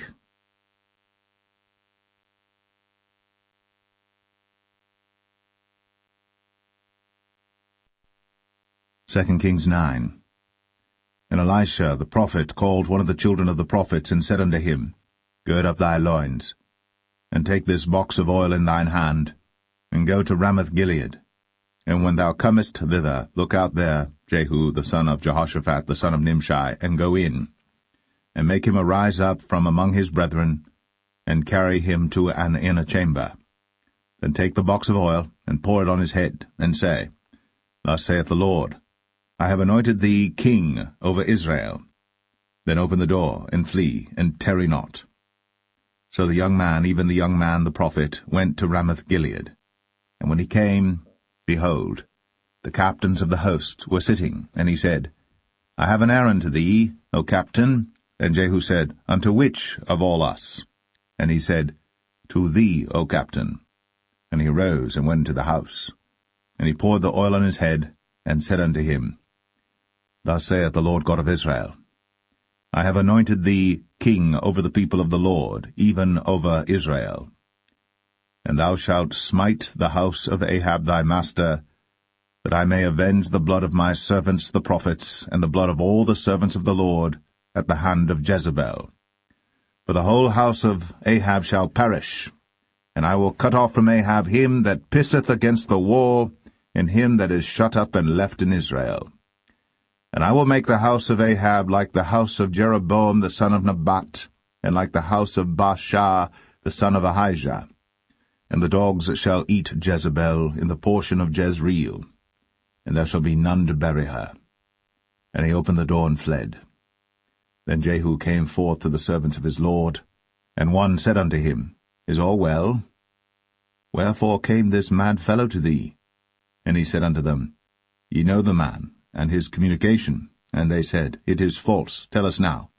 And he said, Thus and thus spake he to me, saying, Thus saith the Lord, I have anointed thee king over Israel.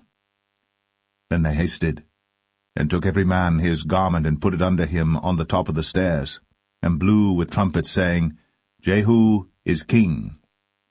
So Jehu, the son of Jehoshaphat, the son of Nimshi, conspired against Joram. Now Joram had kept Ramoth-Gilead, he and all Israel, because of Hazael king of Syria. But King Joram was returned to be healed in Jezreel of the wounds which the Syrians had given him, when he fought with Hazael king of Syria. And Jehu said, If it be your minds, then let none go forth nor escape out of the city to go to tell it in Jezreel. So Jehu rode in a chariot, and went to Jezreel. For Joram lay there, and Ahaziah king of Judah was come down to see Joram. And there stood a watchman on the tower in Jezreel. And he spied the company of Jehu as he came, and said, I see a company. And Joram said, Take an horseman, and send to meet them, and let him say, Is it peace? So there went one on horseback to meet him, and said, Thus saith the king, Is it peace? And Jehu said, What hast thou to do with peace? Turn thee behind me. And the watchman told, saying, The messenger came to them, but he cometh not again. Then he sent out a second on horseback, which came to them, and said, Thus saith the king, Is it peace?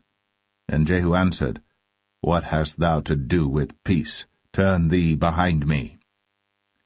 And the watchman told, saying, He came even unto them, and cometh not again. And the driving is like the driving of Jehu the son of Nimshi, for he driveth furiously. And Joram said, Make ready. And his chariot was made ready. And Joram king of Israel, and Ahaziah king of Judah went out, each in his chariot. And they went out against Jehu, and met him in the portion of Naboth the Jezreelite. And it came to pass, when Joram saw Jehu, that he said, Is it peace, Jehu? And he answered, What peace, so long as the whoredoms of thy mother Jezebel and her witchcrafts are so many? And Joram turned his hands and fled, and said to Ahaziah, There is treachery, O Ahaziah. And Jehu drew a bow with his full strength, and smote Jehoram between his arms, and the arrow went out at his heart, and he sunk down in his chariot. Then said Jehu to Bidkar his captain, Take up, and cast him in the portion of the field of Naboth the Jezreelite. Remember how that when I and thou rode together after Ahab his father, the Lord laid this burden upon him. Surely I have seen yesterday the blood of Naboth and the blood of his sons, saith the Lord. And I will requite thee in this plat, saith the Lord. Now therefore take and cast him into the plat of ground, according to the word of the Lord. But when Ahaziah the king of Judah saw this, he fled by the way of the garden house. And Jehu followed after him, and said, Smite him also in the chariot. And they did so at the going up to Gur, which is by Ibleam. And he fled to Megiddo, and died there. And his servants carried him in a chariot to Jerusalem, and buried him in his sepulchre with his fathers in the city of David. And in the 11th year of Joram the son of Ahab began Ahaziah to reign over Judah. And when Jehu was come to Jezreel, Jezebel heard of it, and she painted her face, and tired her head, and looked out at a window.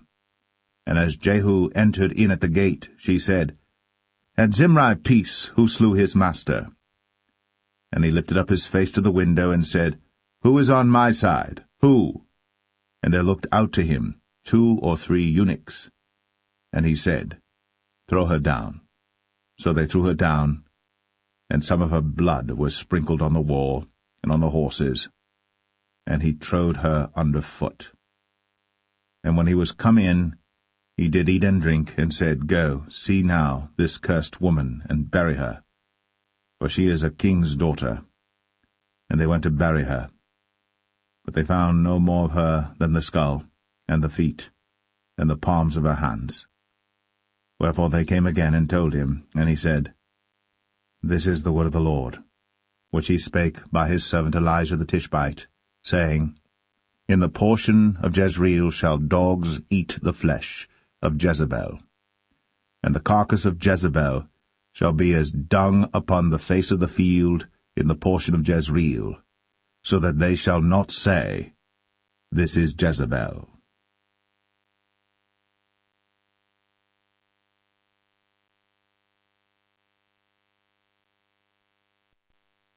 2 Kings 10. And Ahab had 70 sons in Samaria, And Jehu wrote letters, and sent to Samaria, unto the rulers of Jezreel, to the elders, and to them that brought up Ahab's children, saying, Now as soon as this letter cometh to you, seeing your master's sons are with you, and there are with you chariots and horses, a fenced city also in armor, look even out the best and meetest of your master's sons, and set him on his father's throne, and fight for your master's house. But they were exceedingly afraid, and said, Behold, 2 kings stood not before him. How then shall we stand? And he that was over the house, and he that was over the city, the elders also, and the bringers up of the children, sent to Jehu, saying, We are thy servants, and will do all that thou shalt bid us. We will not make any king. Do thou that which is good in thine eyes. Then he wrote a letter the second time to them, saying, If ye be mine, and if ye will hearken unto my voice, take ye the heads of the men, your master's sons, and come to me to Jezreel by tomorrow this time.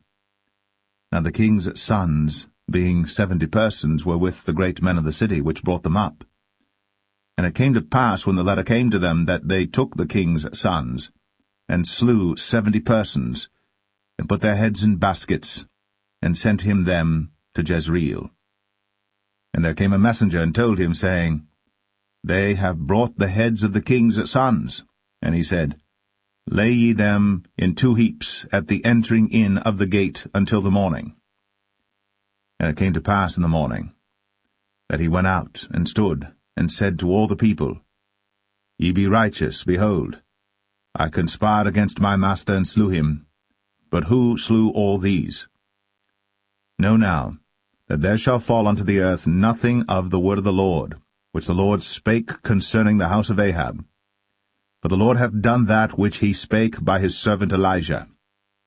So Jehu slew all that remained of the house of Ahab in Jezreel, and all his great men, and his kinsfolks, and his priests, until he left him none remaining. And he rose and departed, and came to Samaria, and as he was, at the shearing house in the way. Jehu met with the brethren of Ahaziah king of Judah, and said, Who are ye? And they answered, We are the brethren of Ahaziah, and we go down to salute the children of the king, and the children of the queen.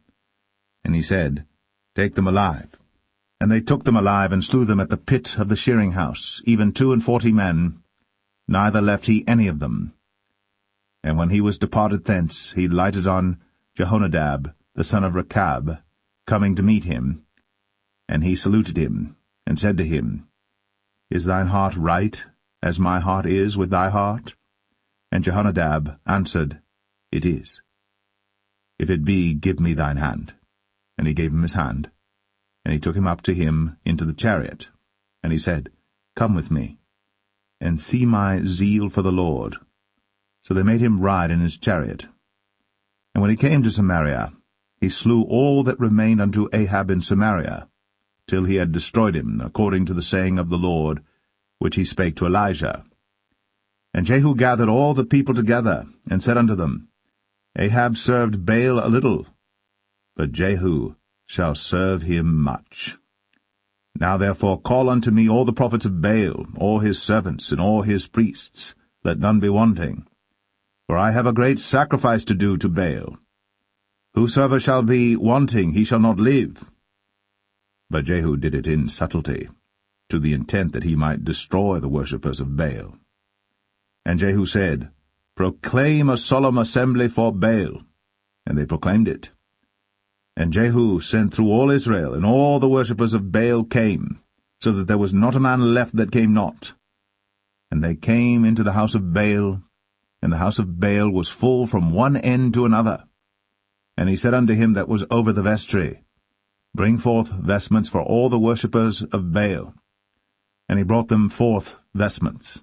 And Jehu went, and Jehonadab the son of Rechab, into the house of Baal, and said unto the worshippers of Baal, Search, and look that there be here with you none of the servants of the Lord, but the worshippers of Baal only.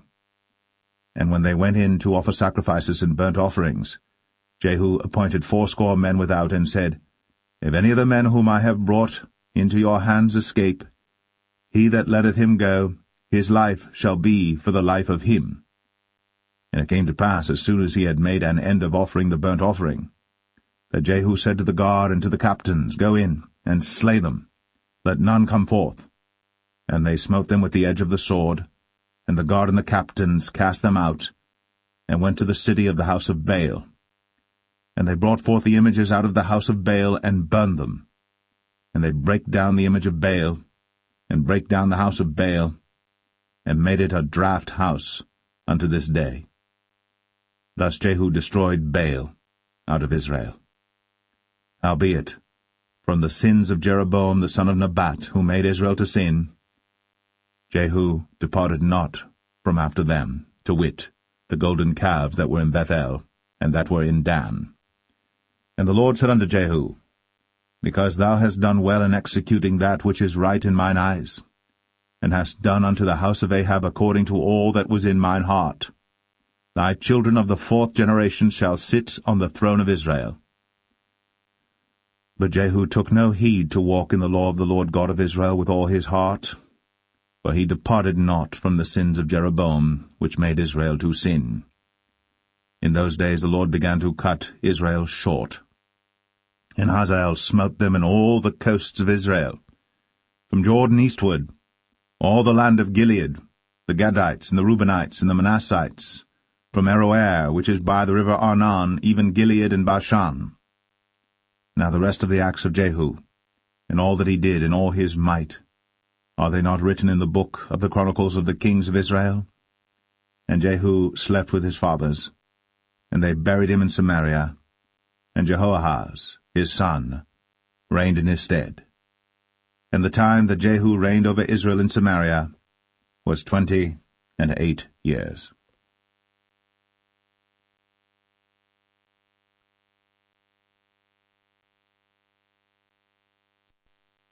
2 Kings 11.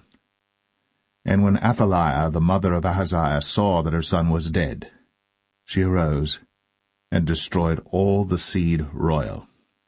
Then Jehosheba, the daughter of King Joram, sister of Ahaziah, took Joash the son of Ahaziah, and stole him from among the king's sons which were slain.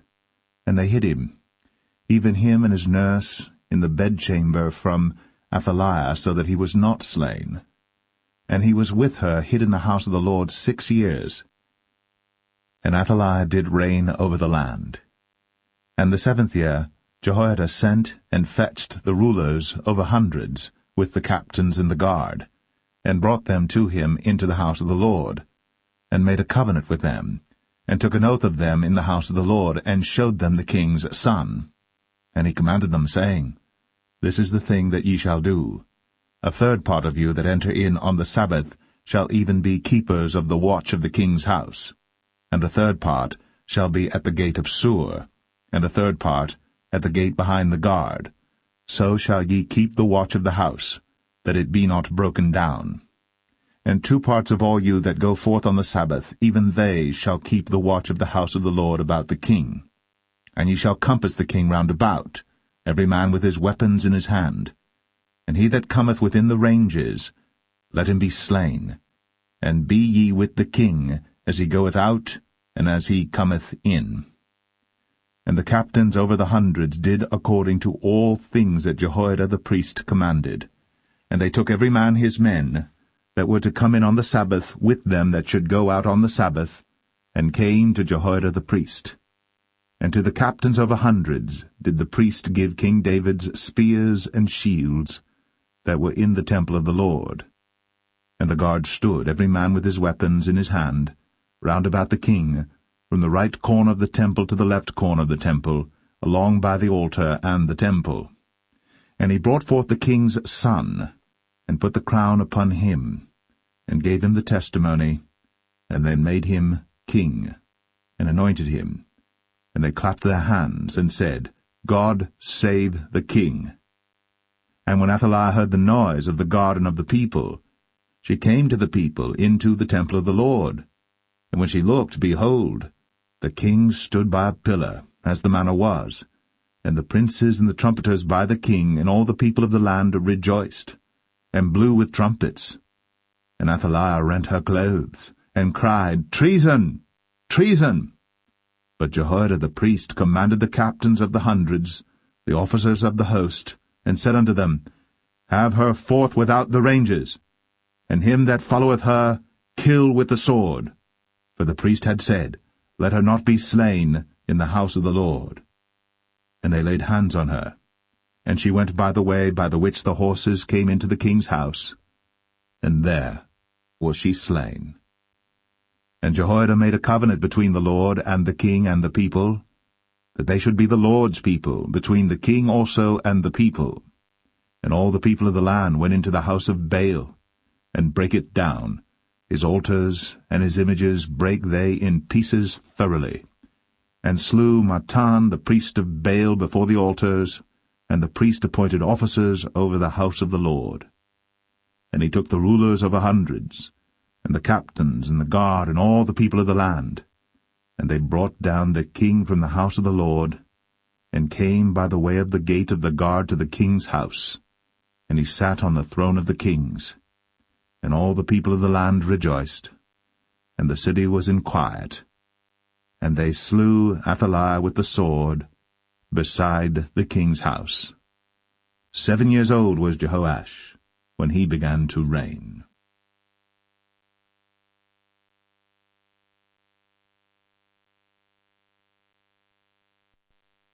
2 Kings 12. In the 7th year of Jehu, Jehoash began to reign, and 40 years reigned he in Jerusalem, and his mother's name was Zibiah of Beersheba.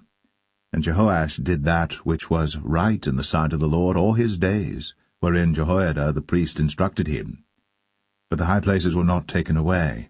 The people still sacrificed, and burnt incense in the high places.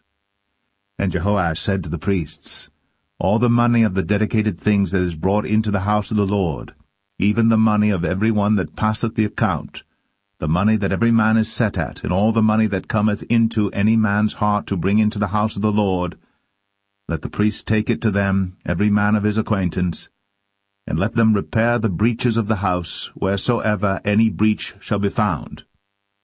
But it was so that in the 23 year of King Jehoash, the priests had not repaired the breaches of the house. Then King Jehoash called for Jehoiada the priest and the other priests, and said unto them, Why repair ye not the breaches of the house? Now therefore receive no more money of your acquaintance, but deliver it for the breaches of the house. And the priests consented to receive no more money of the people, neither to repair the breaches of the house. But Jehoiada the priest took a chest, and bored a hole in the lid of it, and set it beside the altar, on the right side as one cometh into the house of the Lord. And the priests that kept the door put therein all the money that was brought into the house of the Lord. And it was so, when they saw that there was much money in the chest, that the king's scribe and the high priest came up, and they put up in bags, and told the money that was found in the house of the Lord. And they gave the money, being told, into the hands of them that did the work, that had the oversight of the house of the Lord. And they laid it out to the carpenters and builders that wrought upon the house of the Lord, and to masons and hewers of stone, and to buy timber and hewed stone to repair the breaches of the house of the Lord, and for all that was laid out for the house to repair it. Howbeit, there were not made for the house of the Lord bowls of silver, snuffers, basins, trumpets, any vessels of gold or vessels of silver, of the money that was brought into the house of the Lord. But they gave that to the workmen, and repaired therewith the house of the Lord. Moreover, they reckoned not with the men, into whose hand they delivered the money to be bestowed on workmen, for they dealt faithfully. The trespass money and the sin money was not brought into the house of the Lord, it was the priests. Then Hazael king of Syria went up, and fought against Gath, and took it. And Hazael set his face, to go up to Jerusalem. And Jehoash king of Judah took all the hallowed things that Jehoshaphat, and Jehoram, and Ahaziah his fathers kings of Judah had dedicated, and his own hallowed things, and all the gold that was found in the treasures of the house of the Lord and in the king's house, and sent it to Hazael king of Syria. And he went away from Jerusalem. And the rest of the acts of Joash, and all that he did, are they not written in the book of the chronicles of the kings of Judah? And his servants arose and made a conspiracy, and slew Joash in the house of Millo, which goeth down to Silla. For Josachar the son of Shemaeth, and Jehozabad the son of Shomer, his servants, smote him, and he died. And they buried him with his fathers in the city of David. And Amaziah his son reigned in his stead.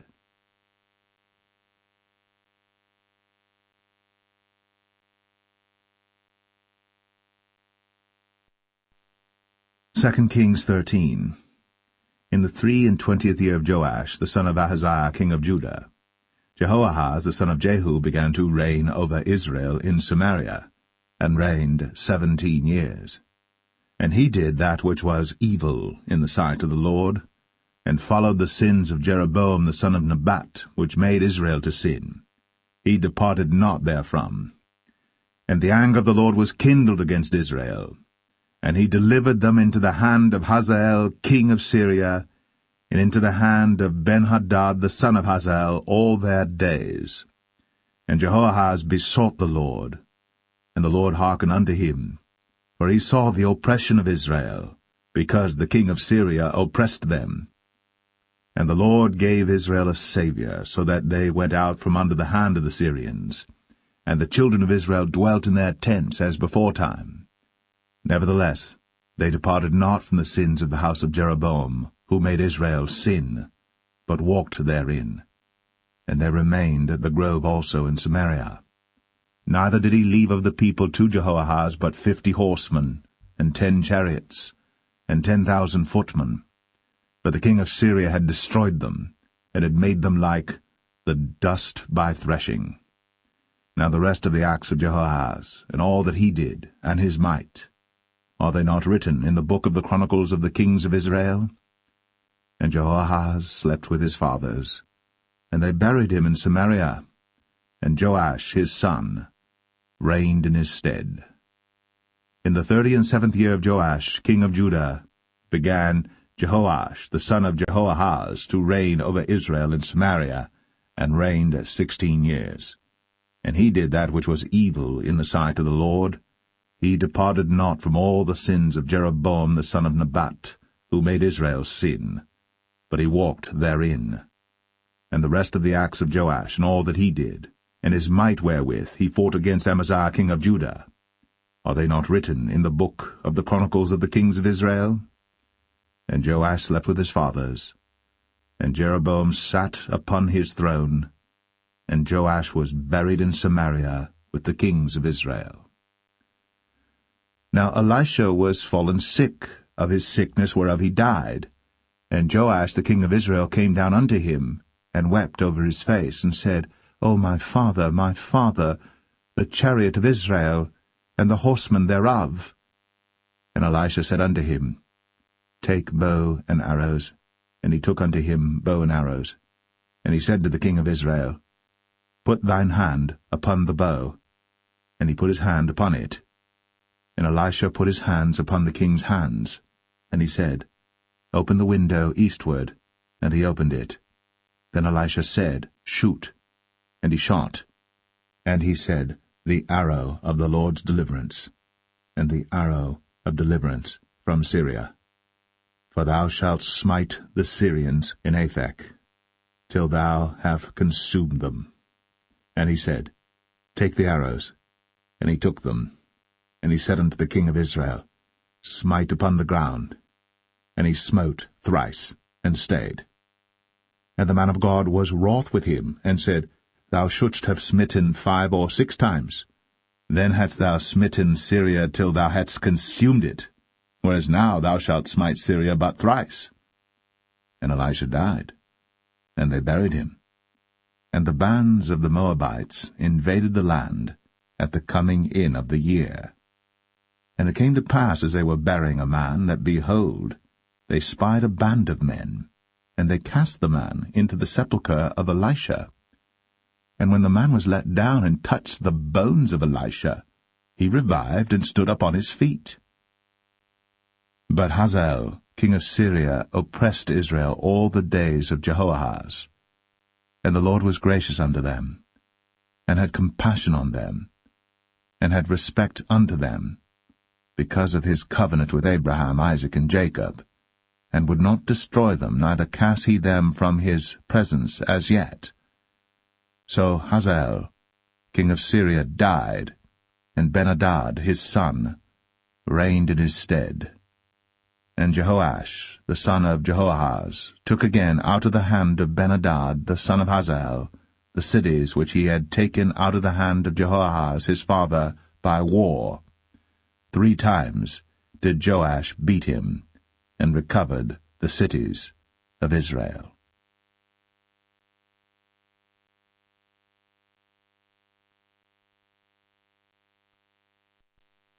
Second Kings 14.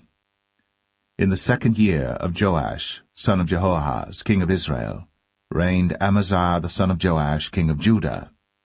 He was 25 years old when he began to reign, and reigned 29 years in Jerusalem. And his mother's name was Jehoadan of Jerusalem.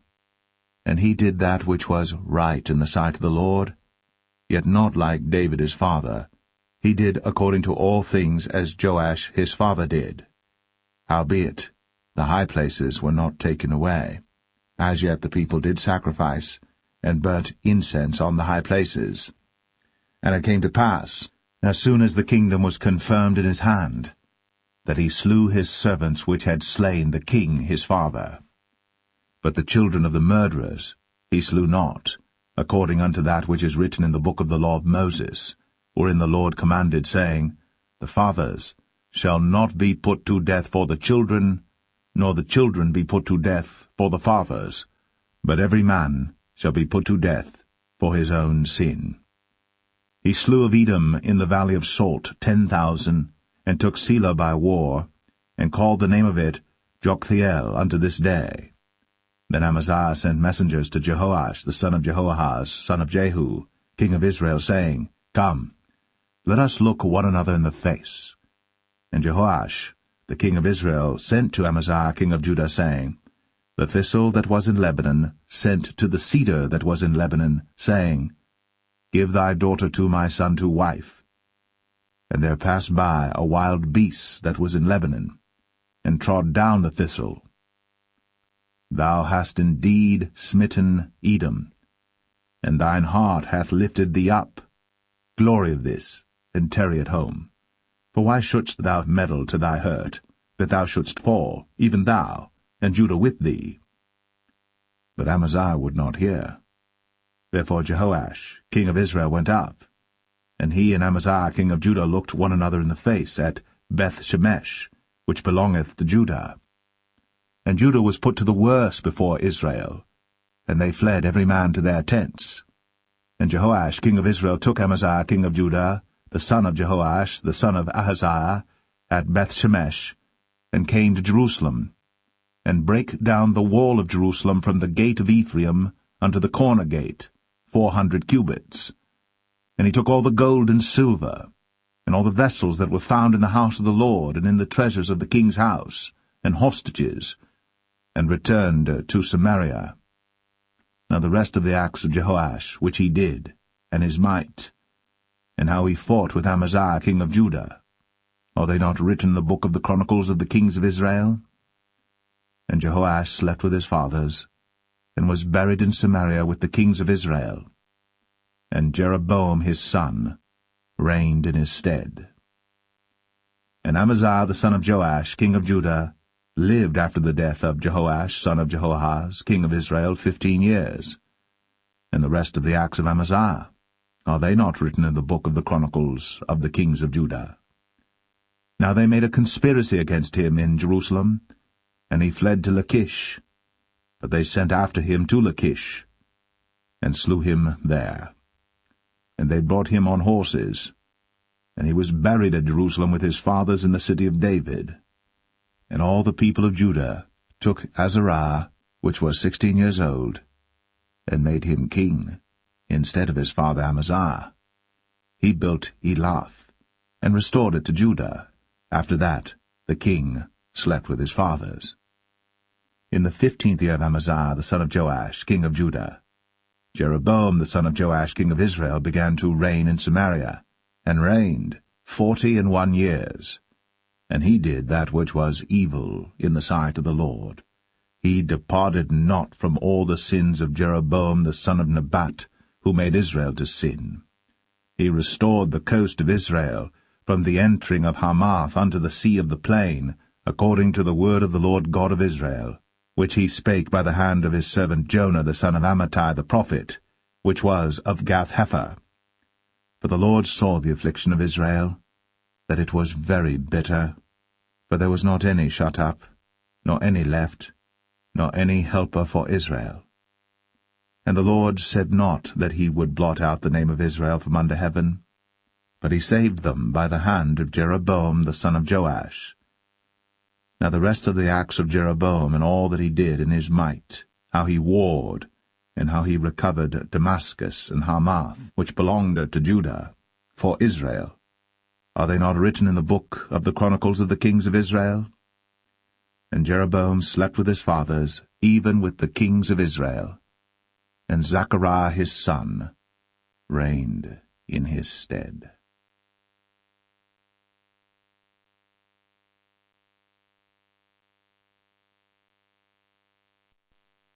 2 Kings 15.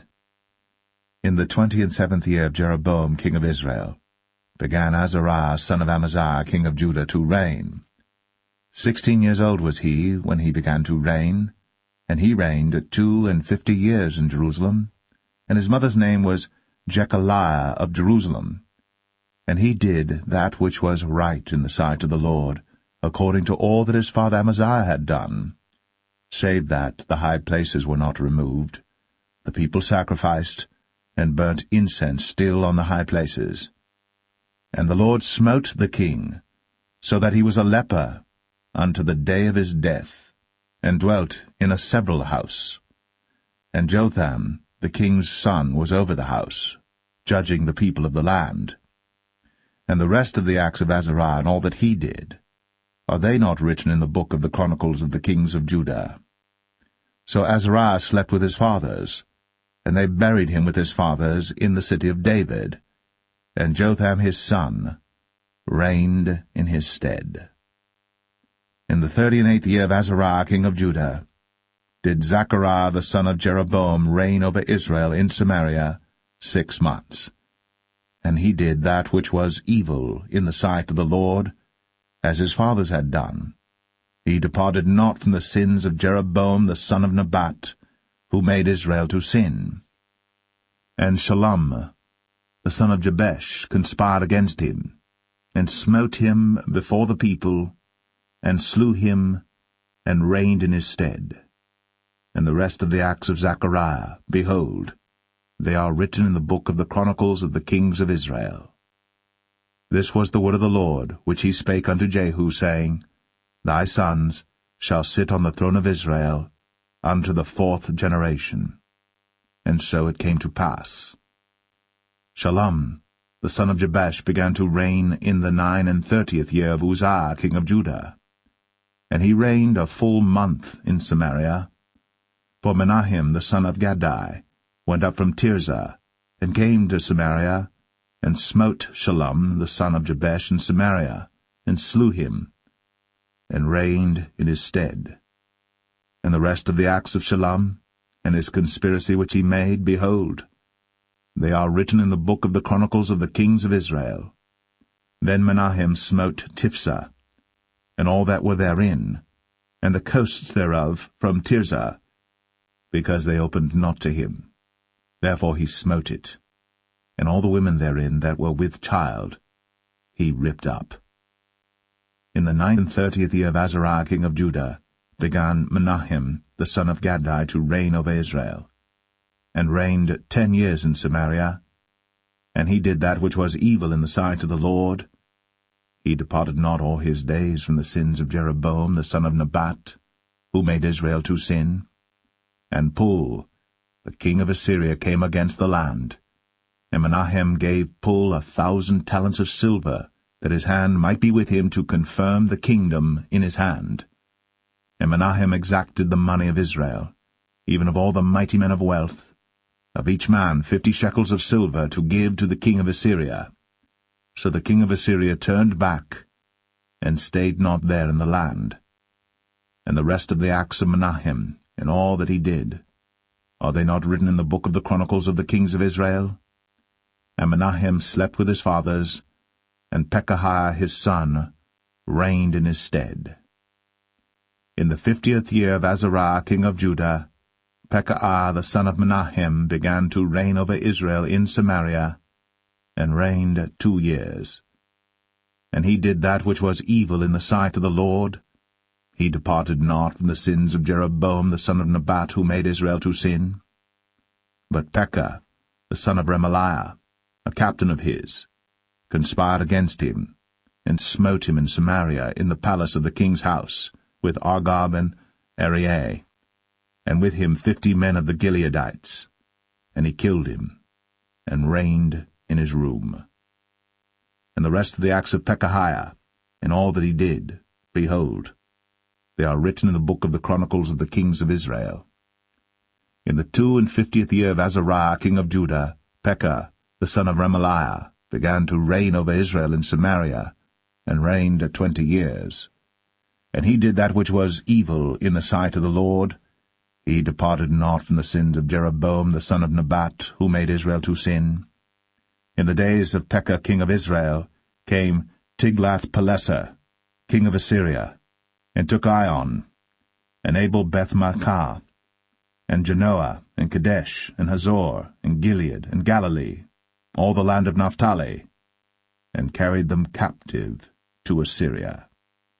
And Hoshea, the son of Elah, made a conspiracy against Pekah the son of Remaliah, and smote him, and slew him, and reigned in his stead, in the 20th year of Jotham the son of Uzziah. And the rest of the acts of Pekah, and all that he did, behold, they are written in the book of the Chronicles of the kings of Israel. In the 2nd year of Pekah the son of Remaliah, king of Israel, began Jotham the son of Uzziah, king of Judah, to reign. 25 years old was he when he began to reign, and he reigned 16 years in Jerusalem. And his mother's name was Jerusha, the daughter of Zadok. And he did that which was right in the sight of the Lord. He did according to all that his father Uzziah had done. Howbeit the high places were not removed. The people sacrificed, and burned incense still in the high places. He built the higher gate of the house of the Lord.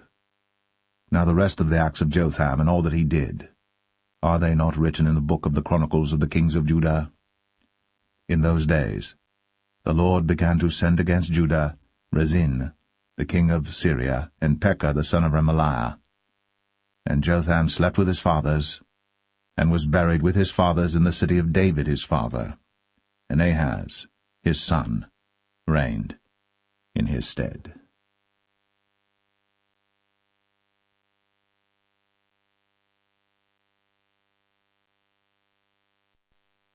Second Kings 16. In the 17th year of Pekah the son of Remaliah, Ahaz the son of Jotham, king of Judah, began to reign. 20 years old was Ahaz when he began to reign, and reigned 16 years in Jerusalem, and did not that which was right in the sight of the Lord his God, like David his father. But he walked in the way of the kings of Israel, yea, and made his son to pass through the fire according to the abominations of the heathen, whom the Lord cast out from before the children of Israel. And he sacrificed and burnt incense in the high places, and on the hills, and under every green tree.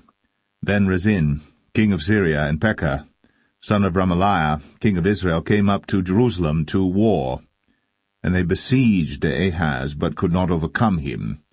At that time Rezin, king of Syria, recovered Elath to Syria, and drave the Jews from Elath. And the Syrians came to Elath, and dwelt there unto this day. So Ahaz sent messengers to Tiglath-Pileser, king of Assyria, saying, I am thy servant and thy son. Come up and save me out of the hand of the king of Syria, and out of the hand of the king of Israel, which rise up against me. And Ahaz took the silver and gold that was found in the house of the Lord, and in the treasures of the king's house, and sent it for a present to the king of Assyria. And the king of Assyria hearkened unto him, for the king of Assyria went up against Damascus, and took it, and carried the people of it captive to Kir, and slew Rezin. And King Ahaz went to Damascus to meet Tiglath-Pileser, king of Assyria, and saw an altar that was at Damascus. And King Ahaz sent to Urijah the priest the fashion of the altar, and the pattern of it, according to all the workmanship thereof. And Urijah the priest built an altar according to all that King Ahaz had sent from Damascus. So Urijah the priest made it, against King Ahaz came from Damascus. And when the king was come from Damascus, the king saw the altar, and the king approached to the altar and offered thereon. And he burnt his burnt offering and his meat offering, and poured his drink offering, and sprinkled the blood of his peace offerings upon the altar. And he brought also the brazen altar, which was before the Lord, from the forefront of the house, from between the altar and the house of the Lord, and put it on the north side of the altar. And King Ahaz commanded Urijah the priest, saying, Upon the great altar burn the morning burnt offering, and the evening meat offering, and the king's burnt sacrifice, and his meat offering, with the burnt offering of all the people of the land, and their meat offering, and their drink offerings, and sprinkle upon it all the blood of the burnt offering, and all the blood of the sacrifice, and the brazen altar shall be for me to inquire by. Thus did Urijah the priest, according to all that King Ahaz commanded. And King Ahaz cut off the borders of the bases, and removed the laver from off them, and took down the seat from off the brazen oxen that were under it, and put it upon a pavement of stones. And the covert for the Sabbath that they had built in the house, and the king's entry without, turned he from the house of the Lord for the king of Assyria. Now the rest of the acts of Ahaz which he did, are they not written in the book of the chronicles of the kings of Judah? And Ahaz slept with his fathers, and was buried with his fathers in the city of David, and Hezekiah his son reigned in his stead.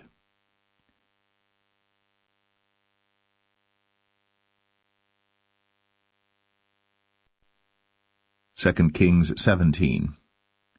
In the 12th year of Ahaz king of Judah began Hoshea the son of Elah to reign in Samaria over Israel 9 years.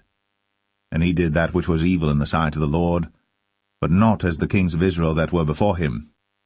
Against him came up Shalmaneser king of Assyria, and Hoshea became his servant, and gave him presents. And the king of Assyria found conspiracy in Hoshea, for he had sent messengers to So king of Egypt, and brought no present to the king of Assyria, as he had done year by year. Therefore the king of Assyria shut him up, and bound him in prison. Then the king of Assyria came up throughout all the land, and went up to Samaria, and besieged it 3 years.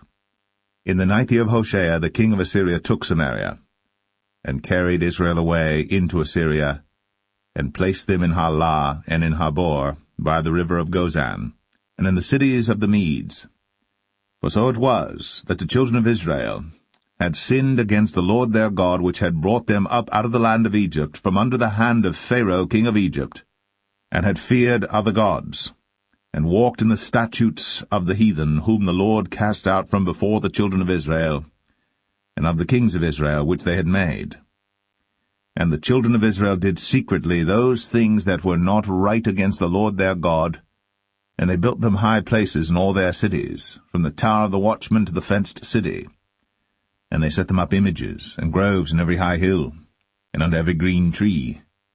And there they burnt incense in all the high places, as did the heathen whom the Lord carried away before them, and wrought wicked things to provoke the Lord to anger. For they served idols, whereof the Lord had said unto them, Ye shall not do this thing. Yet the Lord testified against Israel and against Judah by all the prophets, and by all the seers, saying, Turn ye from your evil ways, and keep my commandments and my statutes, according to all the law which I commanded your fathers, and which I sent to you by my servants the prophets. Notwithstanding they would not hear, but hardened their necks, like to the neck of their fathers, that did not believe in the Lord their God. And they rejected his statutes and his covenant that he made with their fathers, and his testimonies which he testified against them. And they followed vanity, and became vain, and went after the heathen that were round about them, concerning whom the Lord had charged them that they should not do like them. And they left all the commandments of the Lord their God, and made them molten images, even 2 calves, and made a grove, and worshipped all the host of heaven, and served Baal. And they caused their sons and their daughters to pass through the fire, and used divination and enchantments, and sold themselves to do evil in the sight of the Lord, to provoke him to anger. Therefore the Lord was very angry with Israel, and removed them out of his sight. There was none left but the tribe of Judah only.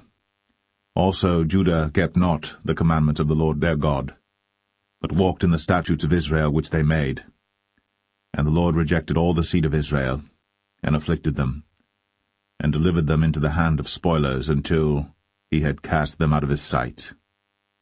For he rent Israel from the house of David, and they made Jeroboam the son of Nebat king. And Jeroboam drave Israel from following the Lord, and made them sin a great sin. For the children of Israel walked in all the sins of Jeroboam which he did. They departed not from them, until the Lord removed Israel out of his sight, as he had said by all his servants the prophets. So was Israel carried away out of their own land to Assyria unto this day. And the king of Assyria brought men from Babylon, and from Cuthah, and from Avah, and from Hamath, and from Sepharvaim, and placed them in the cities of Samaria instead of the children of Israel. And they possessed Samaria, and dwelt in the cities thereof.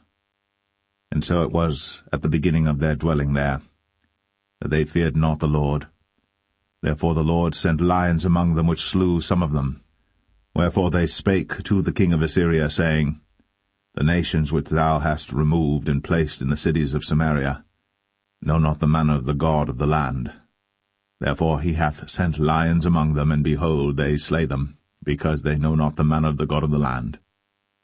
Then the king of Assyria commanded, saying, Carry thither one of the priests whom ye brought from thence, and let them go and dwell there, and let him teach them the manner of the God of the land. Then one of the priests whom they had carried away from Samaria came and dwelt in Bethel, and taught them how they should fear the Lord. Howbeit every nation made gods of their own, and put them in the houses of the high places which the Samaritans had made, every nation in their cities wherein they dwelt. And the men of Babylon made Succoth-Benoth, and the men of Cuth made Nergal, and the men of Hamath made Ashima, and the Avites made Nibhaz and Tartak, and the Sepharvites burnt their children in fire to Adramelech and Anamelech, the gods of Sepharvaim. So they feared the Lord, and made unto themselves of the lowest of them priests of the high places, which sacrificed for them in the houses of the high places. They feared the Lord, and served their own gods, after the manner of the nations whom they carried away from thence. Unto this day they do after the former manners. They fear not the Lord, neither do they after their statutes, or after their ordinances, or after the law and commandment which the Lord commanded the children of Jacob, whom he named Israel, with whom the Lord had made a covenant, and charged them, saying, Ye shall not fear other gods, nor bow yourselves to them, nor serve them, nor sacrifice to them. But the Lord who brought you up out of the land of Egypt with great power and a stretched out arm, him shall ye fear, and him shall ye worship, and to him shall ye do sacrifice. And the statutes and the ordinances and the law and the commandment, which he wrote for you, ye shall observe to do for evermore, and ye shall not fear other gods. And the covenant that I have made with you ye shall not forget, neither shall ye fear other gods. But the Lord your God ye shall fear, and he shall deliver you out of the hand of all your enemies. Howbeit they did not hearken, but they did after their former manner. So these nations feared the Lord, and served their graven images, both their children and their children's children, as did their fathers, so do they unto this day.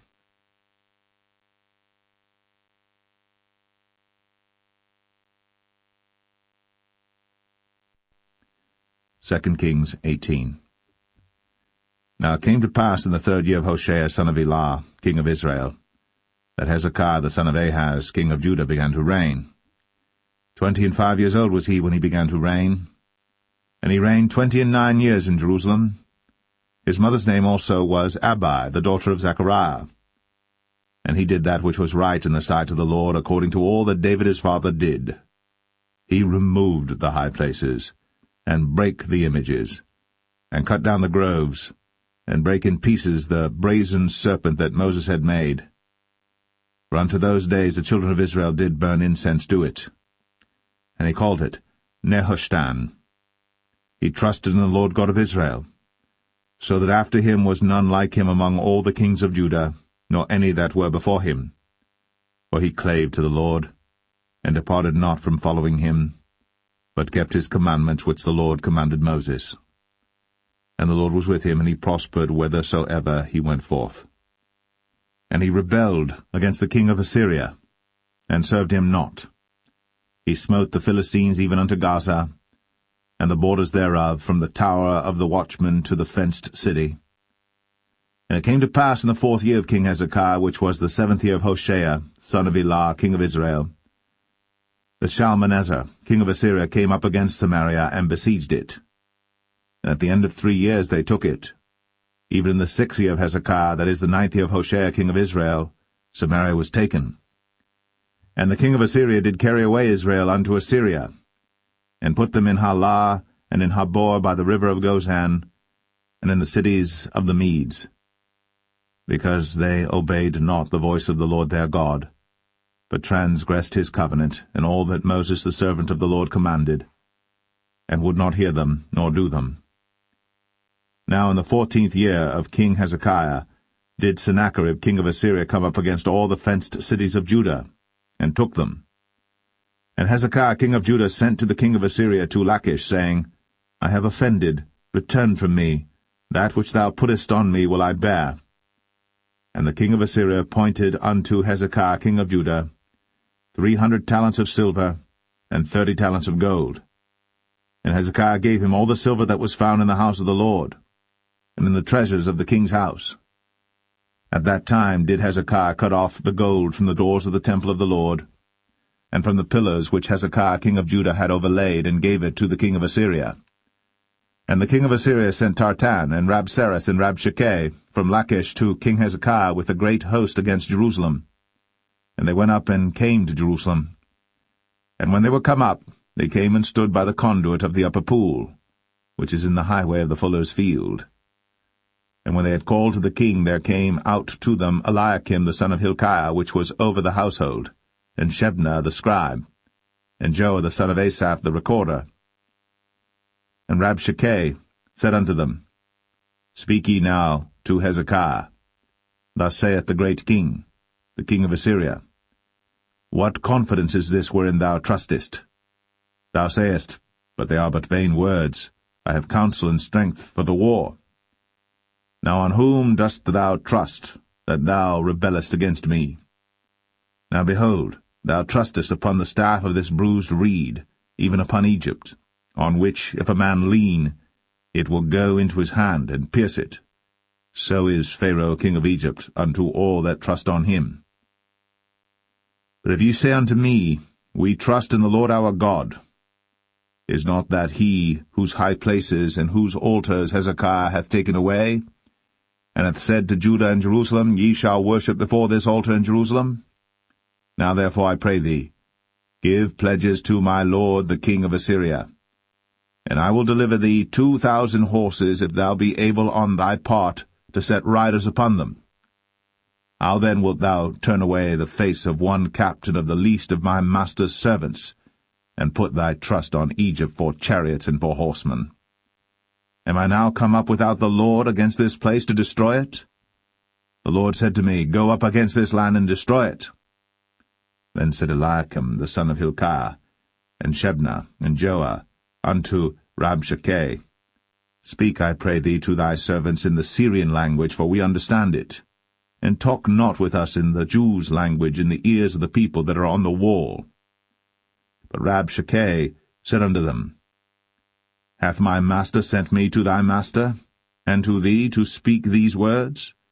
Hath he not sent me to the men which sit on the wall, that they may eat their own dung and drink their own piss with you? Then Rabshakeh stood and cried with a loud voice in the Jews' language, and spake, saying, Hear the word of the great king, the king of Assyria.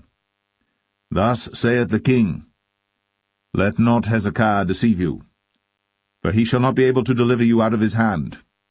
Neither let Hezekiah make you trust in the Lord, saying, The Lord will surely deliver us, and the city shall not be delivered into the hand of the king of Assyria.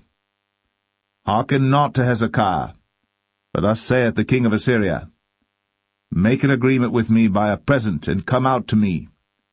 And then eat ye every man of his own vine, and every one of his fig tree, and drink ye every one the waters of his cistern, until I come and take you away to a land like your own land, a land of corn and wine, a land of bread and vineyards, a land of oil olive and of honey, that ye may live and not die.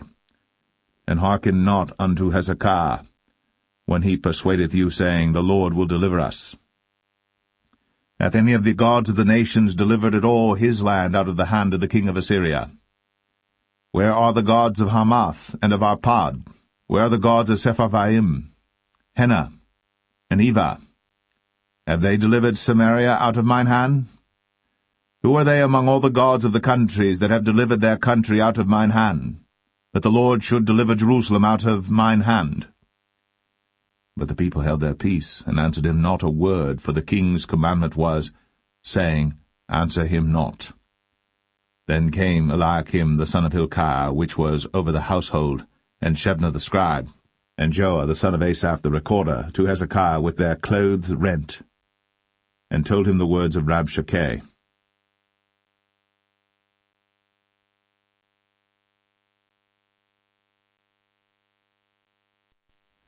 2 Kings 19.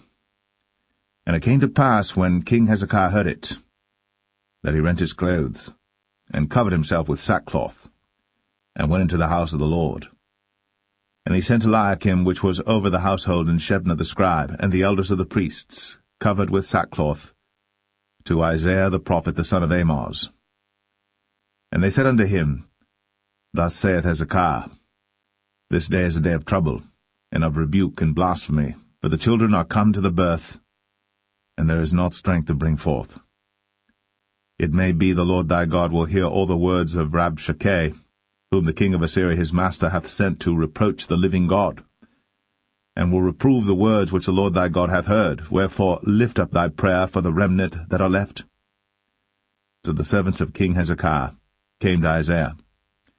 And Isaiah said unto them, Thus shall ye say to your master, Thus saith the Lord, Be not afraid of the words which thou hast heard, with which the servants of the king of Assyria have blasphemed me. Behold, I will send a blast upon him, and he shall hear a rumour, and shall return to his own land, and I will cause him to fall by the sword in his own land. So Rabshakeh returned, and found the king of Assyria warring against Libnah, for he had heard that he was departed from Lachish. And when he heard say of Tirhakah, king of Ethiopia, Behold, he is come out to fight against thee, he sent messages again unto Hezekiah, saying, Thus shall ye speak to Hezekiah king of Judah, saying, Let not thy God in whom thou trustest deceive thee, saying, Jerusalem shall not be delivered into the hand of the king of Assyria. Behold, thou hast heard what the kings of Assyria have done to all lands by destroying them utterly, and shalt thou be delivered? Have the gods of the nations delivered them which my fathers have destroyed, as Gozan and Haran, and Rezeph, and the children of Eden, which were in Thelasar? Where is the king of Hamath, and the king of Arpad, and the king of the city of Sepharvaim, of Hena and Ivah? And Hezekiah received the letter of the hand of the messengers, and read it. And Hezekiah went up into the house of the Lord, and spread it before the Lord. And Hezekiah prayed before the Lord, and said, O Lord God of Israel, which dwellest between the cherubims, thou art the God, even thou alone, of all the kingdoms of the earth. Thou hast made heaven and earth. Lord, bow down thine ear, and hear. Open, Lord, thine eyes, and see. And hear the words of Sennacherib, which hath sent him to reproach the living God. Of a truth, Lord, the kings of Assyria have destroyed the nations and their lands, and have cast their gods into the fire. For they were no gods, but the work of men's hands, wood and stone. Therefore they have destroyed them. Now therefore, O Lord our God, I beseech thee, save thou us out of his hand, that all the kingdoms of the earth may know that thou art the Lord God, even thou only. Then Isaiah the son of Amoz sent to Hezekiah, saying, Thus saith the Lord God of Israel, That which thou hast prayed to me against Sennacherib, king of Assyria, I have heard. This is the word that the Lord hath spoken concerning him. The virgin, the daughter of Zion, hath despised thee, and laughed thee to scorn. The daughter of Jerusalem hath shaken her head at thee. Whom hast thou reproached and blasphemed? And against whom hast thou exalted thy voice, and lifted up thine eyes on high? Even against the Holy One of Israel. By thy messengers thou hast reproached the Lord, and hast said, With the multitude of my chariots I am come up to the height of the mountains, to the sides of Lebanon, and will cut down the tall cedar trees thereof, and the choice fir trees thereof, and I will enter into the lodgings of his borders, and into the forest of his Carmel.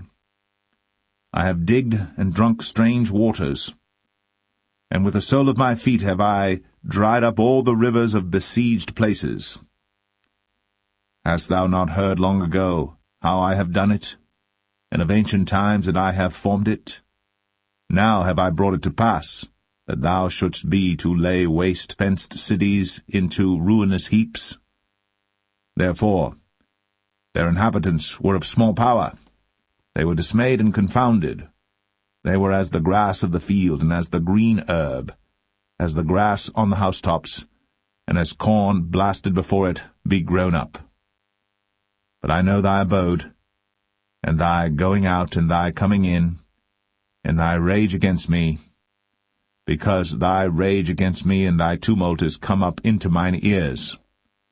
Therefore I will put my hook in thy nose, and my bridle in thy lips, and I will turn thee back by the way by which thou camest. And this shall be a sign unto thee. Ye shall eat this year such things as grow of themselves, and in the second year that which springeth of the same. And in the third year sow ye and reap, and plant vineyards, and eat the fruits thereof. And the remnant that is escaped of the house of Judah shall yet again take root downward, and bear fruit upward.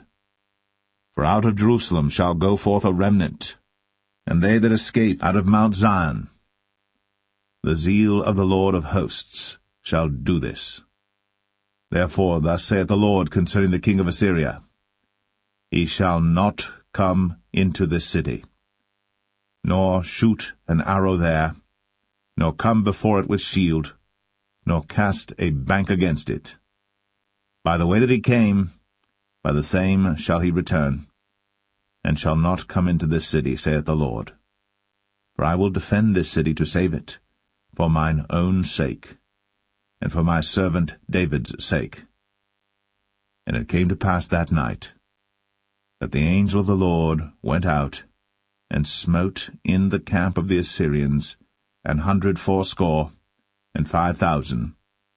And when they arose early in the morning, behold, they were all dead corpses. So Sennacherib king of Assyria departed, and went, and returned, and dwelt at Nineveh.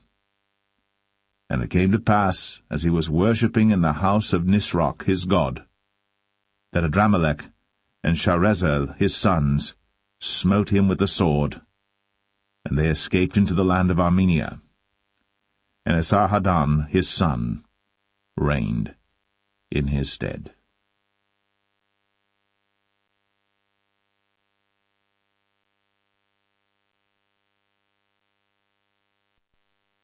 Second Kings 20. In those days was Hezekiah sick unto death. And the prophet Isaiah the son of Amoz came to him, and said unto him, Thus saith the Lord, Set thine house in order, for thou shalt die, and not live. Then he turned his face to the wall, and prayed unto the Lord, saying, I beseech thee, O Lord, remember now how I have walked before thee in truth, and with a perfect heart, and have done that which is good in thy sight. And Hezekiah wept sore. And it came to pass, afore Isaiah was gone out into the middle court, that the word of the Lord came to him, saying, Turn again, and tell Hezekiah, the captain of my people, Thus saith the Lord, the God of David thy father, I have heard thy prayer, I have seen thy tears. Behold, I will heal thee. On the 3rd day thou shalt go up into the house of the Lord. And I will add unto thy days 15 years. And I will deliver thee and this city out of the hand of the king of Assyria. And I will defend this city for mine own sake, and for my servant David's sake. Then Isaiah said, Take a lump of figs. And they took and laid it on the boil, and he recovered. And Hezekiah said unto Isaiah, What shall be the sign that the Lord will heal me, and that I shall go up into the house of the Lord the 3rd day? And Isaiah said, This sign shalt thou have of the Lord, that the Lord will do the thing that he hath spoken. Shall the shadow go forward 10 degrees, or go back 10 degrees? And Hezekiah answered, It is a light thing for the shadow to go down 10 degrees, nay, but let the shadow return backward 10 degrees. And Isaiah the prophet cried unto the Lord, and he brought the shadow 10 degrees backward, by which it had gone down in the dial of Ahaz. At that time Berodach-Baladan, the son of Baladan, king of Babylon, sent letters and a present unto Hezekiah, for he had heard that Hezekiah had been sick. And Hezekiah hearkened unto them, and showed them all the house of his precious things, the silver, and the gold, and the spices, and the precious ointment, and all the house of his armor, and all that was found in his treasures. There was nothing in his house, nor in all his dominion, that Hezekiah showed them not. Then came Isaiah the prophet unto King Hezekiah, and said unto him, What said these men, and from whence came they unto thee? And Hezekiah said, They are come from a far country, even from Babylon. And he said, What have they seen in thine house? And Hezekiah answered, All the things that are in mine house have they seen. There is nothing among my treasures that I have not showed them. And Isaiah said unto Hezekiah, Hear the word of the Lord. Behold, the days come, that all that is in thine house, and that which thy fathers have laid up in store unto this day, shall be carried into Babylon. Nothing shall be left, saith the Lord. And of thy sons that shall issue from thee, which thou shalt beget, shall they take away, and they shall be eunuchs in the palace of the king of Babylon. Then said Hezekiah unto Isaiah, Good is the word of the Lord which thou hast spoken. And he said, Is it not good if peace and truth be in my days? And the rest of the acts of Hezekiah, and all his might, and how he made a pool and a conduit, and brought water into the city, are they not written in the book of the chronicles of the kings of Judah? And Hezekiah slept with his fathers, and Manasseh his son reigned in his stead.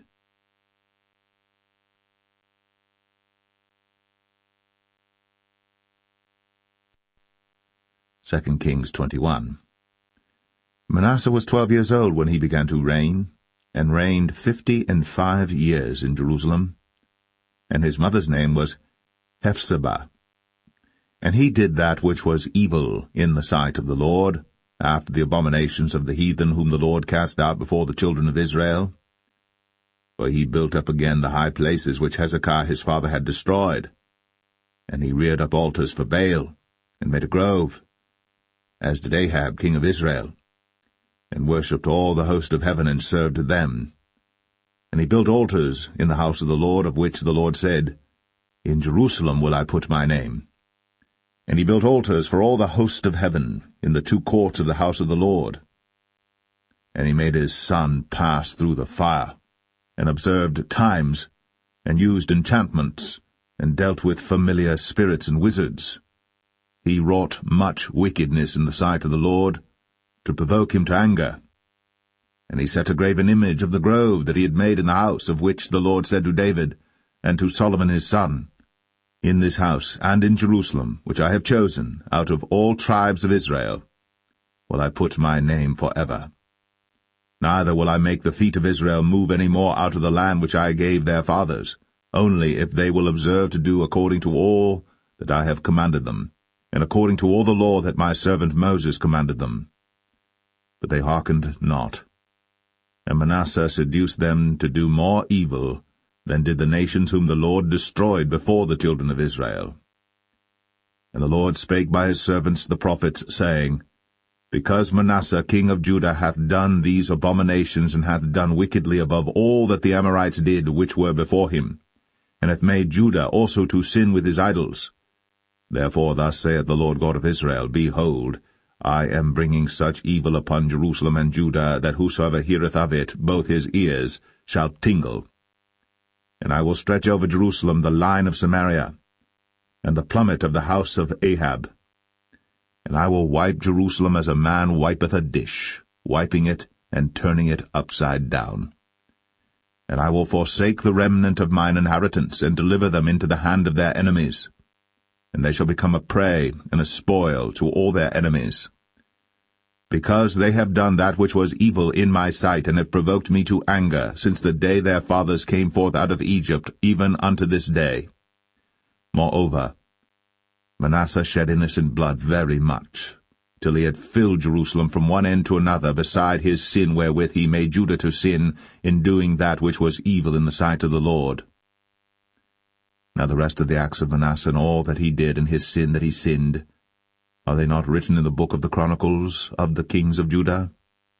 And Manasseh slept with his fathers, and was buried in the garden of his own house, in the garden of Uzzah, and Amon his son reigned in his stead. Amon was 22 years old when he began to reign, and he reigned 2 years in Jerusalem.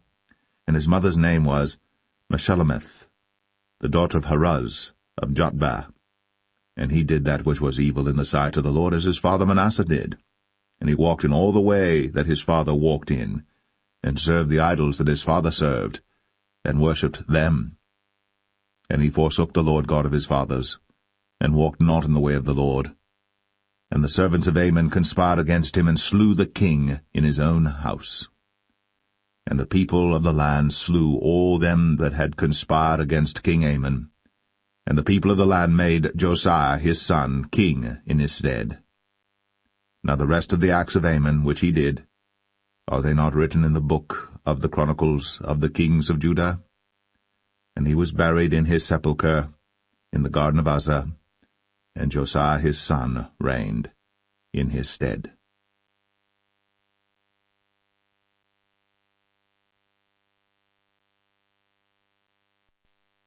2 Kings 22. Josiah was 8 years old when he began to reign, and he reigned 31 years in Jerusalem. And his mother's name was Jedidah, the daughter of Adaiah of Boscath. And he did that which was right in the sight of the Lord, and walked in all the way of David his father, and turned not aside to the right hand or to the left. And it came to pass in the 18th year of King Josiah that the king sent Shaphan the son of Azaliah, the son of Meshullam, the scribe, to the house of the Lord, saying, Go up to Hilkiah the high priest, that he may sum the silver which is brought into the house of the Lord, which the keepers of the door have gathered of the people, and let them deliver it into the hand of the doers of the work that have the oversight of the house of the Lord, and let them give it to the doers of the work which is in the house of the Lord, to repair the breaches of the house, unto carpenters and builders and masons, and to buy timber and hewn stone to repair the house. Howbeit there was no reckoning made with them of the money that was delivered into their hand, because they dealt faithfully. And Hilkiah the high priest said unto Shaphan the scribe, I have found the book of the law in the house of the Lord. And Hilkiah gave the book to Shaphan, and he read it. And Shaphan the scribe came to the king, and brought the king word again, and said, Thy servants have gathered money that was found in the house, and have delivered it into the hand of them that do the work, that have the oversight of the house of the Lord. And Shaphan the scribe showed the king, saying, Hilkiah the priest hath delivered me a book. And Shaphan read it before the king. And it came to pass, when the king had heard the words of the book of the law, that he rent his clothes. And the king commanded Hilkiah the priest, and Ahikam the son of Shaphan, and Achbor the son of Micaiah, and Shaphan the scribe, And Asahiah, a servant of the king's, saying, Go ye, inquire the Lord for me, and for the people, and for all Judah, concerning the words of this book that is found. For great is the wrath of the Lord that is kindled against us, because our fathers have not hearkened unto the words of this book, to do according unto all that which is written concerning us. So Hilkiah the priest, and Ahikam, and Achbor, and Shaphan, and Asahiah went unto Huldah the prophetess, the wife of Shallum the son of Tikvah, the son of Harhas, keeper of the wardrobe. Now she dwelt in Jerusalem in the college, and they communed with her. And she said unto them, Thus saith the Lord God of Israel, Tell the man that sent you to me, Thus saith the Lord, Behold, I will bring evil upon this place, and upon the inhabitants thereof, even all the words of the book which the king of Judah hath read, because they have forsaken me, and have burned incense unto other gods, that they might provoke me to anger with all the works of their hands. Therefore my wrath shall be kindled against this place, and shall not be quenched. But to the king of Judah, which sent you to inquire of the Lord, thus shall ye say to him, Thus saith the Lord God of Israel, as touching the words which thou hast heard, because thine heart was tender, and thou hast humbled thyself before the Lord, when thou heardest what I spake against this place, and against the inhabitants thereof, that they should become a desolation and a curse, and hast rent thy clothes, and wept before me. I also have heard thee, saith the Lord. Behold, therefore, I will gather thee unto thy fathers, and thou shalt be gathered into thy grave in peace. And thine eyes shall not see all the evil which I will bring upon this place. And they brought the king word again.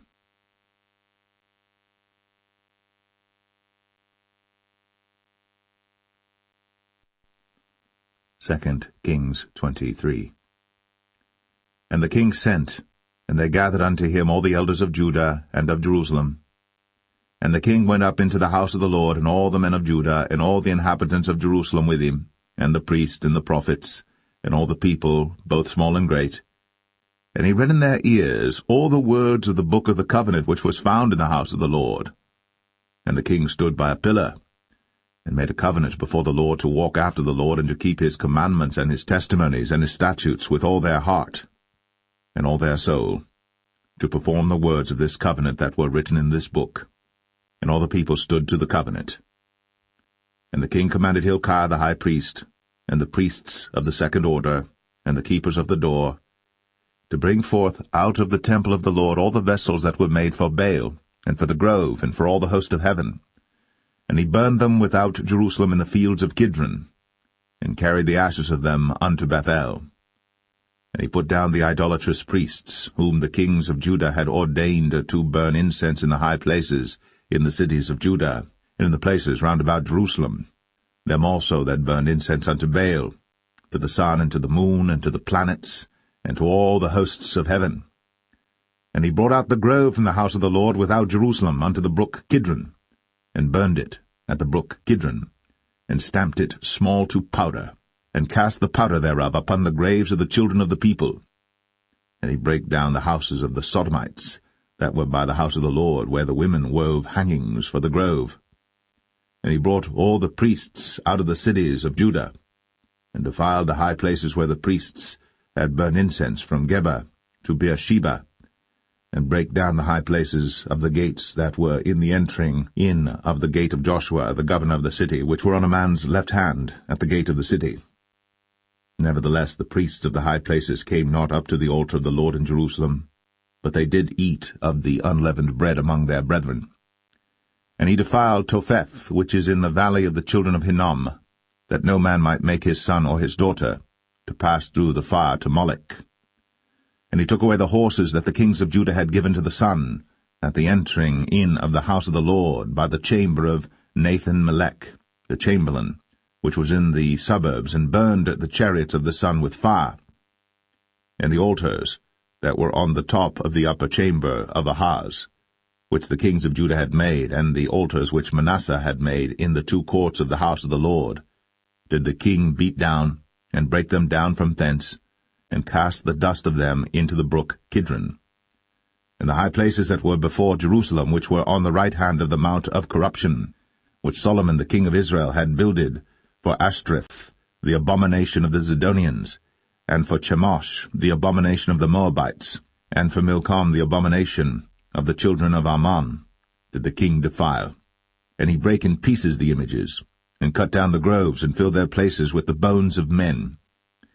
Moreover, the altar that was at Bethel, and the high place which Jeroboam the son of Nebat, who made Israel to sin, had made, both that altar and the high place he brake down, and burned the high place, and stamped it small to powder, and burned the grove. And as Josiah turned himself, he spied the sepulchres that were there in the mount, and sent, and took the bones out of the sepulchres, and burned them upon the altar, and polluted it, according to the word of the Lord which the man of God proclaimed, who proclaimed these words. Then he said, What title is that I see? And the men of the city told him, It is the sepulchre of the man of God which came from Judah, and proclaimed these things that thou hast done against the altar of Bethel. And he said, Let him alone. Let no man move his bones. So they let his bones alone, with the bones of the prophet that came out of Samaria. And all the houses also of the high places that were in the cities of Samaria, which the kings of Israel had made to provoke the Lord to anger, Josiah took away, and did to them according to all the acts that he had done in Bethel.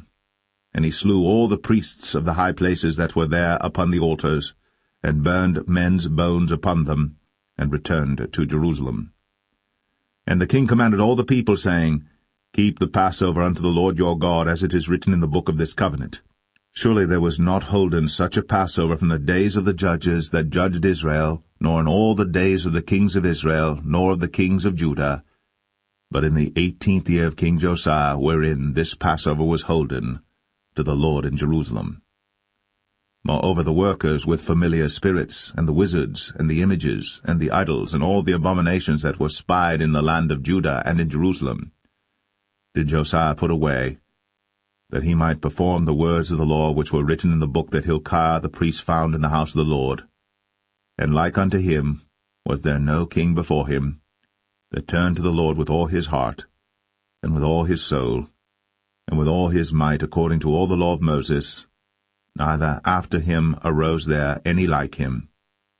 Notwithstanding the Lord turned not from the fierceness of his great wrath, wherewith his anger was kindled against Judah, because of all the provocations that Manasseh had provoked him withal. And the Lord said, I will remove Judah also out of my sight, as I have removed Israel, and will cast off this city Jerusalem which I have chosen, and the house of which I said, My name shall be there. Now the rest of the acts of Josiah, and all that he did, are they not written in the book of the Chronicles of the kings of Judah? In his days Pharaoh Necho, king of Egypt, went up against the king of Assyria to the river Euphrates. And King Josiah went against him, and he slew him at Megiddo when he had seen him. And his servants carried him in a chariot dead from Megiddo, and brought him to Jerusalem, and buried him in his own sepulchre.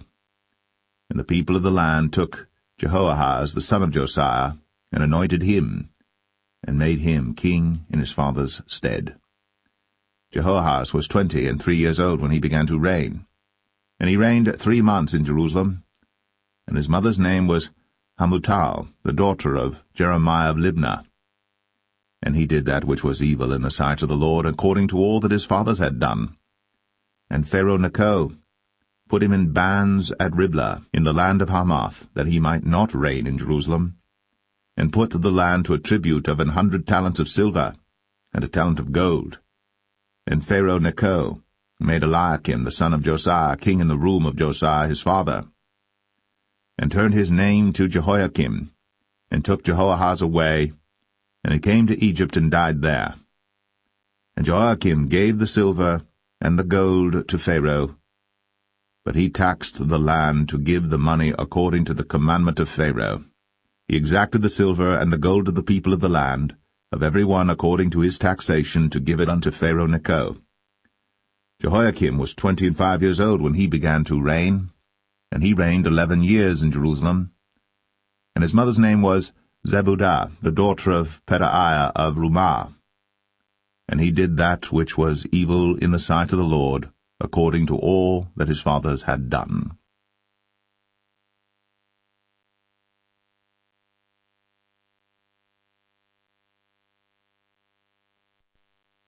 2 Kings 24.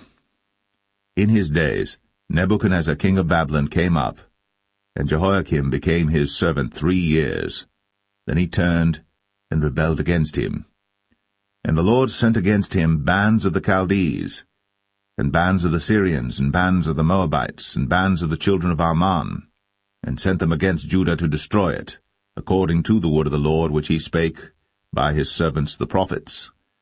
Surely at the commandment of the Lord came this upon Judah to remove them out of his sight, for the sins of Manasseh according to all that he did, and also for the innocent blood that he shed. For he filled Jerusalem with innocent blood which the Lord would not pardon. Now the rest of the acts of Jehoiakim, and all that he did, are they not written in the book of the Chronicles of the kings of Judah? So Jehoiakim slept with his fathers, and Jehoiachin his son reigned in his stead. And the king of Egypt came not again any more out of his land, for the king of Babylon had taken from the river of Egypt unto the river Euphrates all that pertained to the king of Egypt. Jehoiachin was 18 years old when he began to reign, and he reigned in Jerusalem 3 months. And his mother's name was Nehushta, the daughter of Elnathan of Jerusalem. And he did that which was evil in the sight of the Lord, according to all that his father had done. At that time the servants of Nebuchadnezzar king of Babylon came up against Jerusalem, and the city was besieged. And Nebuchadnezzar king of Babylon came against the city, and his servants did besiege it. And Jehoiachin the king of Judah went out to the king of Babylon, he and his mother and his servants, and his princes and his officers. And the king of Babylon took him in the 8th year of his reign. And he carried out thence all the treasures of the house of the Lord, and the treasures of the king's house, and cut in pieces all the vessels of gold which Solomon king of Israel had made in the temple of the Lord, as the Lord had said. And he carried away all Jerusalem, and all the princes, and all the mighty men of valor, even 10,000 captives, and all the craftsmen and smiths, none remained, save the poorest sort of the people of the land.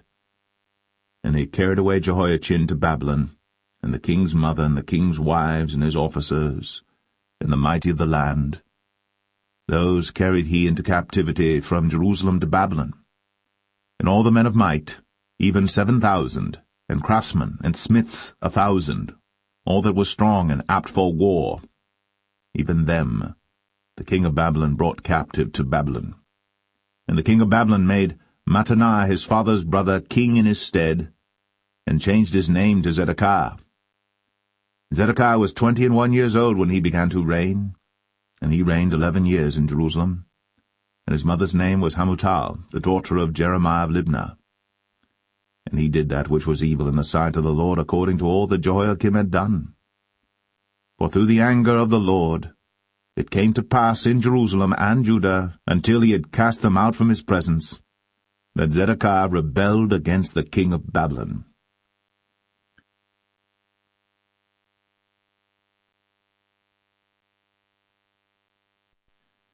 2 Kings 25. And it came to pass in the 9th year of his reign, in the 10th month, in the 10th day of the month, that Nebuchadnezzar king of Babylon came, he and all his host, against Jerusalem, and pitched against it. And they built forts against it round about. And the city was besieged unto the 11th year of King Zedekiah. And on the 9th day of the 4th month the famine prevailed in the city, and there was no bread for the people of the land. And the city was broken up, and all the men of war fled by night by the way of the gate between 2 walls, which is by the king's garden. Now the Chaldees were against the city round about, and the king went the way toward the plain. And the army of the Chaldees pursued after the king, and overtook him in the plains of Jericho, and all his army was scattered from him. So they took the king, and brought him up to the king of Babylon, to Riblah, and they gave judgment upon him. And they slew the sons of Zedekiah before his eyes, and put out the eyes of Zedekiah, and bound him with fetters of brass, and carried him to Babylon. And in the 5th month On the 7th day of the month, which is the 19th year of King Nebuchadnezzar, king of Babylon, came Nebuzaradan, captain of the guard, a servant of the king of Babylon, unto Jerusalem. And he burnt the house of the Lord, and the king's house, and all the houses of Jerusalem, and every great man's house burnt he with fire. And all the army of the Chaldees that were with the captain of the guard brake down the walls of Jerusalem round about. Now the rest of the people that were left in the city, and the fugitives that fell away to the king of Babylon, with the remnant of the multitude, did Nebuzaradan, the captain of the guard, carry away. But the captain of the guard left of the poor of the land to be vine-dressers and husbandmen. And the pillars of brass that were in the house of the Lord, and the bases, and the brazen sea that was in the house of the Lord, did the Chaldees break in pieces, and carried the brass of them to Babylon. And the pots, and the shovels, and the snuffers, and the spoons, and all the vessels of brass wherewith they ministered, took they away. And the firepans, and the bowls, and such things as were of gold, in gold, and of silver, in silver, the captain of the guard took away. The 2 pillars, 1 sea, and the bases which Solomon had made for the house of the Lord, the brass of all these vessels was without weight. The height of the 1 pillar was 18 cubits, and the chapiter upon it was brass, and the height of the chapiter 3 cubits, and the wreathen work, and pomegranates upon the chapiter round about, all of brass, and like unto these had the 2nd pillar with wreathen work.